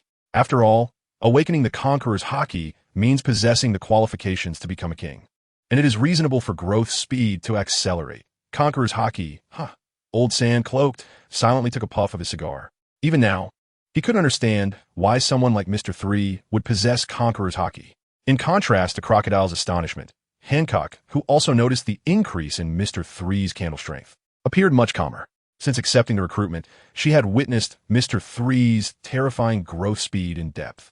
Although it was difficult to clarify whether it was strength growth or hidden strength, having seen enough, she seemed to have grown accustomed to Mr.3's eye-catching maneuvers. Well, it truly was no longer surprising. Sitting next to Old Sand, the weaker Dasbonus was intently staring at the almost imperceptible scratch on the candle soldier's neck. His expression extremely grave. Comparable to steel? No, far exceeding the hardness of steel. If it were me, could I take down this big guy in a minute?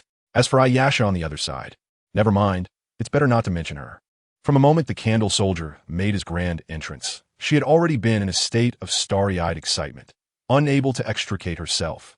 As for the creator of the candle soldier, Mr.3, his expression did not seem very relaxed. As expected, it's quite exhausting to control such a large guy in battle without the fruit's ability awakening. After all, unlike the inherent characteristics of the biscuit fruit, Mr.3 could not control the biscuit soldiers as freely as Cracker did. Just managing this single candle soldier required him to maximize his spiritual power and observation haki and maintain this high-intensity state at all times. Of course, If he could connect the candle weapons to himself like in the candle domain, controlling them would be much easier. After all, wired networks and wireless networks are not the same concept. But in doing so, there was no doubt that the prestige would be significantly reduced. Naturally, when fighting opponents of the same level, there was no need to consider so much. But when it came to bullying weaklings, style had to come first. Bang! Amid the rubble, Soenoro pushed away the stones pressing down on him and slowly walked out from the collapsed wall. A stream of bright red blood flowed down from his forehead, dripping onto his rather handsome face. His chest heaved violently, and he gasped for breath. This injury was not caused by the heavy shield strike from the candle soldier. The shield strike merely exacerbated the heavy injuries he had sustained from the giant sword pirates yesterday. It seems I'm almost at my limit. Soenoro tightened his grip on the slender military knife, slightly closing his eyes to adjust his chaotic breathing. Then, he suddenly opened his eyes wide, a fierce determination mixed with unwavering fighting spirit igniting within him. I had initially wanted to reserve this move for Mr. 3, but since it has come to this, I will first cut down this damn candle toy. Buzz. Soenoro unleashed a powerful armament haki with both hands, which then spread to the blade of the military knife, dyeing it a deep black. Take this, candle monster. 6 styles, round slash. The justice cloak billowed with the explosive pressure as Soenoro's strong body bulged with muscles. Under the fierce burst of power, he transformed into a flash of white light and charged towards the candle soldier. As a Navy branch colonel, this was his signature move, a powerful slash fused with the Navy's 6 styles. At the same time, Mr. 3 maximized his spiritual power, using observation haki to lock onto Soenoro's movement trajectory, while his strong armament haki was added to the candle soldier's giant sword. In the instant Soenoro closed in, he commanded the candle soldier to swing the now blackened giant candle sword from a top-down angle. Boom! The blades collided violently, sending shockwaves rippling through the air. The ground beneath the candle soldier cracked open, and the entire candle foot sank into the earth. Aya! Soenoro's face was bleeding as he roared and swung his sword with all his might. The massive candle soldier was immediately pushed back a bit. Crack, crack! A few seconds later, the giant sword, covered in armament haki, could no longer withstand the pressure, cracking with visible fissures. This doesn't mean that Mr. 3's armament haki after leveling up is weaker than Soenoro's. The power of remote transmission is inherently weakened to a certain extent. Moreover, the giant sword is essentially a candle creation, not a specially crafted weapon, so it naturally falls short against a masterfully forged military knife. Boom! In the end, the candle giant sword was still broken through by the black military knife, shattering into flying wax chips. The military knife drove straight in, slashing diagonally at the candle soldier's abdomen, nearly cutting him in half. So close, just a bit more. Soenoro ultimately exhausted his last bit of strength. If he weren't in such a severely injured state, he might have had a significant chance to cut down the candle soldier. But a duel is a duel. There are no ifs. Soenoro maintained his grip on the military knife, even though he could clearly see the candle soldier raising the round shield in the other hand, clearly hear the piercing sound of air being cut, and clearly feel the terrifying airflow slapping against his face. Yet, he still had no intention of abandoning the knife to evade. Bang! The heavy candle round shield struck Soenoro's battered body like a giant's punch. Compared to the previous blow, this one, enhanced with armament haki, had greater lethality, causing Soenoro to spit out blood and sending him and the knife flying back towards the crowd. Perhaps to avoid harming innocent people, Soenoro desperately pushed his body's potential, stomping hard on the ground to slide forward, even if his feet were a bloody mess. Ultimately, through this persistence, he managed to stand firm before the crowd, under the justice plaque of the Navy's command post, stabilizing his backward flight. You clearly had a chance to escape just now. Why didn't you dodge? Mr. 3 put away his relaxed expression and slowly stood up from the candle chair. The goggles reflected bright light, making it hard to discern his current emotions. However, the gray-white candle gushing from his right hand invisibly provided the answer. Huh! Soenoro raised a hand to wipe the blood spilling from the corner of his mouth and looked up to see the candle on Mr. 3's right arm writhing and expanding like magma, filled with a sense of oppression. Even so, his bloodshot pupils still sparkled with unwavering determination. What qualifications does a guy who can't even hold a knife have to bear the name of justice? Soenoro smirked, answering Mr. 3's question. He wasn't foolish. He knew Mr. 3 wouldn't harm the town's residents like Sogeking. In fact, with the name of the Buggy pirates, Three Pillars Island might become even more stable and peaceful than before. This can be concluded from what happened last night. Compared to a half-hearted navy like him, a powerful Buggy pirates would have a better deterrent effect on those reckless pirates. It sounds ridiculous and absurd that pirates can better protect towns than the navy, but in this pirate world, it's not an exaggeration at all. Indeed, Soyanoro could choose to flee disgracefully, letting Mr. 3 take over Three Pillars Island, with no need to challenge himself and seek death. But this escape, in the eyes of the residents, would not only mean that the Navy colonel abandoned them, but also that justice abandoned them. Therefore, he gambled his life, not to protect the town's residents, but to protect the justice he represented. You have guts. Mr. 3's mouth curled into an appreciative smile. Approaching Soyanoro, he slightly tilted his head and ignited the candle giant fist on his right arm, which had no added special explosives. Gurgle, gurgle. The candle giant fist suddenly ignited with a blazing flame, with wax drips falling to the ground, making sizzling sounds. Kid, what is your name? Soyanoro revealed a fearless, wild smile on his face and spread his arms towards Mr. 3. Soyanoro, I will remember you. Mr. 3 raised the candle giant fist, charged to its limit, and decisively swung it. Candle. Fire blast. Boom. The scorching, hot candle giant fist poured down, without reservation, onto Soyanoro's somewhat thin body. The violent energy exploded instantly, turning into scattered wax fire droplets. You, weakling, can't even defend an island. Stop talking about justice. This world is far more chaotic and complex than you see. Live well, become stronger, and then come back to me to take everything back. With one strike to kill. Mr. 3 retracted his fist, letting the panicked Navy soldiers carry the unconscious Soyanoro away. After they had run a dozen meters away, he finally spoke to call them back. Go back and tell your superior that Crocodile has joined the Buggy pirates. If you want to take this island back, be prepared for our crazy revenge. Understood, understood. The chilling and terrifying words scared the soldiers so much that they fled without daring to pause. Now next, Mr. 3 withdrew his gaze and turned to the nearby residents. The residents were immediately frightened, their faces pale and their legs trembling uncontrollably, lacking even the courage to turn and run. Did you all see that? The Navy has no strength to protect you when faced with invading pirates. They can only obediently obey, but we, the Buggy pirates, can.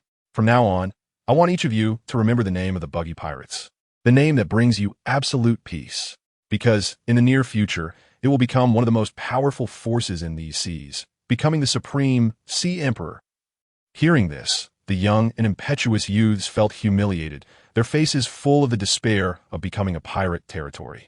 However, the sharp-eyed older generation saw through Mr.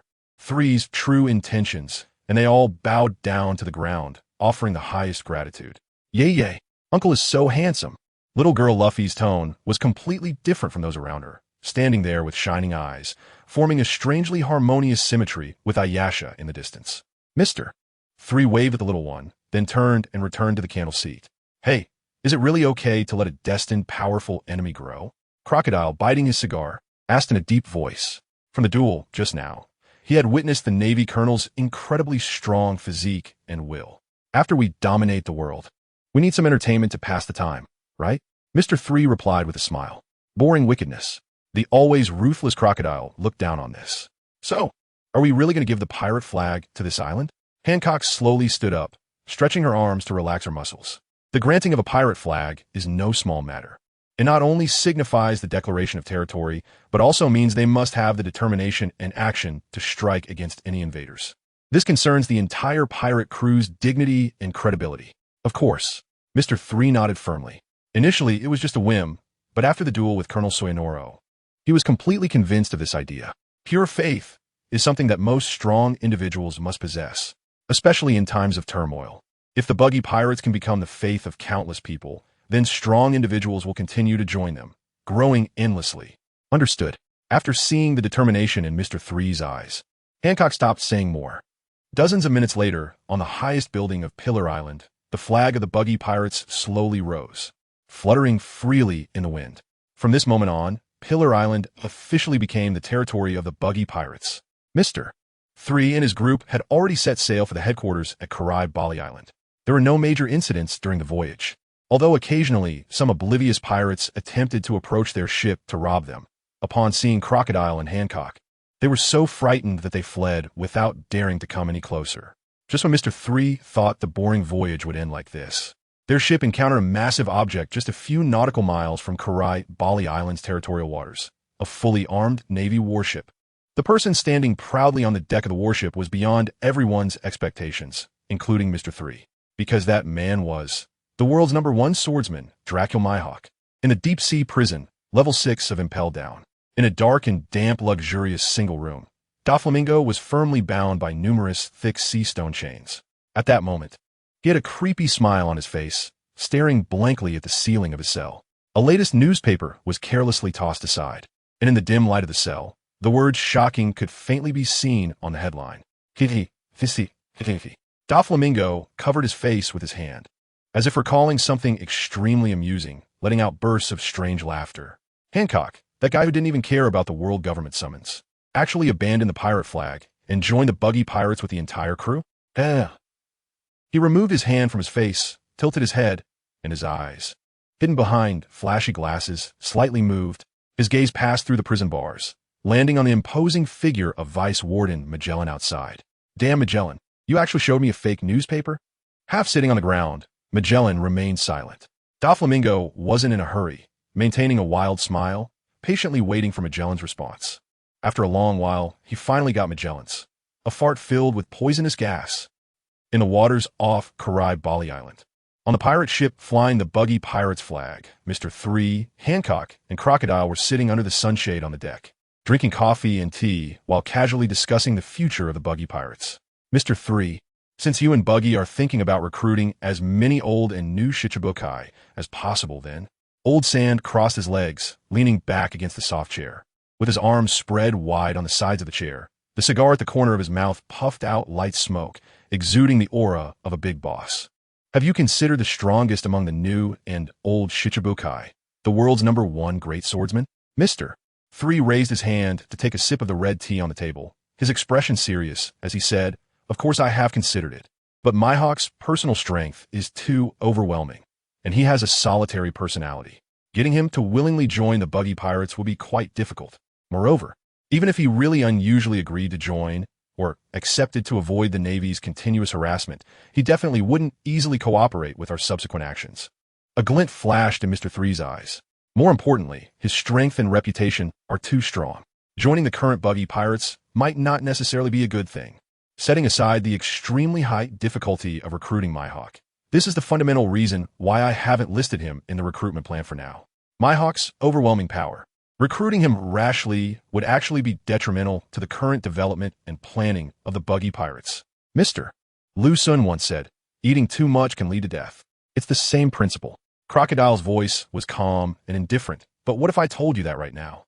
Mihawk is standing on the deck of a Navy warship flying the Buggy pirates flag. Mr. 3, what would you think?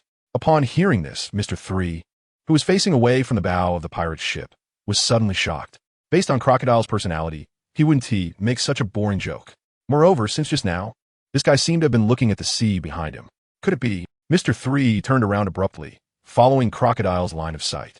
Sure enough, not far away on the horizon, he saw a Navy warship slowly sailing towards them, under the fluttering Buggy pirates flag. A strong figure with a black cross sword stood at the bow of the warship. Even at such a distance, one could still feel the extremely sharp aura and heavy oppressive presence emanating from that man. This is the might of the world's #1 great swordsman. What the hell? Is that really Mihawk? Upon recognizing Mihawk, Mr. 3's eyes bulged out, ignoring the obstruction of his goggles, and his jaw dropped in shock. Especially after seeing the Buggy pirates flag hanging on the warship, Mr. 3's mind suddenly exploded with an extremely unreal, dreamlike feeling. Could it be that the forceful recruitment mentioned in the system evaluation when successfully recruiting Weevil and meeting the minimum requirements to unlock the next stage of the Emperor's Sea Battle refers to Mihawk joining the Buggy pirates? Damn Buggy, what kind of bizarre thing happened during the recruitment of Weevil? Although Mr. 3, who had read the original work, knew that with Buggy's lucky color and domineering aura, unexpected surprises might occur during Weevil's recruitment, but this surprise is a bit too shocking, right? Hancock, kick me. I'm not sure if I'm dreaming. Mr. 3, whose thoughts were a bit chaotic, said to Hancock, who was sitting beside him. Upon hearing this, Hancock gracefully set down her teacup, slowly stood up, and stretched her exquisitely perfect ankle. In the depths of her deep blue eyes, there was nothing but confusion. This strange request was something she had never heard before. Buzz. After saying that, she suddenly unleashed a fierce aura, stepping forward, her long, fair legs along with the red high heels on her feet, covered in deep black armed color hockey. What the hell? Wait, uft. Just as Mr. 3 snapped back to reality and was about to shout to stop, his vision was completely occupied by Hancock's supreme black leg. Bang! Hancock's powerful kick directly struck Mr. 3's face, sending him flying and crashing through several cabins behind him. Ouch, that hurts! Mr. 3 flipped over and stood up from a pile of broken planks, his mouth full of teeth transformed into sharp, serrated edges. His eyes fierce as he shouted at Hancock on the deck. You bastard Hancock, I didn't expect you to really kick me. To his surprise, Hancock was not angry, casually brushing aside the hair that fell over her face, and said with an arrogant expression, for the sincere requests of fools and idiots, I can sometimes oblige. After all, I am as beautiful as a fairy. Mr. 3 was instantly furious. Even if I said that, you bastard, there's no need to use advanced hockey, right? Hancock remained calm. Please feel free to kick me hard in the face. You just said that, didn't you? Mr. 3 raised his hand to wipe away the blood trickling down his forehead. What the hell? Even Liu Sun wouldn't say that. Just then, above the breached cabin, a head with short red hair suddenly popped out. Ayasha leaned over the second tier of the cabin and asked Mr. 3 below, Brother 3, can I ask who Liu Sun is? A very famous literary writer from my hometown. As he spoke, Mr. 3 suddenly realized, wait, Ayasha, shouldn't you be helping me beat up that guy Hancock right now? Hearing this, Ayasha glanced back at Hancock on the deck, then quickly returned her gaze to Mr. 3.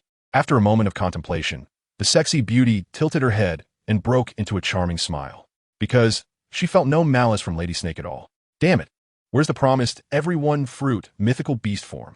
Mr. 3 helplessly rubbed his face that still bore the imprint of high heels, and after some contemplation, ultimately decided not to trouble Hancock. Based on martial arts alone, he would definitely be pressed to the ground and rubbed by Hancock right now. In his distress, a Navy warship had slowly approached. Ha ha ha. Seeing the pirate flag, I thought some blind guy dared to impersonate the Buggy pirates. I didn't expect to meet you here. Old 3, clad in a bright red robe, Buggy stood on the deck of the warship, but his body had already floated over to Mr. 3's pirate ship with the aid of his fruit powers. I didn't expect you to float over like this, Buggy. The moment he saw Buggy, Mr. 3's gloomy face lit up, and his spirits instantly lifted. Haha, this is fate. I'm really glad you didn't die easily like a slug. Old 3. Buggy laughed heartily and opened his arms. Just as he was about to give Mr. 3 a warm hug, a blob of hot wax liquid struck first, splattering on his eerie clown face. Galdino, what the hell are you doing? Are you jealous that I could take this mighty warship? Buggy yanked the candle liquid off his face, his teeth turning serrated and saliva flying out. You Buggy, how dare you say that? Remembering the part of the rewards that Buggy had taken after completing the Weeble recruitment task, Mr. 3 was burning with anger. Let me ask you, do you feel like your power has suddenly increased recently? Buggy directly shoved his clown face close. So what if I do? What the hell does it have to do with you? Don't change the subject. What does throwing wax in my face mean? Mr. 3 retorted without backing down, pushing back with his face. It has nothing to do with you. I prayed with love to get that for you. Huh? Buggy's eyes widened in anger, shouting, did a donkey kick your forehead? If praying with love could get this kind of thing, then please pray for me to ascend to the throne of the 4 emperors tomorrow. Mr. 3 spread his hands. I pray right now that you hurry up and die like a piece of shit. You're so slow, even recruiting Weeble. What face do you have to brag about a broken warship? I even took an entire island. Speaking of this, Buggy's anger immediately flared up, and he split into 2 hands to grab Mr. 3. Damn it. How dare you bring this up? Using your broken bag of tricks, I almost got killed by Weeble. Do you know that?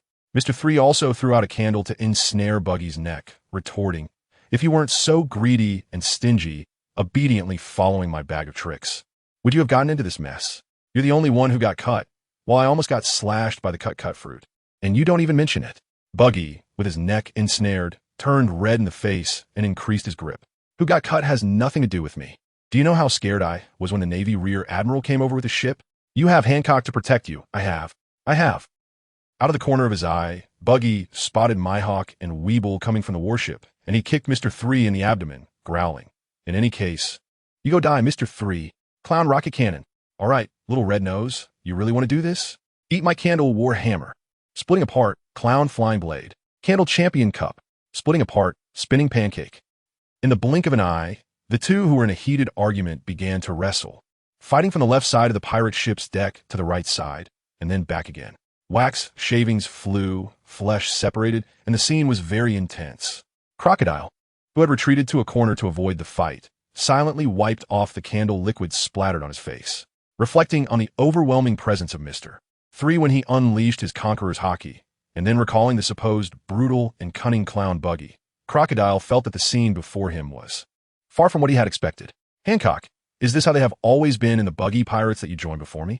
Hancock looked at Mr.3 and Buggy, who were locked in a struggle, and, after a moment of daze, nodded affirmatively. When I first saw it, I had the same expression as you. Crocodile silently took a puff of his cigar, his coat billowing in the weak sea breeze, much like his current mood. Why does it suddenly feel like I've boarded a pirate ship? Wait, is it an illusion? Just as he was pondering, a calm and powerful voice came from his side. Long time no see since the Marineford War. Crocodile, Empress. Unbeknownst to him, Myhawk, dressed in a handsome black cloak, had approached. Oh, Myhawk, you're here, ignoring me.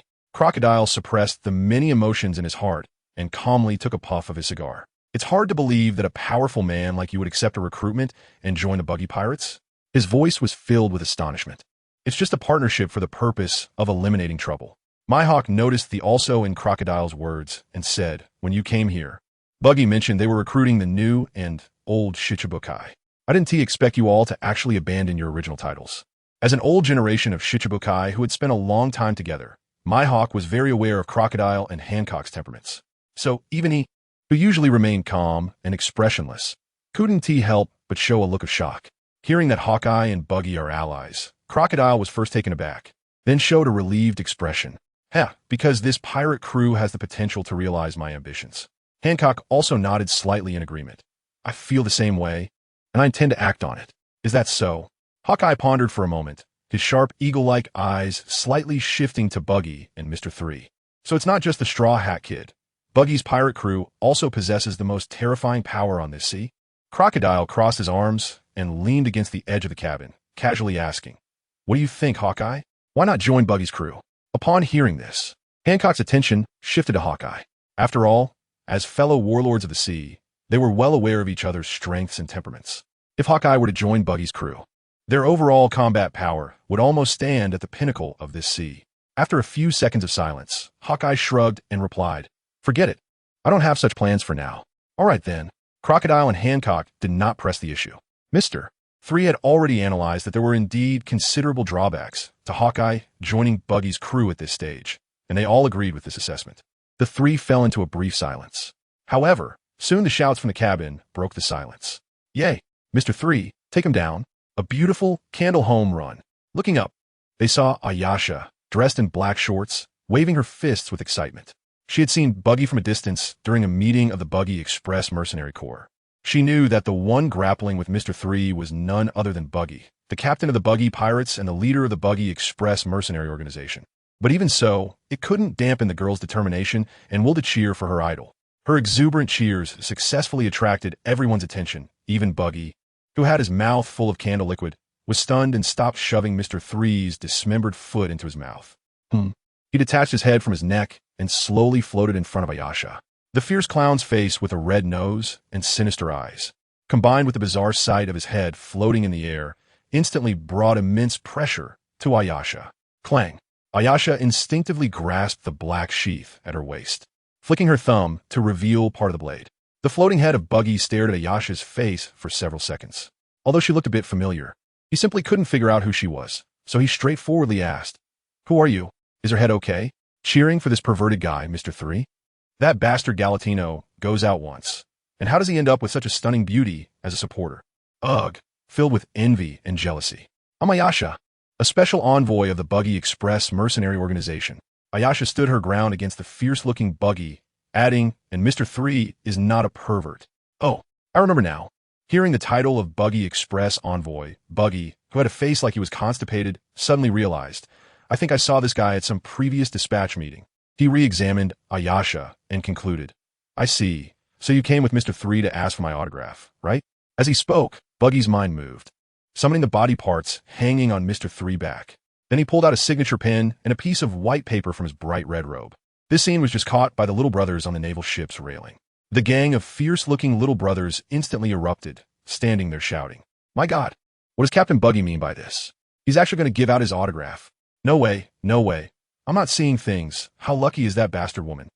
Damn, I really want Captain Buggy's autograph. This is a recognition from a powerhouse on the same level as Whitebeard and Redhaired." The Atmosphere crew's arrival made the once quiet deck lively again. Under the gaze of the little brothers with shining eyes, Buggy was quick to sign his name on the white paper. "My autograph isn't something I just give away casually. Since you came all this way, I'll generously give it to you. This is the supreme honor of the Buggy Pirates." In response, Ayasha showed a cold and disdainful expression. No, if it were Mr.3's autograph, she would definitely take it carefully and cherish it. But this red-nosed captain's autograph? Forget it. It would be too dirty even to wipe her backside with. Huh. She actually rejected Captain Buggy's autograph. The envious little brothers exploded in disbelief. Confident Buggy widened his eyes, thinking he misheard. He quickly shook the autograph in his hand. "Think it over. This is my Captain Buggy's autograph." No. Ayasha's attitude remained unwavering, even turning her head away to avoid looking at that glaring signature. The little brothers were stunned, their faces filled with exaggerated disbelief. She actually rejected Captain Buggy's autograph twice. Damn, how ungrateful can that woman be? Wait a minute. Suddenly, the scarred little brother's pupils shrank sharply, narrowing his eyes as he stared intently at Ayasha on the cabin. With devilishly bright red short hair, icy blue eyes, uneven leather pants, and that long black knife. A bead of cold sweat trickled down the little brother's forehead, his voice filled with deep shock. This guy is the user of the evil fruit. The evil witch Hatfilia Ayasha. Evil witch? The guy next to him scratched his head. Is she famous? I haven't really heard that name before. Not hearing about her was normal. After all, there hadn't been any news of her in recent years. But years ago, she single-handedly destroyed a large pirate crew with a bounty over 400 million. Upon hearing this, the other little brothers were shocked. Their gazes toward Ayasha filled with deep apprehension. Although their average bounty also exceeded 100 million, most were concentrated between 1 and 200 million, which was naturally a considerable gap compared to a 400 million pirate. Moreover, she didn't just take down 1 or 2 people. She wiped out an entire pirate crew. Who would have thought this seemingly unstable woman had such impressive achievements? In the corner, Crocodile's eyes moved, landing on Daz Bonus beside him. Daz, being suppressed by such a character isn't too bad. Daz Bonus swallowed hard and silently nodded. Actually, when I met her, she already cut me once. He originally wanted to confess this, but thought better of it, feeling it was too embarrassing, and remained silent. As for understanding Mr.3 and Hancock from Ayasha's past, they appeared much calmer. Ayasha indeed possesses such strength. What did you say? The floating Buggy was greatly startled. He had never heard of such a powerful and terrifying envoy in his Buggy Express. Captain Buggy, stop pretending. You can't hide it. Can you tell us how many more terrifying monsters like Ayasha are hidden in our Buggy Express mercenary group? There must be a lot, right? Damn it. No wonder Captain Buggy wouldn't even give an autograph. It turns out we don't deserve it. A little brother covered his face and cried. Then, with a determined expression, he said, "Don't worry, Captain Buggy, we will definitely work hard to become stronger. Then, one day in the future, we will ask you for an autograph. Yes, we will swear to follow you and risk our lives to cultivate for your autograph." In an instant, the little brothers were all excited. It really is terrible that you guys found out. Buggy, who had gone from being confused at first to going with the flow, then erupted into an extremely arrogant laugh without a hint of shame. That's right, you little ones. If you want my autograph, then you have to become stronger without caring for your lives. Seeing that Captain Buggy no longer hid anything, the little brothers' expressions became even more determined. Captain Buggy. Just then, an arm reached out from the side, hooking Buggy's neck. Mr.3 pulled the smug Buggy into a corner, lowering his voice to a furious whisper. Damn you, Buggy. I thought you would definitely designate a reliable envoy to contact me, but you don't even know her. Reflecting on the moment he first met Ayasha, Mr.3 felt a pang of regret for trusting Buggy without suspicion. Buggy frowned and said naturally, "What's the big deal about such a small matter? I just mentioned it to the person in charge, Kabaji." Mr.3 was furious. "So my life is just a small matter, huh? Oh, come on, don't be so angry. Isn't the outcome pretty good?" Buggy, knowing he was in the wrong, didn't argue like before. Instead, he patted Mr.3's shoulder and smiled. Not only did we successfully recruit Crocodile, but we also unexpectedly discovered this powerful force, the Evil Witch. Mr. 3, you have such luck with Conqueror's Hockey. I won't argue with you. Thinking about it carefully, encountering Ayasha at the Three Pillars Island was indeed a mysterious and inexplicable fate. Perhaps this is what they call the lucky buff of the Buggy camp. The brief farce ended just like that. Next, naturally, was the welcome ceremony for the new members. Buggy put away his frivolous expression and walked seriously in front of Crocodile. He had already noticed Crocodile and Daz Bones when he discovered Mr. 3 and the others on the Navy warship. Although it felt extremely surreal just to think about it, since recruiting the Empress Hancock, Mr. 3 had demonstrated quite terrifying operational and planning skills. He had gradually shifted from believing Mr. 3 would run away early to trusting him. Mr. 3 seemed to have suddenly become enlightened, exuding confidence. Long time no see, and I warmly welcome your joining, Crocodile. Buggy proactively extended his palm to Crocodile. Seeing this, Crocodile's eyes flickered slightly, but he still reached out to shake hand with Buggy. Buggy, I've heard some incredible things. The corner of his mouth curled up slightly around his large cigar, wild and arrogant. Dare to think about establishing a maritime empire and overthrowing the celestial dragons. Upon hearing this, the clown Buggy was momentarily stunned, then forced a nonchalant smile, admitting, "Aha, as I expected, 3 still mentioned this to you." Deep down, however, he was cursing frantically. Damn Mr. 3, did he really use this trick to fool Crocodile into joining? Has he even considered how badly we'll be exposed when we can't hold it together? Just as he was worried, Crocodile suddenly shifted the topic. By the way, if I'm not mistaken, you seem to owe me a large sum of debt. Captain Buggy the Clown? The Buggy Express mercenary group had previously cooperated with Crocodile in the New World, and for some reason, Buggy owed Crocodile a significant amount of money. Upon hearing this, Buggy's smile immediately faltered. Aha, this will be repaid, but it will take some time. Once you join, I definitely can't run away. Hearing this, Crocodile snorted coldly, but no longer pressed the issue. Oh. The little brothers excitedly let out monkey-like cries. They had previously learned of Captain Buggy's great ambition from Hancock, and hearing it again made them just as crazy. Overthrowing the celestial dragon's rule? Mihawk was clearly taken aback and sincerely admired the courage, saying it was commendable. So you have your eyes on the celestial dragon's treasure, Buggy. A sharp old woman's voice came from behind, as Miss Backen stood on the broad shoulders of the towering Weevil. Both she and Buggy were profit-driven, so it was natural for her to assume that Buggy was eyeing the endless wealth of the celestial dragons. As for the risks involved in such actions, her eyes, hidden behind lace sunglasses, flickered slightly, plotting something sinister. Mr. 3 glanced up at Weevil, who was holding a giant sword, sensing a hidden ferocity and madness behind those silly eyes. So this is the so-called Whitebeard too, who possesses the strength of Whitebeard in his youth. The pressure was indeed extraordinary. Mr. 3 hesitated for a moment, then, after careful consideration, slowly approached and greeted Weevil. You must be the new member, Edward Weevil, right? You look quite formidable. The silly Weevil blinked and without hesitation exclaimed, "Hello, third brother." Mr. 3 instinctively took a defensive stance. Ha, good. Very nice. Finally, I have heard that long-lost title of third brother. You silly boy, you just shout it when they tell you to? Miss Backen angrily kicked Weevil's head. Weevil frowned and pointed at Mr. 3, saying aggrievedly, "But Mom, he praised me for being formidable." Stupid pig, we are new members. If we don't act a bit more aloof, we'll be ridden on by others one day. Miss Backen scolded angrily. Just as she was about to say something fierce to Mr. 3, she turned around and realized that Mr. 3 had already turned to leave, not giving her a chance to speak at all. Damn Mr. 3. The old woman gritted her teeth in anger. Although their allegiance was driven by interests and circumstances, they were now already members of Buggy's pirate crew. Before making a big score, they couldn't act as recklessly as before. On the other side, Mr. 3, having successfully received a third brother, was in a good mood and walked briskly to Mihawk. "Mihawk, I am Mr. 3, according to Buggy's pirate crew rules Clang. Before he could finish his sentence, the expressionless Mihawk silently raised his hand and grasped the hilt of his black sword. You're behind him. I extend my highest welcome to your alliance." Mr. 3 twitched his mouth and decisively abandoned his reckless remarks, reaching out to Mihawk. "Galdino, long time no see. Your aura is surprisingly strong." Mihawk shook hands with Mr. 3, his gaze slightly focused, providing an evaluation that he hadn't even given Buggy. Just from the eye contact, he was able to capture a significant amount of information.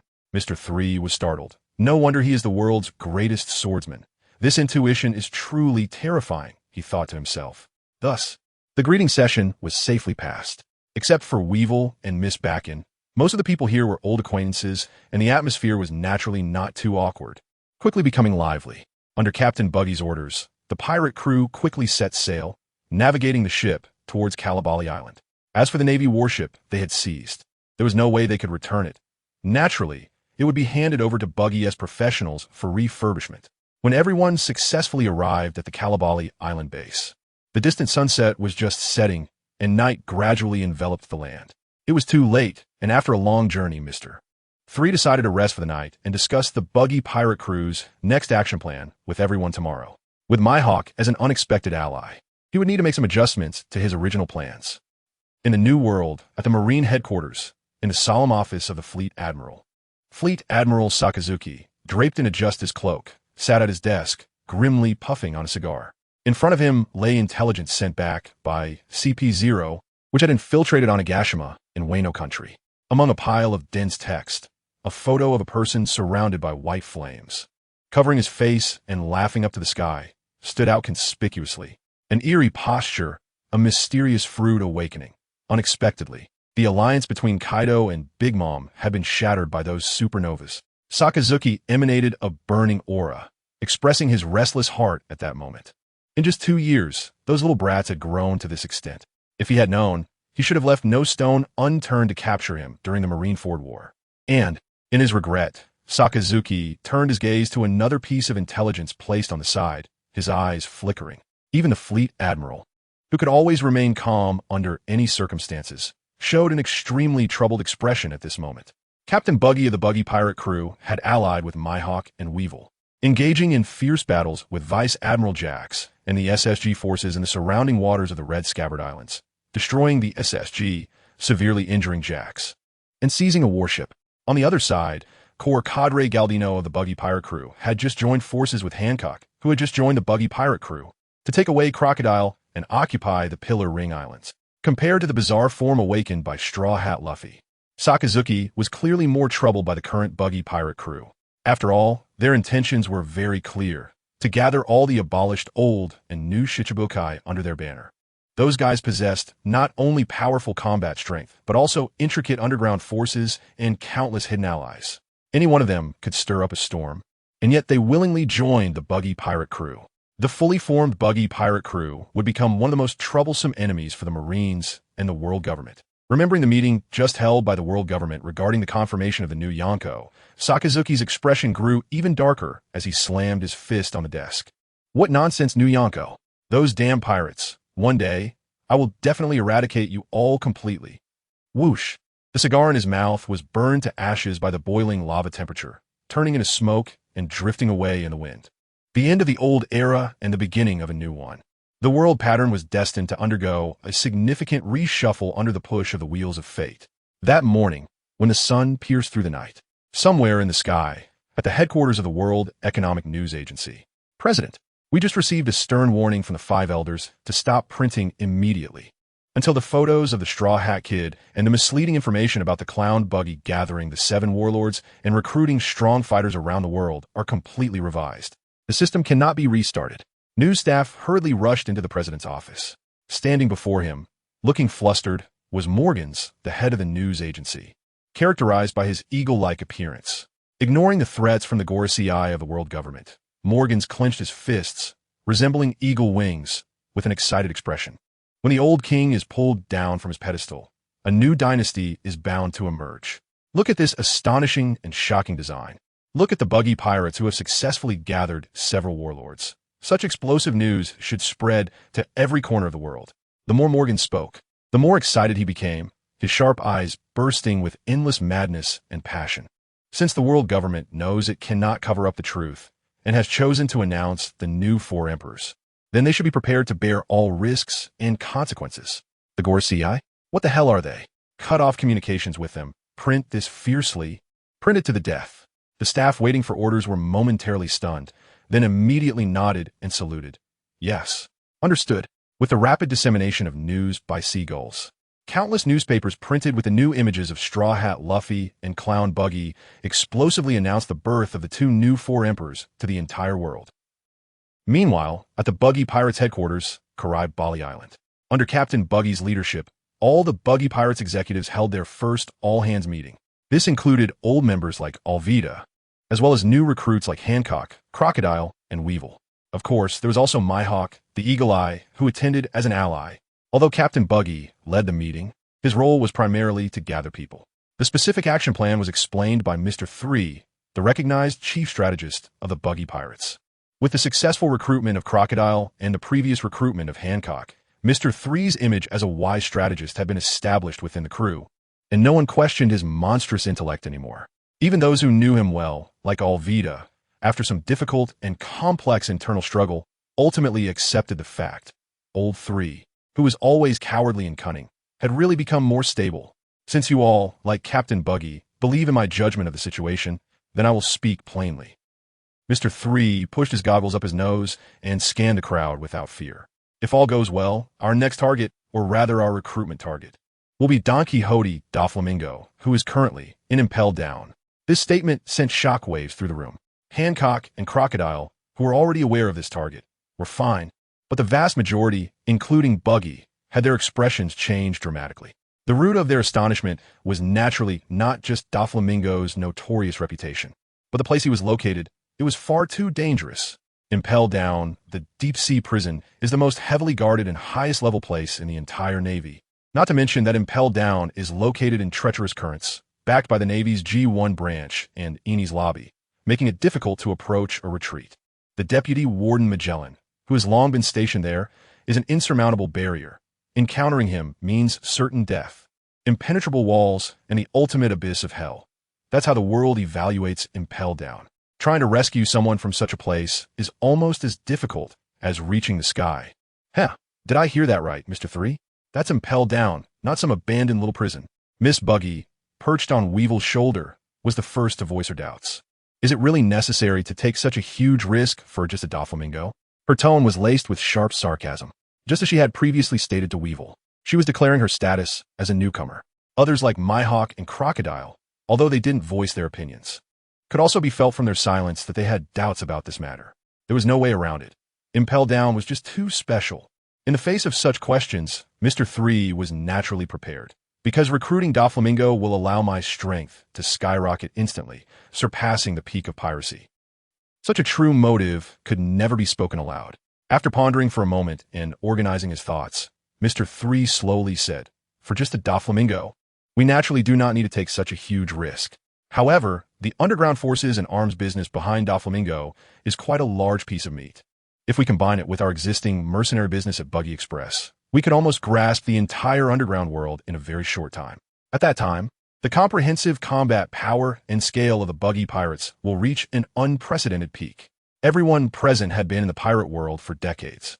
An ordinary flattery would definitely not work. Painting a grand vision was even more unrealistic. But precisely because of this, Mr.3's argument, based on Doflamingo's own value, was all the more persuasive. The power of the dark world and underground forces was something these old hands knew all too well. Of course, the premise is that Doflamingo can turn this into reality. After all, if it could really be done, I wouldn't say anything but Mr.3. Miss Buggy paused, her old eyes hidden behind lacy sunglasses fixed intently on Mr.3. You do know about the relationship between Doflamingo and the Beast Pirates Kaido, right? They originally had an extremely close cooperative relationship, and Doflamingo even had to consider Kaido's feelings when acting. Why do you think Doflamingo would choose us after getting out of prison? Or, to put it more plainly, this blatant act of poaching and stealing business. If we provoke Kaido's anger, who will bear the responsibility? Who will take charge, you, Mr.3? Such an aggressive stance made the usually easygoing Mr.3 squint his eyes slightly. As a time traveler who understood the plot, he knew without thinking that the awakened Nika form of the Straw Hat Kid would definitely defeat Kaido, and the Beast Pirates would inevitably collapse in the battle at Onigashima. However, clearly, the idea of Kaido being defeated by the Straw Hat Kid sounded like a fairy tale and had absolutely no persuasive power at this moment. Behind Mr.3, standing in the corner of the meeting room, was the expressionless Ayasa, silently resting her hand on the hilt of her black long knife at her waist. She had no malicious or brutal thoughts. She simply wanted to stab that old hag. Faced with Miss Buggy's aggressive gaze, Mr. 3 smiled calmly, exuding confidence. He and T expected to convince everyone present solely with the underground forces. Just as he was about to speak, a sudden loud noise broke the silence in the meeting room. Buggy, who had been silent all along, suddenly raised his hand and slammed it on the table, speaking up. It's just Kaido of the Beasts. What if I openly steal his business? If he dares to come after us Buggy pirates, I will definitely make him regret it. We're all in the underground world. Who is afraid of whom? Furthermore, with that dark face and bad luck of Kaido, he might just have his lair raided and his home turned upside down these days. So what is there to be concerned about? It's true that he often argues and fights with Mr. 3, but it's also in his nature to be timid and afraid of death. However, none of these are reasons for him to continue being silent. After all, he is just a washed-up old hag who has relied on Weeble's light. What gives her the right to mock old 3 here? The usually straightforward Kabaji and other old cadres also had serious expressions, their eyes emanating a barely perceptible killing intent. If it were private, they would definitely mock and ridicule Buggy for being so tough and directly spitting on Kaido's life-threatening behavior. But now it's different because Buggy is protecting Brother 3. They've been watching what Mr. 3 has been doing these days. Whether it's Hancock or Crocodile, everything was won by him risking his life just to strengthen their already weak team. It's one thing to damage their own people, but if outsiders want to target Brother 3, they will definitely make her die a very ugly death. The sudden arrogance, coupled with Buggy's fierce clown profile, successfully intimidated Miss Bakken. The strength of the Beast Pirates is indeed very strong, but just this title alone isn't enough to make her feel afraid. Hancock supported her face with one hand, and her calm voice revealed absolute confidence. The world's strongest creature? I Crocodile am not afraid. Old Sand also expressed his true thoughts. They are all proud people. Even if Kaido himself came, they wouldn't bow down, let alone a mere title. Of course, aside from their own selves, they spoke after Buggy out of recognition for Mr. 3's strength and potential. In just a few days, he changed the image of his original self in the eyes of others. In a sense, this is a charm of personality that even Mr. 3 himself hadn't realized. Don't worry, if Kaido really wants to trouble you, as an ally, I want to stand by and watch. The similarly titled world's strongest Mihawk slowly spoke, effectively shutting down Miss Bakken's thoughts of creating further trouble. Since you all have no problem, then I have nothing to say. Miss Bakken, who knew that continuing to speak would bring about public anger, snorted coldly. At the same time, she secretly assessed Mr. 3's position in the Buggy pirate crew. She initially thought he was just an ordinary cadre with a bit of intelligence. Now it seems he is practically the second in command of the Buggy pirate crew. Miss Bakken, who has been in the pirate world for decades, is not foolish. The current Buggy pirate crew has an aura of soaring to great heights.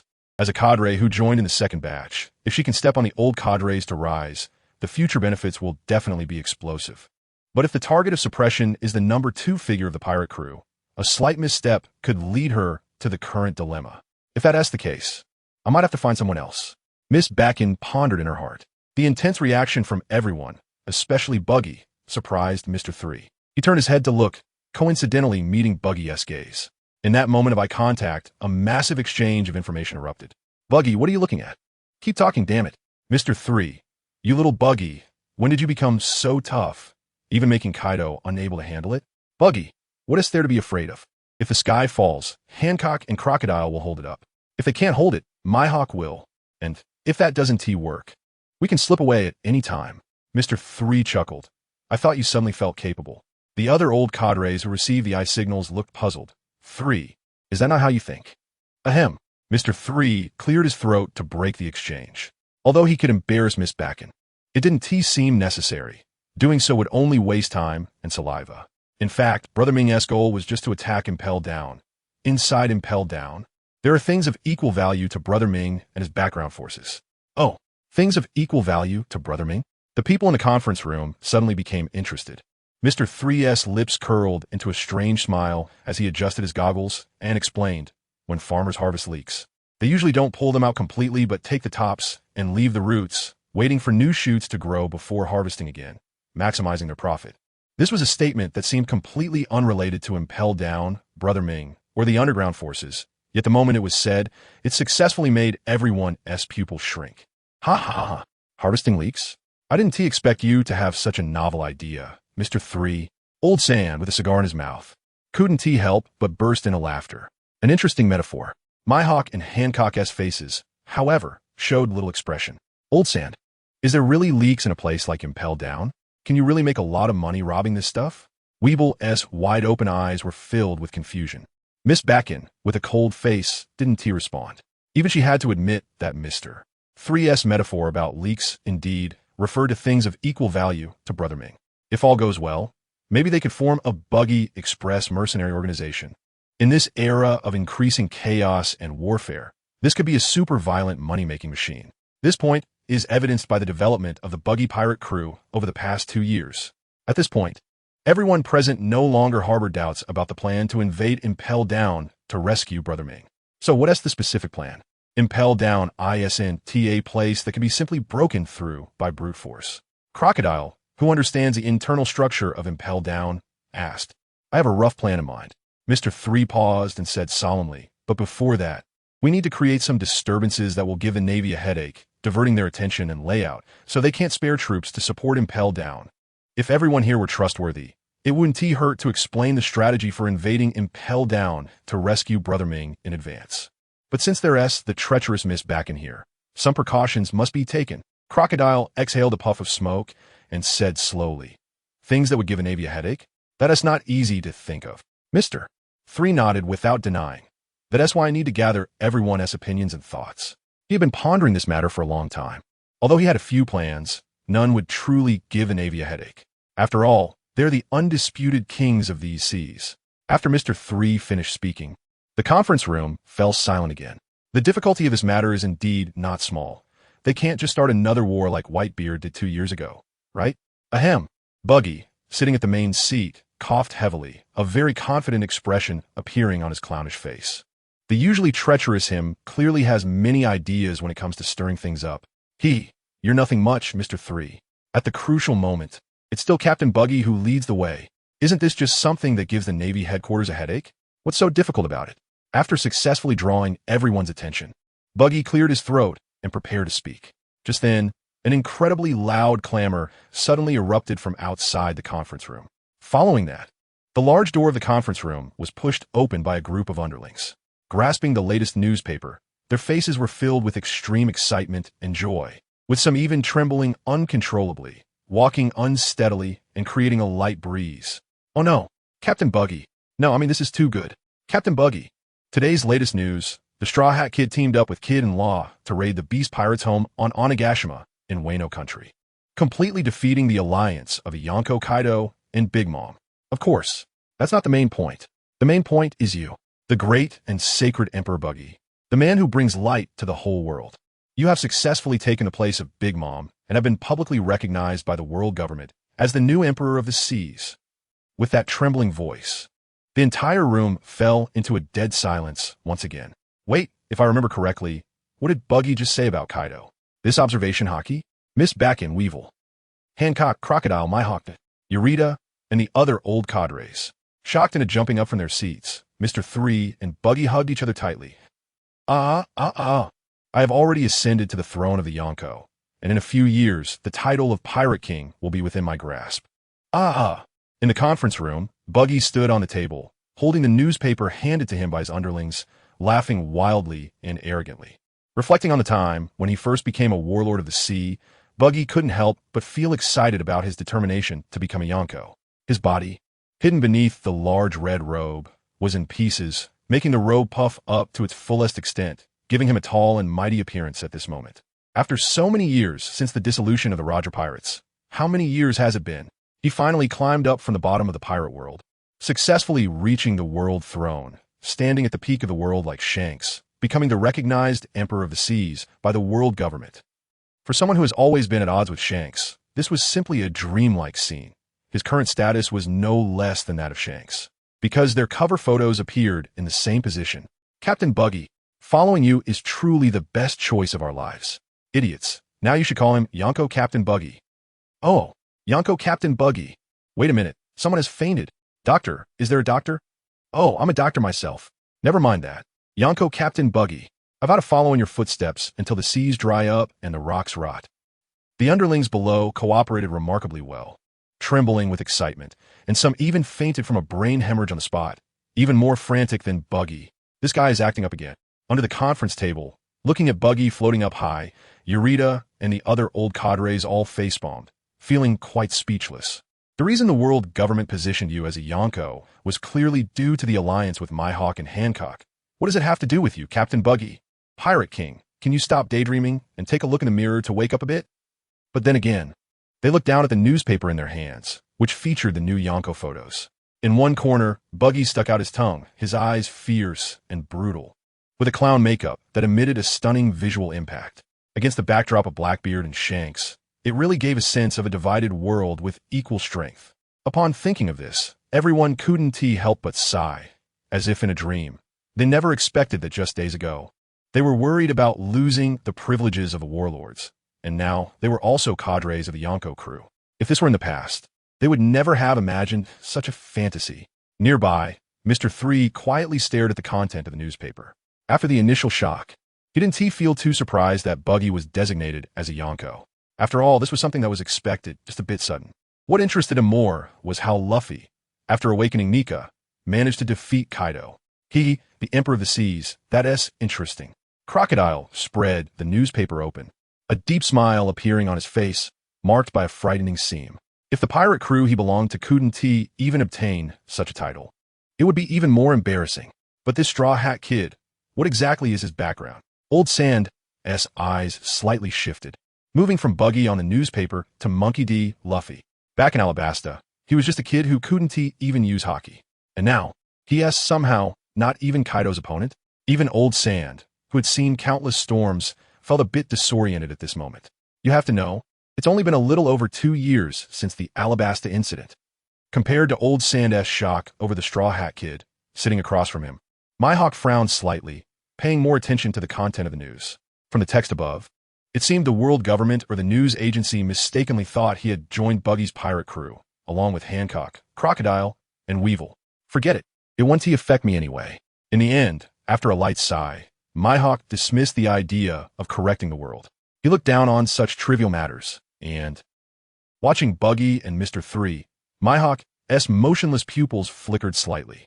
After witnessing the terrifying power of strong allies gathering around Buggy and Mr.3's extraordinary aura, he suddenly became interested and wanted to stay here temporarily, to see with his own eyes how high this fortunate clown Buggy's pirate crew could reach. A Yonko pirate crew. Miss Bakken let out a strange laugh while staring at the newspaper. With this title, it will be incredibly easy to reap wealth in the future. Only then did she realize that joining Buggy's pirate crew was indeed a good choice. The sharp, eerie laughter instantly caught the attention of Buggy, who had floated to an unknown place. He focused his gaze and controlled his head to bring the big red robe in front of Mississippi. Seeing the content of the newspaper, he scoffed. That old hag, the mere Kaido of the beasts. I have never looked at him with respect. Remember what I just said? That face of his is definitely going to be rated. If I hadn't foreseen a glimpse of the future, would I say such unfounded words? This is me, the terrifying and unparalleled observation hockey of Yonko Clown Buggy. Buggy suddenly spread his split arms wide, stretching the big red robe to an enormous size once again. Mr.3 looked up, his expression as arrogant and pleased as when he had guessed the plot of One Piece and was crazily boasting to his good friends. This is the domineering nature of lucky colors. Captain, you're amazing. Miss Bakken, although she had considerable doubts about Buggy's observation hockey, was faced with the facts. And no matter how skeptical she was convinced. Isn't that obvious? I'm now one of the 4 emperors. Seeing Miss Bakken's old face look as if she were constipated, Buggy laughed even more. Didn't I tell you not to look for Mr.3 just now? All right, Captain Buggy. Next, let us continue our previous discussion about giving the Navy a headache. After watching the news, Mr.3 interrupted Buggy's gloating, saying solemnly, "Isn't being one of the 4 emperors just our previously agreed upon milestone? If this guy keeps getting so full of himself, he might scare off Hancock and Crocodile, who we just managed to recruit, and they run away with the pirate ship overnight." Feeling anxious, Yarlita and the others, who initially thought they saw stability in Mr.3, immediately felt a chill at the latter part of his statement. Mr.3, Brother San, how could you also get carried away? However, they didn't know that this was indeed a simple truth from Mr.3, who had the system and possessed Conqueror's hockey. I know, but before that. After calming down, Buggy returned to his seat, adjusted his big red robe, and looked back at his cheering subordinates. The little brothers, who had received the god gaze, instantly froze and quieted down in just a fraction of a second, swallowing hard and feeling extremely tense. Let me first understand my bounty after becoming one of the 4 emperors. With his eyes narrowed into crescent shapes, Buggy rubbed his stubble, thinking of Shanks's bounty of over 4 billion, naturally feeling competitive. If the world government offers a bounty that's too low, they shouldn't blame me for using equally brutal methods to make them feel the terror of the clown Emperor Buggy. As soon as he finished speaking, the little brothers, who had managed to be quiet for a few seconds, instantly erupted again. Captain Buggy, what did you say?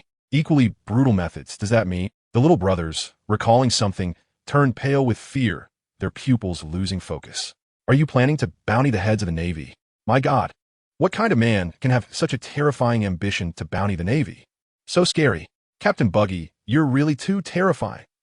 Listening to the sudden bizarre thoughts of his little brothers, Buggy, who was full of spring breeze and pride, was dumbfounded, his eyes wide as saucers. Damn it. No matter how much you imagine, there should be a limit, right? What I meant by equally brutal methods is to continuously attack the Navy like they catch pirates to raise my bounty. What the hell? Bountying the Navy? Am I that bored? Offending the Navy with my own wealth, and also rewarding other pirates as enemies. What era is this joke from? Hey, you guys. Just as Buggy was about to turn around to educate these clueless little brothers, Mr. 3 interrupted him first. I see. So this is the plan you wanted to discuss about giving the Navy a headache? Truly a meticulous genius logic. My Captain Buggy. Huh? Looking at Mr. 3, who was adjusting his glasses with a slight smile, Buggy scratched his head in confusion. His dazed eyes and frozen expression perfectly illustrated his current state of bewilderment. A plan to give the Navy a headache? Did I just say that the brilliant idea was to humiliate them by live-streaming me urinating and defecating on Akainu's statue? I don't think so. Buggy, well, Mr. 3, I actually... Bountying the Navy? Hee, Buggy. Your idea really surprised me greatly. A fervent look appeared in Crocodile's deep eyes. It was unclear whether he saw through Buggy's true thoughts or genuinely admired Buggy's strategy. In any case, bountying the Navy truly amazed the proud Crocodile. Buggy, Crocodile, how could you, using such a simple operation to completely reverse the situation of the Navy and pirates, allowing the otherwise fragmented pirates to form a sort of united front, is a great idea. Hancock's eyes were firm, also affirming Buggy's strategy. Buggy, a united front or something. Interesting. It seems that it's not entirely unreasonable that you can gather such an absurdly strong group around you, Buggy. Even the usually taciturn Mihawk gave high praise. Hearing everyone's high evaluation of him, Buggy was first stunned, then no longer confused or lost his face. Covered in clown makeup, visibly transformed back to the originally arrogant and proud expression. Ahaha, damn it, you guys are so sharp. How can I continue pretending? Buggy's eyes narrowed. That's right. My strategy is to bounty the Navy to make the damn Navy truly feel the endless terror of being coveted by countless pirates. Just as he finished his boastful words, Buggy immediately regretted it. Wait, if I really do that, wouldn't my Buggy delivery go bankrupt on the spot? Sitting beside him, Mr. 3's eyes flickered, seeing through the faint sadness beneath Buggy's fierce and reckless exterior. With many thoughts in mind, he looked up and gestured to the excited little brothers not far away, although the little brothers were unwilling to leave the glow of the god. Since this was Brother San's intention, they naturally didn't dare to disobey and could only turn away with reluctance. The exit of the atmosphere group allowed the dimly lit conference room to regain its tranquility. Thus, Mr. 3 continued the previous topic and said to Buggy, Captain, since we're at this point, let me be a bit bold and guess your thoughts.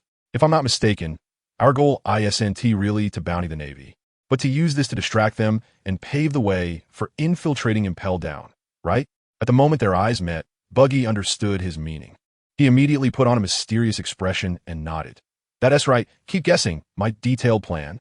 A tacit cooperation.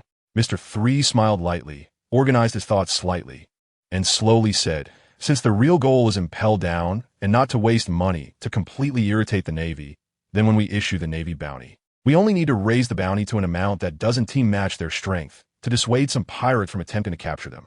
However, to create a sense of crisis for all Navy commanders and make the Navy headquarters feel a headache, we can set some bounties for certain Navy members far exceeding their actual strength. preferably those who commit many crimes under the guise of their power. There is no doubt that the concepts of good and evil in One Piece are not clearly defined. Evil pirates can be pure-blooded adventurers, while righteous Navy officers can be butchers who harm civilians. The worldview is chaotic, distorted, and complex. This creates an opportunity, targeting the wrongdoing of the Navy. Or to put it more nobly, using the bounty on the Navy to eliminate harm for the people serves a significant purpose, gathering public support. Since the ultimate goal of Buggy's pirate crew is to stand at the pinnacle of the world and overthrow the celestial dragons, still to be determined. Expanding the influence of Buggy's pirate crew and rallying public opinion to enhance their reputation becomes extremely necessary. After all, the power of a single pirate crew can never hope to compete with the entire world.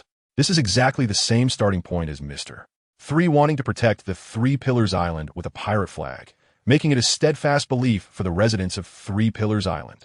This is also why Mr.3 was so shocked by Buggy's phrase, equal means.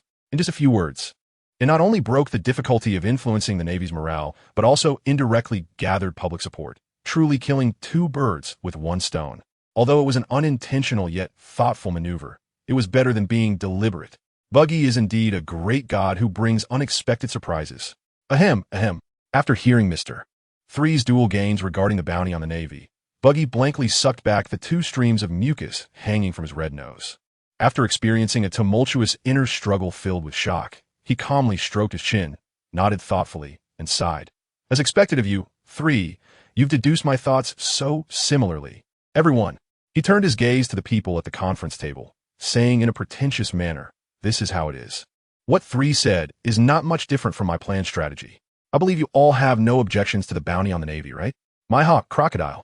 And everyone, including Miss Baggy, nodded slightly, tacitly agreeing to this brilliant strategy. I have no major objections, but Crocodile looked at Buggy and asked in a deep voice, what name should we use to issue the Navy's bounty? No matter how one thinks about it, issuing a bounty under the name of Buggy's Pirate Crew or Buggy Express seems quite strange. One has a pirate issued a bounty on another pirate. Moreover, the credibility and execution would be very low, making it difficult to truly overwhelm the Navy. Old Sand has a point. Mr.3 nodded, taking over Old Sand's words as a sign of the utmost respect to our ally. My hawk, how about we establish a brand new organization? He turned to look at Buggy, the captain. It's more appropriate for him to decide on the establishment of a new organization. Buggy blinked, looking around, and at that moment, he had no good ideas for naming the new organization. With so many people watching, he didn't want to appear too incompetent.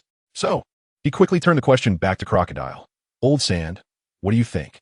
Crocodile pondered for a few seconds, not shirking away, glanced at the cross-black sword behind Mihawk, and recalled his previous plan to establish a new guild, and said in a deep voice, since this is a new organization formed in alliance with Mihawk, let's name it the Cross Guild. How about that? In the afternoon, at the headquarters of the World Economic News, in President Morgan's office. President, urgent situation. The intelligence officer from Buggy's pirate crew contacted us. A young man hurriedly ran in to report. Due to Buggy's live broadcast during the Marineford War, Buggy Express has had a good relationship with the World News Agency over the past 2 years, with cooperation in many areas. Sitting calmly on the sofa and sipping tea, Morgan slowly put down his teacup, his sharp eyes filled with pride. The news came quite fast. Speak. How did that guy Buggy thank me for promoting them in the news and helping to attract people? The young man looked somewhat uncertain. That's not the case. Oh, Morgan's raised an eyebrow. The young man quickly replied, they just sent over a lot of images, asking us to help publish them in the next issue of the newspaper. Reject them. Morgan's decisively refused without a second thought. Usually, that would be fine, but right now, all the efforts of their news agency are focused on printing and distributing news about the 2 new emperors of the sea. They don't have time to deal with Buggy, who doesn't even understand gratitude. But President, the photos they provided seem to have great news value. They're all bounties targeting Navy generals. Hey, are you a stupid pig? A few bounties can't compare to. Wait, what did you say? As Morgan spoke, he suddenly realized something was off. Grabbing the photos from the young man's hands, his calm and deep eyes suddenly bulged out, and his mouth fell open, his tongue trembling in shock. The Cross Guild. Bounties on the Navy, ahaha. Even the well-informed Morgans couldn't help but burst into laughter after reading the information sent by Buggy's pirate crew. Is this era really about to undergo a dramatic change? That guy Buggy has indeed delivered a piece of explosive news that rivals the new emperors of the sea. Overwhelmed with excitement, He waved his arms and decisively issued orders to allocate as many resources as possible to print these bounties as the headline news for tomorrow. Yes. In a deep-sea prison, impelled down in the dimly lit 6th-level prison, Don Quixote Doflamingo was still firmly locked in a single cell by countless thick iron chains. Leaning against the cold, damp prison wall, sitting on the ground with his legs spread in an incredibly arrogant posture, a fresh newspaper was clutched in his hand, and under his increasing grip, it gradually wrinkled and deformed. Ha ha ha, ha ha ha ha ha. Doflamingo suddenly crumpled the newspaper into a ball, letting out a piercing, sharp laugh.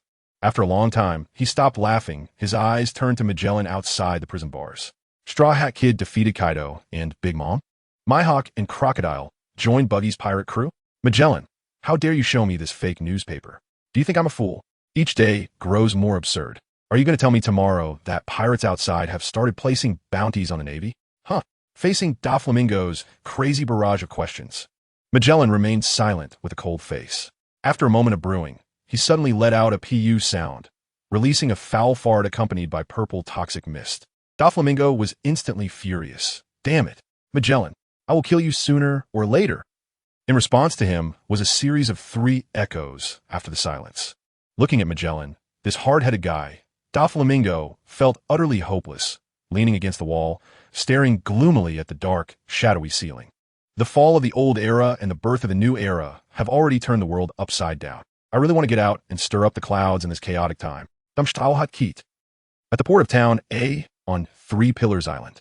He, the Buggy the Clown pirate crew, is just an ordinary pirate crew deprived of the warlord status. What is there to be afraid of? The man draped in a blood-red cloak swung his giant hammer, sending the port guards flying and breaking through a defense that was meaningless to him. This fierce-looking pirate captain was an ally of Sagabek, who was previously slain by Ayasha, and he was a notorious pirate with a bounty exceeding 300 million. How dare he kill my most important ally? It's only natural to demand an island as compensation. Right. While he claimed to be filled with righteous indignation, there was no hint of sadness in his greedy eyes. The pirate world is cruel and heartless. What he was doing was merely using the pretext of avenging his ally to invade Sanju Ring Island.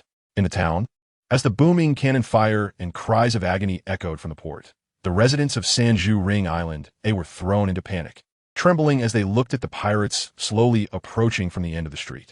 What to do? What to do? Who can we find to fight the pirates? Didn't the old man in town say that the Buggy the Clown pirate flag was useful? Those damn pirates at the port don't seem scared at all.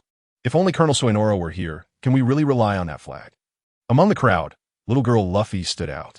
Unlike the anxious and fearful adults around her, her delicate and cute face showed no sign of fear. Uncle, Annie, don't be afraid. Uncle S' pirate flag will definitely protect us. He is a pirate hero. He wouldn't lie. Luffy waved her little fist, her big watery eyes shining with determination. Unfortunately, the despairing adults around her paid her no mind. Having always been protected by the Navy, they didn't believe that a mere tattered flag could save them. As the brutal pirates reached the town entrance, the residents were so frightened that their faces turned pale and their legs went weak, collapsing to the ground. In a moment of despair, a pirate underling came rolling in from the port, handing a newspaper to the leading pirate captain. The pirate captain took the newspaper, and upon seeing its contents, his fierce and brutal expression instantly froze, replaced by a look of shock. He glanced up at the pirate flag flying at the highest point of the town, and as if seeing a terrifying ghost, without hesitation, he turned and fled with his underlings, escaping by boat in the blink of an eye. The residents who had just felt despair looked at each other, dazed and unsure of what to do. Ha ha! Look, the pirates are scared away. Little Luffy, with her distinctive 3-tiered hairstyle, tiptoed and stretched her chubby little hand to shield her forehead, glancing at the fleeing pirates and then back at the pirate flag waving high. Smiling happily, the seed of faith began to sprout in the hearts of the residents of Sanju Ring Island, nourished by the warm and comfortable sea breeze and the sound of the little girl's bright laughter. The Buggy the Clown pirate flag is really useful. Kalai Bali Island, with its lush green hills. A unique 3-tiered hairstyle fluttered freely in the refreshing sea breeze as Mr.3's stood at the edge of the hill. On the cliff of the hill, one could see the residual human-shaped imprint, a shape resembling Vice Admiral steel rest from the Navy headquarters. Mr.3 gazed out at the vast, boundless sea beyond the island, faintly seeing seagulls flapping their wings energetically as they delivered news in newspapers to the world. Given Morgan's character as a veteran journalist, the news of the bounties on the Navy would probably be seen by tomorrow at the latest. Thinking of how the whole world would tremble at this earth-shattering news, Mr.3 couldn't help but feel a surge of anticipation. In the morning meeting, they not only preliminarily set some Navy bounties, but also confirmed the positions and divisions of the newly established Cross Guild. Among them, Buggy, as the captain of the Buggy the Clown pirate crew, would undoubtedly serve as the president of the Cross Guild. Mihawk, being an ally and also a lone wolf, took on the honorary president role, promising to provide assistance when the Cross Guild faced crises. Accordingly, the Cross Guild would stand in front to help Mihawk resolve unnecessary troubles like being pursued by the Navy. Below the president and honorary president were the 4 provisional divisions. The captain of the 1st Division and chief strategist of the Cross Guild, Mr.3, would lead veterans like Yurita Kabaji to oversee the Buggy Express mercenary organization. The captain of the 2nd Division and leader of the support troops, Boa Hancock, would lead the former Kuja pirate crew, now the Kuja troops, stationed on Bully Star Island as a buffer zone. The captain of the 3rd Division and leader of the intelligence troops, Crocodile, would be responsible for underground intelligence gathering and delivering Navy bounty notices.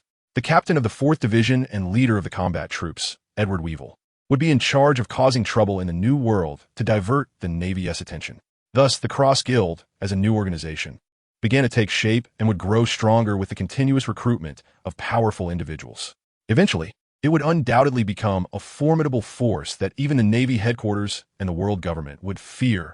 From now on, they would truly stand on the stage of the times and could no longer hide and develop like before. Reflecting on the time when he had just crossed over and still relied on many underlings to support the Buggy pirate crew, Mr.3 couldn't help but sigh. It was no small feat to elevate the pirate crew to the status of a Yonko in such a short time. A confident and calm smile crept onto his lips. Although the process was not as simple and easy as the outside world perceived, his own strength had greatly increased, and the overall combat power of the Buggy pirate crew was enough to stand firm in the turbulent tides of the era. Step by step, steadily growing with comprehensive planning, this was the necessary preparation to open the main storyline of the Yonko competition. Brother 3, just as Mr. 3 was filled with excitement, a respectful and elegant female voice suddenly came from behind him. "How is Ayasha? Did you sense any malice from Miss Bakken?" Mr. 3 turned around to see Ayasha, dressed in black and exuding a heroic demeanor. The invasion of Impelled Down to rescue Mingo was of great importance, and a slight misstep could lead to a siege by the Navy headquarters, making the danger level quite high. Therefore, Mr.3 had to ensure that the news would not leak. Mihawk, Hancock, and Crocodile as personalities were such that they would never leak secrets to the Navy, nor did they have the motive to do so. But for Miss Bakken, who was driven by interests, it was a different story. Knowing the upcoming targets of the Cross Guild's actions, she might choose to cooperate with the Navy and sell them all out. If she were smart enough, she should realize that staying in the Buggy pirate crew would yield greater benefits. In this situation, if Mr.3 sensed that Miss Bakken had such an idea, even if it were just a fleeting thought, he would not hesitate to abandon Weevil, a powerful force, and keep Miss Bakken permanently on Kalai Bali Island. In fact, when he decided to recruit Weevil, his main goal was to gain some system rewards and use Weevil's name to attract more powerful individuals, had it not been for encountering Ayasha, a user of the malicious fruit. Brother 3, I kept an eye on that old hag throughout the entire meeting. Besides the strong malice she displayed towards you, I didn't sense anything else. Seeing Miss Bakken being so disrespectful to Mr.3, a cold glint flashed in Ayasha's blue eyes. What about it, Mr.3? Can we take her out now? Mr.3, hands behind his back, turned to gaze at the distant horizon. Since she poses no threat to the Buggy pirates for now, let's keep her around. We'll deal with her after we fully convert Weevil.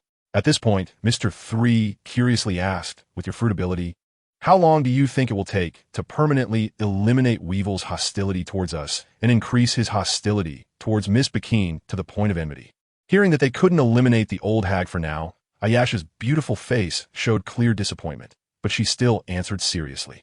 Mr.3, my fruit ability has a hard time affecting a powerhouse of that level.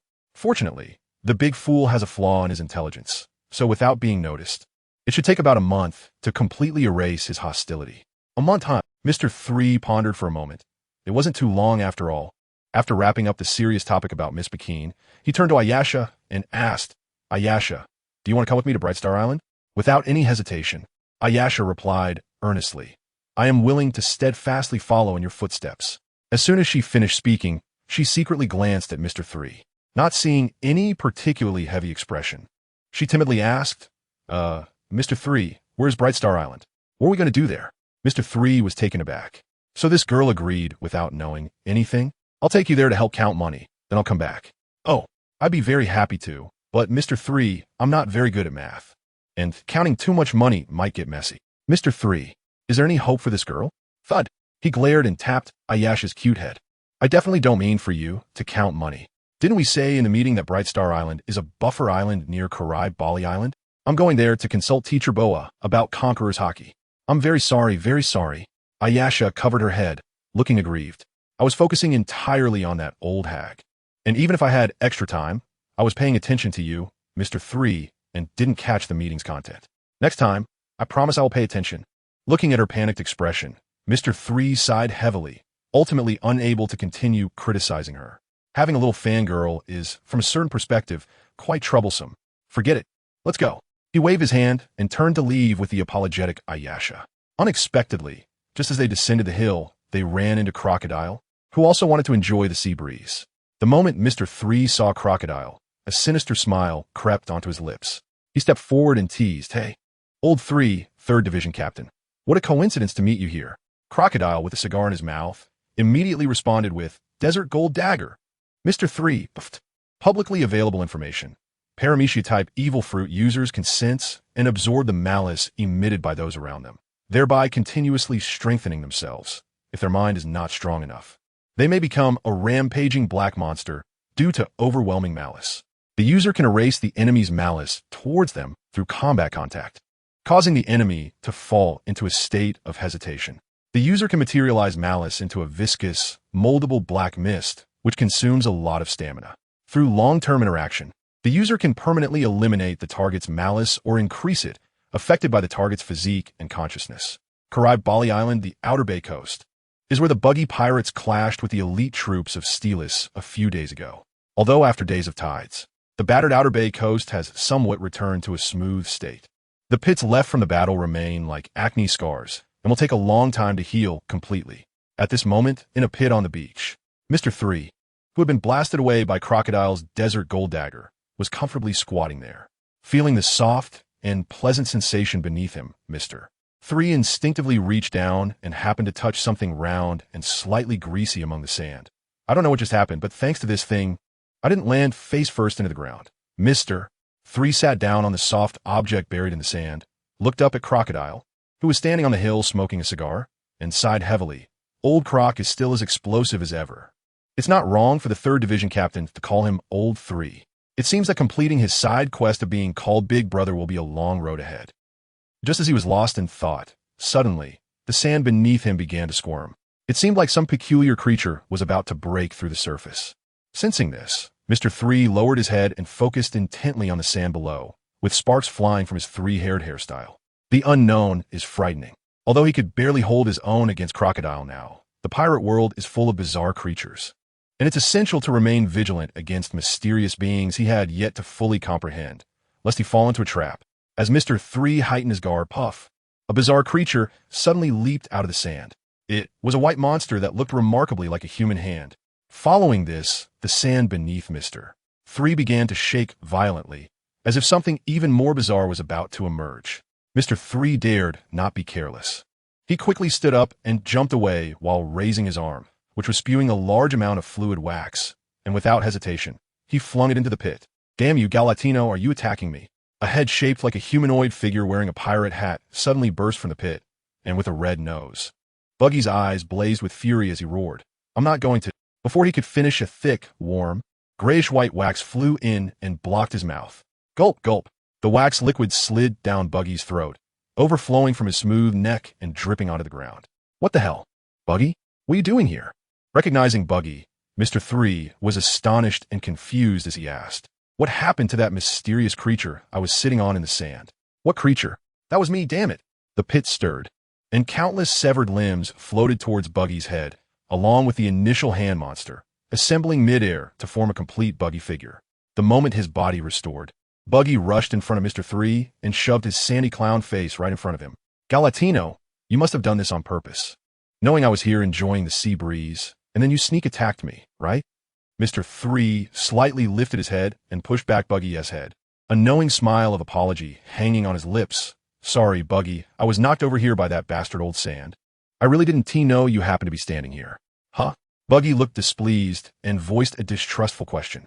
"If you don't believe me, ask Ayasha, or look over there on the hill. Old sand is still there." Mr. 3 pointed behind him. Hearing this, Buggy turned around with skepticism and indeed saw Ayasha rushing over with an anxious expression. "Hey, rookie commissioner, is what Galdino said true?" "It's true, Captain Buggy. I can testify." Ayasha nodded heavily, as she would never betray Mr. 3. However, Buggy still had some doubts and looked back at the direction of the hill. Seeing old sand, clad in a coat, and looking displeased while smoking a cigar, he finally reluctantly believed Mr. 3's words. What a stroke of bad luck. He huffed angrily. "By the way, Buggy, how come you're standing here in a daze?" Mr. 3 noticed something was off. At this moment, the newly crowned Emperor Buggy should be at the headquarters boasting madly with his subordinates, right? Buggy, who had suffered a silent loss, suddenly revealed a mouth full of jagged teeth and angrily retorted, "Can't I just stand here and feel the gentle sea breeze like a mother-esque touch? Do you have a problem with that?" Mr. 3 calmly wiped the spit off his face, staring at Buggy with a calm expression, without saying a word. Buggy felt uncomfortable under that gaze and turned to look elsewhere. After a few seconds of silence, he finally spoke, sighing, "Old 3, do you think our rise has been too fast? We're already emperors now." With a sense of caution, Buggy, as a former intern on the Pirate King's ship, was very aware of the power that the title of emperor held, able to command the winds and waves in this sea. However, it also brought many unpredictable challenges and risks. This is the sinister intention of the world government. They probably aimed to gather powerful figures like the new and old Shichibukai, positioning Buggy's pirate crew as an emperor crew. This way, those fierce pirates who coveted the emperor's throne would continuously challenge and attack them. Normally, that should be the case. But what the world government never expected was that their attempt to make Buggy's pirate crew the target of public criticism would be secretly modified into positive recruitment information by Morgan's news organization, leading to an increasing number of strong individuals joining Buggy's crew. "I really owe that Birdman Morgan's a big favor," Buggy secretly sighed. It was rare to see the usually arrogant Buggy show such an expression, and Mr. 3 chuckled and teased. "Isn't being an emperor your long-sought goal? You don't look at all like the Buggy who dared to vent his anger at red-haired." Buggy immediately retorted, "Bastard, suddenly standing at such a high position. It would be strange if I wasn't scared. Only in front of old brothers like Mr. 3 and Machi would he reveal his true feelings." Mr. 3 looked at Buggy, who was so sincere, and recalled how he had fiercely confronted Miss Bakken during the meeting, even betting the entire Buggy pirate crew to express his determination to hardcore Kaido, which made him feel inexplicably comfortable. "Don't worry, Captain Buggy, if a few days ago, you becoming an emperor relied more on luck and misunderstandings from the outside, then from now on, with me around, everything will change." At this point, the eyes hidden behind Mr. 3's goggles sparkled with brilliance. "Whether it's the emperors or the world government, this world will eventually be firmly in our hands." Corresponding to Buggy's rare display of sincerity, it was also the first time he mentioned his ambitions in front of others. Seemingly startled by this brief, yet shocking statement, Buggy stood there in a daze, staring intently at Mr. 3. After a long while, he spoke meaningfully. "3, you've really changed. Ha ha. Perhaps this is a symptom left after awakening the Conqueror's Haki. All right, you haven't changed. You just developed delusions, and pretty seriously at that. Hey, Buggy, can I borrow your big red robe? What do you want to do?" Although Buggy didn't understand why Mr. 3 suddenly said this, he didn't overthink it due to trust, and directly used his fragmented ability to hand over the edge of the big red robe with his severed hand. Mr. 3 extended his finger and rubbed it on the big red robe. "What's that?" Buggy frowned. "Your booger." Mr. 3 continued to elegantly wipe until his finger was clean. "What did you say?" Buggy couldn't believe his ears. "Your booger when I was sitting in the sandpit and touched my nose earlier. I accidentally picked it." "Galdino, you bastard, you really knew it was me buried down there." "Ha ha ha. Isn't that obvious?" With such a conspicuous red nose, even a blind person could recognize it. "How dare you talk about my nose? Go die. Clown splitter. Hey, just you. Candle wall. Fragmented heavy punch. Candle iron fist." The two men, who who were just discussing world domination a second ago, suddenly changed the mood and began to fight fiercely. To mention the latest manga information, it's roughly that the Cross Guild was founded by Old Sand, and then invited Mihawk and Buggy. Because Buggy's photo was in the center position, he was mistakenly thought to be the leader by the Navy, becoming the new emperor. Regarding the modified content, it was supplemented in the previous chapters that Old Sand had the idea of establishing the Cross Guild. After accepting the sudden recruitment from the protagonist, he abandoned it and later suggested using the name Cross Guild in the all-hands meeting, marking the protagonist's appearance as a change in the original trajectory of the world. Although it's a bit forced, I think it makes some sense. Those interested can go back and check the first half of Chapter 65, the second half of Chapter 69, and the second half of Chapter 85. At this point, it can be said that he has stepped out of the shadow of the original work and is no longer afraid of Oda's betrayal. Ha ha ha. In fact, this is also the reason why the recent few chapters are shorter. I just wanted to wait for new information.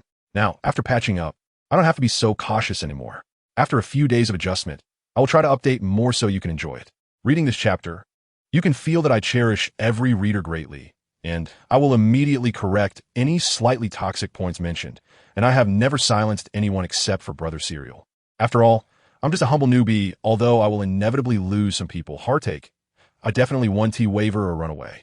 Challenges like Hard 2, the chaos in Impel Down, confronting Blackbeard, competing for the throne of the emperors, fighting against the admirals, and attacking Mary Geoise. There's still many things I want to write, at least 800,000 words 1T collapse. Finally, I sincerely thank everyone for their affirmation and support for this book. I love you all. After the brawl, the glasses broken Mr.3 and the lip-swollen Buggy finally settled down, sitting on the soft sandy beach, looking at the distant sea level. By the way, Buggy, how come I haven't seen Mihawk since the meeting? Mr.3 is naturally concerned about the highest combat power of the Eagle Eye Cross Guild. After all, if the world government learns about the Navy's bounty event, the base of Bali Island will definitely attract the Navy's attention. Without royal-level combat power stationed there, it will be hard to exert a deterrent effect. It is said that he's going back to the old place to bring some strong combat power to guard Bali Island, and he will return by tomorrow at the latest. Perhaps due to swollen lips, what Buggy said sounded a bit unclear. It turns out that a man like him who acts alone is indeed rare. Mr.3 sighed. Speaking of Eagle Eye's old place and strong combat power, the only ones he could think of were those terrifying creatures with strong learning abilities and superb swordsmanship. Just as he was speaking, there was a sudden sound of wheels grinding through the beach sand behind him. Turning around, he saw Ayasha, dressed in black, slowly pushing a seemingly ordinary bicycle. Just a moment ago, Mr.3 had sent her to retrieve the sea bicycle stored in the base warehouse.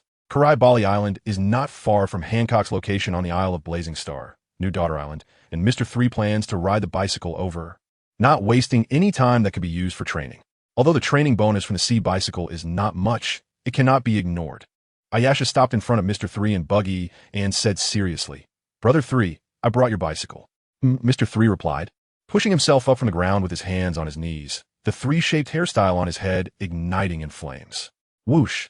As the ability of the wax fruit was activated, a gray-white wax candle pathway emerged from under Mr.3's feet, spreading all the way to the sea ahead. "So, Buggy, I'll leave the rest to you. I'm heading to Blazing Star Island first." Mr.3 took the sea bicycle from Ayasha's hands and mounted it. He then raised his hand and flicked out a hard wax ball, which landed on the empty rear wheel, twisting and transforming into the shape of a rear seat. "Come up, Ayasha." He patted the moderately soft and hard wax rear seat. Yes. Unlike the proud and cold Hancock, Ayasha certainly wouldn't mind sitting behind Brother 3. Or to be more precise, she would consider it quite an honor. This can be clearly verified by the way the girl nervously and excitedly stiffened as she got on the bike. Whoosh, whoosh, whoosh.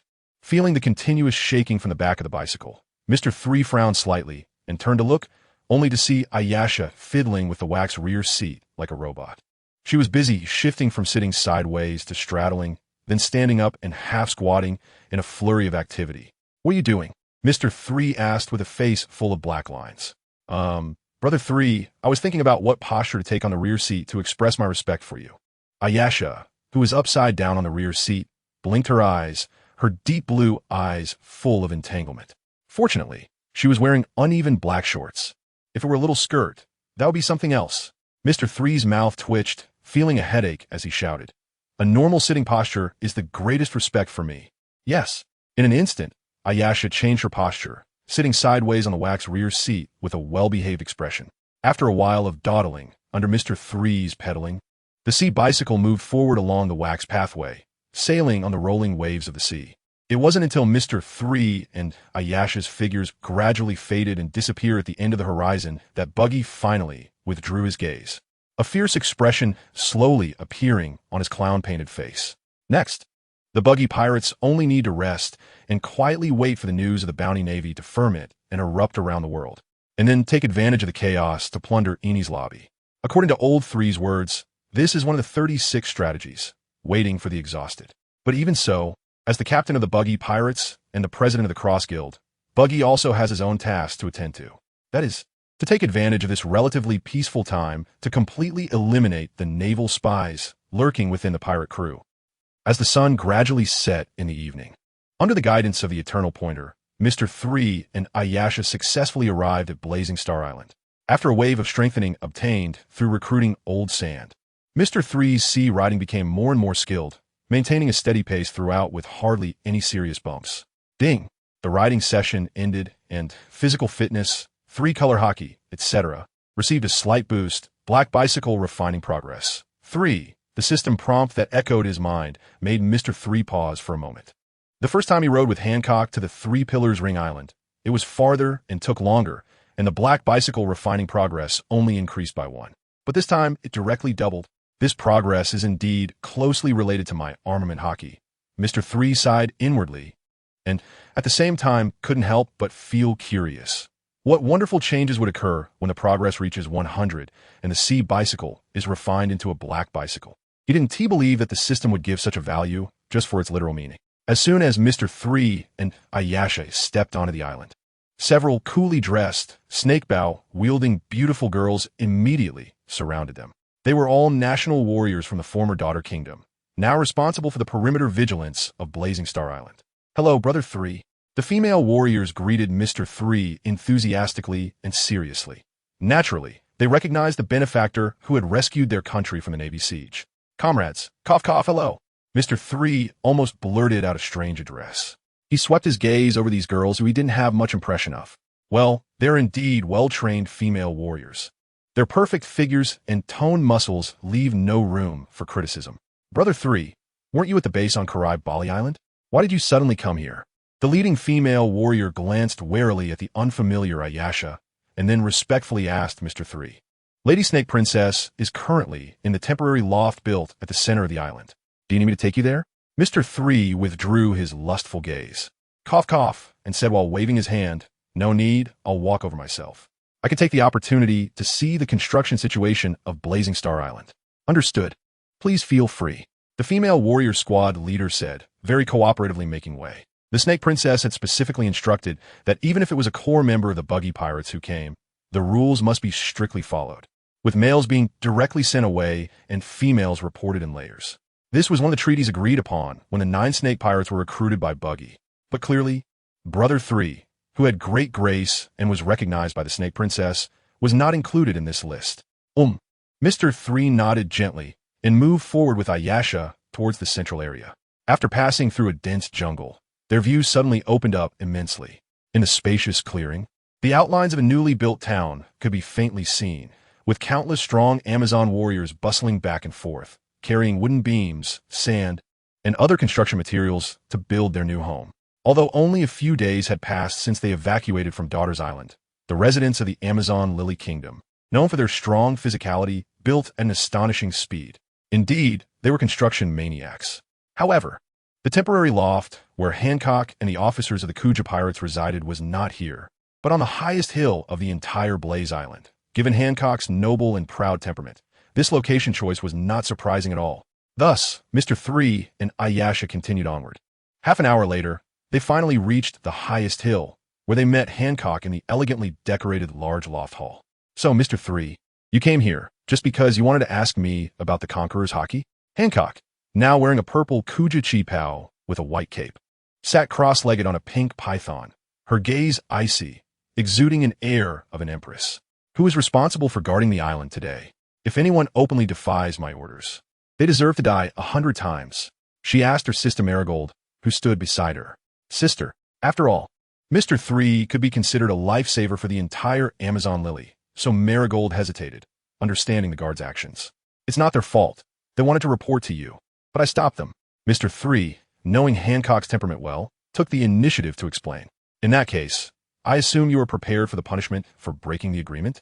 Hancock's face turned cold, and a strong pressure emanated from her eyes.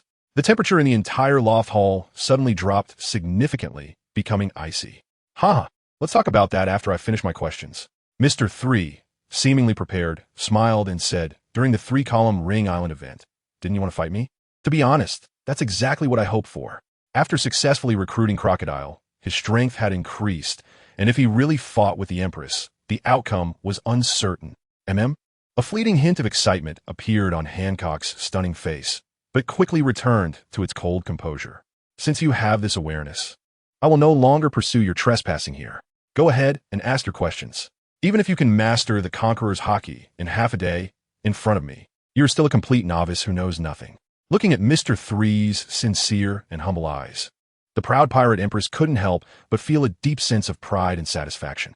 Not understanding Hancock's thoughts, Mr. 3 paused for a moment, then boldly asked a soul-piercing question. Hancock, can you use the Conqueror's Haki to rap? Hancock! The joy from her pride instantly turned awkward. This topic touched on her knowledge blind spot. I didn't expect you to know about the advanced applications of Conqueror's Haki. It is a king's talent found in 1 out of a million. The understanding of its top form, the rapping, is extremely rare. Hancock quietly straightened up, took a sip of her coffee, and said seriously, you have just awakened your Conqueror's Haki. You are far from being ready to touch rapping. Focus on your training first. Is that so? Mr. 3 nodded thoughtfully, as if he understood. That's right. Hancock sighed in relief, slowly putting down the coffee cup. So, can you rap with Conqueror's Haki? Crack. The coffee cup suddenly cracked, adding a touch of artistic beauty to its exquisite design. Hancock's posture froze in midair, staring at Mr. 3's eyes in silence for several seconds before she sighed heavily. Although I have touched the threshold, mastering it will take a long time. Remembering her 2 years of continuous training and insights, a hint of helplessness appeared in Hancock's eyes. Hearing such an evaluation from the usually proud and arrogant Hancock, Mr. 3 thought for a moment and couldn't help but curiously ask, if someone were to hit me on the head with rapped Conqueror's Haki, is there a possibility of awakening and understanding this power? Although this question already had a clear answer, he still felt it necessary to ask. After all, this was about whether to prioritize developing Conqueror's Haki. Hancock's expression darkened, and she answered with a rare cold sarcasm. It's indeed possible. You can lie down and take a nap now. Maybe you'll dream about it. A very affirmative and resolute answer. Sure enough, besides blatantly cheating, it was impossible to achieve such a thing. Even with the system in mind, Mr. 3 couldn't help but sigh inwardly. Thankfully, he hadn't chosen to upgrade Conqueror's Haki at that time. Otherwise, strengthening such a minor skill without reaching the final step would be pure folly. He focused entirely on analyzing the current development direction and didn't notice Hancock's increasingly cold eyes across from him. If there are no other questions, then let's go. There happens to be an empty basin on the backside of Blaze Island. Hancock set down the cracked coffee cup and slowly stood up from the pink python. With a bang, the coffee cup shattered into pieces, scattering everywhere. Following that, a monstrous, brutal aura began to emanate from Hancock. Sensing this momentum, Mr. 3's heart skipped a beat. He collected his thoughts, raised his head, and met her sharp gaze. As long as Hancock didn't use her alluring technique Sweet Wind, which targeted old perverts, he had nothing to fear. Wanting to become stronger, the fastest and most effective way was undoubtedly to fight against strong opponents continuously. The last time at Leopard 5's Rabbit Bowl prison classroom not only upgraded his armament Haki, but also brought enhancements to his observation Haki and Conqueror's Haki, pushing both to the edge of a breakthrough with just a thin membrane remaining. A slight poke would break it. This was the real reason Mr. 3 specifically came to Blaze Island to seek answers from Teacher Boa. He needed to maximize his overall ability before heading to Whole Cake Island to find Teacher Katakuri. Let's go, Hancock. I will let you witness the terror of the Candle Demon. Mr. 3 said confidently, even provocatively. The great silence spell has been lifted. Half an hour later, a handsome young man, beaten black and blue, lay in a deep pit, staring blankly at the blue sky. Although Mr. 3's overall combat power barely reached the mid-tier Shichibukai level, the full-force Candle Purgatory could pose a significant limitation to someone like Hancock, who excelled in close combat. under the condition that neither side knew much about the other. Unfortunately, Hancock had already witnessed Candle Purgatory several times. If that could still be countered, it could only be said that the title of Pirate Empress was a bit overrated. As for Mr.3's strongest weapon at this stage, the Candle Demon Great Flame Ring, it is evident that it is impossible to use it against Hancock, unless he wants to destroy the still under construction island ablaze. Brother 3, why don't you let me take action? Even if I can't win, I still want to beat that nasty woman, Snake Princess, hard. Ayasha squatted beside Mr. 3. Her cheeks puffed up in anger as she stabbed the black sheath at her waist into the ground, looking like someone who couldn't bear to see her idol being bullied. You really don't need to fight Hancock at all, Mr. 3 advised. At the same time, he added in his heart, if it weren't for the hockey breakthrough, who would want to get beaten up for no reason? Ayasha pouted, unexpectedly not responding, seemingly genuinely angry. All right. I'll give you an autograph later, not just a simple 3, but my full name. Really? The cold girl instantly changed her demeanor, her bright and charming eyes turning into sparkling starry eyes. Really? That's awesome. Mr. 3 turned his head to look at Ayasha, who was smiling radiantly, and shook his head helplessly. It's really hard to associate this silly and cute girl with the cold and sharp big sister persona she has during battles. After calming Ayasha's emotions, Mr. 3 finally closed his eyes with peace of mind. In the depths of his consciousness, he summoned the system panel to check the attribute gains obtained by betting on physical pain. Strongest Vice Admiral System Host, Mr. 3 appearance, Charisma 77 physical quality, a luck, DS, buff from the Clown Buggy faction, will disappear once separated, ability, Wax Fruit, Precision 100, Strength 100, Traits 82, Not Awakened, Armament Hockey, Strong, Observation Hockey, Strong, Conqueror's Hockey, Normal, Items, Other Dimensional Training Manual, Former Marine Admiral Akiji's Sea Bicycle, Black Vehicle Refinement Progress 3, Eternal Wax Museum, Capacity, 1, Main Quest, and a side quest, same as above him. The upgrades of Observation and Conqueror's Hockey were expected by Mr. 3, as these two were already on the verge of breakthrough. However, the increase in the precision of the fruit ability surprised him slightly, although it was only a 1 difference. 100 obviously looks much better than 99. In that case, if the plan to advance the city can be perfectly realized, successfully recruiting Doflamingo to obtain a fruit ability development capsule, all 3 indicators for awakening the fruit will be gathered. Awakening the ability, what kind of scene will that be? Even the calm and composed Mr. 3 couldn't help but feel his blood boil with excitement at this moment. This desire to become stronger drove his exhausted body to muster strength, and he suddenly opened his eyes. Just as he was about to sit up, bang, he bumped into Ayasha's smooth and fair forehead. Damn it, Ayasha, what are you doing? Mr. 3's head immediately swelled up, his mouth turning jagged as he spat out curses. Ayasha was knocked backward, and just as she was about to fall to the ground, her slender waist twisted with force, and she quickly jumped away, raising her hands to cover her own forehead, which also had a bump, repeatedly bowing and apologizing. I'm sorry. Brother 3, I'm really very sorry. I saw you lying on the ground with your eyes closed and thought I would check your breathing. So you were afraid I was dead, huh? Mr. 3 rolled his eyes. It would have been 100 times better if you had just asked directly. Ayasha lowered her head and mumbled, but if I did that, it would disturb your rest. Hearing this, Mr. 3 let out a heavy sigh. Now that it has come to this, what more could he say? All right. I can't completely blame you. Thank you very much for your forgiveness, Brother 3, but about that full name autograph. I'm in a bad mood, it's gone. Huh? How can it be like that? Whoosh. Although he spoke firmly and resolutely, Mr. 3 still used the wax fruit ability to create a hard wax crayon and a square wax signature board. He raised the pen and carefully signed his name neatly on the wax board, then carefully covered and sealed it with wax film, handing it to the tearful Ayasha. Here. Thank you, Brother 3. It's a super beautiful autograph. I will definitely place it in the most prominent position on my bedside. Ayasha carefully took the signature with both hands, cradling it against her grand chest. Hanging it by the bedside is out of the question. That would be quite strange. Yes. Then I'll just hug this to sleep. You should still hang it by the bedside. Mr. 3 didn't plan to stay long on the island of Blaze. After resting to recover some stamina and correcting Ayasha's strange thought process, he returned to the attic hall to bid farewell to Hancock and the officers of the 9 Snake Brigade. After a long detour, when he rode the sea bicycle back to Bali Island with Ayasha, the distant sunset had completely set beyond the horizon, and the entire island was shrouded in the darkness of night, although there were tight night patrols at the edges of the island and outer areas.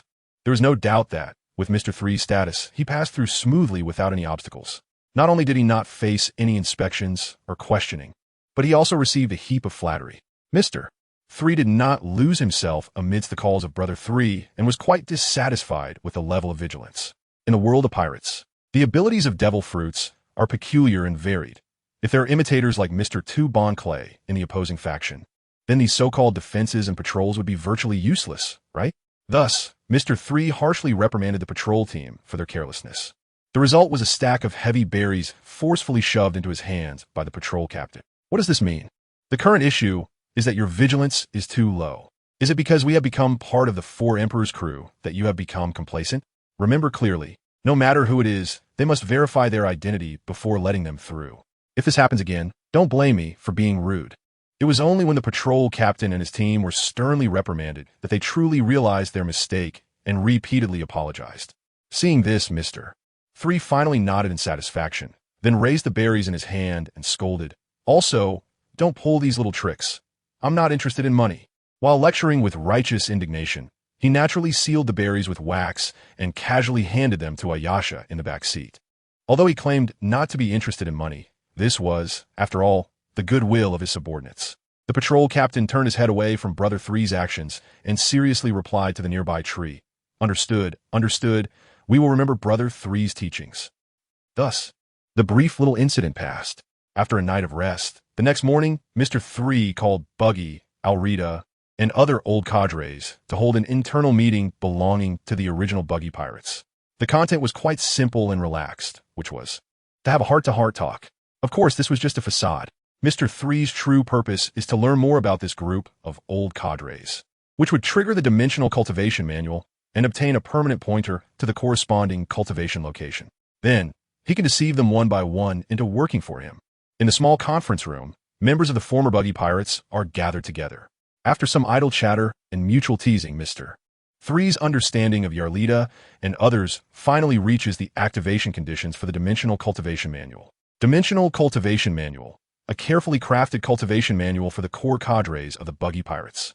After deeply understanding the past and ideals of the cadres, a permanent pointer to the corresponding cultivation location can be obtained, referencing the training of the Straw Hat Pirates members 2 years ago. Effect: after successful cultivation, the cadres can receive 30 of their cultivation results, including hockey, physical techniques, mental strength, etc. Currently available characters: Yarlita, Kabaji, Machi, and Lion Leaky, with permanent pointers to the corresponding cultivation islands ready for extraction at any time. A specially selected island suitable for our cultivation to become stronger? It sounds so strange coming from your mouth.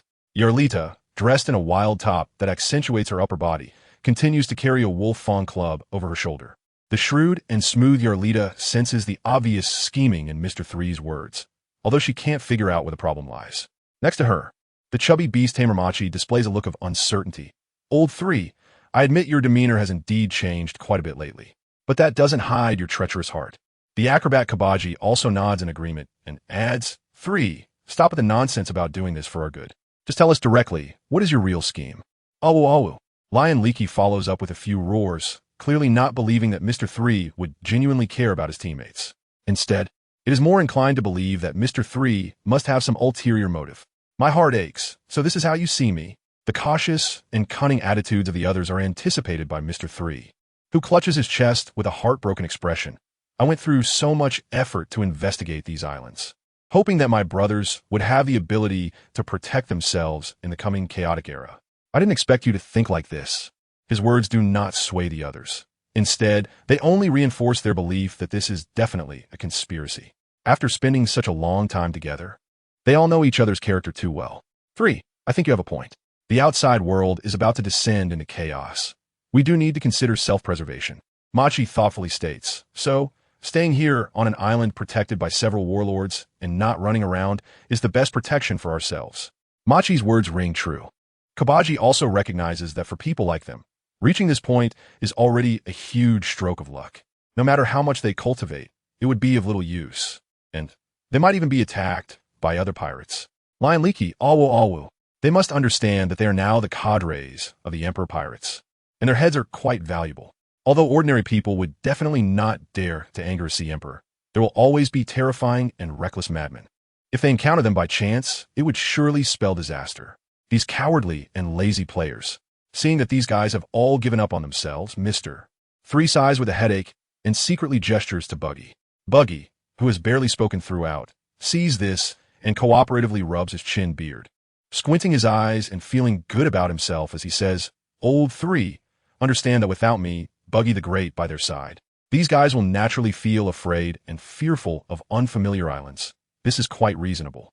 So, why don't you bring out the permanent pointers to the prepared islands, and let this old father accompany them on a trip."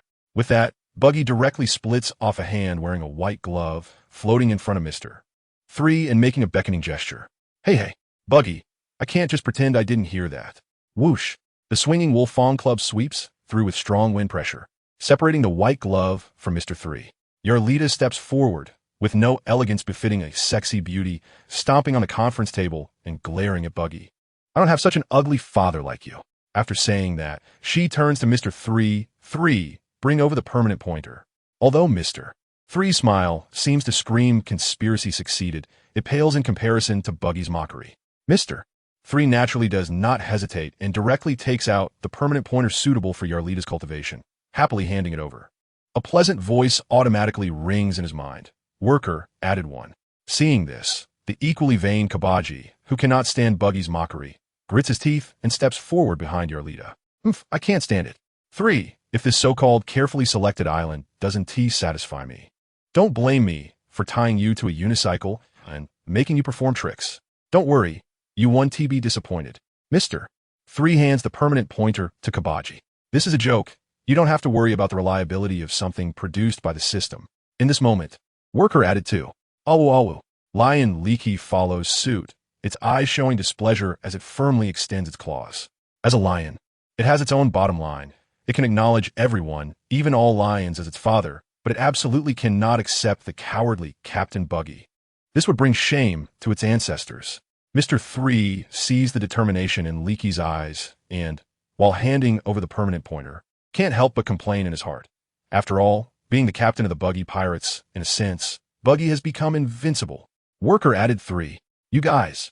The ultimate lazy player, Beast Tamer Machi, although unaffected by Buggy's mockery, ultimately cannot withstand the gazes of his brothers around him, and silently reaches out to take his permanent pointer from the smiling Mr.3.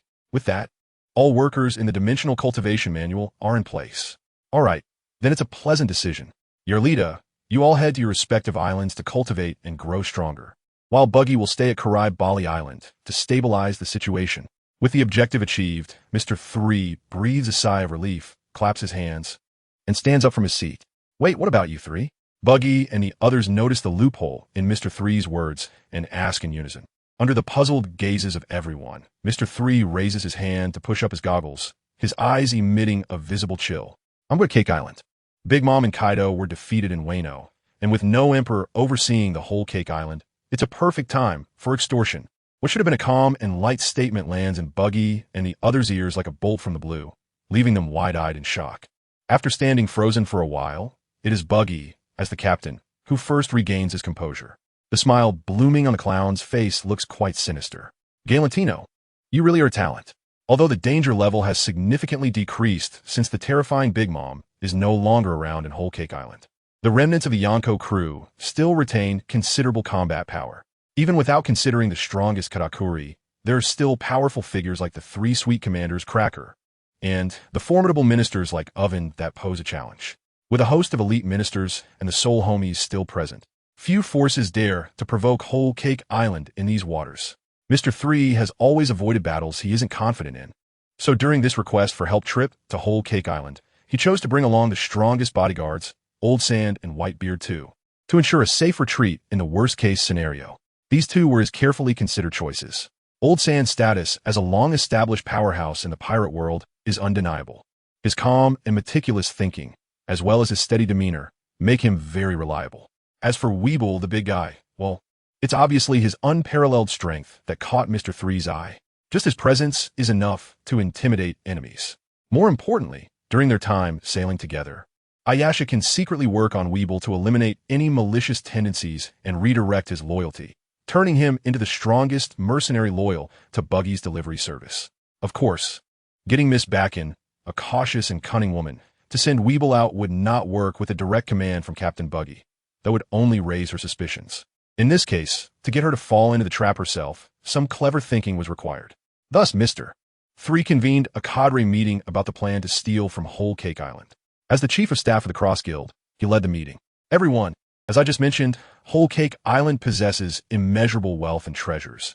And with the downfall of the Yonko Big Mom and the current state of Wano, this is the best opportunity to raid Whole Cake Island. If all goes well, the treasures we seize will be an astonishing amount.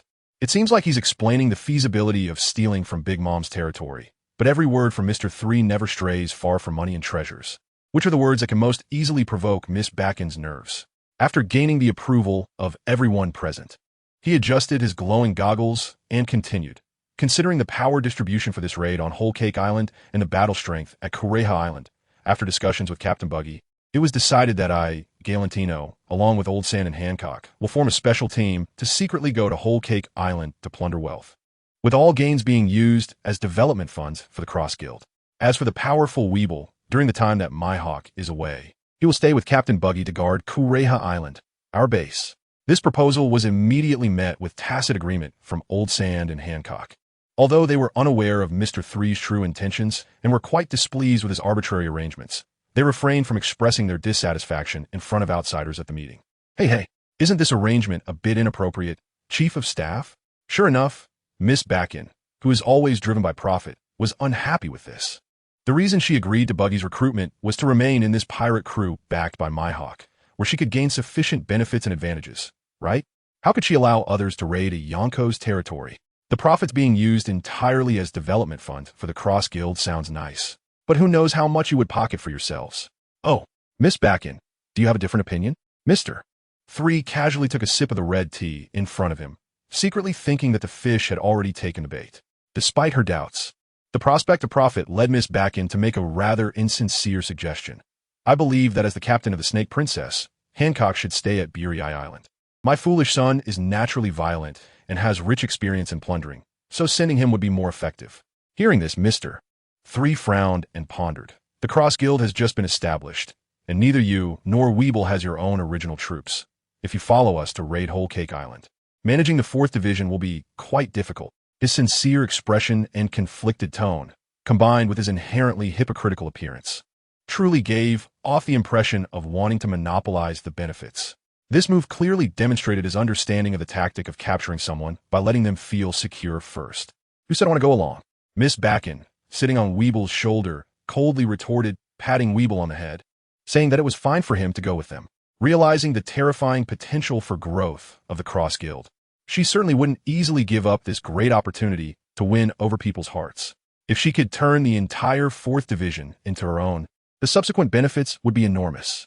That's right, she wanted both the short-term profits from Whole Cake Island and the long-term benefits of the Cross Guild. As for whether Weeble would be swayed by the so-called Whitebeard's will, Miss Backen expressed considerable confidence. A few days ago, she had already given Weeble a vaccination, saying that Whitebeard had left nothing behind. Only she, his biological mother, should be trusted. Miss Backen believed that as long as she resolved Weeble's thoughts about Whitebeard, she could keep him by her side forever, standing invincible. However, this greedy desire and blind confidence in Weeble's weaknesses would lead her to a fate of no burial ground in the not-so-distant future. She wanted the benefits of the Buggy pirates, but what Mr.3 wanted was her life. Such a statement was not impossible, but Mr.3's face showed difficulty, hesitating about what words to use to decline. This conflicted appearance dispelled Miss Backen's last shred of concern, and she coldly snorted, questioning, Mr.3. You don't intend to monopolize the profits from Whole Cake Island, do you? Mr.3's forehead immediately broke out in cold sweat, exclaiming angrily, Miss Backen, we are a whole now. How could I have such thoughts? Hee. Miss Backen jumped onto the conference table, slamming her cane down on the surface with a loud bang. Since we are a whole, we must choose the most reasonable and fair action plan, letting Weeble replace Hancock. This is the optimal plan. Weeble, sitting behind, felt his mother's anger and stood up as well. His massive frame cast a shadow over the entire conference table, even overshadowing Mr.3 in front. Mom is right, Weeble roared, and the pressure from his voice swept through the entire conference room, shattering windows and exploding chandeliers. Acting so recklessly at the meeting naturally displeased the proud Old Sand and Hancock, who boasted up almost simultaneously, their gazes sharp and fierce. The atmosphere in the room instantly became tense and charged. Just as both sides were about to clash, it was the tool Buggy who stepped forward. Old 3, since Miss McKean has said so, I think it's best to let Weevil accompany you. With Hancock guarding Blaze Island, I feel more at ease. Buggy's voice sounded steady and calm, but with a little closer observation, one could see that his body had already moved away from the conference table, leaving only his exposed head and hands in their original position. If Crocodile, Hancock, and Weevil, these three monstrous beings, were to fight, the consequences would be quite severe. He must ensure he can escape the battlefield center before anything bad happens. Well, the first person of the Buggy pirates has been confirmed. Buggy, with his body parts retreating in advance, even took the time to roll his eyes at Mr.3 beside him, muttering to himself. Facing such a terrifying scene, that cowardly guy 3 must have already been scared to the door of the meeting room. What? He's actually sitting still, seeing Mr.3, who remained motionless amidst the aura of the three monsters. Captain Buggy was shocked to the point of forcing a blank expression, if the situation allowed. His eyeballs would have popped out.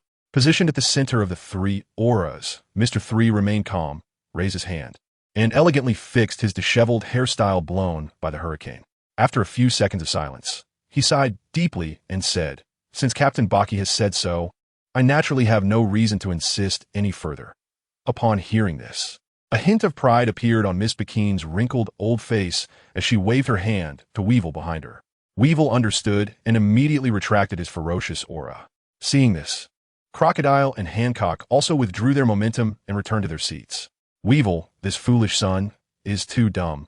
I need to explain some specific details to him, so I won't argue with you here anymore. Captain Buggy, just let me know when we set sail. After saying this, Miss jumped onto Weevil's shoulder and left the conference room.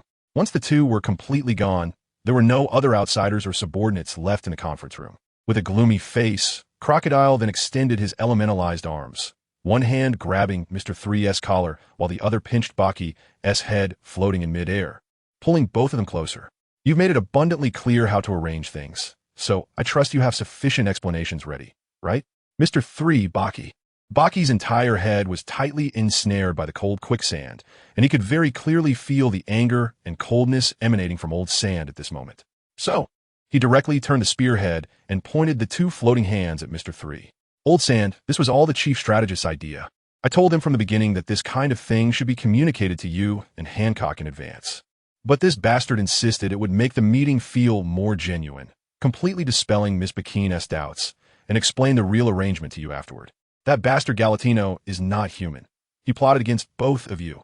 Buggy's expression was exaggerated and passionate. Clearly, he had mastered the art of selling out teammates. Damn it. You clown Buggy. Mr.3 was also caught off guard, never expecting to be sold out so thoroughly. Just as he was about to strike Buggy, Old Sand's cold voice filled with murderous intent entered his ears first. Care to explain, Mr.3? I'll have Mr.3 lightly coughed. Although his collar was pinched by quicksand, he remained unfazed. Just as Crocodile said, since he had plotted to involve Crocodile and Hancock in this meeting targeting Miss McKean, he naturally had prepared sufficient rhetoric. Old Sand, in your opinion, what kind of person is Katakuri from the Big Mom Pirates? Crocodile pondered for a moment, and even he, with his proud temperament, couldn't he help but comment. Strong, imposing. With observation hockey trained to a level where he can foresee the near future, he is said to never let his back touch the ground. He is a perfect man. So, do you want to see with your own eyes how such a perfect man gets knocked down? Mr.3's eyes sparkled. Or to be more precise, how about coercing and enticing a powerhouse like Katakuri to stand on our side? Although Katakuri wasn't on the recruiting list given by the system, Mr.3 wasn't the kind of guy who would rely entirely on the system. Seeking Katakuri to learn about observation hockey seems to carry a hint of mockery. Indeed, the reason he planned to raid Cake Island after the defeat of the Yonko Big Mom and before the chaos and impel down was precisely because of Katakuri's immense power. If he could bring Katakuri over, not to mention recruiting him into the Buggy Pirates, given Katakuri's loyalty to his siblings and Big Mom, the chances are slim. Even just through some necessary means to compel him to assist in creating chaos and impel down would be the greatest assurance. Upon hearing this, Crocodile's emotions clearly showed a brief fluctuation. It was evident that from Mr.3's words, he caught the hint of this long-term strategy and plan. Thinking of Katakuri's disgraceful defeat on his own turf and recalling his own embarrassment at the Sabeti archipelago, Old Sand's mouth corners lifted. He smiled. Although cooperating with you makes me quite unhappy, I have to admit, Mr.3, your suggestion is quite good. Old Sand released Buggy and Mr.3, agreeing to the arrangement to go to Cake Island together. Rather than robbing the Yonko's territory, he preferred to see the proud Katakuri beaten into submission like himself. He also hoped that such a powerful man could stand on his side. This matter is settled, but Crocodile shifted the conversation, deliberately luring Miss Bikini to let Weevil accompany us. What is his plan? Upon hearing this, Hancock turned her cold gaze towards him. Miss Bikini may not understand Mr.3, or rather, the current Mr.3, but those who have seen him firsthand are quite clear. Judging by Mr.3's current conqueror's haki and heroic demeanor, he is unlikely to be interested in so-called treasures. At least he wouldn't break a sweat and speak in a flustered manner over a few words. Mr.3 did not hold back, simply organizing his thoughts, and explained to the two about Ayasha as fruit abilities and the ultimate goal of permanently erasing Weevil's malice to find an opportunity to eliminate the hidden danger of Miss Bikini. That's truly ruthless. Mr.3, after hearing the plan, Crocodile took a puff of his cigar and blew out a ring of smoke. But Miss Bikini is inherently suspicious. Do you really have the confidence that she will just send Weevil out without doing anything? Hancock asked. Mr.3 maintained a calm expression and smiled as he replied. We are just secretly eliminating and transferring Weevil's malice. We don't even need to speak to him. No matter how detailed Miss Bikini's instructions are, what use is it? Compared to her own life, this profit-driven old woman seems to care more about her interests. The slightly sharp and light tone revealed a cold, frosty chill and murderous intent. Time was tight and tasks were heavy. After a brief preparation, Mr.3 set off for Whole Cake Island with Crocodile, Ayasha, Weevil, and a group of strong subordinates. Shortly after their departure, the out-and-about Mihawk returned to Bari Island with a ship full of combat guerrillas. Along with them, he brought the latest newspaper, which had an explosive headline. Shocking. A naval general has been publicly put under a bounty. The organization issuing the bounty was just when pirates, residents, and even the Navy around the world thought that the two emperors had fallen and that the new emperors would dominate the headlines for days. They did not expect that the day after the news was published, the headline would be replaced by the world-shocking Cross Guild. The newspaper clearly and thoroughly introduced the new organization Cross Guild, led by the new Emperor Buggy the Clown, which officially announced a bounty on naval generals to the world and updated the first batch of dozens of naval bounty posters. In an instant, the new world, already stirred by the rise and fall of the emperors, was thrown into chaos, with countless powerful pirates and dark world figures stirring. Most of the naval generals with bounties stayed in prominent places on specific islands, quickly becoming targets for these bounty-driven madmen. Some naval branches had already begun to be attacked, and the entire Navy was suddenly in a state of panic. In the face of such a serious major event, the Marine Headquarters Admiral Akainu publicly delivered an important speech, stating that he would absolutely protect any general under bounty and would take the most severe measures against the Cross Guild's provocative actions against the Navy's dignity. Soon, various naval branches began special operations to protect the generals under bounty. The entire Navy, under the direction of the world government, operated like a massive machine in response to the Cross Guild's bounty. Undercurrents surged, and the winds of change swept through as various forces sought their own agendas. The balance and order established by the world government gradually collapsed and moved towards an irreversible direction. The era of great chaos was thus set in motion. In the deep-sea prison, level 6 of Impel Down, the tightly bound Don Quixote da Flamingo stared blankly at the newspaper in his hand. After nearly half an hour of silence, he finally came to his senses, crumpling the newspaper into a ball and throwing it at Magellan, who was making puffing sounds outside the bars. You son of a bitch. Magellan, do you really think I'm a fool? Before you produce such fake newspapers to fool me, couldn't you at least take a look at what is printed on them? The Cross Guild? A bounty on the Navy? Is this all your intelligence department is capable of? Just making fake newspapers based on what I said? Faced with Doflamingo's nearly enraged roar, this time Magellan did not remain silent like before. Doflamingo, do not doubt the authenticity of the newspaper and, more than our intelligence department, I am more concerned about your possible relationship with the Buggy, the clown pirate crew. Magellan's eyes suddenly became sharp as he slowly stood up from the ground. the purple liquid behind him writhing into 3 imposing venomous dragons that loomed over Doflamingo, whose pure white pupils were fixed on him. Even the arrogant Doflamingo felt a chill when locked onto by the purple venomous dragons. He had seen firsthand how Magellan used his poison to make fellow criminals on level 6 suffer immensely.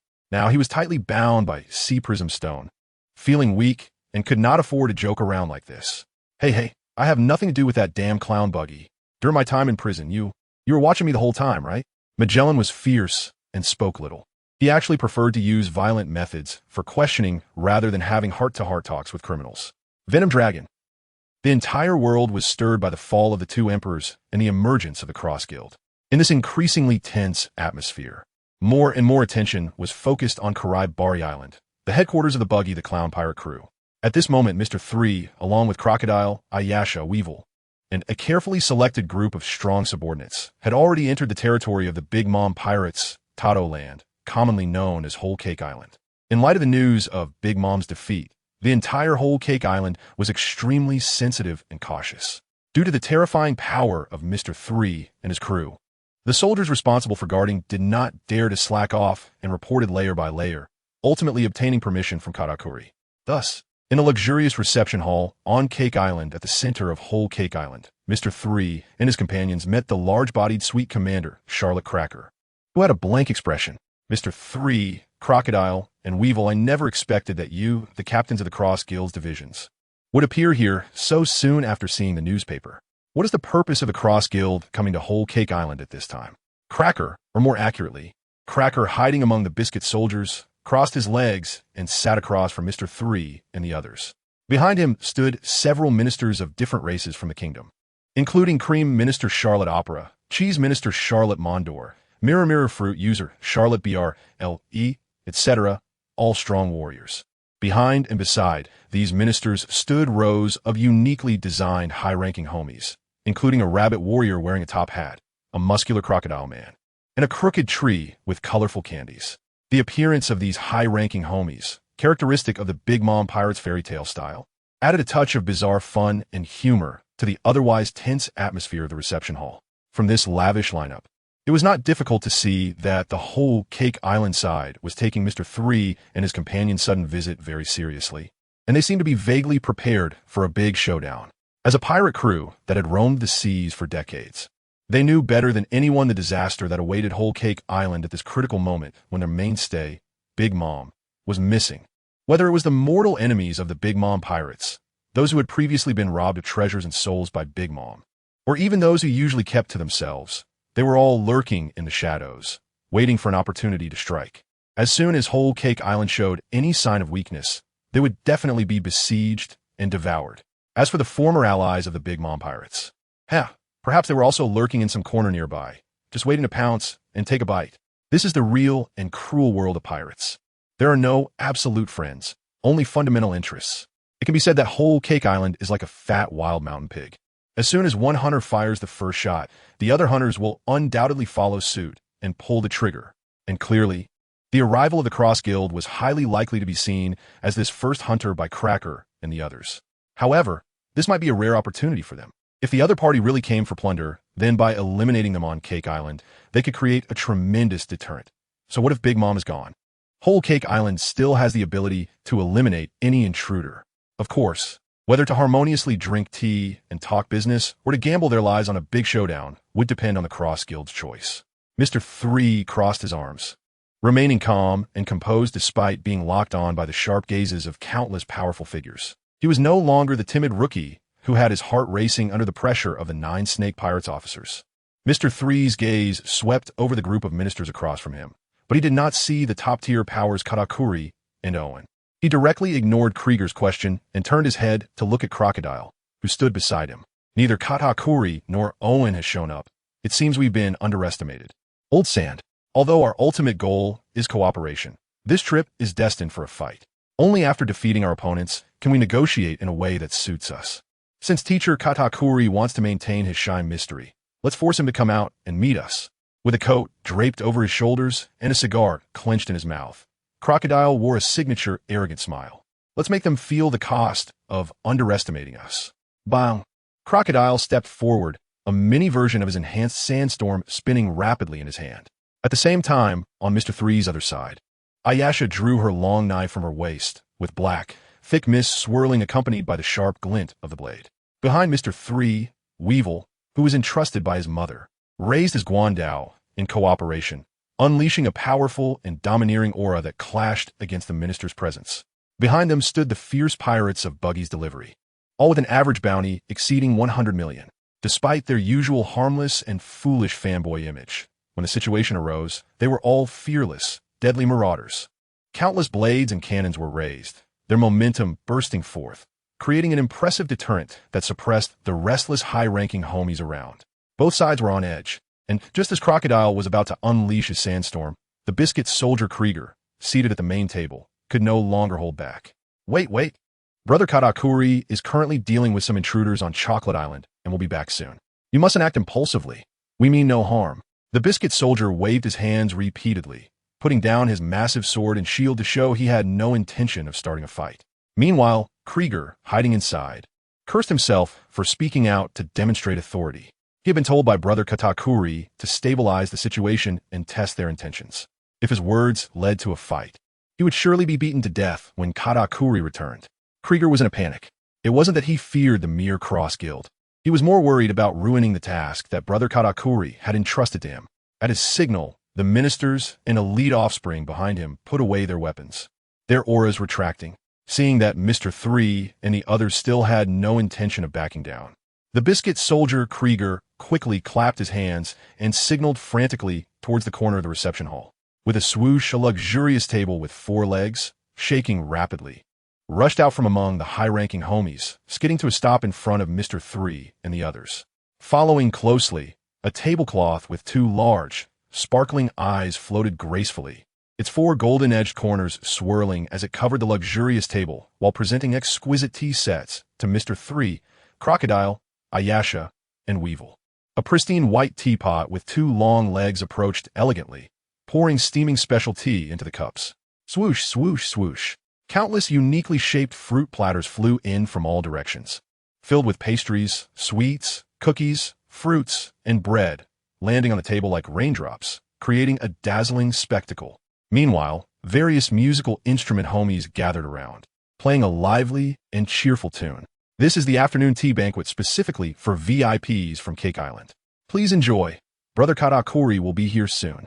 To demonstrate his sincerity, Krieger stepped out from the Biscuit soldier, revealing his true appearance. Although he tried hard to squeeze out a friendly smile, his face, which clearly did not belong to a good person, still radiated an evil aura. Seeing them make such a significant concession, Mr.3 and Crocodile naturally found it inappropriate to continue fighting. Their goal was to win over Katakuri as much as possible, with the target not present. Making the situation too tense would complicate matters later. Moreover, their intended deterrence was already in place. Krieger showed weakness and proactively surrendered the initiative in negotiations, marking a significant success at this stage. The intense conflict that was supposed to erupt thus came to a halt. Mr.3 glanced at Weevil, who was staring intently at the various sweets, and said softly, "Weevil, wipe your drool. If you want to eat, go ahead." "Really? Then I won't hold back." The silly Weevil walked over, grabbing pastries and sweets to eat heartily, chugging hot tea whenever he choked. Throughout the whole process, he was lively, showing no signs of any adverse effects from poisoning. Seeing this, Mr.3 leisurely picked up a piece of pink cream cake that he had been eyeing for a while. Just as he was about to pop it into his mouth, he turned back to look at Ayasha. Ayasha immediately understood Mr.3's intention, gently nodding to confirm that there was no malice. Thus, Mr.3 finally dispelled his concerns about poisoning, opening his mouth to take a bite of the pink cream cake. Buzz! The moment the cake entered his mouth, his eyes widened in disbelief. The sweet and not overly greasy cream enveloped the soft, fragrant bread, bursting with flavor in his mouth, the two complementing each other and releasing an exquisite aroma. It crazily stimulated his taste buds while delivering a culinary shock that reached his soul. No wonder this was a product of Cake Island. The taste of this cream cake was simply extraordinary.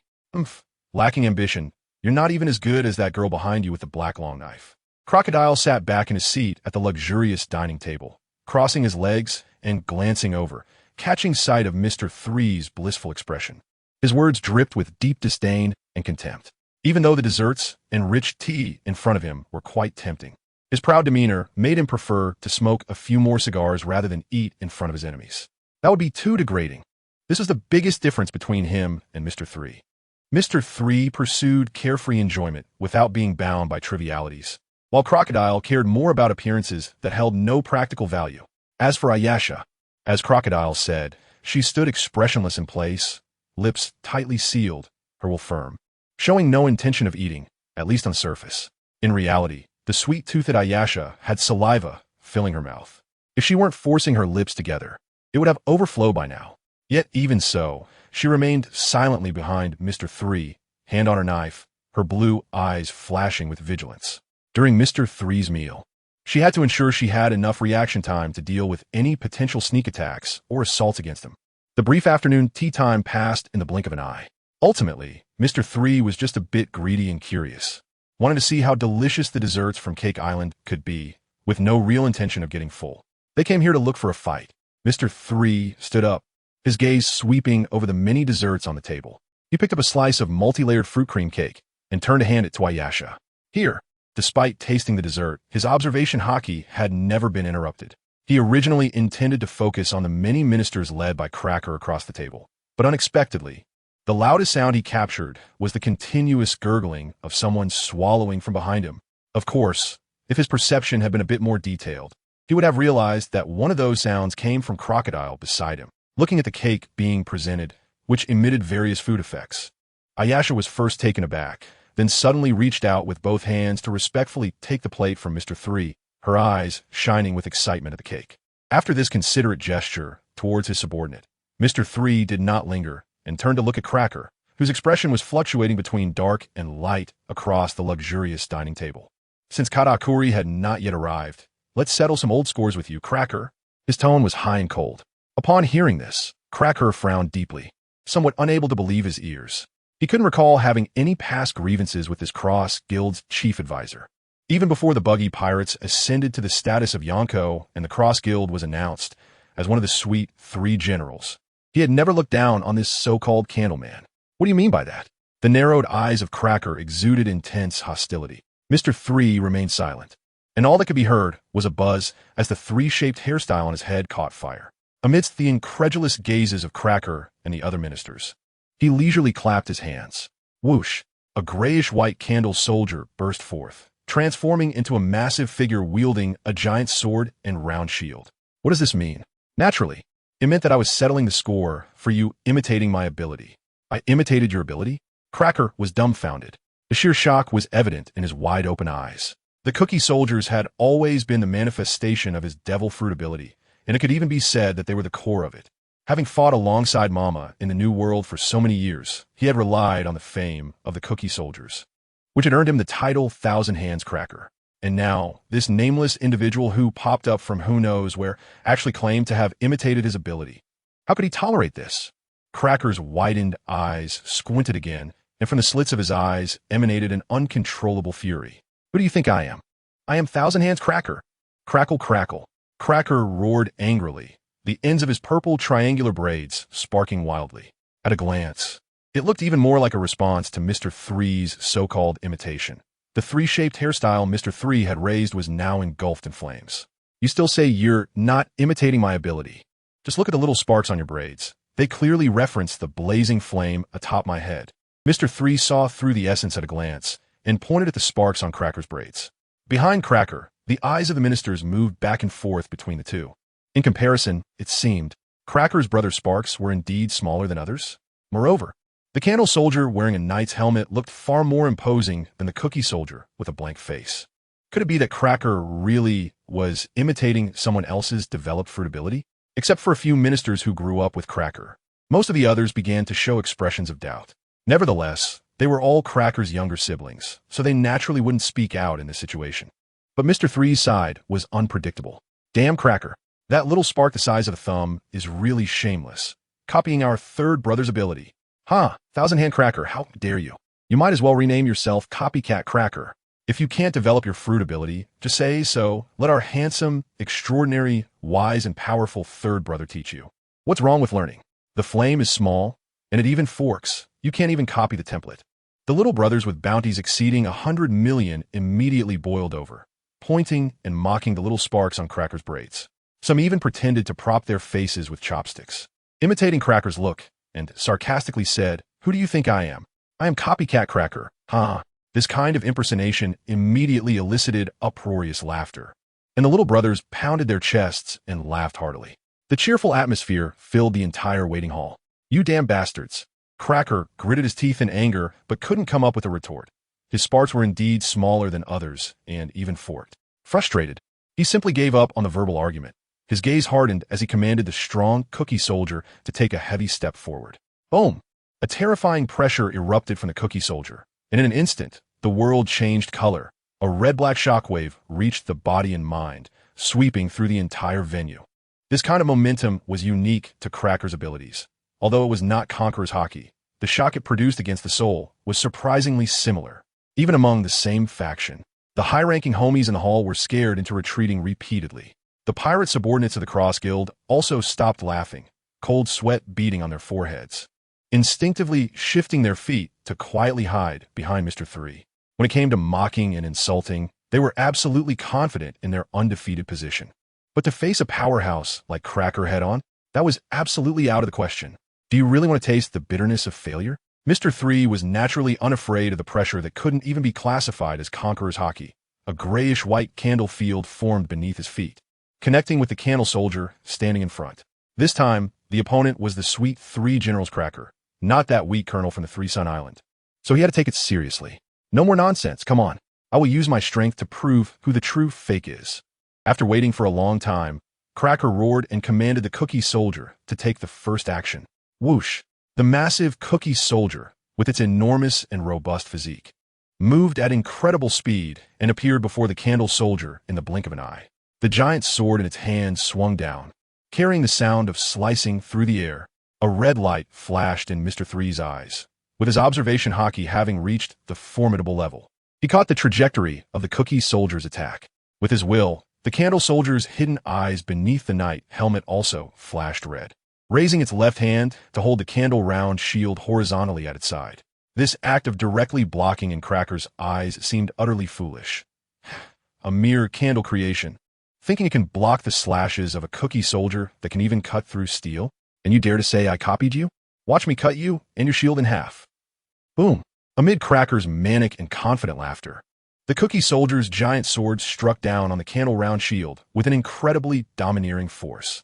With a massive sound of steel colliding, a powerful gust of energy exploded outward. In the corner of the hall, the luxurious dining table trembled with its 4 shivering legs. The gold-trimmed tablecloth's big eyes were pale and lifeless, and the teapot and teacups were so frightened that they became deformed. Fortunately, they were quick to escape before both sides began their battle. Otherwise, just the impact from this clash would have been enough to knock them unconscious on the spot. Such a touch, how could it be? Just a mere candle, yet possessed a hardness that far surpassed steel.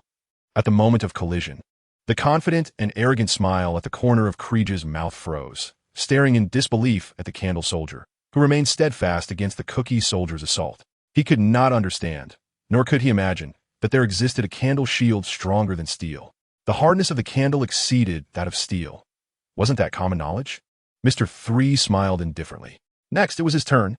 The candle soldier braced against the attack, raising the enlarged candle greatsword to slash down at the cookie soldier's neck. Whoosh! The square cookie hanging in front of the cookie soldier quickly shifted, successfully blocking the strike of the candle greatsword.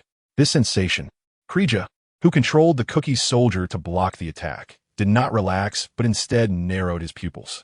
The next moment, the candle greatsword that struck the cookie square melted away like ice and snow, forming fluid candles that flowed over the cookie square, transforming into several sharp candle-short spears, stabbing toward the cookie soldier's large head from all directions. Clang, clang, clang. Sparks flew, and the sound of weapon blades clashing echoed. 5 giant steel swords appeared out of nowhere, blocking all the overwhelming candle-short spears. From somewhere, for slender arms holding great swords grew from behind the cookie soldier. Interesting. Mr.3 was not at all flustered by the missed attack. He moved slightly, causing more fluid candles to surge into the candle soldier's body. Whoosh, whoosh, whoosh. From behind the candle soldier, grayish-white candles wriggled, sprouting 4 long and resilient candle arms. Unlike the unchanged greatsword of the cookie soldier, the newly emerged arms of the candle soldier wielded a horn hammer, a halberd, a giant wolf fawn club, and a double-bladed battle axe. Bastard! Seeing Mr.3 use the same tactics as himself, Krija shouted angrily, controlling the cookie soldier to swing its 6 arms and launch a ferocious all-out attack. The candle soldier did not retreat, but pressed forward, the eyes hidden beneath the candle helmet igniting with fierce battle intent, meeting the cookie soldier's fierce assault head-on. With absolute confidence in the candle soldier's hardness, Mr.3 intended to confront the cookie soldier directly. Boom! Under the control of their respective users, the large candle soldier and the cookie soldier collided. Weapons clashed repeatedly. Circular giant shields and square cookies blocked and slashed at each other. Countless candle shavings and cookie fragments scattered in the fierce confrontation, dyeing the spacious reception hall with a fantastical blend of yellow and white. Both sides' attacks were swift and chaotic. At this moment, they abandoned technique, evasion, and strategy. As if to prove that their respective abilities were the right path, Mr.3 and Krija tacitly refrained from using observation hockey. What remained was merely a pure collision of the ultimate strength of 2 giant soldiers. Bang, bang, bang. As the speed of both sides' offense and defense increased, the force became heavier. Even the sturdy ground began to crack under such intense pressure, fracturing inch by inch and covered in spiderweb-like cracks. Such a brutal and fierce war of attrition attracted the attention of everyone present. The ministers of the world, who understood the strength of Krija's cookie soldier, were visibly moved, completely taken aback by the seemingly fragile candle soldier's ability to achieve such a level. On Mr.3's side, Crocodile's face, marked with deep cuts, was also filled with undeniable shock, even forgetting to smoke the cigar in his mouth. In fact, this boring battle did not warrant such a reaction from him. What truly amazed the old sand was Mr.3's rapid and almost exaggerated increase in strength. Just a few days ago, his candle soldier could not perform at this level at all. The simple-minded weeble scratched his head in confusion. To him, as a monster, this battle seemed ordinary and unremarkable. Ayasha, with cream on her mouth, gazed at the candle soldier with sparkling eyes. Such a handsome and majestic candle creation. She could never tire of watching it. Soon, as the deafening sound of clashing weapons gradually faded, the war of attrition between the candle soldier and the cookie soldier finally came to an end. The result was that the candle soldier's helmet was shattered, its smooth and tidy body covered in countless cuts, and the many candle weapons in its hand were ruined. Not a single one intact. The cookie soldier's condition was equally tragic, its expressionless cookie face riddled with holes, 3 of its 6 arms broken, and the cookie armor draped over it deformed, no longer the imposing figure it once was. This exceptionally brutal soldier-to-soldier face-off ended in a near mutual destruction, with neither side gaining an advantage. That said, the mental states of the 2 controllers were completely different. Mr.3 was expressionless, seemingly unsurprised by this outcome. But inwardly he could not help but feel a surge of joy. After 2 enhancements from the system, his wax fruit ability had constructed candle soldiers that could now contend with Krija's powerful cookie soldiers. In contrast to his surprise, Krija looked thoroughly shocked. As the core manifestation of his fruit ability, the cookie soldier had always been his pride, playing a crucial role even against opponents of equal strength. He never expected to end up in such a dire situation against a mere candle in this place. Again, Krija, with a face full of defiance, clapped his small hands, causing several pieces of cookies to materialize out of thin air, piecing together a brand new cookie soldier. Just as he was about to engage in a second round with the candle soldier, which had also returned to its original form, a tall and slim Bruley suddenly stepped forward. Krija, brother, as long as it's a candle, no matter how hard and solid, it definitely can't escape its fear of fire. Upon hearing this, Krija fixed his gaze on the grayish-white candle soldier, his agitated expression calming down bit by bit. Ha ha ha, how could I forget that? Thanks for the reminder. Bruley, that's right, candles are afraid of fire. Realizing the candle soldier's weakness, Krija immediately controlled the cookie soldier to spin its greatsword at high speed, then directly struck it against the cookie shield. Sizzle, sizzle, sizzle. The friction from the high-speed rotation generated extreme heat, causing the entire greatsword to glow red, sparks flying. Take this, you fake. A confident expression appeared on Krija's narrow face. The cookie soldier, wielding the flaming greatsword, charged towards the candle soldier created by Mr.3. The candle soldier, as before, did not dodge but raised its round shield to block in front, fearlessly bracing against the burning greatsword. At the moment of contact with the open flame, the enormous round shield made of candle material predictably caught fire, and the flames spread rapidly over the candle soldier's entire body. Buzz! Enveloped in a thick, grayish-white smoke formed by the violently burning candle. The entire candle soldier was bathed in a fierce blaze. The molten wax dripped continuously onto the ground, forming a unique fiery domain, making the candle soldiers appear as if they were giant warriors of flames emerging from the gates of hell. Ha! Let me chop you, this broken candle soldier, into pieces just like slicing fruit. A glimmer of surprise flashed in Cligio's eyes as he controlled the cookie soldier wielding 6 sharp, heavy greatswords to launch a fierce attack on the candle soldier, who was dripping wax. What he never expected was that even in this intense, burning state, the candle soldier had no intention of retreating at all. From its back sprouted weapons of various shapes, all engulfed in blazing flames, colliding directly with the cookie soldier. Bang, bang, bang, bang, bang. The wax splattered with sparks, and cookie crumbs shattered and flew everywhere. The ignited candle soldier had only its outer layer of wax burned into liquid, while its internal core remained as strong as ever. Moreover, the continuously burning and high-temperature candle weapons were roasting the hard cookies to an incredibly crispy state, causing them to crack and break off in chunks with every collision. The battle between the candle soldier and the cookie soldier had evolved from their initial passionate scraping to the current rapid wear and tear, visibly turning into a fast-paced war of attrition. Over time, the consumption of the candle soldier, buffered by the outer wax layer, was much slower than that of the cookie soldier. Mr.3 watched the cookie soldier, which was gradually at a disadvantage, and calmly adjusted his goggles.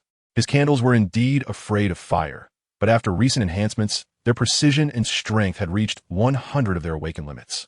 Such high-strength candles could not be defined by ordinary candles. Unless it was something like a candle explosion mixed with miniature explosives, normal flames would have little significant effect. However, Cligio had actually helped me develop a pretty good technique. Mr.3 looked at the flame candle soldier as if a fire god had descended, and satisfiedly stroked his chin beard. Although the intense burning would accelerate the candle soldier's consumption, correspondingly, the flames would bring the candle soldier higher and stronger damage. More importantly, this fiery stance looked incredibly cool, right? With this thought, Mr.3's deep gratitude towards Cligio overflowed, transforming into heartfelt appreciation. Cligio, your imitation of my ability is the greatest affirmation of me, and I fully understand and don't mind. So next, you better watch and learn. This move is called Super Explosive Flame Candle General. Cligio was infuriated and turned around abruptly, glaring fiercely at Charlotte Brule. That fiery glare seemed to roar, "Brule, you bastard! This terrible idea came from you." Ah! Brule, startled, changed her expression dramatically, her eyes popping out of their sockets as she quickly dropped to the ground, repeatedly apologizing. "I'm very sorry. Brother Cligio, I'm really very sorry." Cligio gasped heavily, unwilling to scold Brule in public, while his eyes filled with anger as he looked at Mr.3. "Damn it, if that's the case, then let's compete in numbers." He raised his arm and clapped wildly. With each clap, a cookie soldier appeared out of thin air. In the blink of an eye, a dense mass of cookie soldiers filled half of the reception hall. The intimidating pressure instantly intensified. Mr.3's response was quite simple and brutal.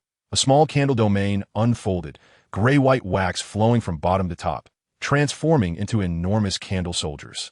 The numerous candle soldiers occupied the other half of the hall, standing in opposition to the cookie soldier army. The battle was just waiting for the command from the ability users. Just as everyone held their breath for the impending soldier melee, a steady and absolutely calm, deep male voice shattered the tense atmosphere. "Cligio, what are you doing?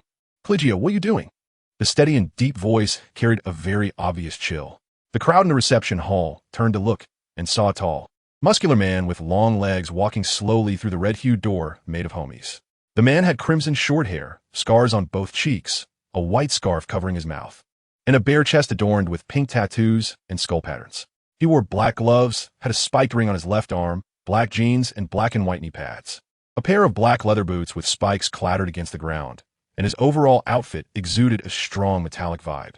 The moment this incredibly charismatic man appeared, everyone's gaze was drawn to him, involuntarily landing on his commanding face. That's right, he is the true second-in-command of the Big Mom Pirates, the top of the Suite 3 generals, and the highest combat power of Whole Cake Island. Katakuri, brother Katakuri. Katakuri's arrival completely eased the tension in the hearts of the many ministers of the nations. If Cliggia's presence made them fearless against the enemy, then the perfect Katakuri brought absolute comfort and security. Katakuri. Crocodile took a heavy puff of his cigar, his expression serious as he looked at Katakuri. Although he rarely dealt with the Big Mom Pirates, he had deeply felt the terror and strength of this second-in-command of the Yonko over the past 2 years of reading reports in the New World. He was one of the few men he needed to take seriously. Beside Crocodile, Mr.3 retracted the Candle Soldiers and the Small Domain, his gaze landing on Katakuri. The pressure brought by Katakuri in person was far beyond what was seen through a screen.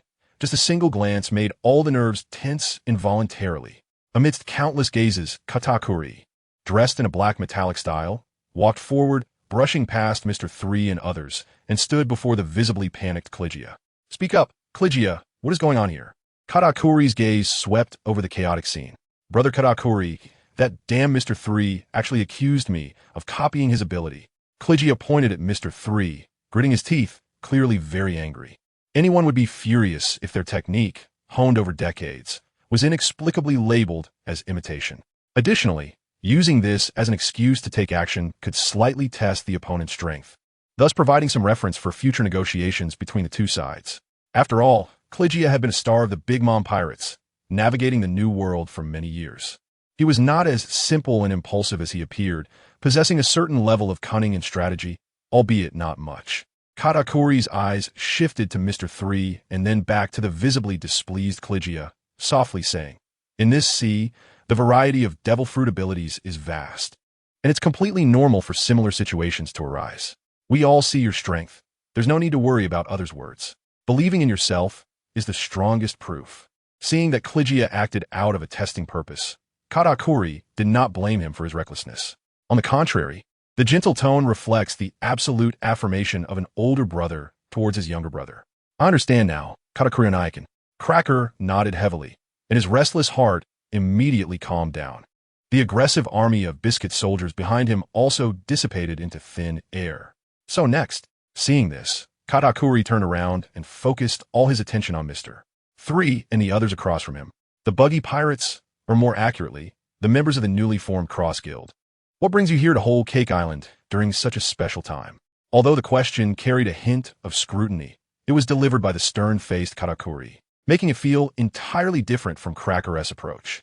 The invisible aura he exuded was incredibly strong. Even so, Mr.3 remained calm and unperturbed, adjusting his goggles without any signs of being affected. With the main figure appearing, they naturally couldn't act as they did earlier without a care. There wasn't much thought behind it. It was just that he heard there were countless treasures in the territory of the Yonko Big Mom, Charlotte Linlin. Mr.3's tone was very calm, without much emotional fluctuation. However, to the ears of the Big Mom Pirates officers across from him, it was nothing less than the most arrogant provocation. "If that is your purpose for coming here, then..." Katakuri took a step forward. Just as he was about to further gauge the enemy's hostility, a red glow suddenly flashed deep within his dark eyes. Then he stopped his unfinished words, crossing his arms and standing firmly in place. Mr.3's pupils constricted. Did he sense what I was about to say next? The ability to foresee a brief moment of the future is truly a terrifying aspect of observation hockey. Feeling increasingly troubled, he let out a heavy sigh and still voiced the words that had been left unfinished, but were fully anticipated. "Of course, we are currently not very interested in that. At least not to the point of using force to seize it. Damn you, Mr.3, can you not breathe so heavily when you speak?" The ministers, already prepared for battle, let out a sigh of relief while unable to help but curse Mr.3 in their hearts. The current Whole Cake Island was like walking on thin ice, on the verge of collapse, and turning into a hell on earth. Therefore, unless absolutely necessary, they did not wish to engage in battle with the well-established Cross Guild. The so-called heavy breathing was actually intentional on Mr.3's part. The purpose was to provoke the other side's tense nerves through the significant psychological contrast, to toy with their emotions, thus affecting their originally calm state and gaining the upper hand in negotiations. Of course, this kind of self-destructive maneuver had to be based on Katakuri's stable and reliable character. He was not as hot-headed as Cracker, who would bet the fate of his entire family on a mere word, launching a war without a second thought. Unfortunately, the perfect calculation seemed to yield little advantage in front of Katakuri's extraordinary observation haki.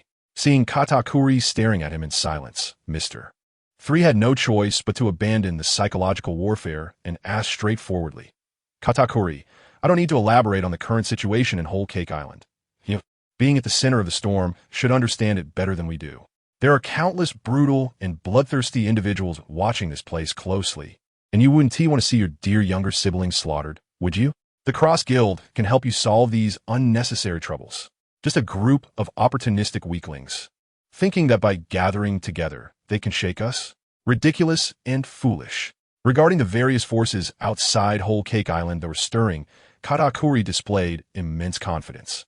With his strength, he indeed had the capital to feel that way. What puzzled Katakuri, however, was the behavior of the Cross Guild led by Mr.3.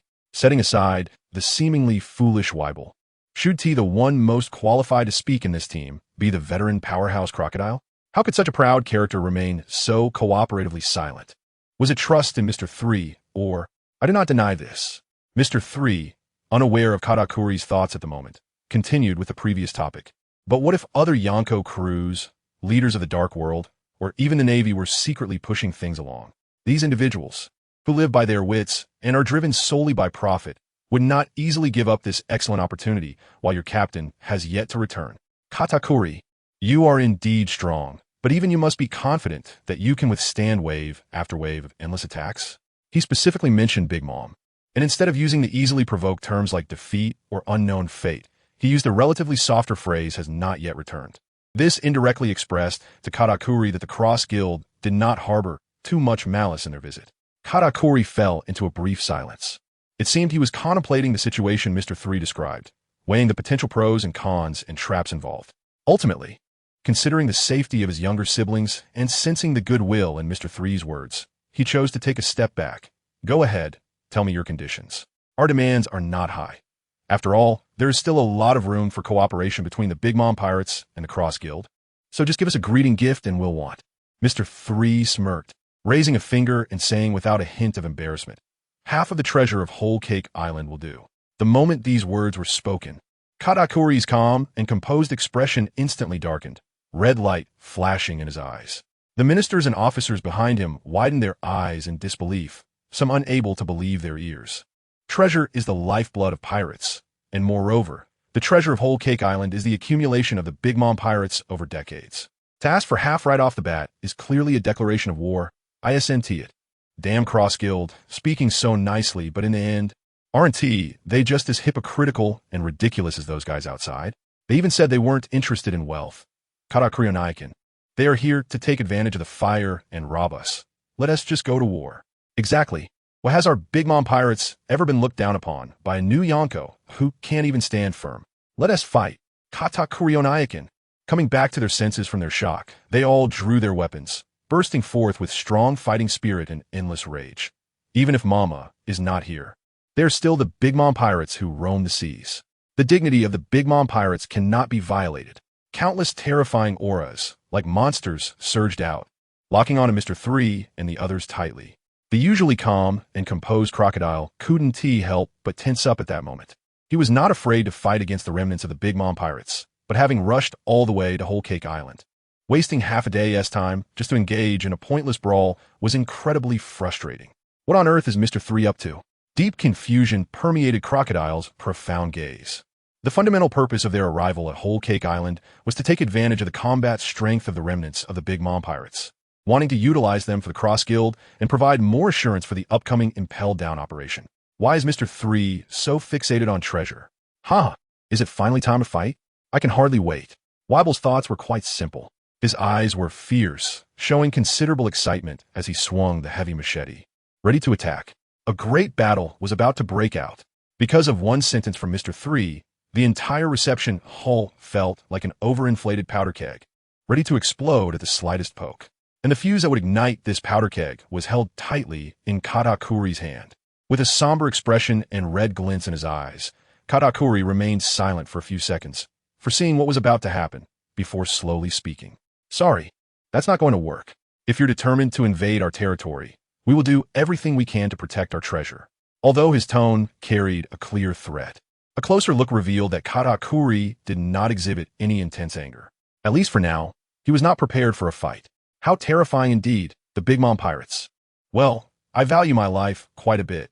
Mr. 3 helplessly shrugged, immediately dispelling his desire for half of the treasure of Whole Cake Island. Secretly lamenting. As expected of the future-seeing observation hockey, it's really useful. Aren't we fighting?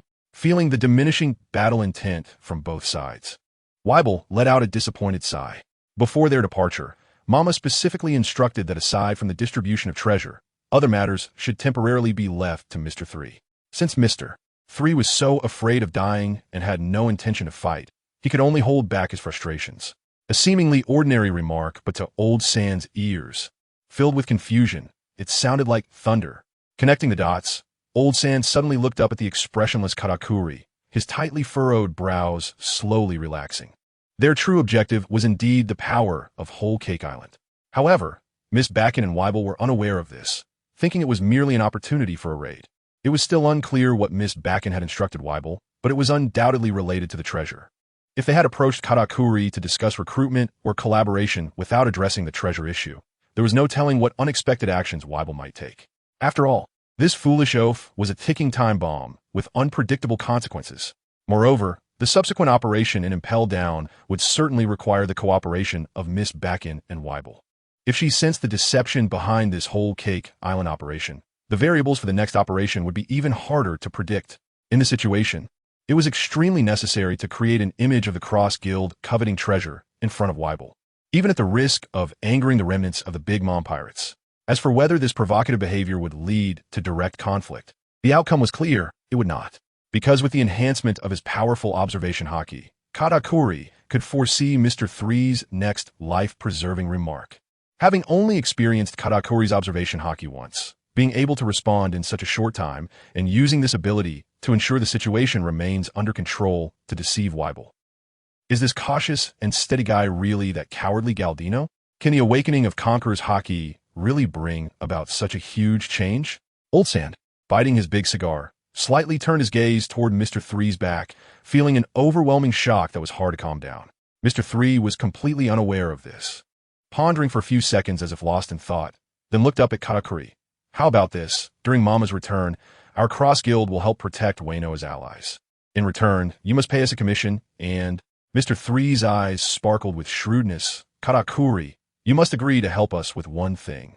Of course, this matter would not endanger the Big Mom pirates, nor would it threaten your life. How about that? In such a public setting, it was naturally impossible to mention the confidential operation of causing chaos in Impel Down. Without expressing his thoughts, Katakuri's observation hockey would also be unable to predict it. After this statement, many of the Big Mom Pirates ministers became agitated again. However, this time, Katakuri raised his hand to stop their urge to fight. He fixed his gaze on Mr. 3, a terrifying pressure pouring out like a tidal wave. Seeing Mr. 3 still wearing a faint smile, completely unaffected, Katakuri then spoke in a deep voice. No problem, but I also have a condition. Please go ahead. Mr. 3 inquired very politely. Katakuri's eyes were cold, filled with fierce and intense battle intent. You need to prove to me that you indeed have the capital to cooperate with the Big Mom pirates. Mr. 3 was taken aback at first, then his blood surged, and the corners of his mouth slightly lifted. I am indeed of that intention.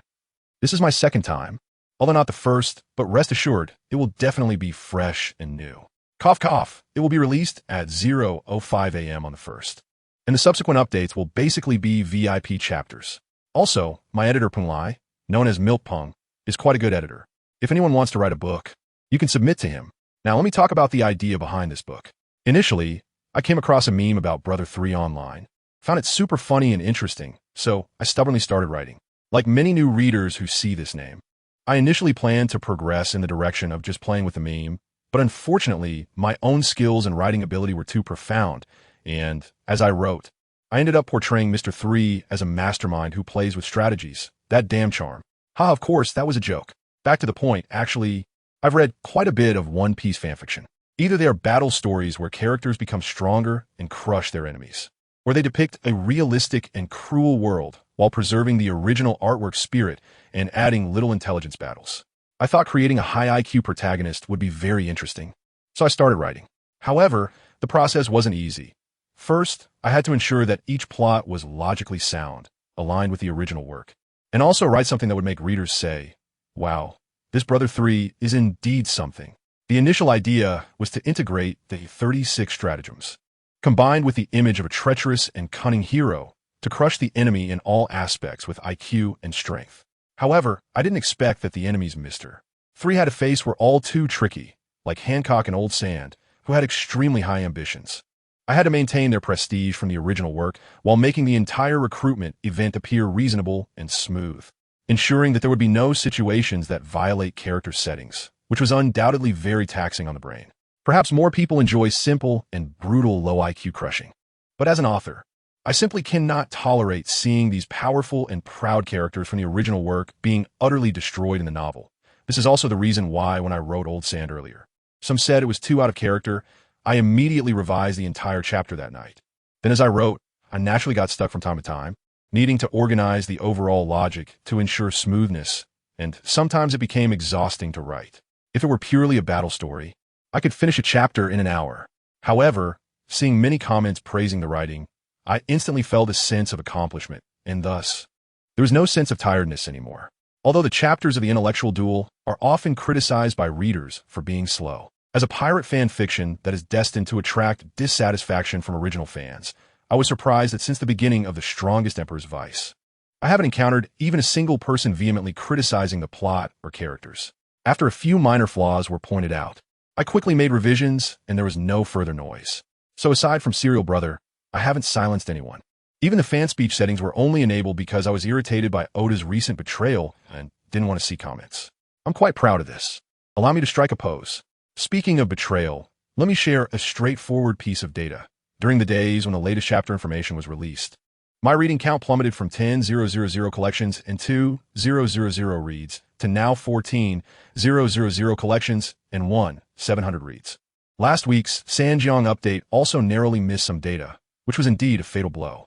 But as I mentioned in my previous chapter, since this is a book that plays with tropes and rides on trends, I had long been prepared for such setbacks. I just didn't expect the timing to be so delicate. This is also the main reason I applied to the editor to extend the release initially set for last Friday to now. I need time to adjust my mindset and also to stabilize the data. A few chapters one had prepared for a big release ended up being completely used up. In summary, it seems I've suffered from a lack of experience in fan fiction, but there's nothing to be done about it. As for the issue of collapse, aside from unavoidable external influences, a collapse is impossible. My outline has already been developed to the stage of the 4 Emperors battle after the big uproar in Impel Down, and we're almost at the battle for Mary Geoise. Whether it's the original character Ayasha or the setup for the pirate flag of the Three Pillars Island, everything has been meticulously planned in advance to ensure that after stepping away from the original plot, I can still write something uniquely exciting for this book. Now, about future updates and additional chapters. Today, I specifically took a leave to write. Poor me. My perfect attendance award is gone forever QAQ, and the update will be released at midnight, expected to be around 10,000 words. After all, I write slowly, and tomorrow during the day, I'll see how it goes for further updates, as much as I can, provided I don't drop dead. As for extra updates, let's base it on 1,000 average subscriptions, adding an extra chapter for every additional 100, simple and straightforward. Lastly, I want to formally state that no matter what, I will stick to finishing this. After all, I myself have been somewhat captivated by the charm of Sangu. No need to say things like a bottle of water for a bottle of drink. I know you don't want to hear that. Friends who can afford it, please subscribe, at least leave a first subscription. Isn't it nice to be a high-ranking pirate? Oh, I almost forgot to mention, those who haven't joined the group can do so, and I'll send you a 100 yuan red envelope tonight. Love you all. On the grassy field at the junction of Cake Island, Enchantment Forest, and Central Town, the two sides stood facing each other. The side closer to Central Town consisted of remnants of the Big Mom pirates, centered around high-ranking officials and gathering thousands of elite offspring and bizarre high-ranking homies. From a distance, it looked like a dark mass, grand and intimidating. This battle was a matter of dignity for the Big Mom pirates, concerning their fate moving forward. Therefore, they had to provide the maximum support for Brother Katakuri, even though Katakuri himself felt there was no need for such support. Compared to the grand scale of the Big Mom pirates, the Cross Guild appeared much more shabby. even counting the low-ranking homies that came over from Enchantment Forest to watch the show. A dozen billion bounty pirate subordinates, plus a few core officials, simply could not compare to the massive army of tens of thousands. Hey, Mr. 3, do you have confidence? If not, let me handle it. Crocodile, with a calm demeanor, puffed on a cigar, showing no signs of being intimidated by the opposing force's might. He glanced at Mr. 3 beside him and pointedly said, "This situation is different from the last time. Don't think you can achieve your goals with despicable tricks." Their mission was to ensure they defeated or at least tied with Katakuri. Moreover, they couldn't use the wheeled battle tactics from when they recruited Crocodile. What a joke. There are tens of thousands of people watching. Wouldn't that just tire themselves out? Mr. 3 sensed Crocodile's deep resentment towards the scheme of feigning weakness to lure in the Three Pillars Island. However, this serious moment wasn't suitable for teasing, so he squinted his eyes, displaying a strong sense of battle intent and confidence. Don't worry, Crocodile, I know my limits. After all, this is enemy territory, and you, the strongest among us, need to conserve your strength for any unexpected situations. Fighting strong opponents is the fastest way to improve one's own strength. Although the outcome surely wouldn't be smooth, just fighting would help him master the observation hockey of foresight. Nevertheless, this opportunity to confront Katakuri was too precious for Mr. 3 to give up. This wasn't about being stubborn or selfish, because he had to cheat. If you mess this up, Mr. 3, be prepared to face my endless wrath. Crocodile crossed his arms and snorted, actively relinquishing the opportunity to confront Katakuri. Despite the cold expression on his cigar-clenching face showing no emotion, the slight upward curve at the corner of his mouth revealed his appreciation and satisfaction with Mr. 3's statement that he was the strongest among them. Mr. 3 was clearly surprised. This Crocodile was unexpectedly a bit Sundra? Misunderstanding. Of course, such thoughts couldn't be voiced. He only considered them internally. After this brief moment of relaxation, Mr. 3's expression gradually became serious, and he stepped out into the empty battlefield between the two factions. Upon seeing Mr. 3, this relatively unknown figure from the Cross Guild, the Big Mom Pirates expressed great surprise. Hey, are they joking? They're really sending this Candle Man to fight the perfect Katakuri? Damn it, they have to let Crocodile come out. This is too disrespectful, right? Hell, whatever. Since this idiot Candleman is so unaware of his own limitations, it's fine to let Katakuri teach him a lesson. Ha ha ha. Thinking he can fight Katakuri just by mimicking Cracker with a broken candle soldier? What a foolish and ignorant guy. A torrent of mockery and skepticism poured towards Mr. 3, and it was unclear whether they genuinely couldn't control themselves or were trying to disturb the enemy's mindset before the battle. However, it was certain that this had no effect on Mr. 3, who had thick skin and a dirty mindset. Sangha, beat that arrogant bastard, and let those damn fools see your true strength. A voice filled with anger came from behind Mr. 3. Ayasha, dressed in all black, raised her black long knife high, cheering for her idol in her own way. That's right, just like Sister Ayasha said, trample that Katakuri underfoot. On the opposing side, remember, you all learned from Cracker, it was clearly your stinking cookies mimicking our Sangha.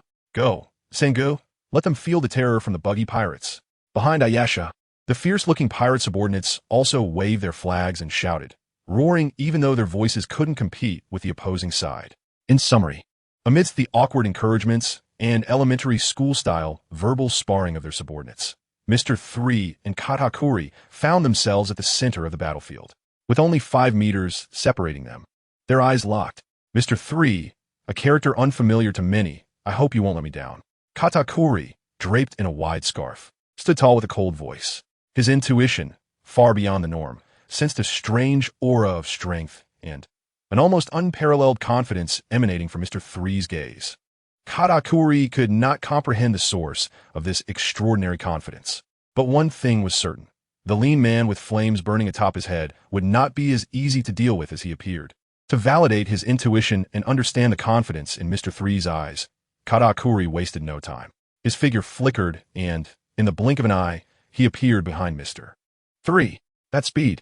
Before he could marvel at it, a red light flashed in Mr. 3's eyes, and his nerves tensed to the extreme in that instant. Candle Iron Fist. With the enhancement of his observation hockey, Mr. 3, who had experience fighting strong physical fighters like Hancock, decisively covered his right arm with grayish-white wax, while simultaneously turning and swinging his fist heavily toward the side. Bang! The grayish-white Candle Iron Fist collided with the indestructible giant fist of Katakuri, who had coated his rice ball-like fist with Busashoku haki. The sensation felt as if the wax fist, far exceeding the strength of steel. The attack was blocked, but Katakuri showed no sign of panic. To be precise, he had already predicted Mr.3's move, deliberately maintaining the motion of his fist. The reason was simple: to crush him in a head-on confrontation in Mr.3's area of expertise. Buzz. Katakuri's biceps suddenly bulged, forming a protruding rice ball that transformed into a powerful thrust directed at his arm. The terrifying force transmitted from their colliding fists was heavy as a mountain, and at the moment of contact, it shattered the candle-iron fist, which far exceeded the strength of steel. Busashoku. Mr.3's eyes narrowed slightly as he braced against Katakuri's fist while fully unleashing his enhanced Busashoku haki. Similar to Katakuri's thoughts, he wanted to test how effective his candle attacks could be in the relatively weaker area of physical combat. Zila. Black fists of varying sizes violently collided, unleashing a massive shockwave. The ground beneath them collapsed and shattered amidst the fierce clash. The nearly awakened candle was already incredibly solid, with a hardness far exceeding steel. On this foundation, the overlay of formidable Busashoku haki created an enhancement that was far from the simple addition of 1+1.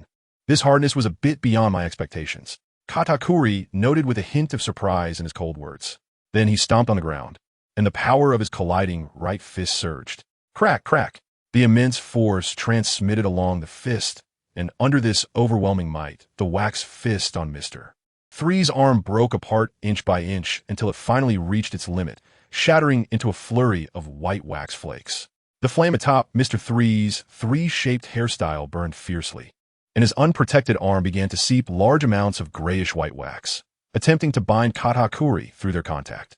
This intention was anticipated by Katakuri, whose eyes glowed red. His fist unleashed an even faster and stronger impact, sending Mr.3, along with the spewing wax, flying. Like a cannonball, Mr.3 flew backward, the scenery rushing past his eyes. He strained against the heavy pressure, raising his head and spreading his arms as the wax flowed. Whoosh, whoosh, whoosh. A long candle wick shot out in all directions, anchoring itself to the ground like sharp claws. Using this reverse pull, he stabilized his backward flight, and, after hovering in midair for a few seconds, landed on the ground unharmed. However, before he could fully regain his balance, a stinging gust of wind came rushing at him. Rice cake, machi barrage. Dozens of Busashoku-coated machi arms appeared behind Katakuri, launching a frenzied assault with a rapid succession of strikes. Candle wall. Mr.3 reacted quickly, raising his hand to throw out a grayish-white wax ball, constructing a wall of wax over a meter thick in front of him. The next second, the overwhelming machi barrage howled as it violently struck the thick, hard wax wall. Bang, bang, bang, bang, bang. The deafening sound of fists striking resonated across the spacious grassland. Even though Mr.3 was hiding behind the wax wall, he could clearly feel the heart-pounding tremors transmitted from the back of the wall. This power was too strong. Bang! With the final massive impact, the wax wall, harder than steel, was completely breached. Amidst the flying wax flakes, a dark figure approached silently with the sound of breaking air. In an instant, the enormous shadow blocked all light. Mr.3 looked up and saw that, empowered by the Machi no Mi, Katakuri's incoming fist was as massive as a small mountain. He wanted to dodge at the first opportunity, but to his horror, he found that he had been locked in by the giant fist and had no escape route or angle. Time for thought slipped away. In the urgent situation, Mr.3 could only raise his arms, covered in Busashoku and wax bracers, to shield himself. Boom! The giant rice fist crashed down on his crossed arms without surprise, unleashing a violent force that even uprooted the ground beneath them. Mr.3 gritted his teeth, forcing himself to withstand the giant fist while fluid wax gushed from beneath his feet to dissipate the impact. Quite an interesting use of fruit abilities. Then how will you respond? Katakuri suddenly retracted his fist, causing the rice ball to shrink, transferring that power to his right leg, making it massive like a giant's leg. As he pulled back his now smaller arm, a Busashoku-coated kick swept toward Mr.3, who had not had time to adjust his defensive stance. However, just as Katakuri was about to kick Mr.3, he intentionally stopped and retracted his long machi right leg. Did you notice? Predicting the future with such a level of observation haki is indeed quite troublesome. Mr.3 sighed with regret. As he sighed, The wax pieces that had scattered on the ground after being shattered earlier stopped writhing and returned to lifelessness. If Katakuri hadn't retracted his kick just now, Mr.3 would have intentionally lowered the hardness of the wax wall, allowing the remaining wax pieces to instantly transform into flowing wax and rise up to bind Katakuri's right leg. This sudden, cautious move, observed by the ministers of the world and elite homies in the back, became a different kind of spectacle. Huh? Why did Brother Katakuri suddenly stop attacking? Just kick that disgusting candle man away. You don't understand. If we really kick the candle man to the point of spitting blood, the Cross Guild definitely won't let it go. After all, we still have to give them some face. Oh, I get it. It's about human relationships. Hey, Mr.3. Katakuri deliberately showed mercy. Those who are perceptive should quickly admit defeat and get lost. Compared to their taunts and mockery, the younger brothers of the Cross Guild responded in a more ferocious and crude manner. Damn it. It turns out the Big Mom Pirates are all blind fools. You even kicked Third Brother away. You better watch carefully. After this battle, Third Brother hasn't even gotten a speck of dust on him. It should be you who admits defeat and gets lost. With Katakuri's soft and squishy rice cake, how dare he challenge Third Brother's sturdy candle? You bunch of worthless trash born a mother, but raised without a father. All you can do is shout. If you have the guts, step up for a one-on-one. Our big brother Weevil is not to be trifled with. The pirate underlings cursed more and more fiercely, clearly only a dozen of them. Yet they withstood the verbal onslaught of tens of thousands on the opposite side, creating an almost evenly matched atmosphere. The Buggy Pirates' Zuan troops were none other than them. As the younger brothers on both sides cursed heatedly, the protagonists, Mr.3 and Katakuri, felt a wave of irritation. Whether it was a life-and-death struggle or a spar, no one, especially those with strong abilities, wanted to be constantly buzzed at. Moreover, it was a verbal battle involving tens of thousands. Katakuri, can you make your ignorant younger siblings shut up? It's making my ears hurt, Mr.3 complained, pointing at the dense crowd behind Katakuri. They have the freedom to speak. Although Katakuri found it annoying, he wouldn't turn around and scold his younger siblings who were cheering him on.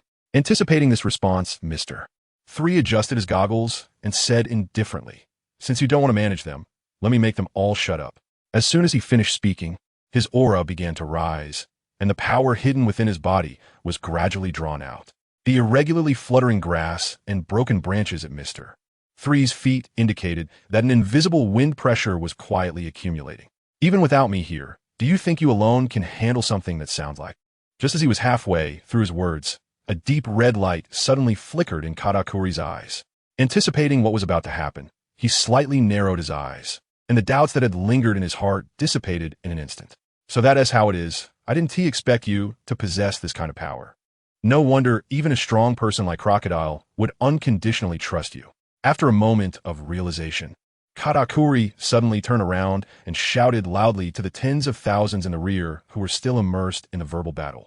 Those without enough strength, get out of here quickly, as far away as you can. Something terrifying is coming. Just as Katakuri's words fell and the world army was still in a daze. Boom! The supreme power of the sea, the conqueror's haki, amassed to its limit on Mr.3, erupted completely. Its might was so strong that even the colorful world changed color, turning a pale white. Feeling the fierce and brutal conqueror's haki, Katakuri no longer urged the world army to leave. Instead, he slowly turned around, dark red arcs of electricity jumping across his body. In that case, Mr.3, let me feel it. As a born king, just how powerful is your aura? Katakuri's gaze sharpened, and his collar was torn by the gust of wind. He too unleashed his conqueror's haki without reservation. Boom! The deep blue haki pressure rampaged wildly, colliding with Mr.3's pale haki like a comet crashing together. In that instant, the storm howled, the space trembled, and dense red-black lightning suddenly exploded at the collision's center. Hud, hud, hud. Under the clash of haki between Mr.3 and Katakuri, the first to lose consciousness were the low-level homies who had rushed over from the enchantment forest to watch. These low-level homies created from Big Mom's fruit ability couldn't withstand the pressure emitted by Katakuri, let alone such a high-level clash of conquerors haki. Following them were the small fry and high-level homies of the Big Mom Pirates. The former, needless to say, weak individuals simply couldn't endure the terrifying shock that reached their souls, instantly rolling their eyes back and foaming at the mouth, collapsing to the ground. The latter, being soul creations, had a very low immunity to conquerors haki. They only managed to hold on for an extra 0. 1 seconds compared to ordinary homies before losing color and scattering their souls. Together, these two groups made up 90% of the numbers on the scene. The ground was littered with corpses, dust swirling, and the once mighty army of 10,000 was cruelly halved in just a few short seconds. Damn, Mr. 3. Why does this bastard have the same conqueror's haki as mom and brother Katakuri? Kriege's forehead was covered in cold sweat as he looked at Mr. 3, who was recklessly unleashing his conqueror's haki, caught in extreme astonishment and disbelief. He simply couldn't imagine that the guy who claimed to be imitating just a few minutes ago was actually a king who appears only once in a million. Such an extraordinary existence. Aiming for the peak, how could they not be proud and unrestrained heroes? How could they be so shameless like a scheming little man? Kriege suddenly realized that his worldview was gradually collapsing. Other ministers who withstood the impact of the conqueror's haki were equally shocked, their thoughts mirroring Kriege's. It's not that they truly looked down on Mr. 3, the so-called chief strategist of the Cross Guild. It's just that the aura he displayed was completely different from those they had seen who possessed conqueror's haki. If it weren't for the fact that the evidence was right in front of them, they wouldn't believe such an absurd thing could exist in the world. The personnel on the Big Mom pirate side were either unconscious or immersed in an unmanageable shock. Meanwhile, the situation on the Cross Guild side was surprisingly quiet. Old Shaz and Ayasha, who had long seen Mr. 3's conqueror's haki, didn't need to say much. The silly weevil just stared blankly, showing no signs of shock or disbelief, his mind unclear about what he was thinking. As for the younger brothers with bounties over 100 million, they were quite eager to take advantage of this situation to verbally assault the opposing side. However, given the current conditions, just managing to stay conscious and not faint from the conqueror's haki was already a stroke of luck. Where would they find the extra energy and spirit to go on the offensive? They were only over 100 million bounties, and they had a bit of a villainous nature added to it. Not bounties over 1 billion. Zila, at the center of the battlefield. After several dozen seconds of collision between conqueror's haki, the grass beneath Mr. 3 and Katakuri's feet had cracked, with spiderweb-like fissures spreading in all directions. Through this pure collision, they could deeply and profoundly sense each other's aura and temperament. This was a fierce clash of wills. At a certain moment, the rampant red-black lightning gradually calmed down, and the pale and deep blue fragments of time and space intertwined and mingled, swirling amidst the gazes of Mr. 3 and Katakuri, before finally dissipating into nothingness. The clash of the overwhelming conqueror's haki finally came to an end. The haki was even more formidable than expected, almost monstrous. Katakuri, Mr. 3 suppressed his wildly beating heart. During those few seconds of confrontation, he felt all his blood rush to the surface. His nerves became incredibly excited at that moment. Unlike Hancock's sharp and arrogant conqueror's haki, Katakuri's haki leaned more towards depth and calmness. Your haki also surprised me. Katakuri did not hide the shock on his face. Recalling the momentum from earlier, he said in a deep voice, I've never felt a conqueror's haki like yours, which is both gloomy and eerie. He took a step forward, his eyes bursting with surging battle intent. If the brief exchange just now was merely a test of trouble, then after feeling Mr. 3's spirit, Katakuri decided to fight seriously and no longer hold back. Haha, I'll take that as a compliment. Mr. 3 laughed, then changed the subject. Now, let us start the second round. Field expansion, candle purgatory. Whoosh. A large amount of gray-white liquid wax poured out from under Mr. 3's feet like a tide, spreading in all directions. In the blink of an eye, the ground that cracked due to the clash of conqueror's haki was filled with the thick flowing wax, transforming into a gray-white lake covering nearly 100 meters. This was the limit of what Mr. 3 could achieve after several enhancements. He stood proudly atop the wax lake, able to manipulate the entire area at will. Has your devil fruit ability awakened too? No, wait. Katakuri's gaze slightly lowered, observing the thick, viscous wax ground. Just a simple devil fruit ability could achieve this level? With his battle-hardened, keen intuition, he could sense the unusual nature of this field. Even so, Katakuri's face still showed no excessive emotion, nor did he make any move to interrupt Mr. 3. As previously stated, he planned to defeat Mr. 3 in the area where he was most skilled. Whoosh, whoosh, whoosh. The moment Candle Purgatory was fully formed, countless thick gray-white, ghostly hands emerged, reaching at odd angles towards the standing Katakuri. Katakuri narrowed his eyes slightly. Under the enhancement of the Machi fruit ability, something twisted behind him, and he grew the same number of Machi tentacles as the ghostly hands. Buzz. The deep blue armament haki-covered machi tentacles struck in all directions, smashing Mr.3's ghostly hands to pieces. White wax shavings flew everywhere, and Katakuri's expression remained calm. Just as he was about to retract the writhing machi tentacles, a flash of red light suddenly appeared in his eyes. Anticipating the upcoming attack, he redirected the armament haki to the machi tentacles, changing their form into giant axes, long spears, heavy hammers, and other cold weapons. The next second, a massive array of giant candle weapons emerged from the gray-white lake, violently clashing with the machi weapons. Clang! Clang! Clang! The crisp sounds of close combat rang out, and Katakuri didn't even move his feet as he blocked all of Mr.3's attacks. "Bring out whatever techniques you have, Mr.3. Katakuri said coldly, his eyes steady. Damn it, he is even more pretentious than me. Looking at Katakuri standing proudly amidst the flying wax shavings, Mr.3 couldn't help but grumble in his heart. Just then, a brilliant idea exploded in his mind, transforming into a brand new technique that could only be realized through his wax fruit ability. Wait, if it's this technique, perhaps I really have a chance to break Katakuri's nearly unbeatable future foresight. Mr.3's lips curled into a slight smile, filled with inexplicable confidence. Conventional methods are bound to struggle against Katakuri's observation haki. So, what if it's an unexpected and unconventional tactic? Katakuri, since you love to imitate and foresee the future so much, why not try to foresee this? The ultimate wax creation, my lifelong masterpiece. Such arrogant and confident words piqued Katakuri's curiosity. His eyes flashed red as he unhesitatingly used his strongest observation haki. Then, the moment he glimpsed what was about to happen, even a usually composed and cold Katakuri couldn't help but be taken aback, his expression filled with disbelief. His face was filled with horror and shock. "Hey, Mr.3, are you serious?" he shouted loudly. Mr.3 responded to his roar with action. "What do you think? Take this, Katakuri. Secret technique. Candle statue beauty summoning technique." Whoosh, whoosh, whoosh. Around Katakuri, the gray-white candle lake surged, producing exquisite female candle statues, with vivid details of flowing hair, tall contours, and long, flawless legs. A multitude of various beautiful statues surrounded Katakuri, and upon closer inspection, one could see that their appearances, styles, and figures were all different, with not a single duplicate. More importantly, under the color characteristics of the wax fruit, Mr.3 had specially rendered the skin of each beauty to be incredibly eye-catching, with their alluring expressions vividly alive. Just like real people, just as Mr.3 said, this candle statue beauty summoning technique is indeed the greatest masterpiece of a lecherous person's lifetime of knowledge. Hey, what the hell is Mr.3 doing, using something like this in such an intense battle? How could it possibly work against a powerhouse like Katakuri? Standing behind and watching, Crocodile face-bombed, feeling that the scene before him was incredibly cringe-worthy.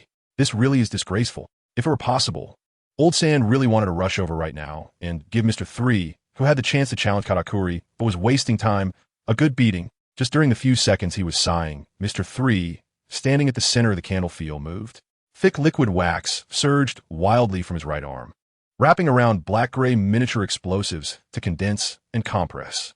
Upon contact with fire, they formed a giant wax magma fire fist that burned violently. After completing this action, wax ice blades sprouted from under Mr.3's feet, allowing him to glide at high speed within the candle field. In an instant, he appeared right in front of Katakuri, who was dumbfounded by the crowd of beauty statues. This time, at this close distance, Katakuri actually showed no sign of reacting. Even Mr.3 found it quite unbelievable. Then, he swung a powerful punch at Katakuri. "No matter what reason you're dazed for, if I miss this golden opportunity, then I'd truly be a complete fool. Try this move, Katakuri." Candle Great Fire Blast. Amidst the sounds of miniature explosives detonating, the intensely burning wax giant fist swung down towards Katakuri. What? When the dazed Katakuri suddenly reacted, the fist, at over 100 degrees Celsius, had already exploded on his face. Boom! The sound of an explosion echoed across the battlefield, a violent shockwave bursting forth from the center of the two fighters, tearing at the clothes of the onlookers on both sides. At the same time, it stirred a chaotic turmoil within them. Such a clumsy move, could it really be effective? Lao Sha stood dumbfounded in place. It was a true state of shock, to the point that the large cigar in his mouth fell to the ground with a thud. Why could they hear the sound of the cigar falling? Because at this moment, the entire arena was enveloped in a deathly silence. The powerful ministers of the International Friendship Group stood frozen in shock. Those who could move struggled to raise their hands to rub their eyes. They had withstood the overwhelming hockey clash that had made the heavens and earth change color. Yet they couldn't bear the reality unfolding before them. Their brother Katakuri was actually distracted by such a trivial move during the battle. Brother Katakuri, my perfect brother Katakuri. Impossible. There must be a trick to this. That bastard Mr. 3 must have used some kind of illusion. It's no wonder their reactions were so intense. After all, this was far more unacceptable than Mr. 3 unleashing a stronger observation hockey to send brother Katakuri flying. In reality, the truth was just as they hoped. Katakuri's distraction was not due to being attracted to the so-called beautiful statue. He wasn't Beckman from the Red-Haired Pirates. He wouldn't be that weak. As for the real reason, it was actually a childish trick used in a duel between men. Emerging from the thick smoke formed after the candle's explosive fire, Katakuri stepped out slowly, his face showing faint burn marks. Someone of his caliber would naturally not be half destroyed by a mere fire attack. Katakuri's brows furrowed, and the fierce pressure radiating from his eyes revealed the anger brewing within him. Mr. 3, you bastard, do you truly deserve that terrifying hockey of yours? Indeed, what made Katakuri completely unable to accept being dazed in place was not the alluring statue, but Mr. 3 himself. That blow had made him question for the first time whether his foresight, honed to the peak of observation hockey, had encountered any errors. Haha, Katakuri, I'm not like you arrogant guys. As long as I can make you show even the slightest flaw, I don't mind using any ridiculous means. Mr. 3, who had succeeded in his attack, was quite pleased. The one he hit was not just any random dog, but Katakuri, the perfect man who had perfected his observation hockey. Moreover, based on the result, this tactic was quite successful, wasn't it? Mr. 3 chuckled slyly. This action effectively enraged Katakuri. Unfortunately for you, you won't have such an opportunity again. Flowing glutinous rice, with a faint anger radiating from him, Katakuri bent down and plunged his arm heavily into the ground, unreservedly unleashing a technique awakened by his devil fruit. Buzz! The activation of the devil fruit power transformed the entire ground into a thick, rolling mass of glutinous rice. Katakuri grabbed the glutinous rice ground and violently heaved it up. Instantly, the earth shook, and the glutinous rice, along with the fluid candle covering it, was completely lifted, forming a glutinous rice giant wave dozens of meters high, surging toward Mr. 3. The massive shadow, carrying a deep sense of oppression, descended, instantly overwhelming the pitifully small figure of Mr. 3. Whoosh! A gray-white cold light flashed by. A similarly dozens of meters long gray-white candle giant sword, under Mr. 3's control, cleanly sliced through the glutinous rice giant wave. Monster strength rice cake, machine gun punches. Having foreseen this situation, Katakuri leaped onto the candle giant sword, running at high speed, while several glutinous rice donuts appear behind him. When he came into Mr. 3's line of sight, the dark fists bursting from the glutinous rice donuts were like a torrential storm. Candle wall. Mr. 3 used the same trick again, waving his hand to create a thick candle wall in front of him, while also applying armament hockey to significantly increase its defensive power. Bang, bang, bang. The glutinous rice machine gun punches came crashing down at an incredible speed, leaving behind afterimages in the air. Under Katakuri's full offensive, the candle wall covered in armament hockey only held for 2 seconds before shattering with a loud bang. However, even those brief 2 seconds were enough for Mr. 3 to charge up for his killing move. Candle big fire. Roasted rice cake monster strength punch. Boom! Amongst the flying candle fragments and glutinous rice, 2 equally scorching fists collided. The glutinous rice ground was riddled with pockmarked candle holes. In the rolling smoke and dust, both figures were sent flying back, sliding across the ground for several meters before barely stabilizing themselves. If one had to be precise, Mr. 3 was at 19.9 meters, and Katakuri at 10.01. Even so, it was evident from this exchange of punches that the power gap between the two was continuously narrowing. The fundamental reason for this situation was undoubtedly the impact of Mr. 3's surprising move with the beautiful statue on Katakuri's psyche. In his chaotic state of mind, Katakuri's most powerful observation hockey could not exert its full effectiveness. A chain reaction followed. The meticulous Mr. 3 noticed this, so next, he planned to expend all his energy to exhaust Katakuri's stamina before his unanswerable observation hockey recovered. Thick gray-white fluid candles gathered from the ground, forming a heavy layer of candle armor covering his entire body. Unlike the previous candle gear and weapons, this time Mr.3 used high-temperature candles that were still hot from the recent intense burning. Sizzle. The scorching temperature burned Mr.3's skin covered in armament hockey. For someone who was naturally afraid of pain, this was nearly life-threatening. Correspondingly, the intense pain greatly stimulated his nerves, causing his blood to boil as if he had taken a stimulant, becoming restless and achieving the peak reaction and combat ability of his body. Due to his weakness of being afraid of pain, he had been somewhat restrained in battle before, primarily relying on the peculiarities of the candle fruit to take a ranged mage approach. However, after witnessing Katakuri's unparalleled powerful strength, he decided to face his weakness head-on, completely unleashing himself and fighting without any reservations.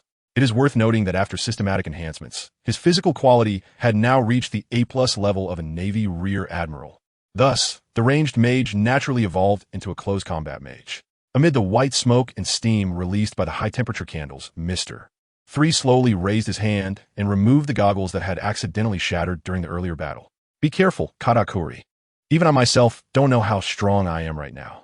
Opposite him, the slightly panting Katakuri felt the overwhelming fighting spirit of Mr.3. Out of respect for a strong opponent, he silently raised his right arm, and the rice dumpling wriggled, revealing the hidden weapon within, the trident, Earth Dragon Spear. Come on, Mr.3, Katakuri shouted, unleashing a powerful and fierce momentum.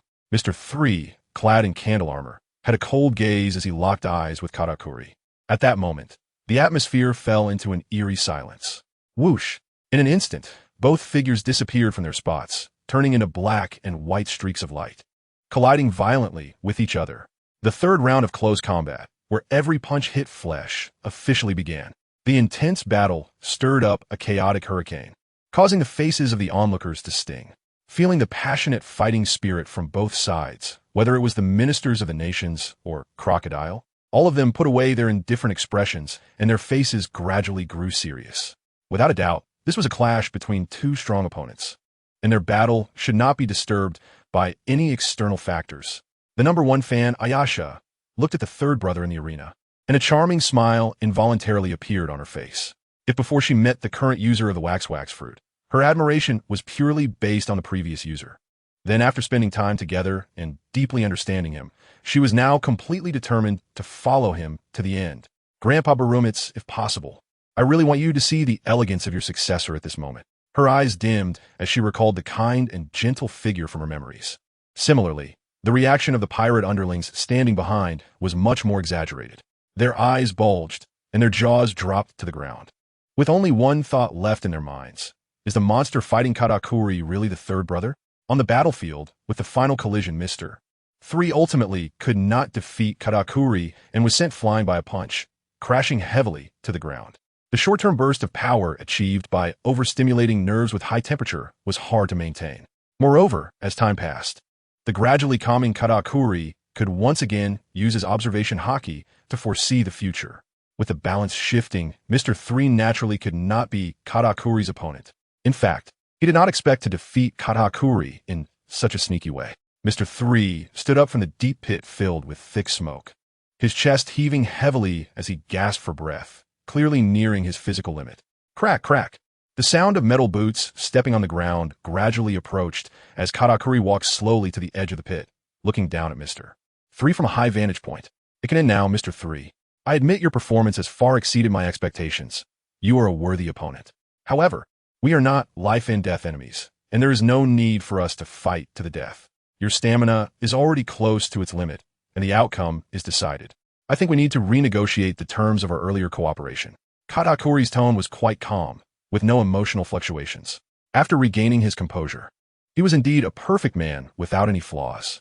Unfortunately, this calm would not last long, as what Mr.3 was about to do would undoubtedly shock him and shatter this tranquility. Mr.3 casually brushed off the dust from his clothes and first asked a seemingly pointless question. Katakuri, how much stamina do you have left? Although Katakuri was puzzled, he did not conceal this matter, wanting Mr.3 to feel the difference between them. Not yet half, but almost. To Katakuri's surprise, upon hearing this answer, Mr.3 not only did not show disappointment, but instead had a slight smile on his face, looking quite radiant. Then what do you mean by saying the outcome is already decided? Mr. 3 pointed at the confused Katakuri. Our battle has only just begun. What do you mean by that? Katakuri's expression gradually darkened. He could clearly sense that Mr. 3's words were not mere bluster. However, at this moment, Mr. 3, no matter how you looked at it, had truly reached his limit. Was this yet another inexplicable confidence without reason? Soon, Katakuri's pupils suddenly constricted as he saw the answer he wanted from Mr. 3. A shadowy figure, purely made of wax, resembling a wax museum, appeared behind Mr. 3. Following that, a wax statue slowly stood up from the square platform and transformed into white starlight, gradually merging into Mr. 3's body. Boom! A powerful aura immediately erupted from the mentally exhausted Mr. 3. His condition had surprisingly returned to near-peak form, feeling a continuous surge of power gushing out from within. Mr. 3, having successfully experienced a sit-up, looked at Katakuri with a mocking gaze, quite satisfied with Katakuri's bewildered expression. As you can see, Katakuri, this is my strongest move developed to the extreme of the fruit's ability called Eternal Wax Museum. Katakuri looked at Mr. 3, who was in peak condition, and the turmoil in his heart sharply contrasted with his calm eyes. After standing still and thinking for a long time, he ultimately withdrew the overwhelming fighting spirit. Mr. 3, no wonder even when at a disadvantage, you remain so composed. I didn't expect you to have such a trump card hidden. After a moment of silence, Katakuri sighed deeply. Let's leave it at that. There's no need to continue fighting. The purpose of their battle was merely to prove their own strength, not a life-and-death rivalry. After careful consideration, Katakuri dismissed the idea of continuing the fight. He had already seen what he wanted. Mr. 3, who had never had any fame, possessed such terrifying strength and potential. It was easy to imagine how much restraint the entire Buggy pirates had endured.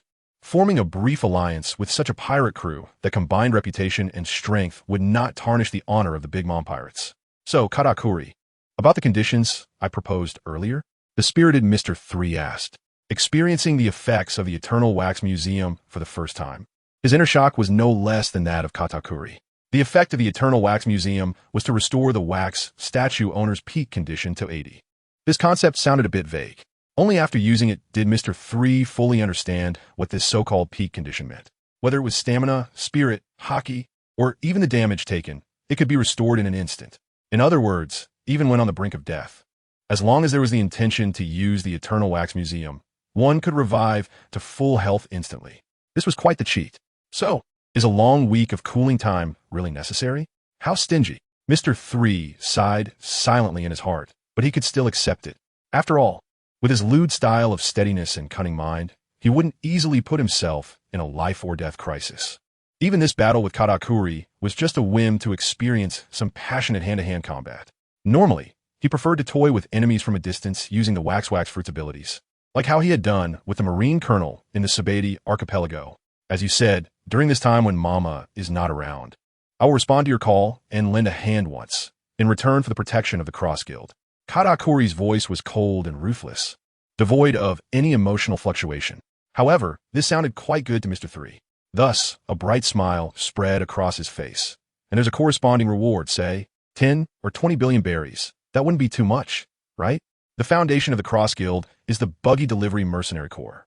How could mercenaries not talk about money? Katakuri's mouth twitched. You are already an awakened conqueror. Why the hell are you still concerned about such trivial money? He wanted to roar this out loud, but after a moment's thought, he realized that doing so would be somewhat beneath him. He was not the same as the shameless guy in front of him, tugging at the black and white scarf around his neck. Katakuri maintained his expressionless and stern demeanor, and said in a low voice, Okay, 20 billion berries is nothing for the Big Mom pirates, who have roamed the seas for decades. Seeing Katakuri so indifferent, Mr. 3's eyes widened. What? The offer is too low. Wait, Katakuri. Just as he was about to negotiate, Katakuri's expression turned cold as a red light flashed in his eyes, interrupting him. Then it settled. Our people will discuss the specifics with you. I have some matters to attend to in Whole Cake Island, so I won't keep you. The trouble with Geoise 66 causing a ruckus on Chocolate Island still hadn't been resolved, and he needed to hurry back there for support. He wasn't too reassured with only Owen there. In fact, if it weren't for the urgent matters on Cake Island, he wouldn't have given up on pursuing Geoise 66 midway to come here first. Watching Katakuri leave nonchalantly, Mr. 3 hesitated for a moment, then ultimately gave up on the idea of chasing after him, although it felt like a loss no matter how he thought about it. The real purpose of this trip had been achieved, so he naturally didn't need to count too deeply on the additional berries. He stood in place, tidied up his messy hairstyle, and straightened the number 3. At the same time, he raised his hand to create a super thin wax facial mask to apply to his face, cleaning off the dirt that had stuck to it. When he was knocked into the deep pit by Katakuri earlier, his face had been facing down. Taking advantage of the time, while applying the wax mask, Mr. 3 shook his clothes a few times forcefully, shaking off all the dust inside. After doing all this, Mr. 3 raised both index fingers and put on a strong aura smile at the corner of his mouth, then slowly walked out of the deep pit. His appearance immediately attracted everyone's attention. The ministers of Whole Cake Island were shocked and puzzled when they heard Katakuri announce his agreement to the Cross Guild's conditions. They couldn't understand why.